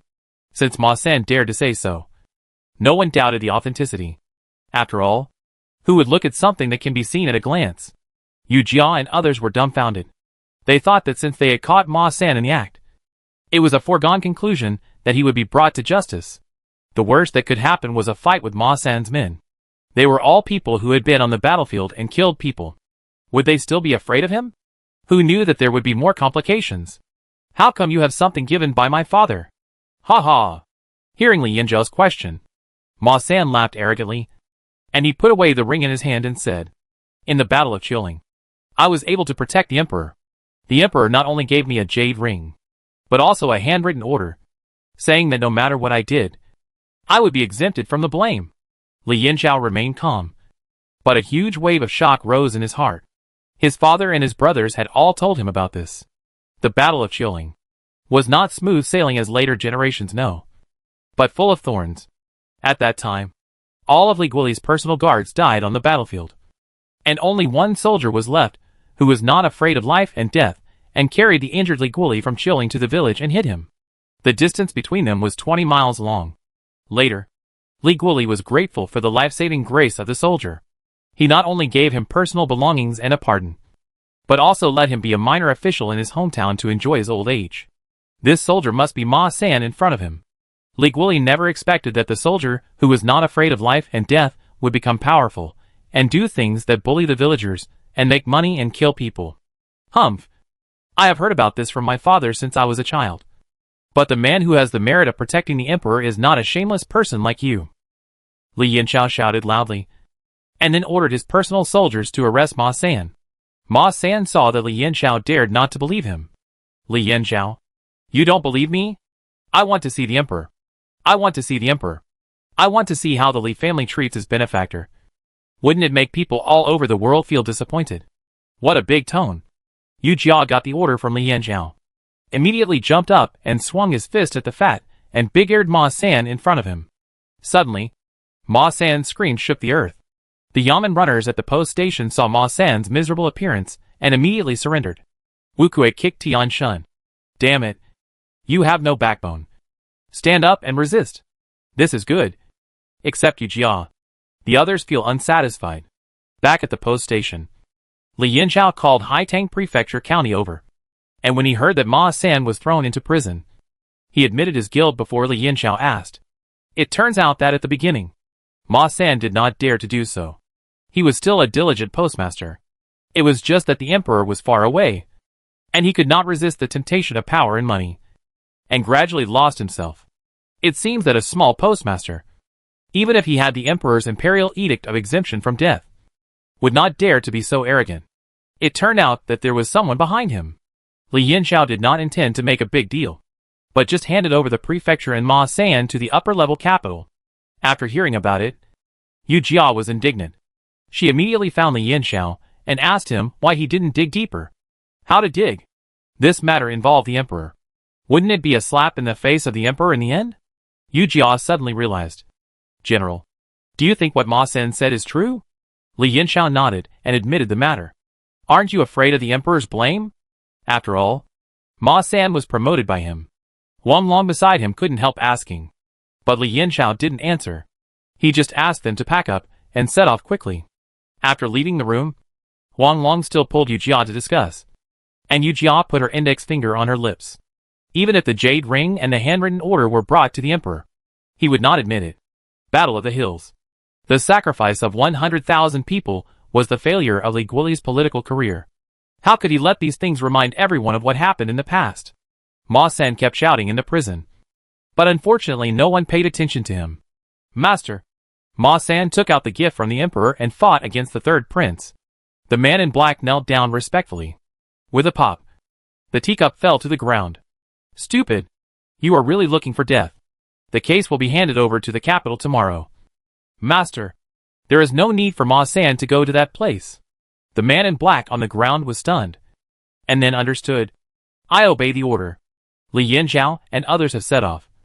And the guards came to report. General. Ma San committed suicide in prison out of fear of punishment. And the others were executed for the crime of bullying the people. Li Yinzhao was not surprised. And said lightly, I know. The Haitang Post Station incident came to an end. And this incident also had an impact on the official system of later generations. As long as there is an official rank, whether it is a civil official or a military official, he can punish subordinate officials, ending the system of civil and military officials being divided for hundreds of years in the Great Zhou dynasty. Chapter 62 Arrival in the capital. The journey was quite smooth afterwards. When they heard that the Jinan general was going to pass by the post station, the post station officials responded cautiously. They never met such arrogant people as Ma San again. After a month, they finally arrived in the capital. It was already mid-July, the hottest time of the year. Yu Jia and others, thanks to Li Yinzhao, experienced the scene of the people of the capital lining the streets to welcome them. They entered the capital early in the morning, and the streets were surrounded by people. It was only after the officials were dispatched that they could barely walk. Li Yinzhao wore silver armor, a black helmet with red tassels, and rode a black warhorse, occasionally nodding to the people. His cold and handsome face attracted the attention of the girls in the city, and all kinds of flowers were thrown at him. Yu Jia looked at Li Yinzhao, who was very popular among the girls, and couldn't help but feel lucky. Fortunately, the way the girls in Beijing expressed their love was to throw flowers. If they threw a purse or a necklace, Li Yinzhao would be smashed. No wonder Li Yinzhao put on his armor and helmet early in the morning. Yu Jia thought he was a show-off, but it turned out that he was afraid of being smashed. In addition to Li Yinzhao, Chang Haier was also popular. Putting aside Chang Haier's tall, thin and upright figure, his occasional interaction with the girls could also make the girls' hearts tremble. Compared with Chang Haier, Yu Jia and Wu Kui were not so likable. Although they were wearing armor and riding tall horses, they were more serious than each other. Especially Wu Kui, who was so angry when a girl threw flowers at him that the girl almost cried. Which girl likes to be rejected? When they arrived at the gate of the palace, Chang Haier still looked unsatisfied. I didn't expect you to be so popular. If I didn't join the army, I would have to live in the capital. Yu Jiazi ignored him, because being a soldier was a bit of a halo now. If you don't have money after you retire, and you are a smooth talker, can you make a living? After reporting to the guards, after waiting for a while, the eunuch came to summon Li Yinzhao to meet him. After being summoned, Yu Jia and others were arranged to return to the general's mansion. Envoys from various countries were invited to the founding ceremony. Although they fought fiercely on weekdays, they were more concerned about their reputation at this time. Envoys from the southern barbarians and Tatars were also sent. On the way back to the general's mansion, envoys from various countries were also seen, which was a prosperous scene. Before Li Yinzhao came back from the palace, everyone settled down with the housekeeper. Yu Jia and Chang Haier were in the same room. Brother Erju, let's go out for a walk, Chang Haier said while taking off his heavy armor. It's not easy to come to the capital. We have to see the style of the capital. Seeing Yu Jia's hesitation, Chang Haier continued to work hard. You said we came to the capital, but we didn't go anywhere. How can we show off to Go Sheng and the others later? Yu Jia threw his armor on the chair in a bad mood. You want to go out just to show off? Chang Haier ignored Yu Jia's sarcasm. No. I just want to see what the capital looks like. Seeing Chang Haier's pitiful look, Yu Jia remembered that Chang Haier's family was in the mountains, and he might not have seen such a prosperous scene. So he wanted to go shopping wherever he went. He immediately felt sympathy. The two took off their military uniforms, changed into the casual clothes that Chang Haier brought, said something to the housekeeper, and went to the street. There were many attic tea houses, many elegant buildings, and many stalls on the spacious and clean streets. It was a vision of prosperity. Yu Jia was dazzled by the strange things in front of her. Chang Hai teased her whether she should buy another bracelet for her beloved girl. Thinking of the bracelet, Yu Jia was moved and immediately pulled Chang Hai into the golden building. Although she was dressed as a man, Yu Jia was still a little girl in essence, especially the little girl with awakened blood. She couldn't take her eyes off the dazzling array of golden jewelry. Yu Jia fell in love with a golden plum blossom hairpin. The hairpin was made of gold, and the head of the hairpin was in the shape of a plum blossom. But there were some golden tassels under the plum blossom, which was very beautiful. Seeing Yu Jia holding the hairpin and not letting it go, Chang Hai immediately said to the waiter generously, "Wrap it up." Yu Jia was shocked and quickly put down the hairpin. She pulled Chang Hai and said, "I just looked at it. I didn't say I wanted to buy it." Chang Hai didn't care and continued to let someone wrap it up. "Brother Erju, since you are here, don't leave yourself with regrets." Yu Jia was really tempted, but she was short of money, so Chang Hai still generously helped her. After getting the hairpin, Yu Jia was satisfied, and the two of them happily rushed to the next stop. But they were stopped by someone just as they passed the corner of the street. This time, the two did not bring weapons, and Yu Jia was a little unsure. "Mu Shurha, do you want to cause trouble in our great Zhou capital?" It turned out to be Mu Shurha. This time, he did not bring any followers. Behind him stood a very tall man. Judging from his clothes, he was not an ordinary person. "The great Zhou Emperor sincerely invited us to attend the celebration. How come you are causing trouble?" "I don't think you dare to cause trouble." Chang Hai stood in front of Yu Jia and blocked Mu Shurha's gaze. "Our Erju brother killed your deputy general with his own hands. He is not an ordinary person." The man behind Mu Shurha heard this and looked at Chang Hai. He spoke to Mu Shurha in the southern barbarian language. Mu Shurha immediately replied respectfully, and then the man's face became ugly. Chang Hai was also a little flustered, but he still pretended to be calm and looked at the two. "You are 80? The man suddenly spoke. His voice was low, and he didn't speak Dazhou language very fluently. Yu Jia pushed aside his long hair and answered loudly, "A real man never changes his name. And it is you." 80! The man in front of him was not as blue as wood and stone, but gray-green, as if there was a whirlpool that could make people fall into it. And his eye sockets were high, which made his eye sockets even deeper. Originally, his eyes were very charming, and his nose was a very high hooked nose. His lips were slightly pursed, which gave him a bit of aura that kept strangers away. "You are quite courageous.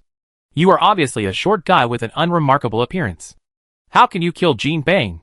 Yu Jia was not happy to hear that. What's wrong with being short? Can't he still kill people? Yes, you are right. I am short, but I am also the short who killed your deputy general. What can I do if I am not convinced? Yu Jia's rogue appearance aroused the other party's disgust. Arrogant man. Yu Jia crossed his arms and said he was arrogant. Anyway, he was in his own territory. Who else could make Mu Shurha respectful except Mu Xiaoling?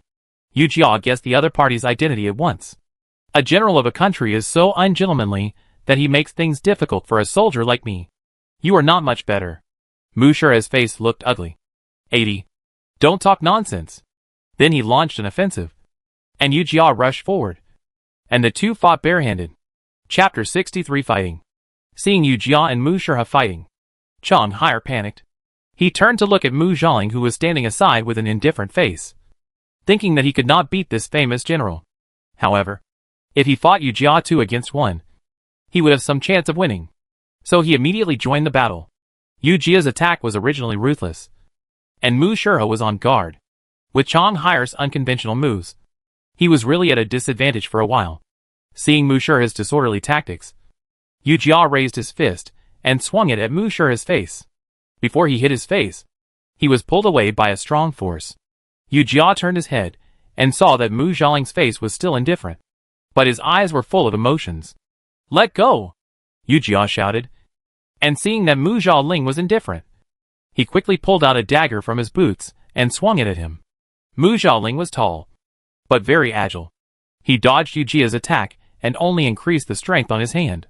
Yu Jia's wrist was hurt by his grip and stopped. We don't claim to be a country of etiquette, but we are just SOSO. 2 against 1. Insidious and cunning. Yu Jia was furious and spat in Mu Xiaoling's face. Bah! What etiquette is there to talk about when we are fighting? Mu Xiaoling seemed to have not expected Yu Jia's action. He was stunned for a moment. And in just this moment, Yu Jia quickly pulled out his wrist and swung the dagger at him with his other hand. Shameless! Mu Xiaoling was furious. As a member of the southern barbarian royal family, he was taught to act openly and honestly, and to do things with reason and evidence. When he interacted with others, he was upright and upright. Yu Jia's behavior today was completely different from what he had seen and heard in the past. Not only did he bully the minority with his numbers, but he also spit on him. What can a man endure? Mu Xiaoling immediately raised his leg and attacked Yu Jia's lower body. After many years of professional career, Yu Jia was alarmed. The man in front of him was not an ordinary general. Besides, judging from his moves, it was definitely a wild way that Yu Jia was not familiar with. Sure enough, after Mu Xiaoling made a ruthless move, Yu Jia was obviously at a disadvantage. Chang Haier, who had been fighting with Mu Shirha and suffered losses everywhere, was extremely anxious. He tried to withdraw to help Yu Jia many times, but Mu Shirha just kept pestering him. Mu Shirha punched him in the chest, and Chang Haier took it. The taste of rust suddenly overflowed from his throat. Chang Haier swallowed his saliva and shouted loudly, "Come quickly! Someone is bullying a good man here." The voice was shrill, and every word was blood-curdling, all conveying the dangerous situation. Mu Shirha was panic-stricken, and he quickly retracted his fist and rubbed his hands back and forth on his body. "When did I bully you?"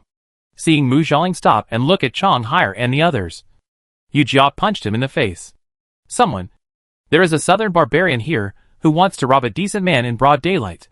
Yu Jia followed Chang Haier and shouted loudly. Mu Xiaoling wiped the blood from his lips and retorted in disbelief. "Don't talk nonsense, you bold lunatic." Seeing that the people outside the street wanted to get closer without knowing why, Mu Xiaoling became furious. But because of the presence of others, he finally put down his fist.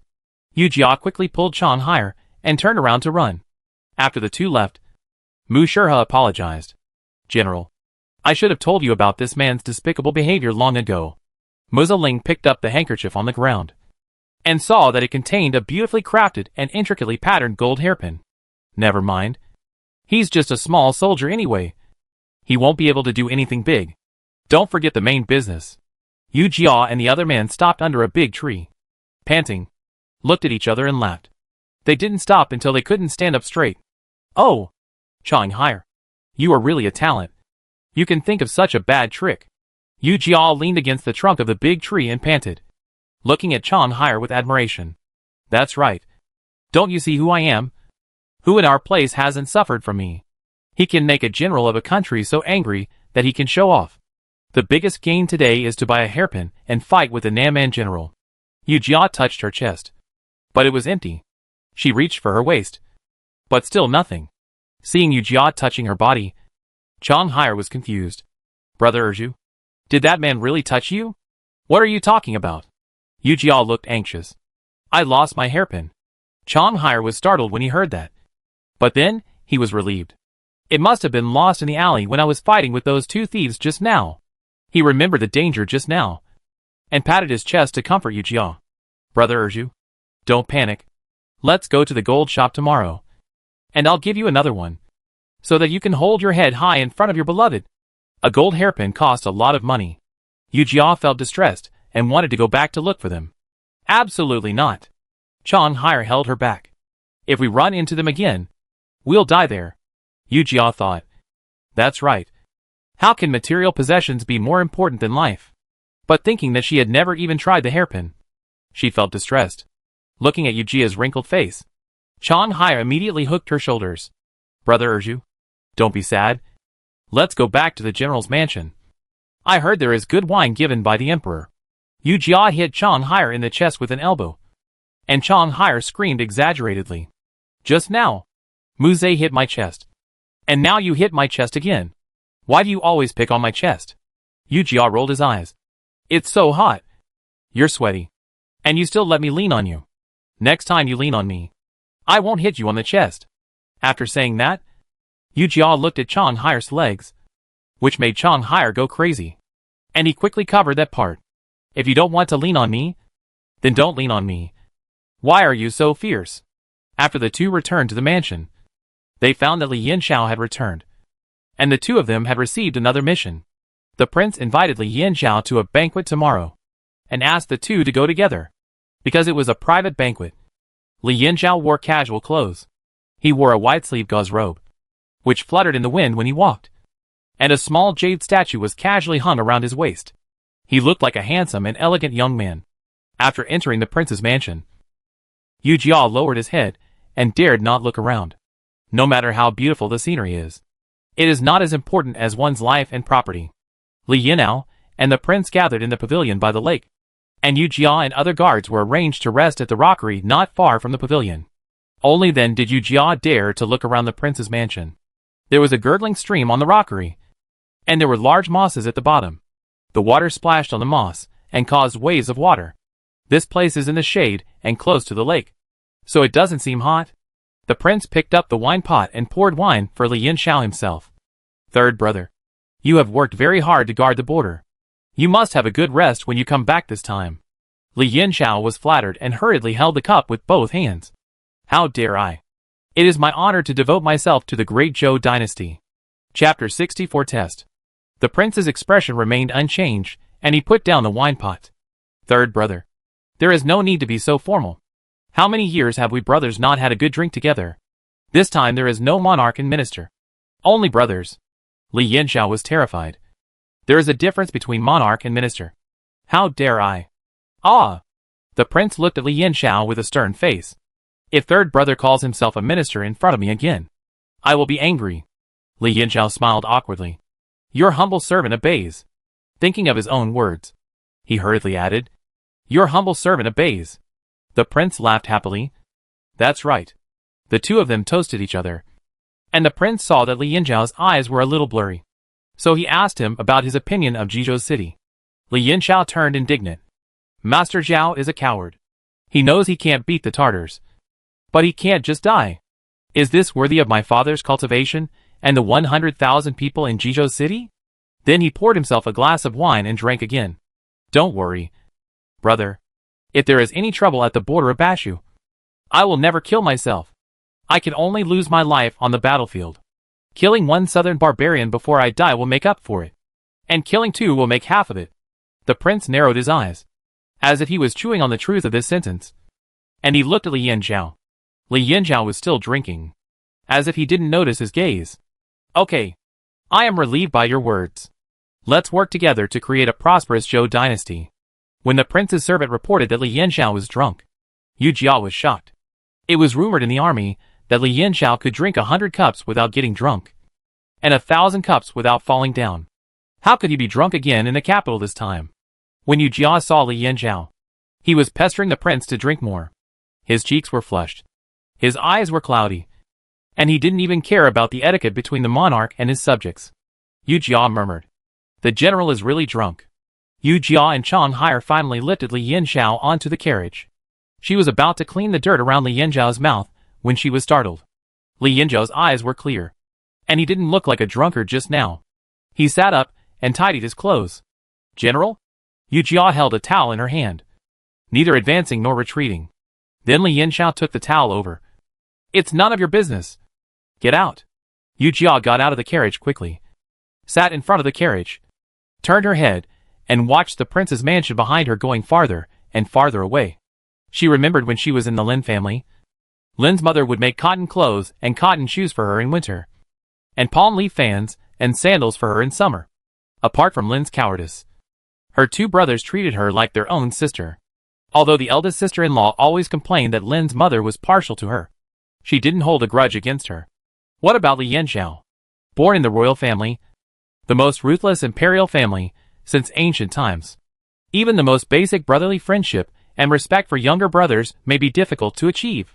The well-informed families smelled something unusual, especially the princelings, who kept their distance from the general's mansion, fearing that they would have anything to do with him. The court was divided between civil and military officials, and most of the civil officials were princelings. The military generals did not dare to get close to him in private, and only took the opportunity to toast Li Yanxiao during banquets. Li Yanxiao did not mind that no one came to visit him, and he was happy and at ease, except for the necessary banquets. He stayed in the general's mansion all day.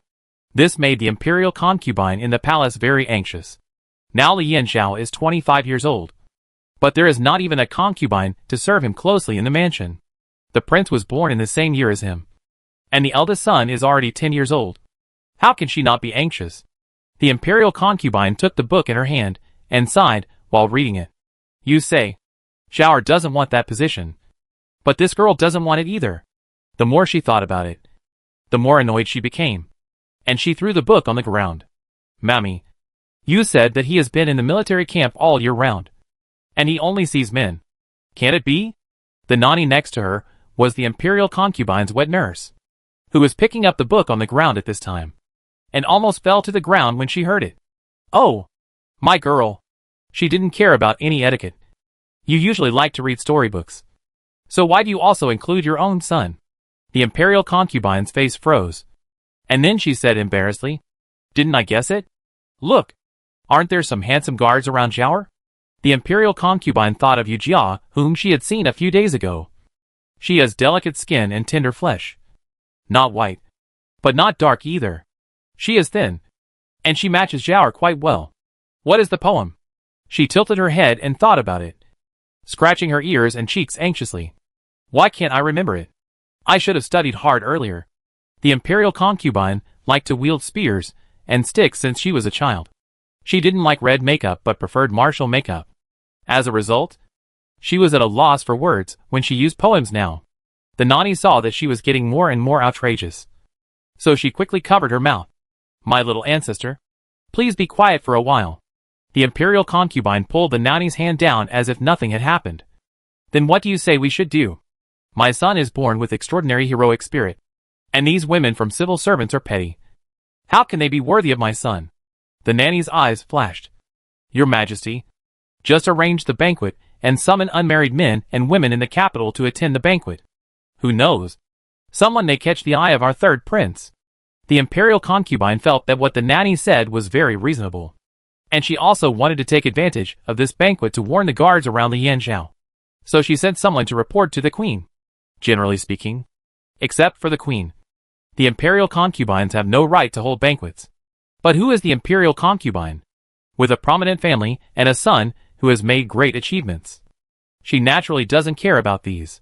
Therefore, the imperial concubine symbolically filed a report with the queen, and the queen responded quickly. Li Yanxiao received a message from the imperial concubine, asking him to enter the palace to attend the banquet in 3 days. Thinking of this, he had a headache. He knew the imperial concubine's temper. She was casual and free, and that was why the emperor indulged her impatience. But this impatient person was also impatient in doing things. If she wanted Li Yanxiao to arrange a marriage this time, he would not be able to escape. Li Yanxiao tossed and turned on the couch. Why did the founding ceremony come so slowly? 3 days later, Yu Jia had been to the imperial concubine's palace with Li Yanxiao last time, and this time, the banquet was held in the imperial garden. Most of the people who came this time were young men and ladies of marriageable age in the capital, so they must be extraordinary. Yu Jia looked at Li Yanxiao, who stood straight in front of her, and felt inexplicably sympathetic. Born in an imperial family, I'm afraid you can't even choose your own wife. Right? Soon the banquet began, and Yu Jia saw the banquet scene in the novel. The ladies gathered in groups of 2 or 3, either arguing or flattering, which was very exciting. Yu Jia and Chang Hire and other guards were then arranged to wait in the side hall, where they could still hear the movements next door. I wonder if there will be a scene of bringing people to catch an adulterer? Thinking of this, Yu Jia couldn't help shaking her head and laughing. She had read too many novels, so how could there be so many plots?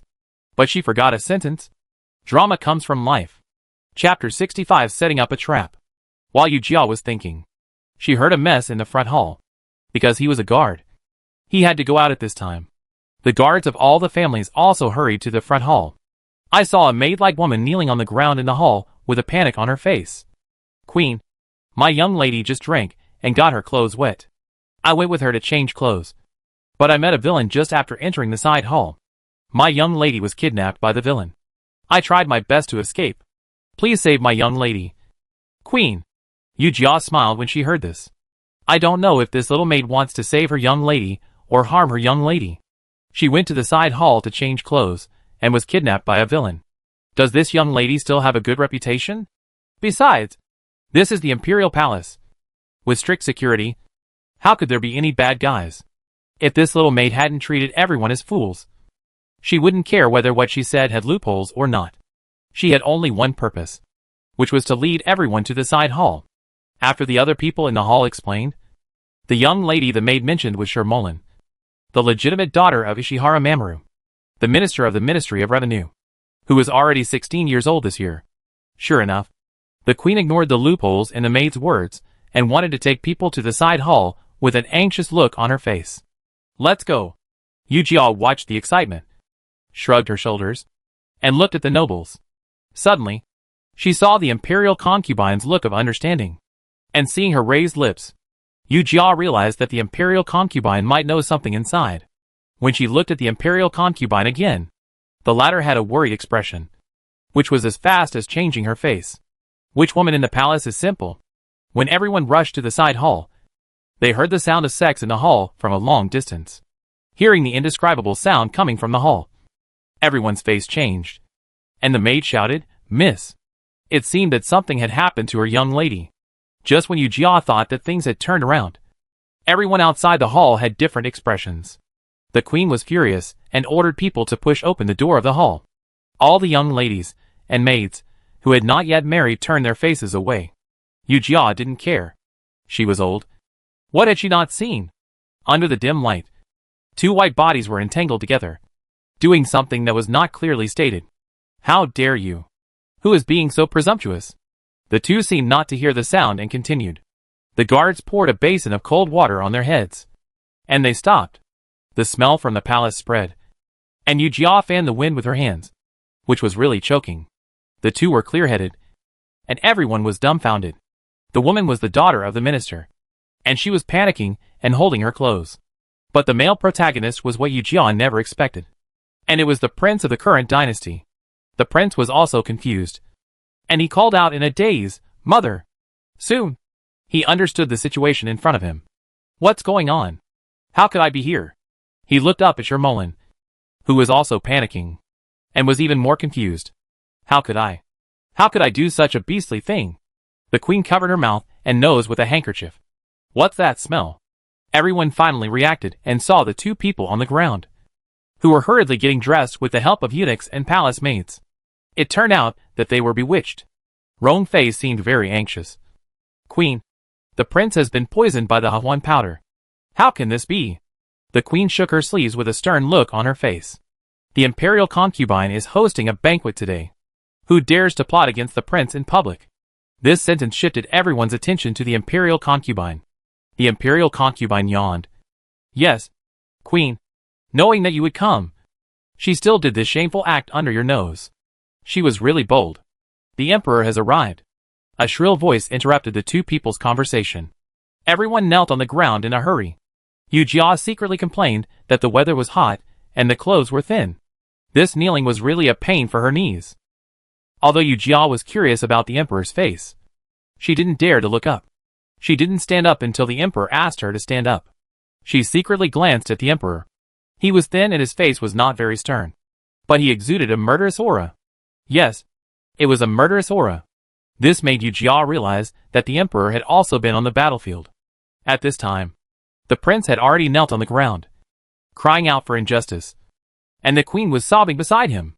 Your Majesty, you must make a decision for the prince, and you can't let the person with ulterior motives go. It is obvious that the queen has already attributed this matter to someone's conspiracy against the prince. Doesn't this tell everyone that the biggest suspect is Li Yinxiao? Originally, the banquet was organized by the imperial concubine, so Li Yinxiao was the only one who had a vested interest in the prince. Moreover, the incident happened after he returned to Beijing, so he was the most suspicious. Hearing the queen's weird words, she was almost mentioning her name, and the imperial concubine was not happy.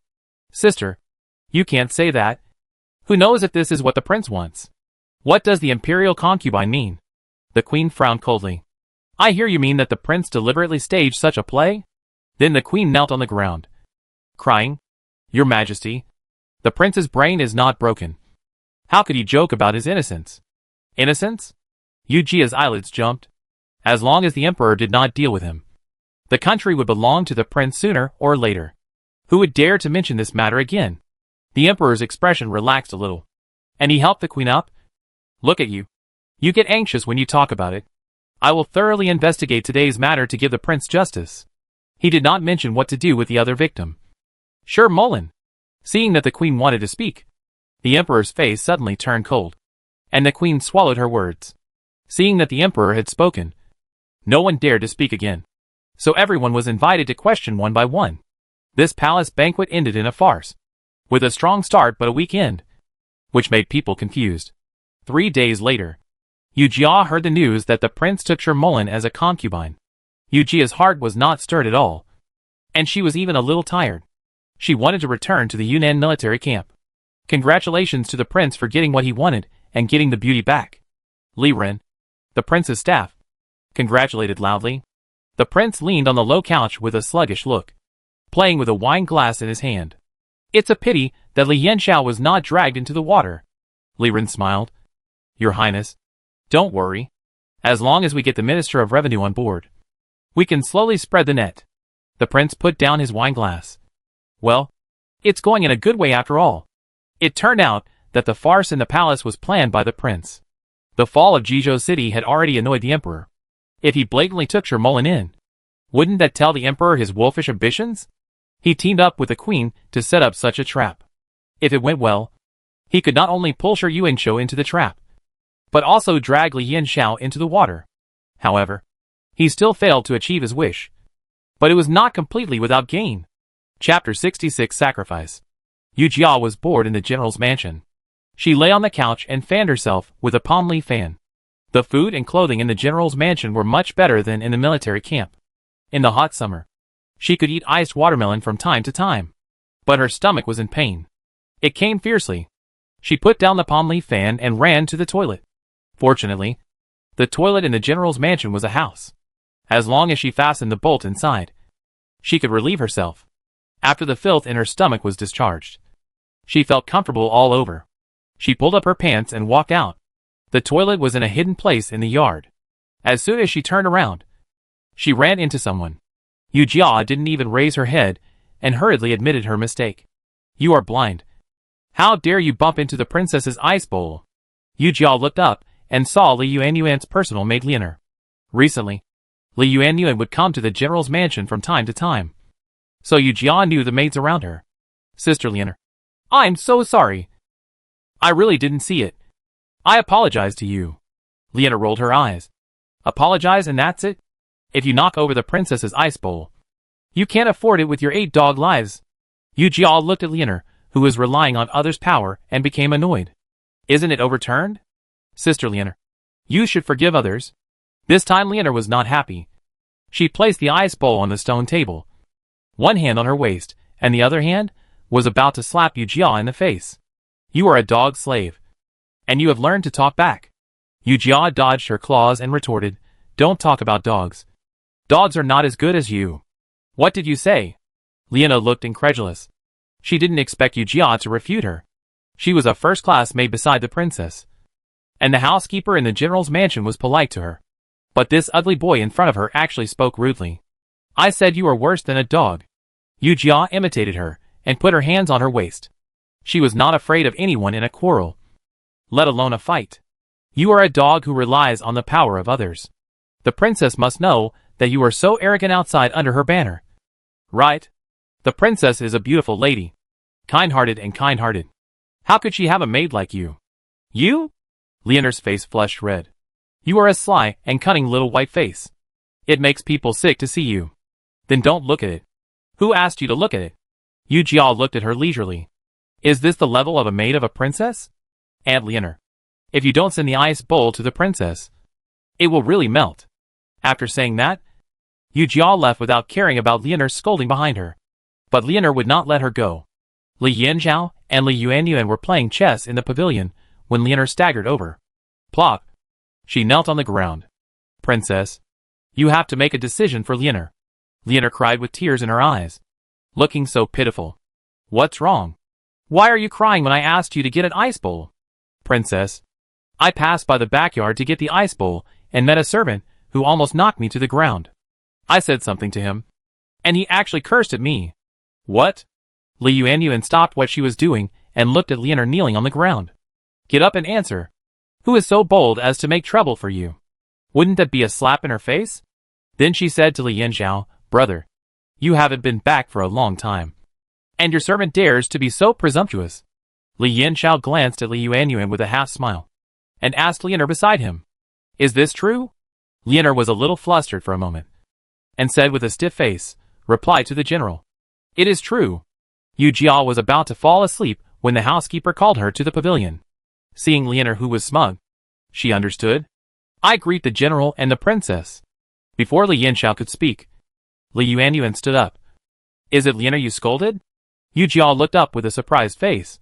Sister Leonard scolded me as a dog, and I said she was worse than a dog. How could this be scolding her? Isn't this scolding? Leonard was furious. Princess, you have to make the decision for me. I am really wronged. Sister Leonard called me a dog, but I just said she is worse than a dog. Is that an insult? If being related to a dog is an insult, I would say she is a bully. A trace of anger flashed in Li Yuanyuan's eyes. What do you mean by that? Then she pouted at Li Yanxiao with a wronged look. Third brother, look at your men. How could they be so vulgar? Lin Erju, you said they are worse than dogs.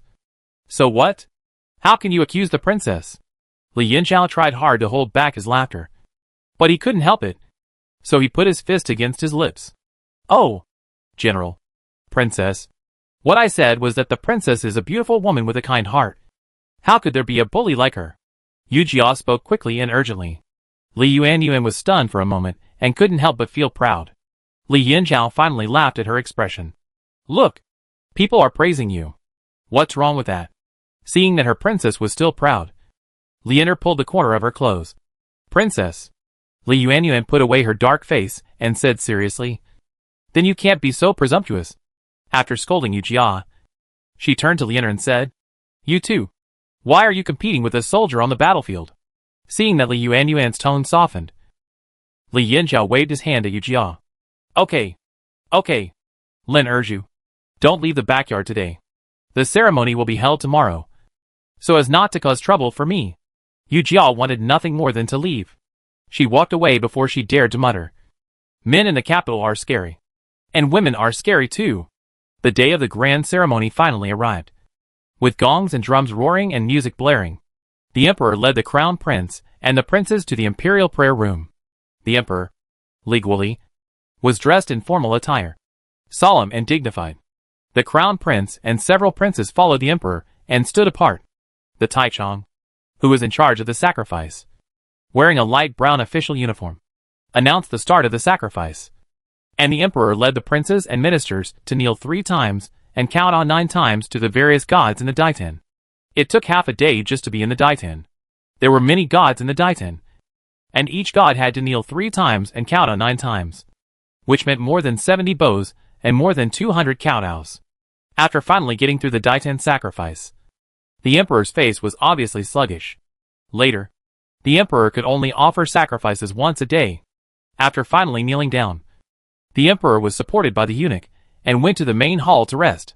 Matters after the sacrifice were handed over to the Taichung to handle. Burn incense, offer wine, and pray for good weather and peace in the Zhou dynasty in the coming year. Although Yu Jia did not kowtow, she was exhausted. Finally, the sacrifice was over, so it was not far for her to return to the military camp. Things did not go as planned. That night, Li Yanxiao received an imperial edict. The emperor named him the King of Qi for his hard work and great contributions, and the general's mansion was renamed the King of Qi's mansion. This was originally a good thing, but it was confusing later. Li Yanxiao was still the general of Zhenan, commanding the Nantung army and fighting against the Nanman with the Yunnan army.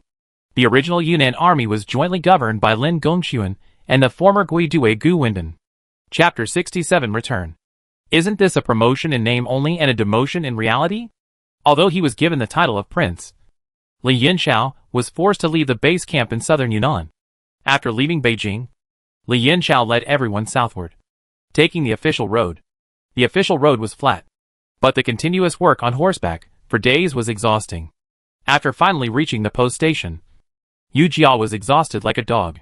With a click, Yu Jia threw the saber on the table and turned to lie on the bed. "I'm so tired." She touched her aching back, and her mind went blank. "Brother Urju, we have arrived in Bashu today, and will be separated from the general tomorrow. Should we go and say goodbye to the general?" Chang Hire slumped on the wooden chair and unbuttoned his outer robe. Yu Jia sat up, looked at the half-moon that had already risen outside, and nodded. After all, it was because they were parting with their leaders, so they should say goodbye. Or Chang Hire was thoughtful. "That's right. We were busy on the road during the day, and I'm afraid we won't have the chance to say goodbye to the general alone." Yu Jia took a deep breath, stood up, and walked out of the house with Chang Hire. At this time, the half-moon had slowly risen, making the deep blue night sky even deeper. It was already mid-August, and the night wind was damp and cool, and there was already the embryonic form of autumn. When we arrived at the door of Li Yanjia's room, a black-faced man stood with his hands behind his back. This person is Li Yanjia's personal guard. He was originally in the capital. When Li Yanjia went to Nantung to take up his post, he had to bring some of his own people with him. Chang, is the prince in the room?" Li Chang was usually taciturn, but now he just nodded briefly. "Yes."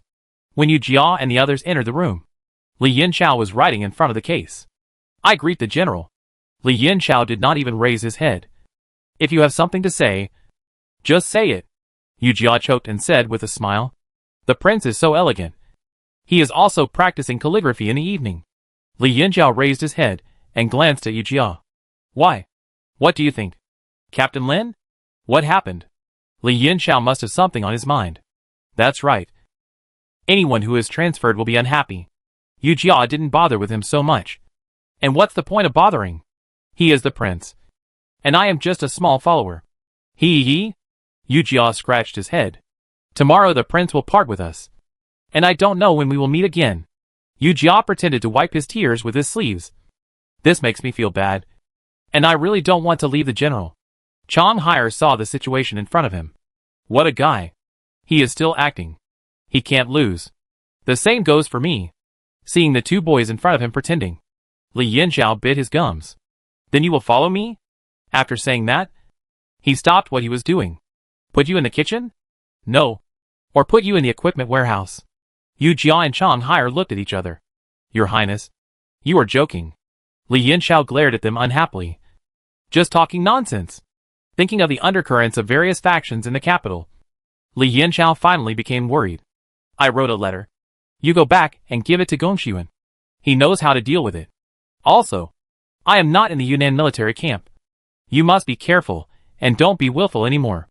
General, we must train well when we go back and assist the captain, so that you don't worry." Li Yanxiao looked at Yu Jia with a smile, and asked again, "Lin Erju, are you willing to go to the Nantung military camp with me?"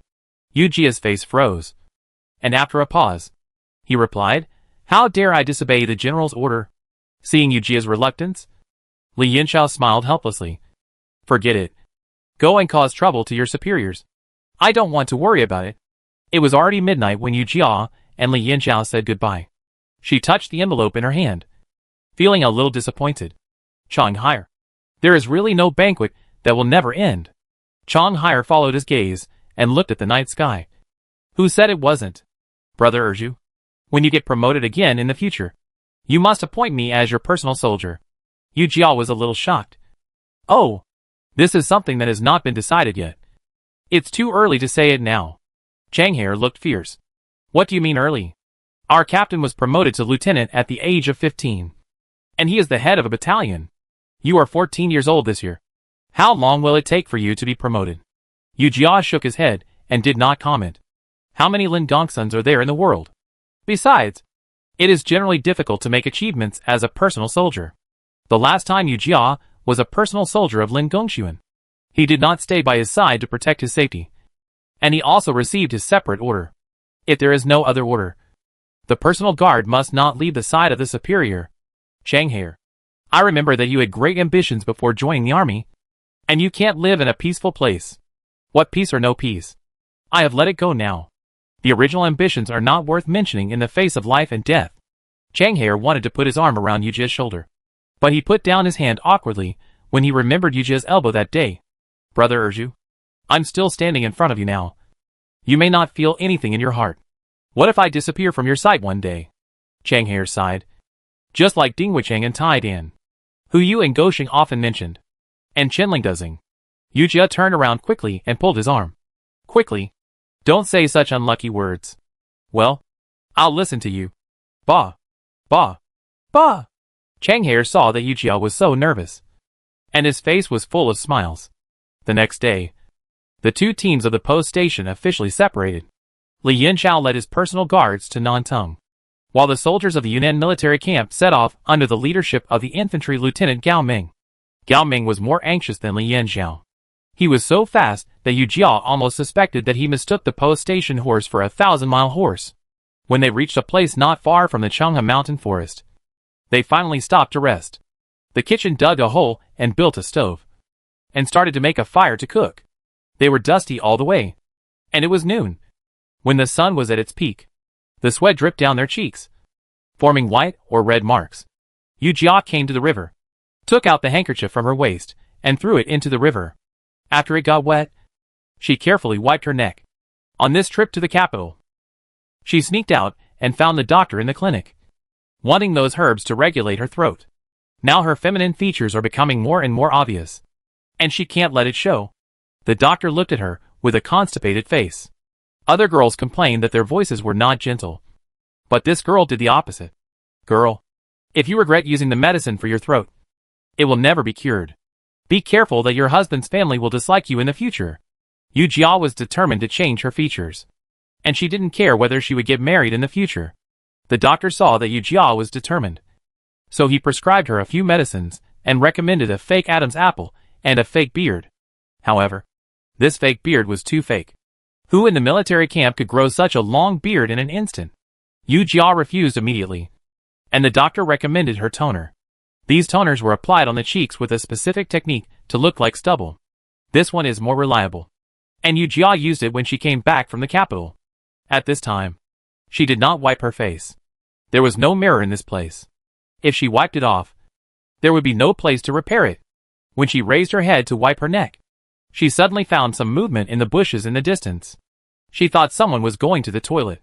Chapter 68 Falling Down the Mountain Stream. Yu Jia stood up and walked towards the main force. Suddenly, there was a louder noise in the bushes. She turned around and looked for a while, and found that there was a commotion in the bushes one after another, accompanied by birds flying up. It was obvious that there were people in the forest, and there were quite a few people. The movement at this moment also attracted Gao Ming's attention. Sentinel, see what's going on. This matter is not simple. The people in the woods are not in a hurry. They stopped when they saw someone approaching. If the sentinel stopped moving forward, he would continue to move. Yu Jia picked up the long knife on the ground and walked towards Gao Ming. Captain, this place is more than 20 miles away from the Muba camp. Be careful of fraud. It was only more than 10 miles away from the Yunnan military camp, so it was not appropriate to cause trouble. Gao Ming's face became tense, and it was too late to withdraw the sentry. A scream was heard in the forest, and Yu Jia immediately ran over. Yu Jia quickly drew his knife, cut off the thorns in front of him, and looked around for any movement. I saw a soldier in the uniform of the Great Zhou lying on the ground motionless. Yu Jia squatted down and probed his breath. He had died. Before she could respond, a strong wind came from behind. Yu Jia rolled forward and turned around quickly, and narrowed her eyes when she saw the person coming. It turned out to be Ali, who sneaked into Tongcheng at that time. Thinking of what he did to Xiao Taohong that day, Yu Jia's chest was churning. She stood up and held the knife across her body. She bent her left leg and maintained a fighting posture. Ali, you are still alive? Ha ha ha. Brother 80. How are you? Ali laughed proudly. Although he was tricked by De Zhou during the siege, he did make a contribution after all. Yu Jia snorted coldly, saying that there is a road to heaven, but you don't take it. And there is no door to hell, but you insist on breaking in. She didn't waste any words, and clenched the handle in her right hand and swung it at Ali. Seeing that the situation was not right, Gao Ming led the remaining soldiers to explore the mountains and forests. Yu Jia and the other men fought back and forth, and the fight was fierce. Ali was tall and strong, and he used his body advantage to swing his knife at Yu Jia again and again. Yu Jia blocked with a knife, and her knuckles were hurt. She looked at Ali with disdain. She had no idea if she would fight Mu Xiaoling, Mu Shurha and others. But the man in front of her had cloudy eyes and a little shabby steps. It was obvious that he was overindulging himself. He looked good but was useless. After several rounds, Yu Jia gradually gained the upper hand. But Yu Jia would not let him off so easily. With a backhand knife, he slashed Ali's wrist. With a clang, Ali's knife fell to the ground. Ali took 2 steps back, and the fierceness in his eyes was immediately revealed. At this time, Gao Ming brought people over, and Yu Jia spoke loudly. "Captain, go check on the other brothers. Leave this bastard to me." Gao Ming had seen Yu Jia's skills, so he said, "Be careful." Then he led the soldiers into the depths of the forest. Ali saw that Yu Jia actually looked down on him, so he took out a dagger from his back and forced Yu Jia to come. Yu Jia was amused when he saw it. "I'm not afraid of you with a big knife, so why should I be afraid of you with this little shrimp?" He raised his hand and slashed the knife on Ali's left leg. With a cry of awe, Ali fell to his knees. Yu Jia jumped up instantly and stabbed his abdomen, thighs, shoulders and other parts with his knife, causing Ali to scream repeatedly. Chang Hai, who followed, was shocked. He looked at Ali, who was breathing in more than breathing out, and then looked at Yu Jia, who was dirty and had a stubble on his face, and gave him a thumbs up. "Brother Urju." "Hi." Yu Jia's ignored him, and stabbed Ali in the heart when he saw that it was almost time. He drew his knife decisively, and the blood on the knife flowed down the tip of the knife. Yu Jia felt disgusted, and wiped it on Ali's clothes. The sound of shouting and killing had been heard in the depths of the forest. Yu Jia was immediately frightened. He didn't expect the southern barbarians to be so brave. Chungha Mountain stretches endlessly. When Yu Jia and his team trained earlier, they were in a small valley in Chungha Mountain. But now they are in the birthplace of Chungha Mountain, and no one knows how dangerous it is.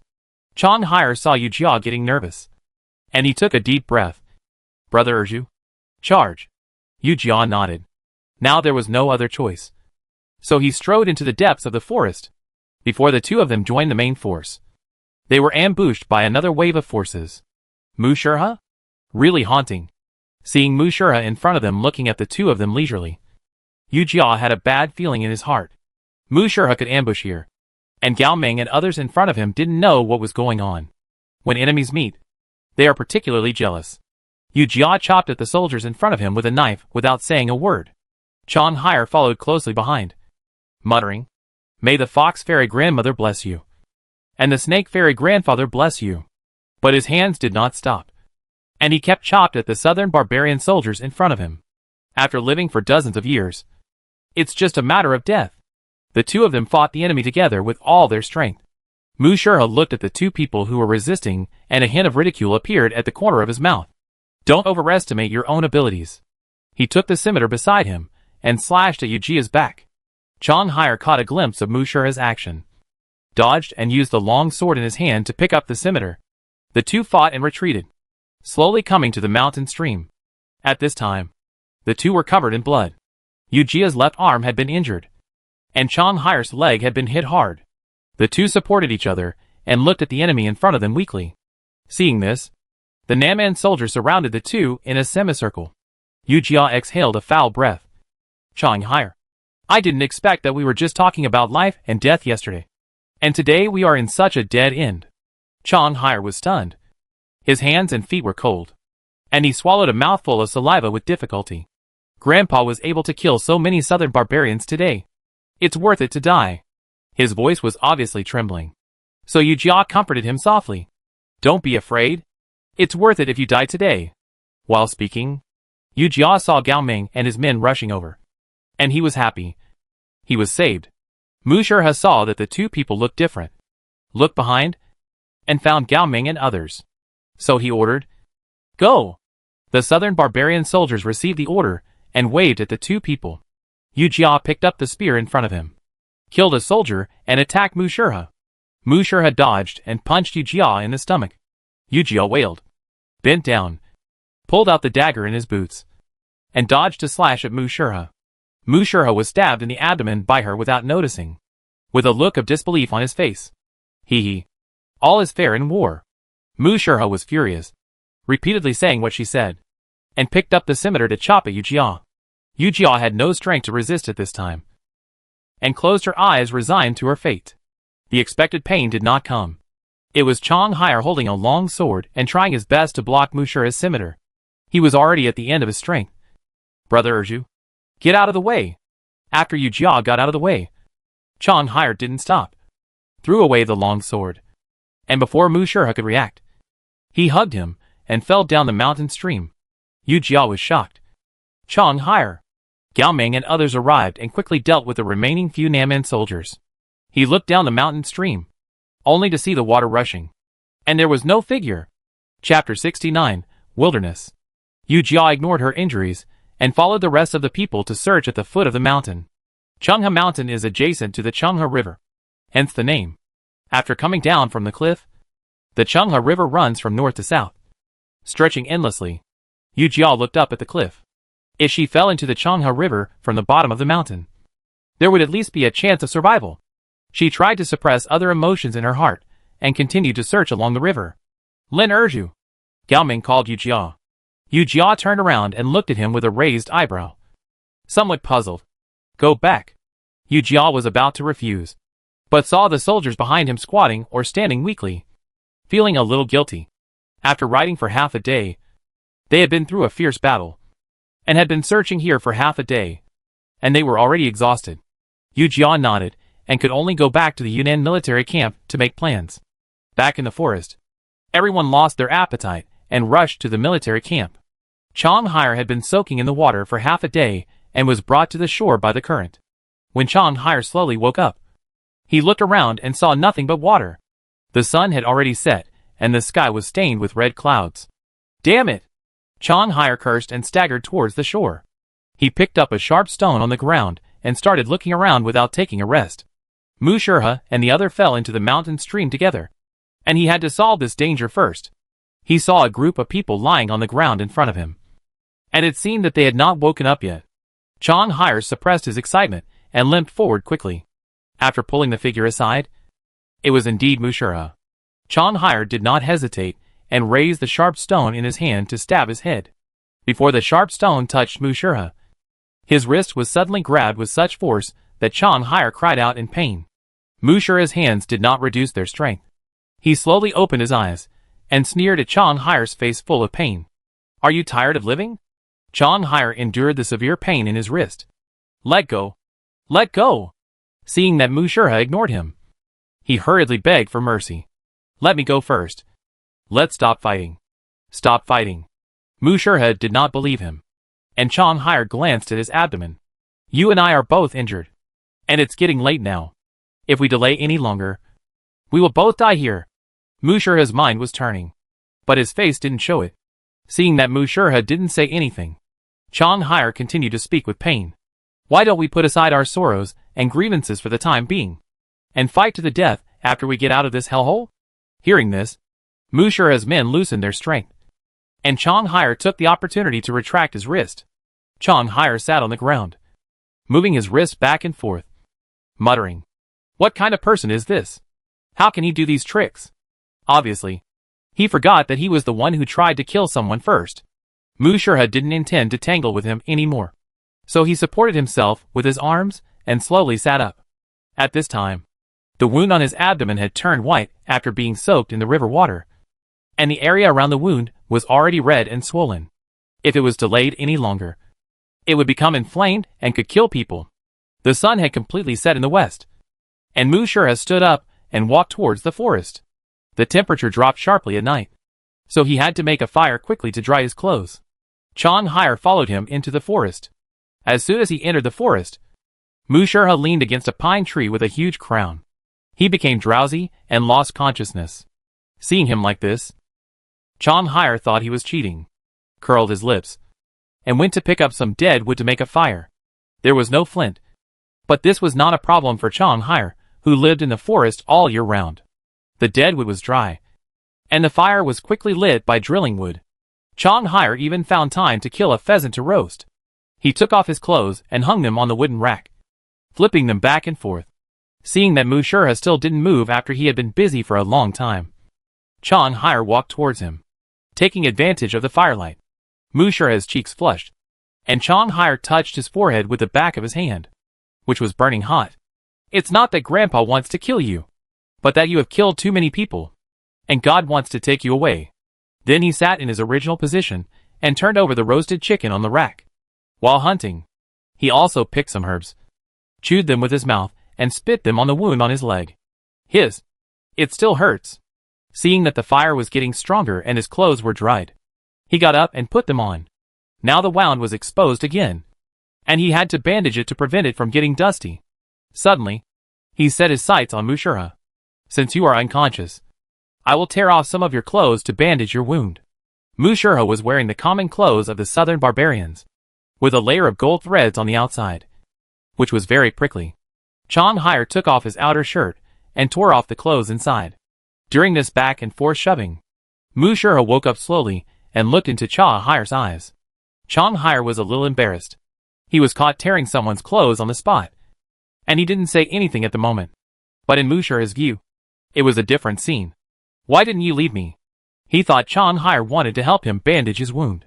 Chong Hire was confused for a moment, and then he reacted and coughed unnaturally a few times. You're too wet. I have to take off your clothes and roast them. Mu Shurha looked at the thin boy in front of him, and a strange feeling rose in his heart. Seeing that Mu Shurha believed his lies, Chong Hire could not continue to tear his clothes. He immediately took off all of Mu Shurha's clothes and hung them on the wooden rack to roast them.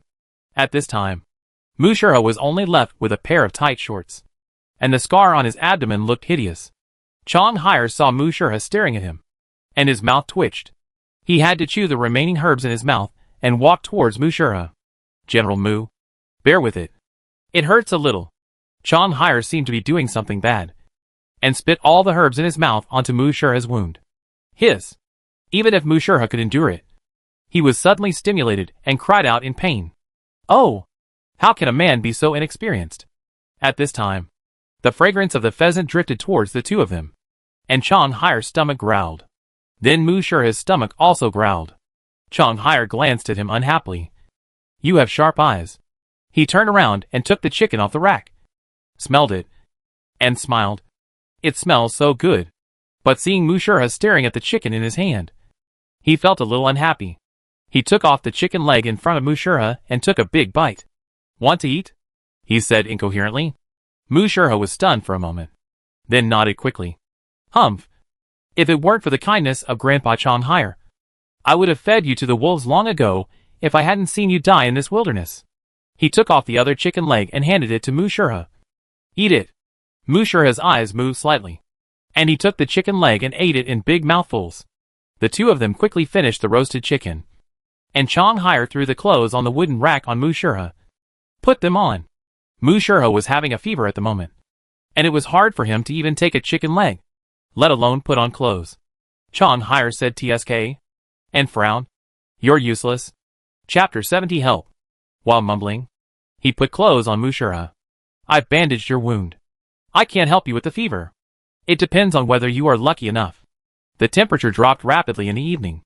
After adding firewood, Chong Hire lay on the soft pine needles. The moonlight shone through the gap above his head, and the blinking stars could be seen vaguely. I wonder if Urju has come to see me. He thought that Yu Jiao was also injured and must have to recover, so he closed his eyes. The next morning, after Chong Hire woke up, he looked at where Mu Shurha was. Seeing that there was no one beside the pine tree, Chong Hire's alarm bells rang immediately, and he was shocked and frightened. Awake? A deep voice came from behind him, and Chong Hire immediately turned around to look. I saw Mu Shurha holding two thick wooden sticks in his hand, and threw one to Chong Hire. Seeing that Chong Hire was still staring at him with a vigilant look, Mu Shurha felt a little embarrassed. It can be used as a walking stick. Chong Hire stared at the stick on the ground in a daze, thinking that this old guy still has a conscience. He picked up the stick, stood up and tried it, and it was quite handy. His black and white eyes turned a few times and he spoke. You have a conscience, and it's worth it for me to save your life yesterday. Mu Shurha turned his face away uncomfortably. This place is only more than 10 miles away from your Yunnan military camp. If we set off now, we should be able to arrive in the evening. Chang Haier did not comment. Grandpa certainly knows that this place is close to our military camp. So I accept your tricks. Mu Shurha stopped talking, turned around and walked out of the forest with a wooden stick.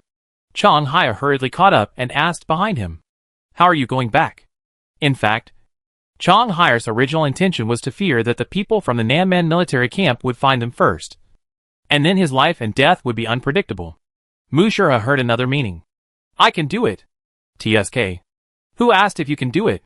Seeing that Mu Shurha stopped talking, Chang Haier was too lazy to ask any more. The morning sun shined on him, and he felt as if he was in another world. It's better to be alive. Chang Haier closed his eyes and looked up, feeling the long-lost sun. Seeing that Mu Shurha in front of him had not stopped, Chang Haier curled his lips. "Hey, I say you are a weird person. Don't you have any feelings except killing people?" Mu Shurha continued to walk without saying a word. "Hey, I'm asking you a question. After all, I'm your lifesaver. You can't treat me like this. Right? Feelings?" Mu Shurha shook his head, as if he didn't know what feelings were since he could remember. He didn't know that parents love their children and brothers love their younger brothers. He only knew that if something happened at home, he would be the one who caused the trouble when the clan leader blamed him. No matter who made any mistakes, he was always the one who was punished. His childhood was full of endless kneeling in the ancestral hall, endless hunger, and endless cold. He grew up to be 15 years old, and when the war between the Great Zhou and the Nanman broke out, he was pushed out by his parents to join the army. He met the young and famous war god Li Yanxiao, and the Nanman army was almost wiped out. He escaped by hiding under a mountain of corpses. If he wanted to hate, he had no right to hate. Born in the weakest branch of the Mu department, he had no right to refuse. In the eyes of his parents, he was the one who could be abandoned at any time. But they also raised him to the age of 15. In his opinion, muzzling was his benefactor, and he had the grace of a second life. The young man behind him yesterday did not abandon him, which was one of the few warmth for him. "I will not kill you. You are my lifesaver," Mushi said in a deep voice. "I owe you a life, and we will not owe each other anything after I return it to you one day." This sentence undoubtedly gave Chang Haier a reassurance, and he secretly stroked his chest. "That's good. It's just..." Hearing Mushi speak again, Chang Haier's heart was in his throat.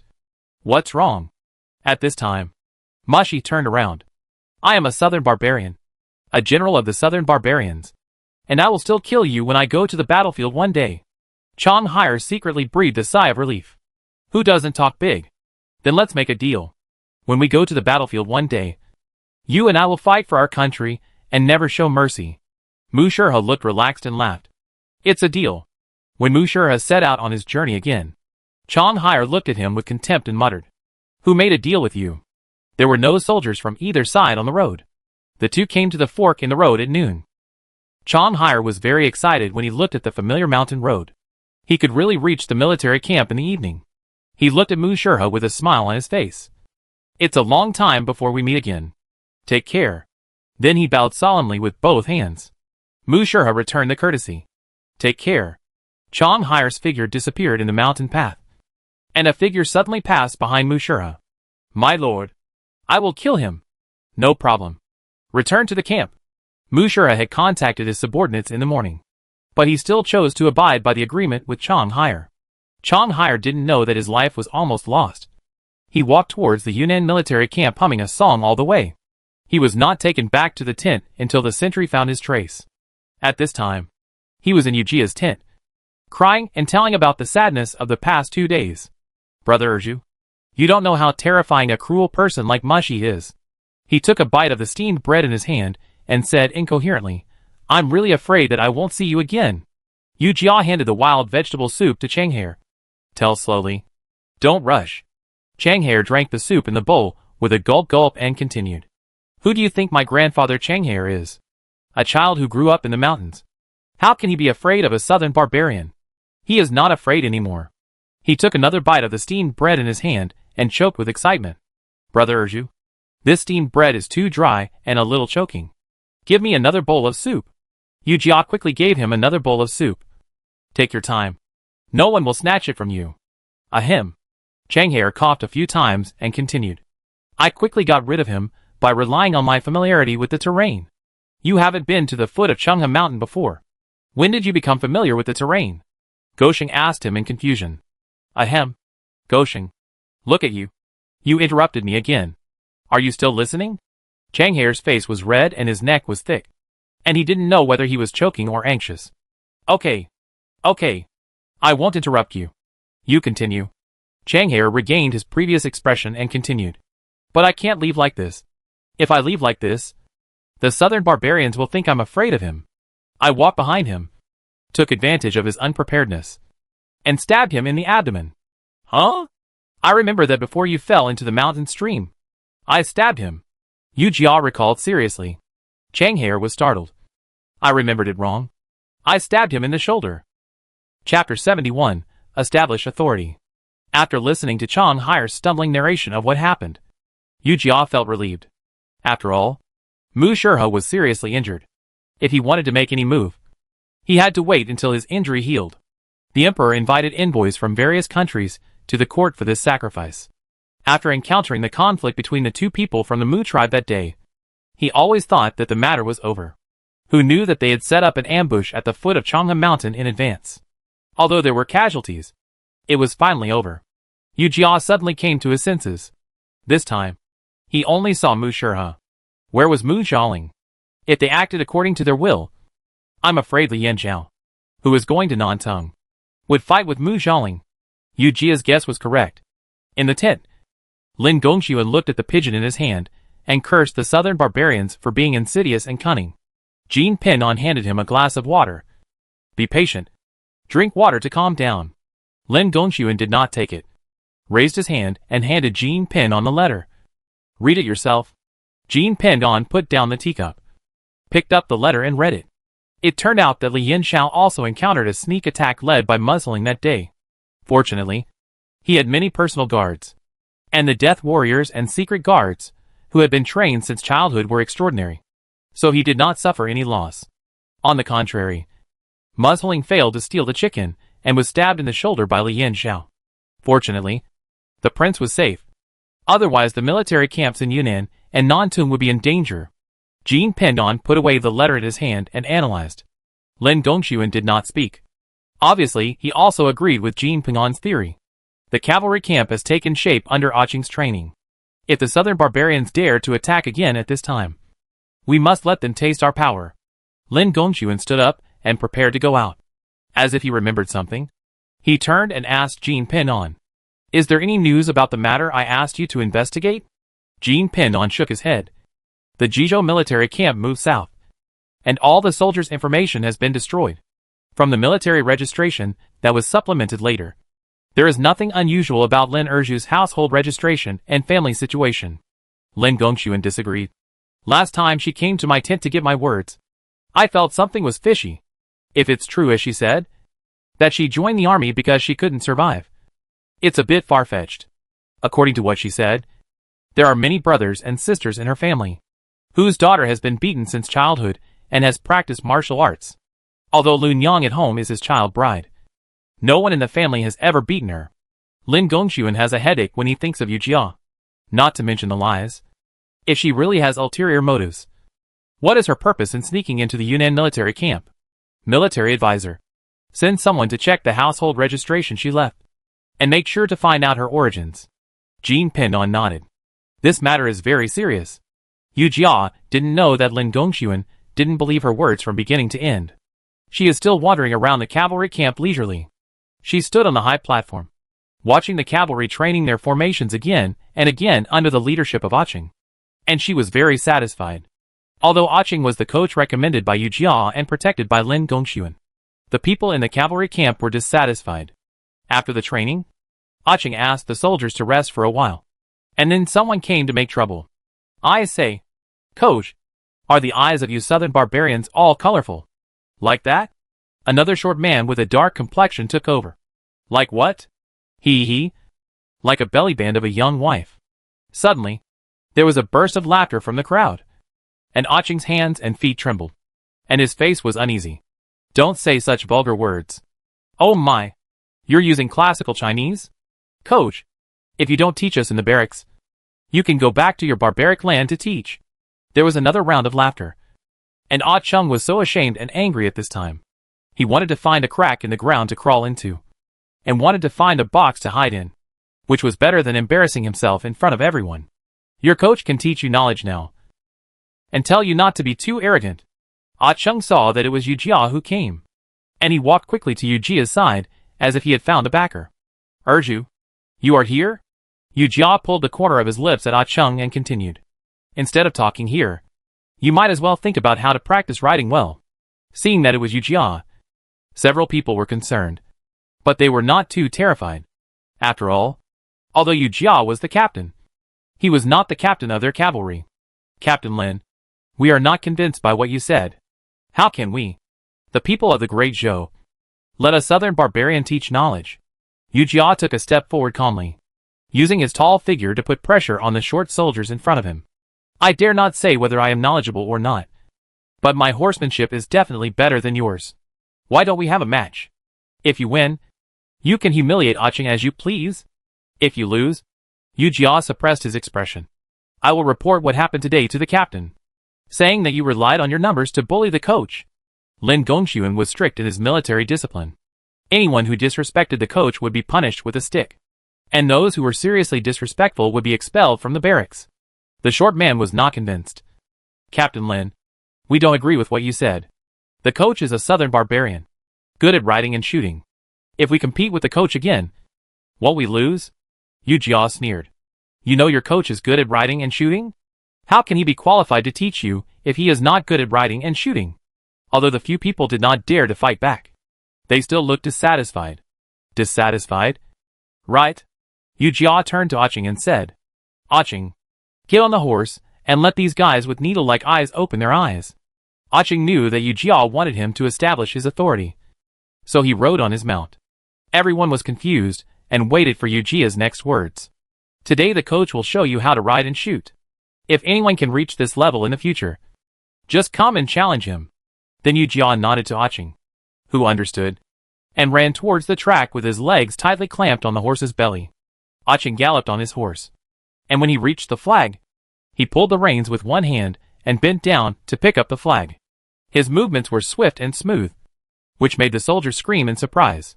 The thin man glared at everyone unhappily, and the crowd suddenly quieted down.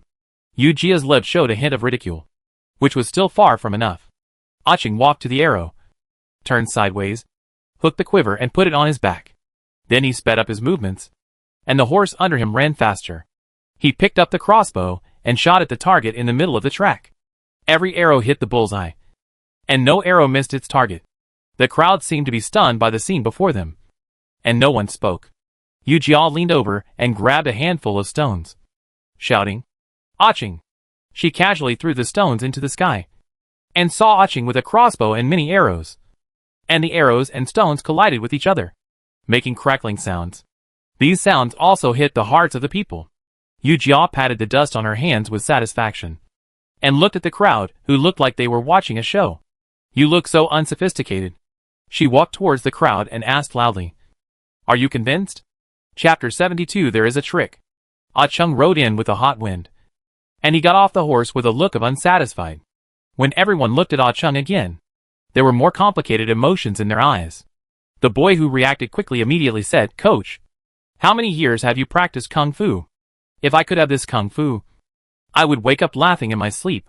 Come on. The coach's Kung Fu can be seen from his childhood. So just give up this idea. Yu Jia looked at Ah Chung but smiled without saying anything. Ah Chung looked shy. No, it hasn't been long. As long as we are willing to work hard, we can achieve this level. The thin man bowed to Ah Chung with both hands, and Ah Chung hurriedly returned the greeting. Coach, I am arrogant and short-sighted. I will definitely practice real Kung Fu with you in the future. Today, you really opened my eyes. Ah Chung pursed his lips. Everyone looked at him with admiration. He felt embarrassed. He suppressed his excitement and said in a deep voice, You can do it in the future. He paused, glanced at Yu Jia and continued. We are all citizens of the Great Zhou. We should sacrifice our lives for the Great Zhou. Everyone was angry and shouted, We will do it. Then Ah Chung organized people to continue practicing. Yu Jia watched from the side. The effect was many times better than before. After the evening training, Yu Jia and Chung walked side by side. Are you used to the camp these days? Recalling what happened just now, she continued. Except for the difficulties just now. Chung scratched his head and smiled embarrassedly. They didn't mean it. They just liked to joke. Yu Jia smiled but didn't say anything. She remembered what Lin Gongxuan said, and now she said it to Chung. You should treat your subordinates with kindness and severity. And you can't just use soft means. Chung understood and nodded. Just like today. Yes. And no.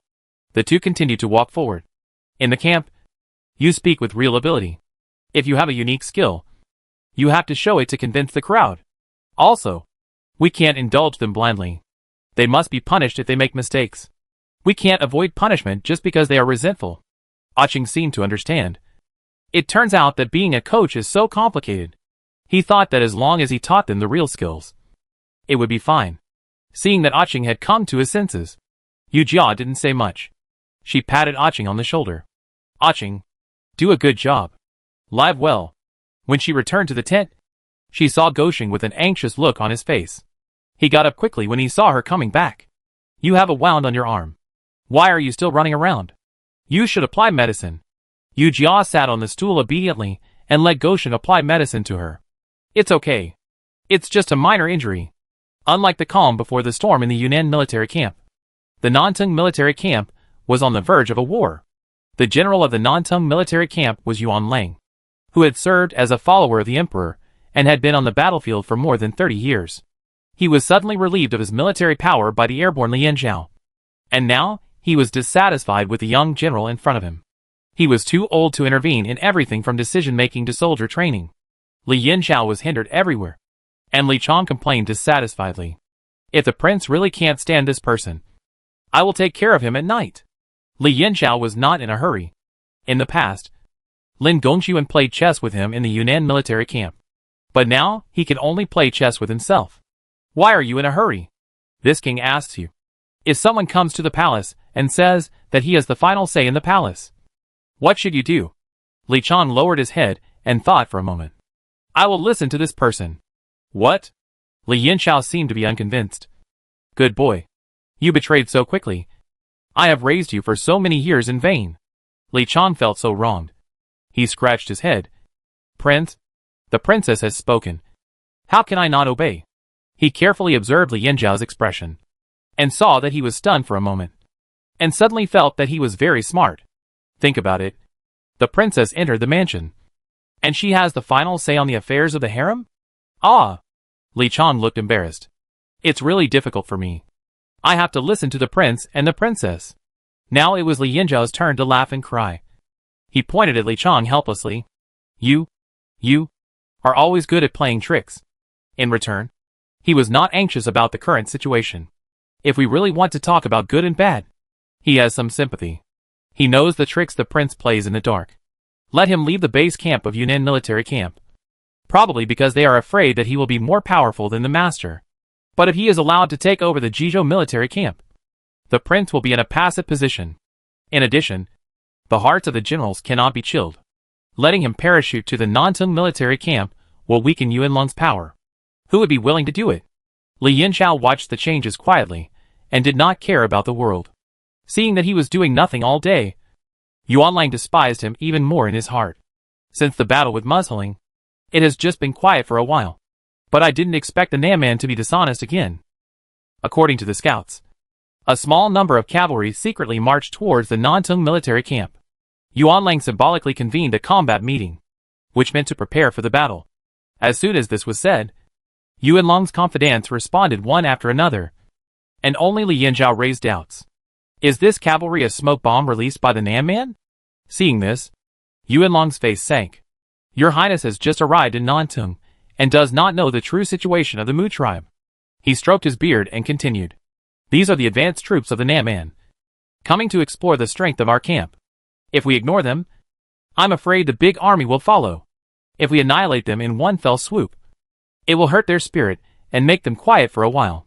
Seeing that Yuan Lang was stubborn, Li Yanzhao suppressed his doubts and stopped talking. Yuan Lang saw that Li Yanzhao stopped arguing and thought that he had convinced him. Perhaps he was old and a little conceited, and wanted to show off in front of the younger generation. So he prepared to go into battle in person despite everyone's opposition. Yuan Lang led the elites in the camp to Mutagu. But when they arrived at the entrance of the ravine, they did not see the figure of Nan Man. He sent people to investigate but did not see any traces. So he concluded that Nan Man was afraid to withdraw his troops when he saw him personally in charge. Yuan Lang led everyone to return. And when they reached the canyon, they heard shouts of killing suddenly coming from above the canyon. The deputy general was terrified. "General, we have been tricked." Yuan Lang knew that he had been tricked, but he couldn't admit it. "What are you afraid of? Fight." Suddenly, the canyon was filled with shouts and screams. After all, Yuan Lang was old and weak. He was helpless as he watched the Nan Man soldiers in front of him swing their swords and chop down. Suddenly, an arrow cut through the sky and pierced the Nan Man soldier's heart. Then came a burst of arrows as dense as heavy rain. Yuan Lang looked up and saw Li Yanxiao holding a crossbow and riding a tall horse standing at the entrance of the canyon. "The reinforcements have arrived, and we are saved." Chapter 73. Do you have a heart? This group of Nan Man cavalry was quickly defeated by Li Yanxiao's attack. They were well trained and retreated to the back of the canyon as ordered. But Li Yanxiao did not give them a chance to escape. Li Yanxiao was covered in blood, holding a long sword, and his words were extremely cold. "You have come to the territory of the Great Zhou. Will I let you go if you don't pay me some money to buy your way through?" Then he ordered his men to attack with all their strength, vowing to kill the Nan Man without leaving a single piece of armor. Yuan Lang, who was still frightened, was still in shock. He carefully considered his tone and spoke carefully. "My lord, don't chase after the desperate enemy." Li Yanxiao smiled gently and said to Yuan Lang softly, "General, rest assured. Since you want to drive out the barbarians, I will do what you want. Let the southern barbarians see that our Great Zhou cavalry is not easy to mess with." The people present heard that this was Li Yanxiao's way of giving Yuan Lang a way out. Only Yuan Lang himself knew that the young general in front of him might have planned it all along. He shook his head and laughed. "Never mind. Now it's the world of young people. It's time for me, an old man, to leave." Back in Nantung military camp, Yuan Lang handed over all military camp affairs to Li Yanxiao on the pretext of recuperating. Li Yanxiao was terrified and said sincerely, "Why do you say that, old general?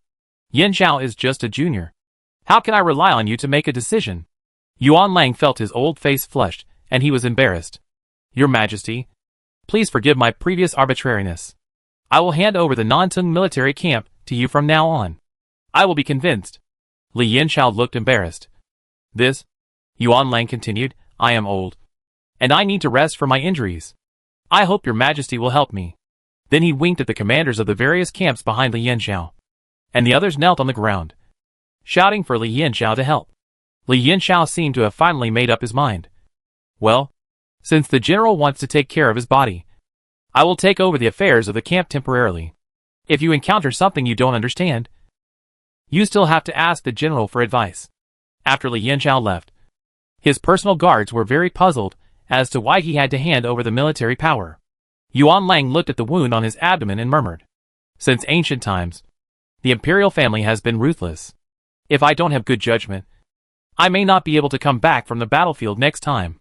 In the tent, Li Yanxiao was in a good mood. He sat in front of the chessboard, looking at the deadlock he had set in the morning, trying to crack it, seeing Li Chong walking back and forth around him in a timid manner. Li Yanxiao finally couldn't help but stop him. "If you have something to say, just say it." Li Chong smiled. "Why didn't the prince deal with that old man? What if he wants to intervene after his injury is healed?"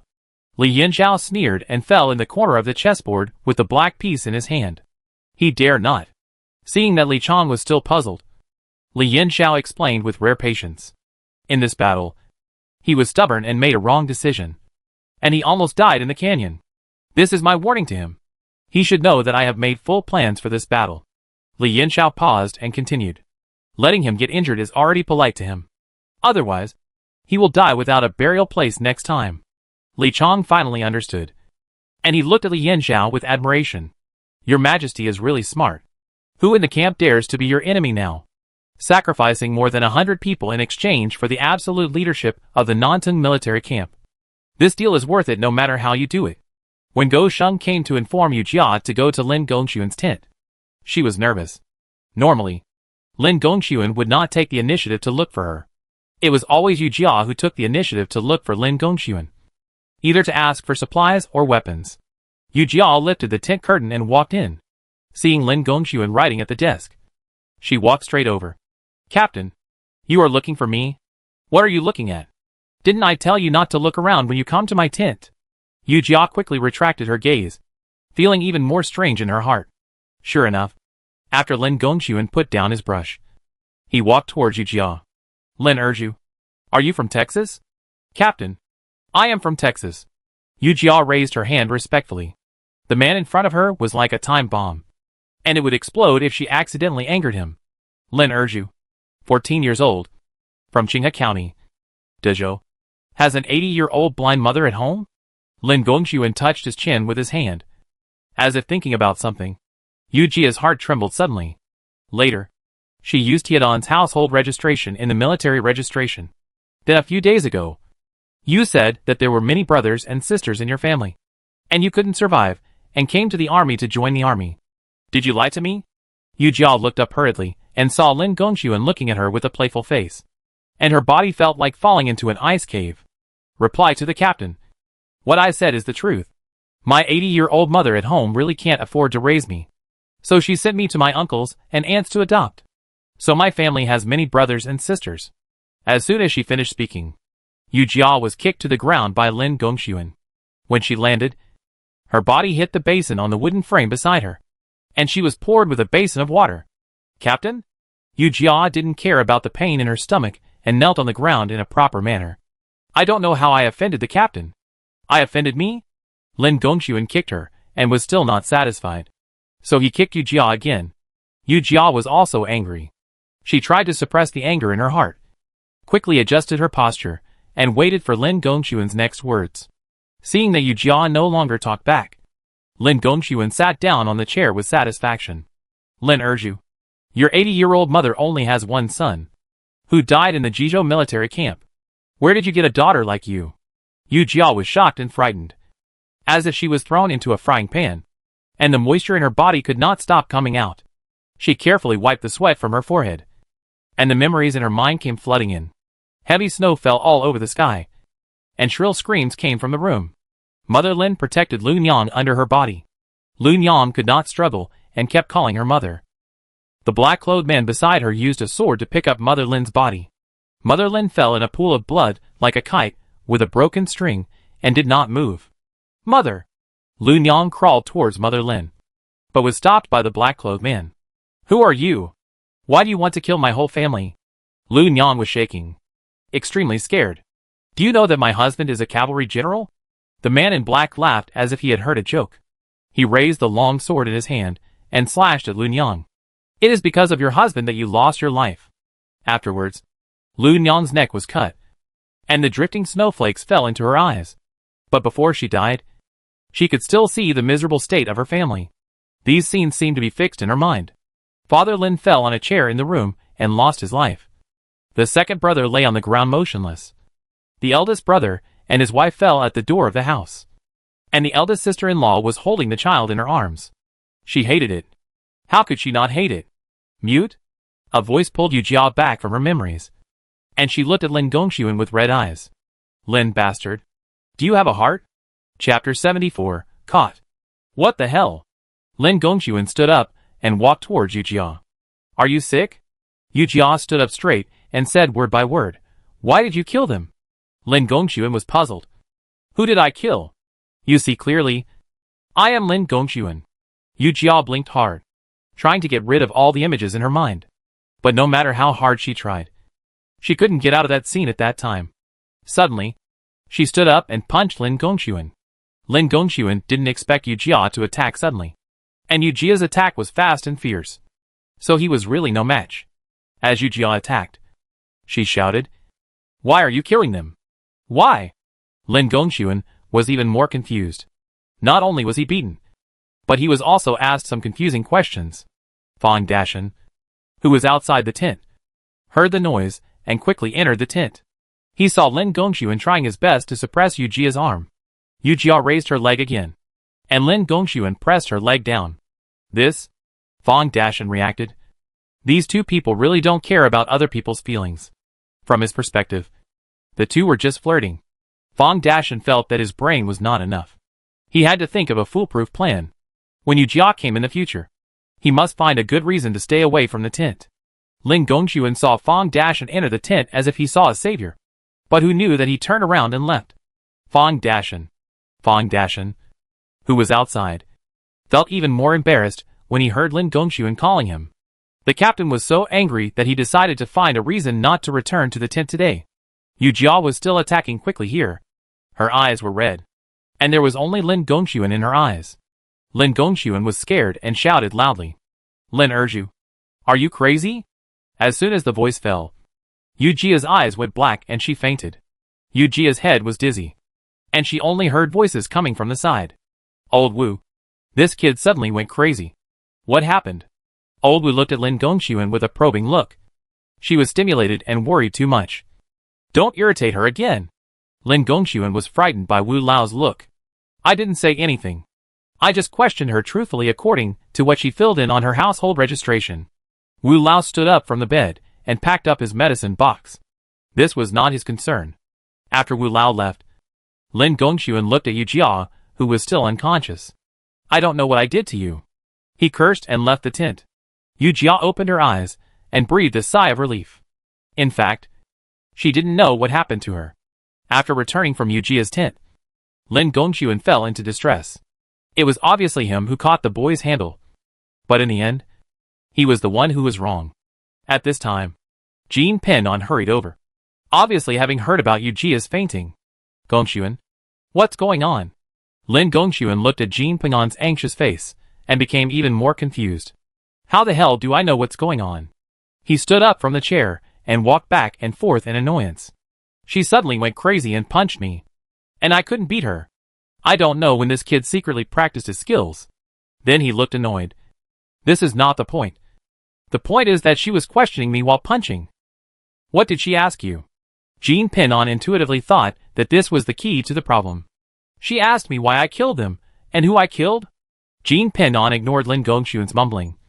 Thinking secretly. After half a cup of tea, he spoke quietly. This girl was stimulated. And something happened in her family. So she regarded you as an enemy. After hearing what Jean Pinon said, Lin Gongxuan also reacted quickly. The person in charge is confused. But the bystander is clear. He has been entangled in why Yu Jia asked him to kill people. But he didn't expect that this should be a mistake. Sir, do you think this girl has suffered hardships? Jean Pinon nodded. Her previous lies were just to cover up this fact. Lin Gongxuan pondered for a moment. Forget it. Although her background is indeed problematic, she is a real talent. You plan to keep her? Jean Pinon said in a positive tone. Yes. Danger can only be dealt with in time if it stays with you. After that, Lin Gongxuan never looked for Yu Jia again. Although Yu Jia had doubts, she was not stupid enough to ask him. Yu Jia's life was very fulfilling every day. She trained with the soldiers and worked from sunrise to sunset. Time passed quickly. 3 years later. Today was Yu Jia's 17th birthday. The new year was coming in a few days, and the camp gradually had a new year atmosphere. She carefully turned over the small wooden box, which contained birthday gifts in the past few years. The hairpin she bought in the capital at the age of 14 was lost. Chang Haier kept saying that he would repair it for her, but she didn't have time to do it. The birthday gift for her 15th birthday was a gold bracelet, which cost her half a year's salary. The birthday gift for her 16th birthday was a jade statue wrapped in gold thread, which was also very valuable. This year's birthday gift was a golden necklace, which could be used as money in case she left the barracks in the future. This year was colder than ever before, and it had snowed twice. She put the wooden box under the bed and walked outside. She ran into Gosheng, who looked hurried. Gosheng? Gosheng saw Yu Jia and felt like he saw a savior. Captain, Chang Haier went up the mountain without permission and was caught by the captain's men. What? Why did he go again? The last time Chang Haier went up the mountain to hunt, he was caught and beaten with 5 military sticks. Why didn't he learn his lesson this time? It wasn't Captain Lin who caught me. It was Captain Gu who caught me. This is undoubtedly adding insult to injury. It's a big trouble. Yu Jia was promoted by Lin Gongxuan, and Gu Wenbin doesn't get along with Lin Gongxuan. If he gets the handle, who knows what kind of trouble he will get into. Yu Jia quickly ran to Lin Gongxuan's tent. She wanted to get help quickly, and Go Sheng followed closely behind. Yu Jia didn't care about the false courtesy. She quickly opened the curtain and knelt down to Lin Gongxuan. "Captain, help me." Lin Gongxuan was startled by her, and put down the pen in his hand. "What's wrong?" Yu Jia ignored the disgust in his tone, and briefly told the story of Chang Hai. "Oh, you don't change after repeated admonitions. You deserve it." Seeing Lin Gongxuan pick up the pen again, she got anxious and stepped forward to grab Lin Gongxuan's hand. "Captain, you can't just stand by and watch him die. Besides, you beat Chang Hai last time, and you ate all the spicy rabbit meat. This time Chang Hai took the risk to go into the mountains to hunt again. Isn't it still to honor you?" Yu Jia used the rabbit meat that Chang Hai hunted last time to make spicy rabbit meat. Chang Hai must have been greedy again to go up the mountain again. Lin Gongxuan's old face blushed. "Who ate too much?" "Chang Hai made 11 pieces himself." "Oh, this is not the point. The point is that if we go a little later, Chang Hai's life will be in danger." Lin Gongxuan pushed Yu Jia's hand away irritably, and put down the pen. "I'll go and see." Chapter 75 Punishment. In the military training ground, everyone from the camp officers to the firemen sat around the training platform. Chang Hai on the platform was gagged and could not stop struggling. Gu Wenbin was filled with guilt when he saw this. When the general was here, he repeatedly reiterated that no one could enter the mountain without a military order. But there are still people who ignore the law and commit crimes again and again. This person is a soldier I brought from the Jizhou military camp. I failed to supervise, and I want to reflect on it. The personal soldiers on the side hurried forward to comfort him. "Captain, don't take the blame on yourself. We know it clearly. It is obviously this kid who is bold and reckless. We don't know who condoned him to do this." "That's right. Everyone from our Jizhou military camp is law-abiding. He is the only one who made a mistake. He is really a rat shit that spoils the whole pot of porridge." Hearing others compare him to a rat shit, Chang Hai struggled even more. Gu Wenbin looked at the soldiers below the stage who were indignant, and a hint of pride flashed in his eyes. This matter cannot be generalized. It chilled the hearts of our brothers in the Jizhou military camp. This? Gu Wenbin looked embarrassed. Wang Changhair is from the Vanguard camp, and the meritorious captain must be in charge of the situation. "I'm here." Lin Gongxuan went up to the martial arts stage in full view of the crowd. Changhair was even more excited when he saw him. Yu Jia, who was following behind Lin Gongxuan, made a gesture to him, and he calmed down. "Thank you for your concern, Captain Gu. This guy is indeed a soldier from my Vanguard camp." As soon as Lin Gongxuan finished speaking, the audience in the martial arts arena started to discuss. Since he is a soldier from the Vanguard camp, let Captain Gongxuan handle it. After that, Gu Wenbin pretended to leave the martial arts arena. "Wait a minute. Captain Gu. This is not complicated. I arranged for this guy to go up the mountain to check the route. Who knew he would kill a rabbit? It's an unexpected gain." After finally catching Lin Gongxuan's handle, Gu Wenbin couldn't let him fool around like this. "It's snowy all over the sky. You asked him to check the route?"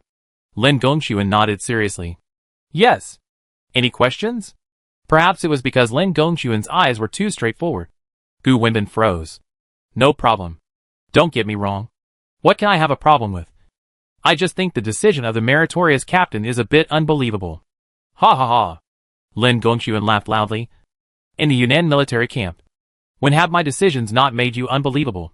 In fact, what Lin Gongxuan said was true. Since Yu Jia and his team entered the Yunnan military camp, he has never done a normal thing. The soldiers in the audience nodded in understanding. Perhaps this devil has come up with some new tricks. For a moment, Yu Jia noticed that everyone's eyes on them became gloating. Yu Jia certainly knew what they were thinking. So what if his ability was recognized? So what if he entered the Vanguard camp? He was still pressed to the ground by the devil captain. Lin Gongxuan was too strong, and Gu Wenbin was cautious. So this grand execution was left unfinished. Back in Lin Gongxuan's tent, Chang Hai fell to his knees with a thump. "Thank you, Captain, for saving my life. Otherwise my butt would be broken." Lin Gongxuan kicked him on the shoulder, and Chang Hai lay on the ground and cried. "You still have the nerve to cry. What are you crying for?" Seeing Chang Hai rolling on the ground, Lin Gongxuan was so angry that his forehead jumped. "You are such a jerk who only cares about food and not about punishment." seeing Chong Hire talking endlessly. Lin Gongxuan shouted. Still yelling? Chong Hire immediately steadied himself and knelt down on the ground obediently. I won't yell anymore. Tell me, what did you do on the mountain? Seeing Lin Gongxuan's tone soften, Chong Hire laughed triumphantly. My brother Urju's birthday is coming soon. And you know that the road down the mountain is closed. Captain, I can't buy a birthday gift for my brother Urju. So I thought of going up the mountain to hunt a rabbit to celebrate her 17th birthday. Chong Hire became more and more excited as he spoke, not paying attention to Lin Gongxuan's increasingly dark complexion. Yu Jia, who had been listening to the noise outside the tent, gritted her teeth. This kid with good intentions but bad deeds. Sure enough, when Chang Hair was mumbling that he had already thought of how to eat rabbit meat, Lin Gongxuan stopped him sternly. Come on. Drag Wang Changhair outside the tent and beat him with 5 military sticks. Changhair was confused. Captain, what's wrong? Can't you eat the cooked rabbit meat? Lin Gongxuan said to the guards angrily. Take him away. Take him away quickly, so that I won't be upset when I see him. Soon, the execution formation outside the tent was ready, and Changhair was pressed on the bench. Yu Jia and Go Sheng were anxious on the side, but they could not plead for mercy at this time. Lin Gongxuan walked out of the tent steadily and summoned all the camp officers to watch the execution. Today, Wang Changhair violated military discipline. I asked him to go up the mountain to check the route, but he caught rabbits instead. If everyone takes advantage of their position to do their own thing in the future, won't it be a mess? Today, we will beat him with 5 military sticks to set an example. Then he signaled the criminal officer to execute the sentence. Everyone present knew that this was Lin Gongxuan's show for Gu Wenbin, so he didn't use any harsh force when executing the sentence. Every time Chong Hire was hit, he would scream exaggeratedly, Captain, Chong Hire looks like a slaughtered pig. Puff. Yu Jia couldn't help laughing anymore. When Chong Hire heard Yu Jia laughing, he looked at her with resentment, and Yu Jia rolled her eyes at him unhappily. After the execution, Yu Jia, Go Sheng and others quickly carried Chong Hire to the tent bunk. Brother Urju, I took such a big risk to catch rabbits for you today. Why did you laugh at me just now? Yu Jia checked his injuries and patted him on the back. Don't do such things in the future. Hurry up and get up. Wait for me to fry the rabbit. Chong Hire smiled happily. Okay. Yu Jia set up a small iron pot in her tent, and secretly had a snack on weekdays. After preparing various ingredients, Yu Jia began to chop the rabbit skillfully. Urju, do you think our captain lost face to Gu Wenbin in front of everyone? Will he make up for it in other places? Go Sheng put a wooden stick in the bottom of the pot, and couldn't stop worrying. With a sizzle, the chopped rabbit meat was put into the pot, and Yu Jia quickly turned it over. This is not something we have to worry about. When the rabbit meat is ready, send the soft meat to the captain. Go Sheng nodded, and saw Chong Hire sitting next to him struggling to eat the spicy strips made by Yu Jia. And he was furious. Chong Hire, I'm not saying anything bad about you, but you were too careless this time. Chong Hire snorted and sucked his fingers. This time I was tricked. I was caught just after I came down the mountain. That mountain path is private. How could it be such a coincidence? Someone must have known the news in advance and was waiting for me to come down the mountain to catch me red-handed. Chapter 76 discovered. Chong Hire's words made sense, but Yu Jia didn't say anything to him this time. After all, he went up the mountain to celebrate Yu Jia's birthday. Half of the rabbit meat in the evening was sent to Lin Gongxuan, and the other half was almost eaten up by Chong Hire. For a period of time afterwards, Lin Gongxuan's men were cautious in their words and deeds, fearing that they would make mistakes and implicate Lin Gongxuan. This was the new year of the Great Zhou dynasty, and the entire Yunnan military camp was in a joyful and peaceful atmosphere. Once people let down their guard, they were taken advantage of. Just like the last sneak attack on the Nantung military camp, the Nanmen also dispatched a small group of cavalry forces to sneak attack the Yunnan military camp on New Year's Eve. By the time the sentry of the Yunnan military camp found out that something was wrong, it was too late.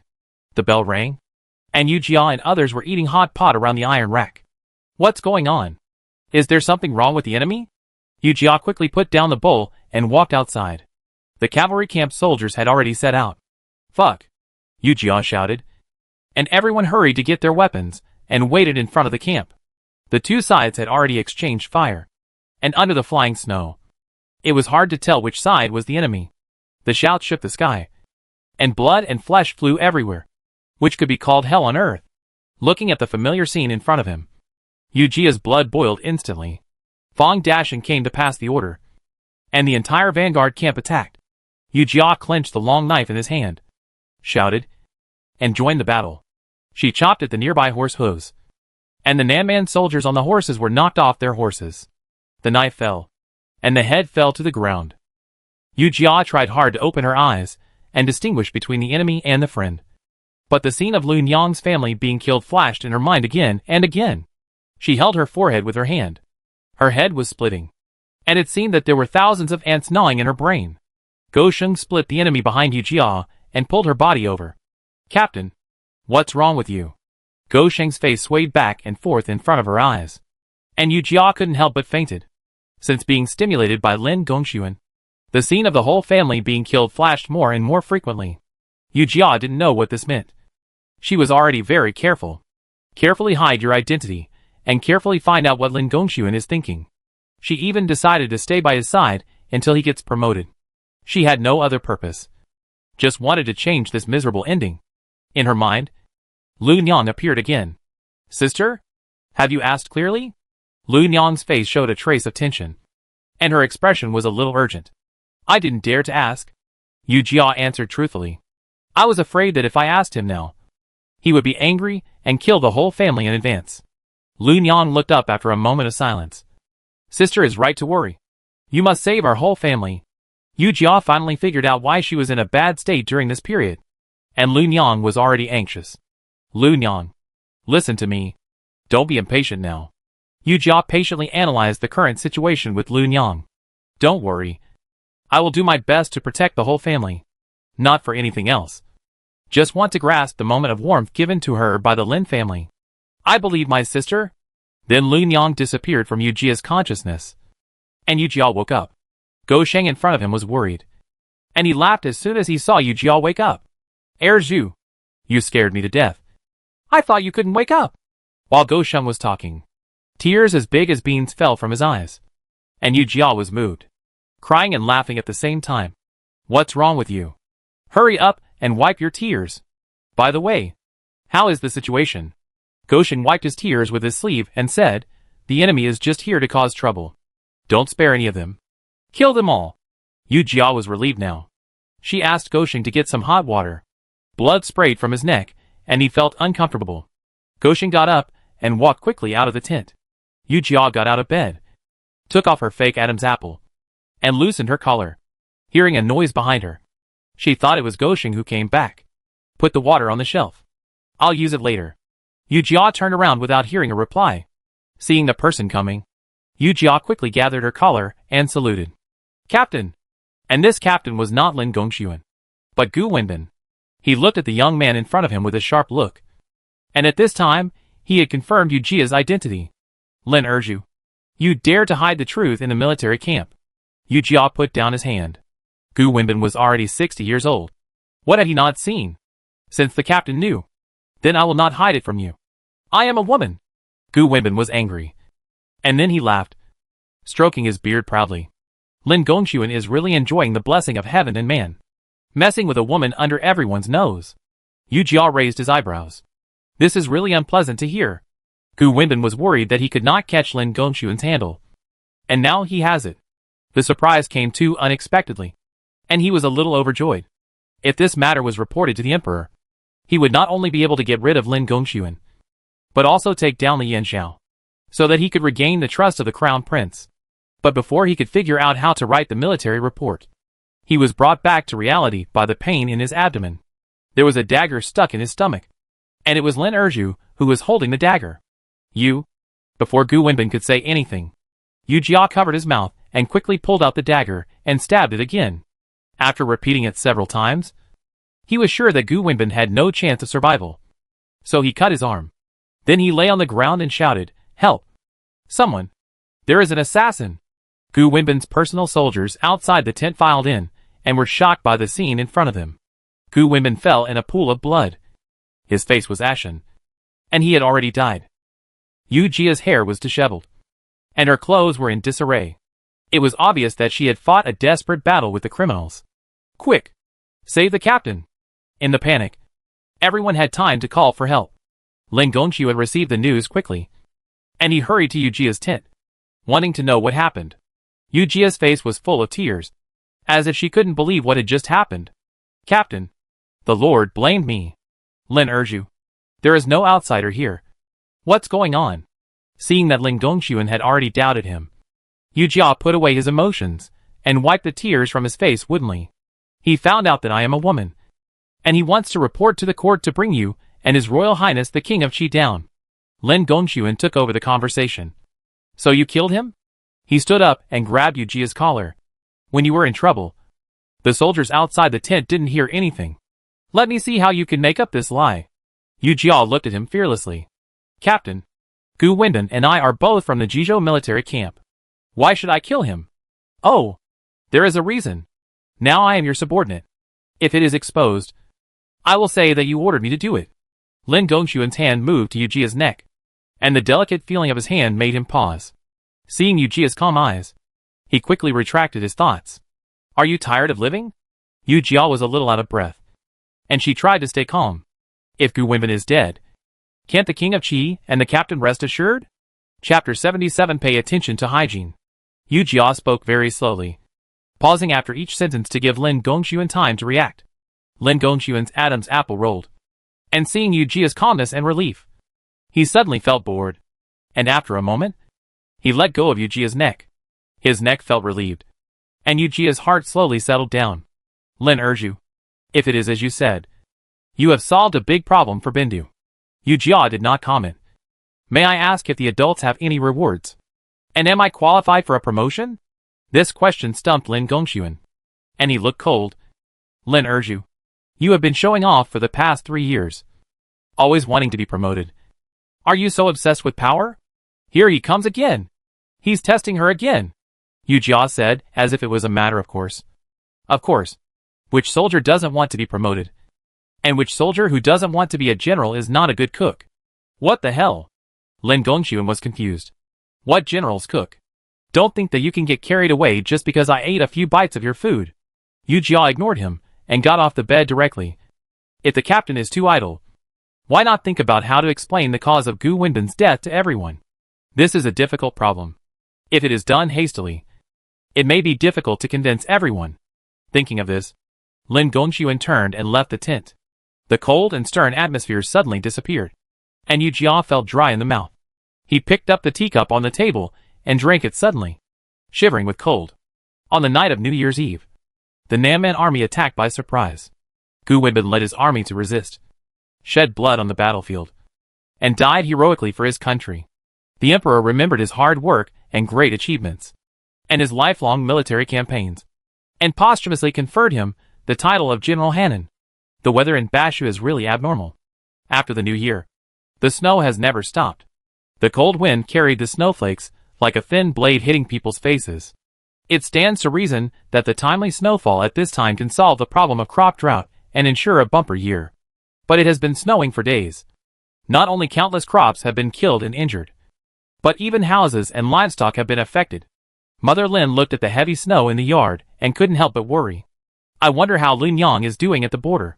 She turned around and continued to sew the cotton-padded jacket for the child in her hand. The interlayer of the cotton-padded jacket was made of this year's new cotton, which was soft and warm. Mom, please stop nagging. You keep nagging the girl all day long. My ears are all calloused. Sister-in-law Lu Hongmei picked her ears exaggeratedly. She saw that Lin's mother lowered her head and didn't say anything, as if she was only focused on her work, and she became more and more upset. Besides, Lu Nyang's little body may not be able to walk to the border. She might be kidnapped by criminals. With a pop, Lin's mother threw the clothes into the dustpan. What nonsense are you talking about? Do you look like a sister-in-law? Lu Hongmei stammered her lips and didn't say anything back. Even though she could usually choke Lin's mother, she dared not offend Lin's mother when she was really angry. Even if she leaves out the third daughter-in-law, she is still your sister. After you gave birth, I went fishing for you in the snow to replenish your body, and I almost drowned in the ice hole. You can't be without conscience. Conscience again. Lu Hongmei rolled her eyes and turned back to the house in a bad mood. She was furious when she saw Lin Daolong holding the child and laughing foolishly. Laugh. Laugh. Laugh. You only know how to laugh. Didn't you hear how your mother ridiculed me just now? Lin Daoang suppressed the smile on his lips, and looked up at Lu Hongmei with a bad look. I think mother is right. What? Lu Hongmei felt even more wronged. Mother has two weak spots. One is Lao San, and the other is Lun Yang. He placed the child horizontally in his arms, and patted her gently with his hands. Lun Yang is my sister. I am furious when you curse her like this. Not to mention mother. Looking at the child in his arms, closing his eyes, and falling asleep. Lin Daoang continued. Hongmei, never mention that nonsense again in the future. Lao San and Lun Yang are our brothers and sisters. You are the eldest sister-in-law, and you should hope for their well-being. Lin Daoang only studied in a private school for a few days, and he couldn't say anything more serious. Looking at Lu Hongmei's silence, he sighed softly. In the past, Lu Hongmei always whispered in his ear that the family's land should be divided between Lao San and Lun Yang. All the delicious food in the house was eaten by Lun Yang. She was really partial. All the new cotton in the house was made into cotton clothes for Lun Yang. No one else was given it to use. What was there for him to care about? They were all his family members, and he would love them all his life. Lin Daoang put the sleeping child in the quilt, kissed his forehead gently, and said to Lu Hongmei, who was standing there, Why are you standing there stupidly? I've been sewing clothes for Huanlong all afternoon. Go and cook. Lu Hongmei turned around and walked out. When Lu Hongmei went to the kitchen, Lin Daoang squatted beside Lin's mother. Mom, Hongmei is just like that. She speaks her mind and has no malice. Don't bother with her. Mother Lin looked up at Lin Daoang and said with a warm face, They are all our children. I know her. If it were someone else, they would have slapped her in the face. Don't worry. Lin Daoang thought of Lun Yang and restrained his emotions. He also knew that Lun Yang, a delicate girl, would be in danger if she went to Jizhou. Mom, Nayadener and Lun Yang will be fine. Mother Lin saw that Lin Daoang's eyes were gradually red, and her tears could no longer be stopped. Said with a sob, Yes. Mother knows. Lin Daoang stood up and hugged his mother, trembling all over. God bless you. The two people that Lin's mother and Lin Daoang thought about were now on the verge of a fight. Seeing that Yu Jia was about to regret her move again, Lin Gongxuan quickly pressed down her finger. Lin Erju, you have regretted 5 times in this game. Why do you want to regret it again? Yu Jia wanted to pull out her finger, but Lin Gongxuan held it tightly. She was furious. It is difficult to raise a villain. Only women. You are a man. I am a woman. What's wrong with regretting it? Yu Jia spoke quickly, and Lin Gongxuan was stunned. Take advantage of his stun, and kill him.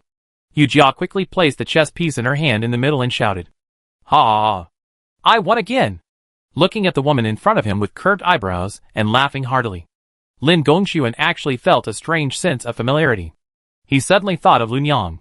But Lun Yang was a sweet, soft, pink, fair, gentle and lovely little girl. How could she be the vulgar Lin Erju in front of him? Lin Gongxuan shook his head. Was he thinking about women as the military advisor said? He remembered that the military advisor came to his tent yesterday, and said seriously with a thoughtful face, It's time for Gongxuan to find a woman. He looked at Lin Erju again, and shook his head even harder, thinking that even if Lin Gongxuan was hungry and thirsty, he couldn't eat everything.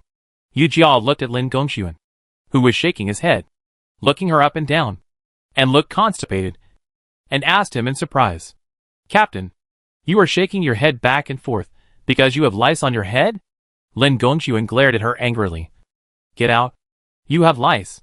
Hearing this, Yu Jia said seriously, Captain, you must pay attention to hygiene. Otherwise, tut tut tut. Chapter 78. Are you worthy of liking me?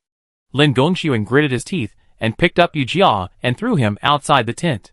He sat by the chessboard, thinking of Yu Jia's words. Sniffed around. It smells really good? After being thrown out, Yu Jia patted the snow off her body. Who is that? If you need someone, call me Erju. If you don't need someone, call me stupid pig. Yu Jia shivered in the chill of the tent. It's so cold. She walked quickly to her own tent. After returning, she found Fang Dashan and Go Sheng sitting by the brazier and warming themselves by the fire. Brother Fang, you're here. When she thought about it, this was originally a tent for 2 people, and now that Dashan was squeezed out by her, She felt embarrassed instantly. Fang Dashan, on the other hand, did not have such a feeling. He greeted Yu Jia cheerfully. "Erju, where have you been?" Yu Jia sat by the brazier and stretched out her hand to place it on the fire. Feeling very relieved. "I went to find the captain." Fang Dashan had a look of understanding. "Oh." Yu Jia looked at Fang Dashan's winking expression and was a little confused. "Brother Fang, do you have something to ask me?" Fang Dashan smiled. Looking honest, "I was just in the tent. Last year, Huang Long and his men gave me half a bag of chestnuts picked in the mountains. I thought you liked to eat these sweet little things, so I gave them to you to sweeten your mouth." Yu Jia thanked him with a smile. She was used to Fang Dashan's straightforwardness. If it were someone else, and they gave something to someone else and said it was too sweet, they must have given it away because they thought it was not tasty. Yu Jia didn't think so. She put the bag next to the brazier, picked up a few big and plump chestnuts, and roasted them in the fire. "Brother Fang is still thinking about me. I like to eat these things very much." Go Sheng brought hot water and poured 2 cups of hot water to the two of them. Yu Jia held the teacup in her hand to warm her hands, feeling the warmth in the tent, and was in a very happy mood. "Is the captain in a good mood today?" Fang Dashan asked. Judging from Yu Jia's appearance, the captain and the other person should get along well. "Well, it was good at the beginning, but it was not so good when I came out. At the beginning, Lin Gongxuan was a killer, but in the later period, Yu Jia relied on roguery to win a few games. Lin Gongxuan threw himself out again, and he must be in a bad mood now." Fang Dashan heard that Lin Gongxuan was in a good mood when Yu Jia first joined the battalion commander, but the two of them couldn't stay together for a long time because of their face, and they had to part with pain even though they were reluctant. "Ah!" Fang Dashan felt sorry for Lin Gongxuan. Yu Jia thought Fang Dashan was afraid of being scolded when he returned, so he quickly comforted him. "Brother Fang, don't worry. The captain won't vent his anger on you." Yu Jia thought that Lin Gongxuan would not be so ungentlemanly and like to vent his anger on others. Fang Dashan shook his head. It was hard to say. A sweet smell came from the brazier. Gosheng used tongs to pick out the chestnuts and place them on the wooden board. "Captain, eat while they are hot." Yu Jia couldn't wait to pick up the chestnuts. She got burned by mistake, but she was reluctant to let go of them. During the previous training, she saw many chestnut trees on Sankyua Mountain and thought about secretly picking some to eat after they were ripe. Who knew that the heavy snow came so early this year, and it kept falling? There was no time to go up the mountain. Fang Dashan was very proud to see that Yu Jia was so satisfied with the gift he gave her. Giving the right gift is equivalent to flattering the right person. He said goodbye and returned to the tent. As soon as he returned to the tent, he was pulled in front of Lin Gongxuan. Fang Dashan was very nervous and looked at Lin Gongxuan's face carefully. "Captain, what do you want me to do?" Lin Gongxuan asked him to smell if he had any smell. My goodness, what should he say? Lin Gongxuan had just parted with him, and he actually asked him to smell? The captain thought everyone had this hobby. However, this was also a manifestation of extreme trust in him, and Fang Dashan felt proud for a moment. He must be the first person to be asked by the captain to smell. Lin Gongxuan looked at the shy and complacent look in front of him and asked in surprise. "Dashan, do you miss women?" Fang Dashan almost choked on his own saliva and coughed repeatedly. No, I don't want women." He felt that he emphasized the word women and was afraid of causing Lin Gongxuan to misunderstand. He quickly added, "I don't want men either." What a mess. Shake the paste in your head and straighten your tongue before speaking. Fang Dashan was sweating profusely at this moment. "Oh, Captain, I'm not good at speaking. I don't know how to express myself." "That's right. I just think the captain's hobby is normal. I can understand it. Besides, Erju has a handsome face. Who doesn't like him?" Seeing Lin Gongxuan's eyebrows twisted into a ball, he regretted it for a moment and almost bit his tongue. "Oh, I don't like Erju. No, it's not that I don't like him. It's not the love between men and women." Fang Dashan was talking nonsense and incoherently. Lin Gongxuan figured it out. He thought of Fang Dashan's past behavior. Whenever Yu Jia came to his tent, Fang Dashan would find an excuse to leave. He thought he had misunderstood the two of them. He was furious and slapped Fang Dashan on the head. "What are you talking about? Kid? How could Lin Erju and I be together?" Seeing Lin Gongxuan getting anxious, Fang Dashan thought, "I can't let him explain to me again. Who am I? He said tremblingly that he was going to the bathroom and ran out of the tent. Lin Gongxuan was so angry that he laughed when he saw Fang Dashan fleeing in a panic. Fang Dashan was quite straightforward, and he would show everything on his face and speak his mind. It was not until now that he realized that Fang Dashan had misunderstood, let alone what others thought. Fang Dashan ignored Lin Gongxuan's slow gaze and fled back to the tent, with a face full of fear. Huang Longwang Xiaobo and others followed Li Yanxiao to the Nantung military camp. He was the only one left in the tent, and he was really a little uncomfortable. On weekdays, if he had any difficult problems to solve, he could talk to a few people for analysis. After all, they were all personal guards and could empathize with him. But now he was alone, and he had exposed the intentions of his superiors. What should he do in the future? Fang Dashan was lying on the bed, feeling overwhelmed, not knowing what to do. That night, Lin Gongxuan dreamed of Lun Yang. In his memory, Lun Yang was still 8 years old. Before they parted, Lun Yang pulled his clothes with tears on her face. "Brother, can you not join the army? I can't bear to leave you." How could Lin Gongxuan bear to leave her? But he could not join the army. There was no reason to explain to an 8-year-old child. He even forgot that he was also a 13-year-old child. Good Lun Yang. Brother must go. A man should not accept the kindness of his parents and brother anymore. He wiped Lun Yang's tears carefully. "Wait for me to come back. Wait for me to come back and marry you." Lun Yang's face gradually blurred and was replaced by Yujia's face. She said with a constipated look, "Lin Gongxuan, do you also deserve to like me?" Chapter 79 Sacrifice of Appearance. Lin Gongxuan was awakened by Yujia's hateful, contemptuous, and disdainful face. He looked at the familiar tent in front of him and breathed a sigh of relief. Then anger rose in his heart. "Lin Erju, you are so good, and you still say that I am not worthy of you." This sentence was heard clearly by Fang Dashan, who brought the basin into the camp. Seeing his face full of understanding, Lin Gongxuan was a little flustered. "I don't mean that. I am dreaming." Fang Dashan did not dare to look at him, and silently put down the basin in his hand. "I understand. After all, Erju has a good personality.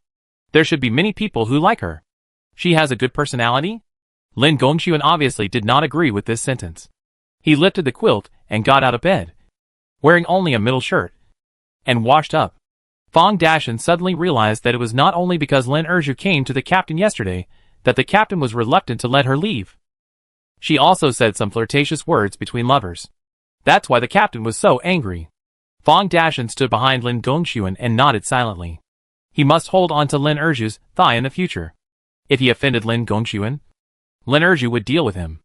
Lin Gongxuan didn't know that Fang Dashan's thoughts had gone too far. He washed his face and raised his hand. "Towel." Hearing this, Fang Dashan quickly put the towel on his shoulder in his hand. Li Yanxiao looked at the scarred woman in front of him with a scrutinizing look. "You said you fell off the cliff because you were hunting?" The woman was lying on the bed. "A little weak?" "That's right. I'm the only one at home. If I don't hunt, I'm afraid there will be nothing to eat." Li Yanxiao nodded. "What's your name? Where is your home?" "My name is Ian, and my home is in Nantian Mountain. My parents died early, and I have no other relatives." Ian lowered her eyes and suppressed her emotions. "Ian," Li Yanxiao pondered for a while. "Even if you are from the Great Zhou, you should recover here. It won't be too late to go home after the snow melts." Ian bowed down in pain. "Thank you for your rescue." Li Yanxiao got up and went back to the tent. He called Li Chong. "Go check if there are any houses in Nantian Mountain." Li Chong naturally knew what Li Yanxiao meant. Although he had not seen this woman, he thought her origin was unknown. "Humph. Since you have come up with this dirty trick, I will take it." The heavy snow blocked the road, making it difficult to walk. Li Chong came back in the evening. He ignored the frost hanging on his body and hurried to Li Yanxiao to report. "Your Highness, there is indeed such a family within 100 miles of Nantian Mountain. I went into the house to inquire, and there were only traces of one person's life, and no one else was found living there. The preparations are quite complete." Li Yanxiao nodded. "But Your Highness, the house does not look like it was newly built. It looks very old. And the furnishings in the house also look like they have been lived in for a long time." Li Yanxiao raised his eyes. "Could it be that I am wrong? Ah Chong, go and see if this woman knows Kung Fu." Li Chong rushed to the military doctor's tent without stopping. At this time, Yin looked pale and was leaning on the backrest. When she heard the noise, she raised her eyes and turned to look at the person coming. Suddenly, her pupils suddenly shrank, and she stared at Li Chong blankly as if she was stimulated. Li Chong also froze in place, and the woman in front of him had an inexplicable sense of familiarity. "What's your name?" While speaking, Yin was about to get out of bed, and the doctor beside her hurriedly held her down. Yin looked excited. "How old are you this year?" Li Chong thought of Yin's sad look, which was all caused by the woman in front of him. Although he felt that the woman was familiar, he turned cold. "What's wrong with you, woman? You asked a man such a question the first time you met him. Do you know the rules of propriety?" Yin trembled all over, then relaxed and sat on the bed. "I don't have parents. No one taught me these things." Li Chong was choked, but he was too embarrassed to blame her. He walked forward, exuding a murderous aura. Yin didn't seem to feel the murderous aura from Li Chong, and stared blankly at the quilt on her body. Suddenly, Li Chong made a move and slapped Yin on the shoulder. Yin didn't react at all, and she just took it. Li Chong used all his strength this time, and Yin immediately spit out a mouthful of blood. The doctor on the side hurriedly stopped him. "What are you doing? She is injured." As he spoke, he pulled Li Chong away from the bed and checked Yin's injuries. "No reaction?" Li Chong muttered to himself while looking at his palm. What do you want her to react to?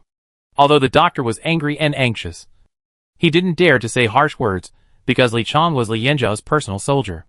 Li Chong looked at Yin lying on the bed dying, feeling guilty, and turned to Li Yanzhao's tent. "You said she doesn't know martial arts?" Li Yanzhao stared at Li Chong. "That's strange.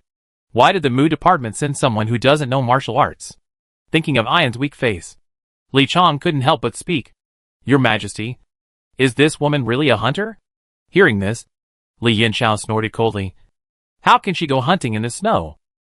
Even if she went hunting, at least she should have some skills. You gave her some buffer time when you hit her, but she remained indifferent. Then there is only one possibility. This woman is tough and can endure. Then what should we do?" Thinking of Yin, Li Chong was reluctant to let her go. He realized that he had such a thought in his mind, and felt sorry for Li Yanzhao in front of him. So he said coldly, "Wait for me to kill her to prevent future troubles." "No." Li Yanzhao smiled, but this smile made Li Chong feel cold. Since Mubu wants to plant a line of sight here, let them plant it. Who knows who will suffer this loss? Mu Xiaoling asked Mu Shurha behind him. "Has Yin entered the Great Zhou army camp?" "Yes," Mu Shurha said in a deep voice. "She left a secret message and has been rescued by the Great Zhou sentinels." "That's good." Thinking of the failure of the sneak attack on New Year's Eve, Mu Xiaoling was filled with anger and had nowhere to release it. "What I lost to Lin Gongxuan this time must be recovered from Li Yanzhao, the mastermind behind the scenes." But does Li Yanzhao believe it? Mu Shurha couldn't help but doubt it. According to Li Yanzhao's cautious nature, he might not believe Yin. "Ha ha ha." Mu Xiaoling laughed a few times and patted Mu Shurha's shoulder. The more cautious a person is, the more conceited he is. It's true that he doubts Yin. But what does he think a woman can do to him? She's just a woman. She's no threat to him at all.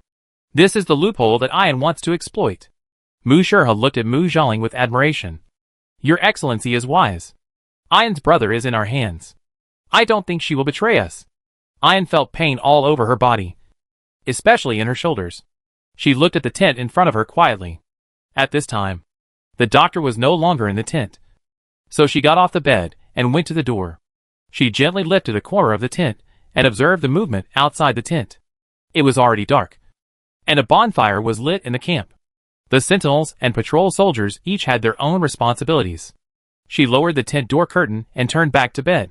How to get close to Li Yanzhao? The information said that he had no concubines around him. Did she have to sacrifice her looks? Chapter 80. Nothing to repay. Early the next morning, Li Yanzhao came to the military medical camp. He seemed to not care about the difference between men and women. With a smile on his face, "Miss Yin, how do you feel today?" Yin was flattered. "Thank you for your concern. Thanks to the treatment of the doctor, I am much better."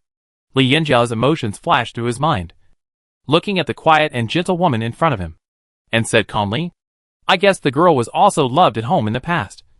And she didn't suffer any hardships in hunting in the mountains for many years. You don't know, Ian continued. When I was 10 years old, my family was killed by the southern barbarians. I was the only one who escaped into the mountains and saved my life. As if recalling the past, Ian's eyes were filled with water, and she looked pitiful. For so many years, I have lived alone in the mountains, relying on myself for everything. Your family was killed by the Nan Man. Have you ever thought about revenge? Li Yanxiao was naturally unmoved. Ian smiled sadly, and she looked at Li Yanxiao. It is a blessing from heaven to be able to save my life. Besides, I am alone and weak, and revenge is as difficult as ascending to heaven. I am a member of the royal family of the great Zhou dynasty, and I have a deep hatred for the Nan Man. Don't worry, girl. I will take your hatred and get it back from the barbarians. Ian was surprised. The prince not only saved my life, but also wanted to avenge me. He is really a god descending to earth. I have nothing to repay you, so I can only repay your kindness by working like a cow and a horse. The two of them went back and forth. One kept testing, the other pretending to be stupid, which was really exhausting. After Li Yanxiao left, Ian's face turned cold. She was a little worried about Azzy's life. Mu Xiaoling said that he would let the siblings leave Nanman only if she stole the Nantung defense map. But this defense map is not so easy to steal. Since Li Yanxiao took the initiative to show his goodwill just now, she had to show something. At that moment, she dragged her injured body to the kitchen and made a bowl of mutton soup. Yes, it was mutton soup. People in Beijing are obsessed with mutton. And shabu-shabu mutton, stewed mutton, mutton soup, and mutton offal soup are all very popular. Aniseed and pepper are indispensable, which can not only cover the mutton smell, but also warm the body in this cold winter. When Ian was sent to Li Yanxiao's tent, Li Yanxiao was confused. He thought that Ian had nothing to repay her, and she was willing to give her life to him. But who knew that she could cook? Did you make this yourself? The smell of mutton and pepper in the bowl kept drilling into his nose, and he immediately had an appetite. If the prince doesn't mind, try Ian's cooking. Ian was shy. Ian has nothing to repay her, but only this cooking skill is still good. Li Yanxiao was not afraid of her doing anything under his nose. So he picked up the bowl and drank a mouthful of soup. His heart was struck instantly, and the memories of his childhood in the capital came flooding back. There were his mother, his sister, his grandfather, and his grandmother. That's the taste. Seeing Li Yanxiao eating happily, Ian smiled with the corners of her lips pulled. The prince likes to eat. This is Ian's blessing. It's just the beginning. My mother said that if you want to capture a man's heart, you have to capture his stomach. Compared to Li Yanxiao's enjoyable life, Lin Gongxuan has been very upset recently. His personal guard misunderstood that he had a relationship with the man, and kept giving him airs, leaving him aside. Although the man was indeed a woman, this is not the point. The point is that the more he looks at this woman, the more he thinks of Lun Yang. Humph! How can this arrogant woman Lin Erju be compared with my Lun Yang? He compared Yu Jia to the dogtail grass on the ground, which can't die even if people step on it. He also compared Lun Yang to the stars in the sky, bright and dazzling, shining and brilliant, which can only be viewed from a distance and not played with. Although they are two unrelated people, Lin Gongxuan is more and more intuitively merging the images of the two together. I'm going crazy. I'm going crazy. Lin Gongxuan looked at the words written in front of him, and he became more and more annoyed. He picked them up and tore them into pieces. When Yu Jia walked in, he saw him throwing the shredded paper on the ground with an angry look on his face. Captain, what's wrong with you? Who is so bold as to provoke you? As he said this, he wanted to pick up the scraps of paper on the ground. Who else but you? What Lin Gongxuan said was true, but the girl kept dangling in front of him. Yu Jia stopped picking up the things, stood up, and looked aggrieved. What's wrong with me? Lin Gongxuan was stunned again when he saw her expression. In his memory, Lun Yang would not speak when she was unhappy, but liked to pout, staring at you with aggrieved eyes in her round eyes. Exactly the same expression as Yu Jia. Going crazy. Going crazy. This time she was really going crazy. Lin Gongxuan looked at Yu Jia again. Today, she didn't wear a fake Adam's apple, and her slender and tender white neck was exposed. It made him feel itchy, and he wanted to measure the difference between his neck and his own. Once this thought came out, Lin Gongxuan's heart could no longer calm down. Lin Erju, get out quickly. Yu Jia was confused. And she was complaining in her heart. What had happened today? If she didn't want to get close to the man in front of her, who would be willing to listen to his unpleasant words? Get out if you want to. If you can't find someone to play chess with, it will be difficult to find me again. Seeing Lin Gongxu and looking at her coldly, he didn't say anything to stop her. She was unwilling, and pretended to take a step out. I'm leaving. She took another step. I'm really leaving. Lin Gongxu grabbed the brush at hand and threw it at Yu Jia. Do I have to send you away? Yu Jia dodged the flying brush, but was almost splashed with ink. She walked to the door of the tent, unwilling to give up, and turned to make a face at Lin Gongxu. Loyalu. Lin Gongxu was mad, and he was more like Lun Yang. What was going on? Yu Jia walked quickly to her tent, thinking of Lin Gongxu's attitude towards her just now, and her chest rose and fell rapidly with anger. It's really unreasonable. It's too much. I haven't offended this gentleman in the past few days. Why is his attitude so abnormal today? Seeing her is like seeing a ghost. After thinking about it, she couldn't grasp the clue, so she stopped thinking about it. A few days ago, she secretly took a piece of black pork from Heisey, and decided to turn her grief and anger into strength, and make a meal of pork belly. Clang, clang, clang. Get busy. In modern times, Yu Jia has lived alone since she became an adult. When cooking, the main goal is to be fast and effective. After all, no one can starve to death. Put a lot of firewood into the stove, and a meal of braised pork with red oil and thick sauce is ready in an hour. Put a few dough cakes in the pot. Don't mention how fragrant it is. Gosheng Chumhire is always here at this time. Why doesn't he come at this time? If he doesn't want to come, then don't come. She scooped out some braised pork with a bowl and ate it fragrantly. When the two came, Yu Jia had finished her meal. Chumhire was anxious when he saw her wiping the corners of her mouth and holding hot tea. Urju, have you finished your meal? Why don't you wait for me in Gosheng? Chumhire looked aggrieved, and looked like a big dog abandoned by his owner. Yu Jia touched his head softly. Good boy. There is some for you.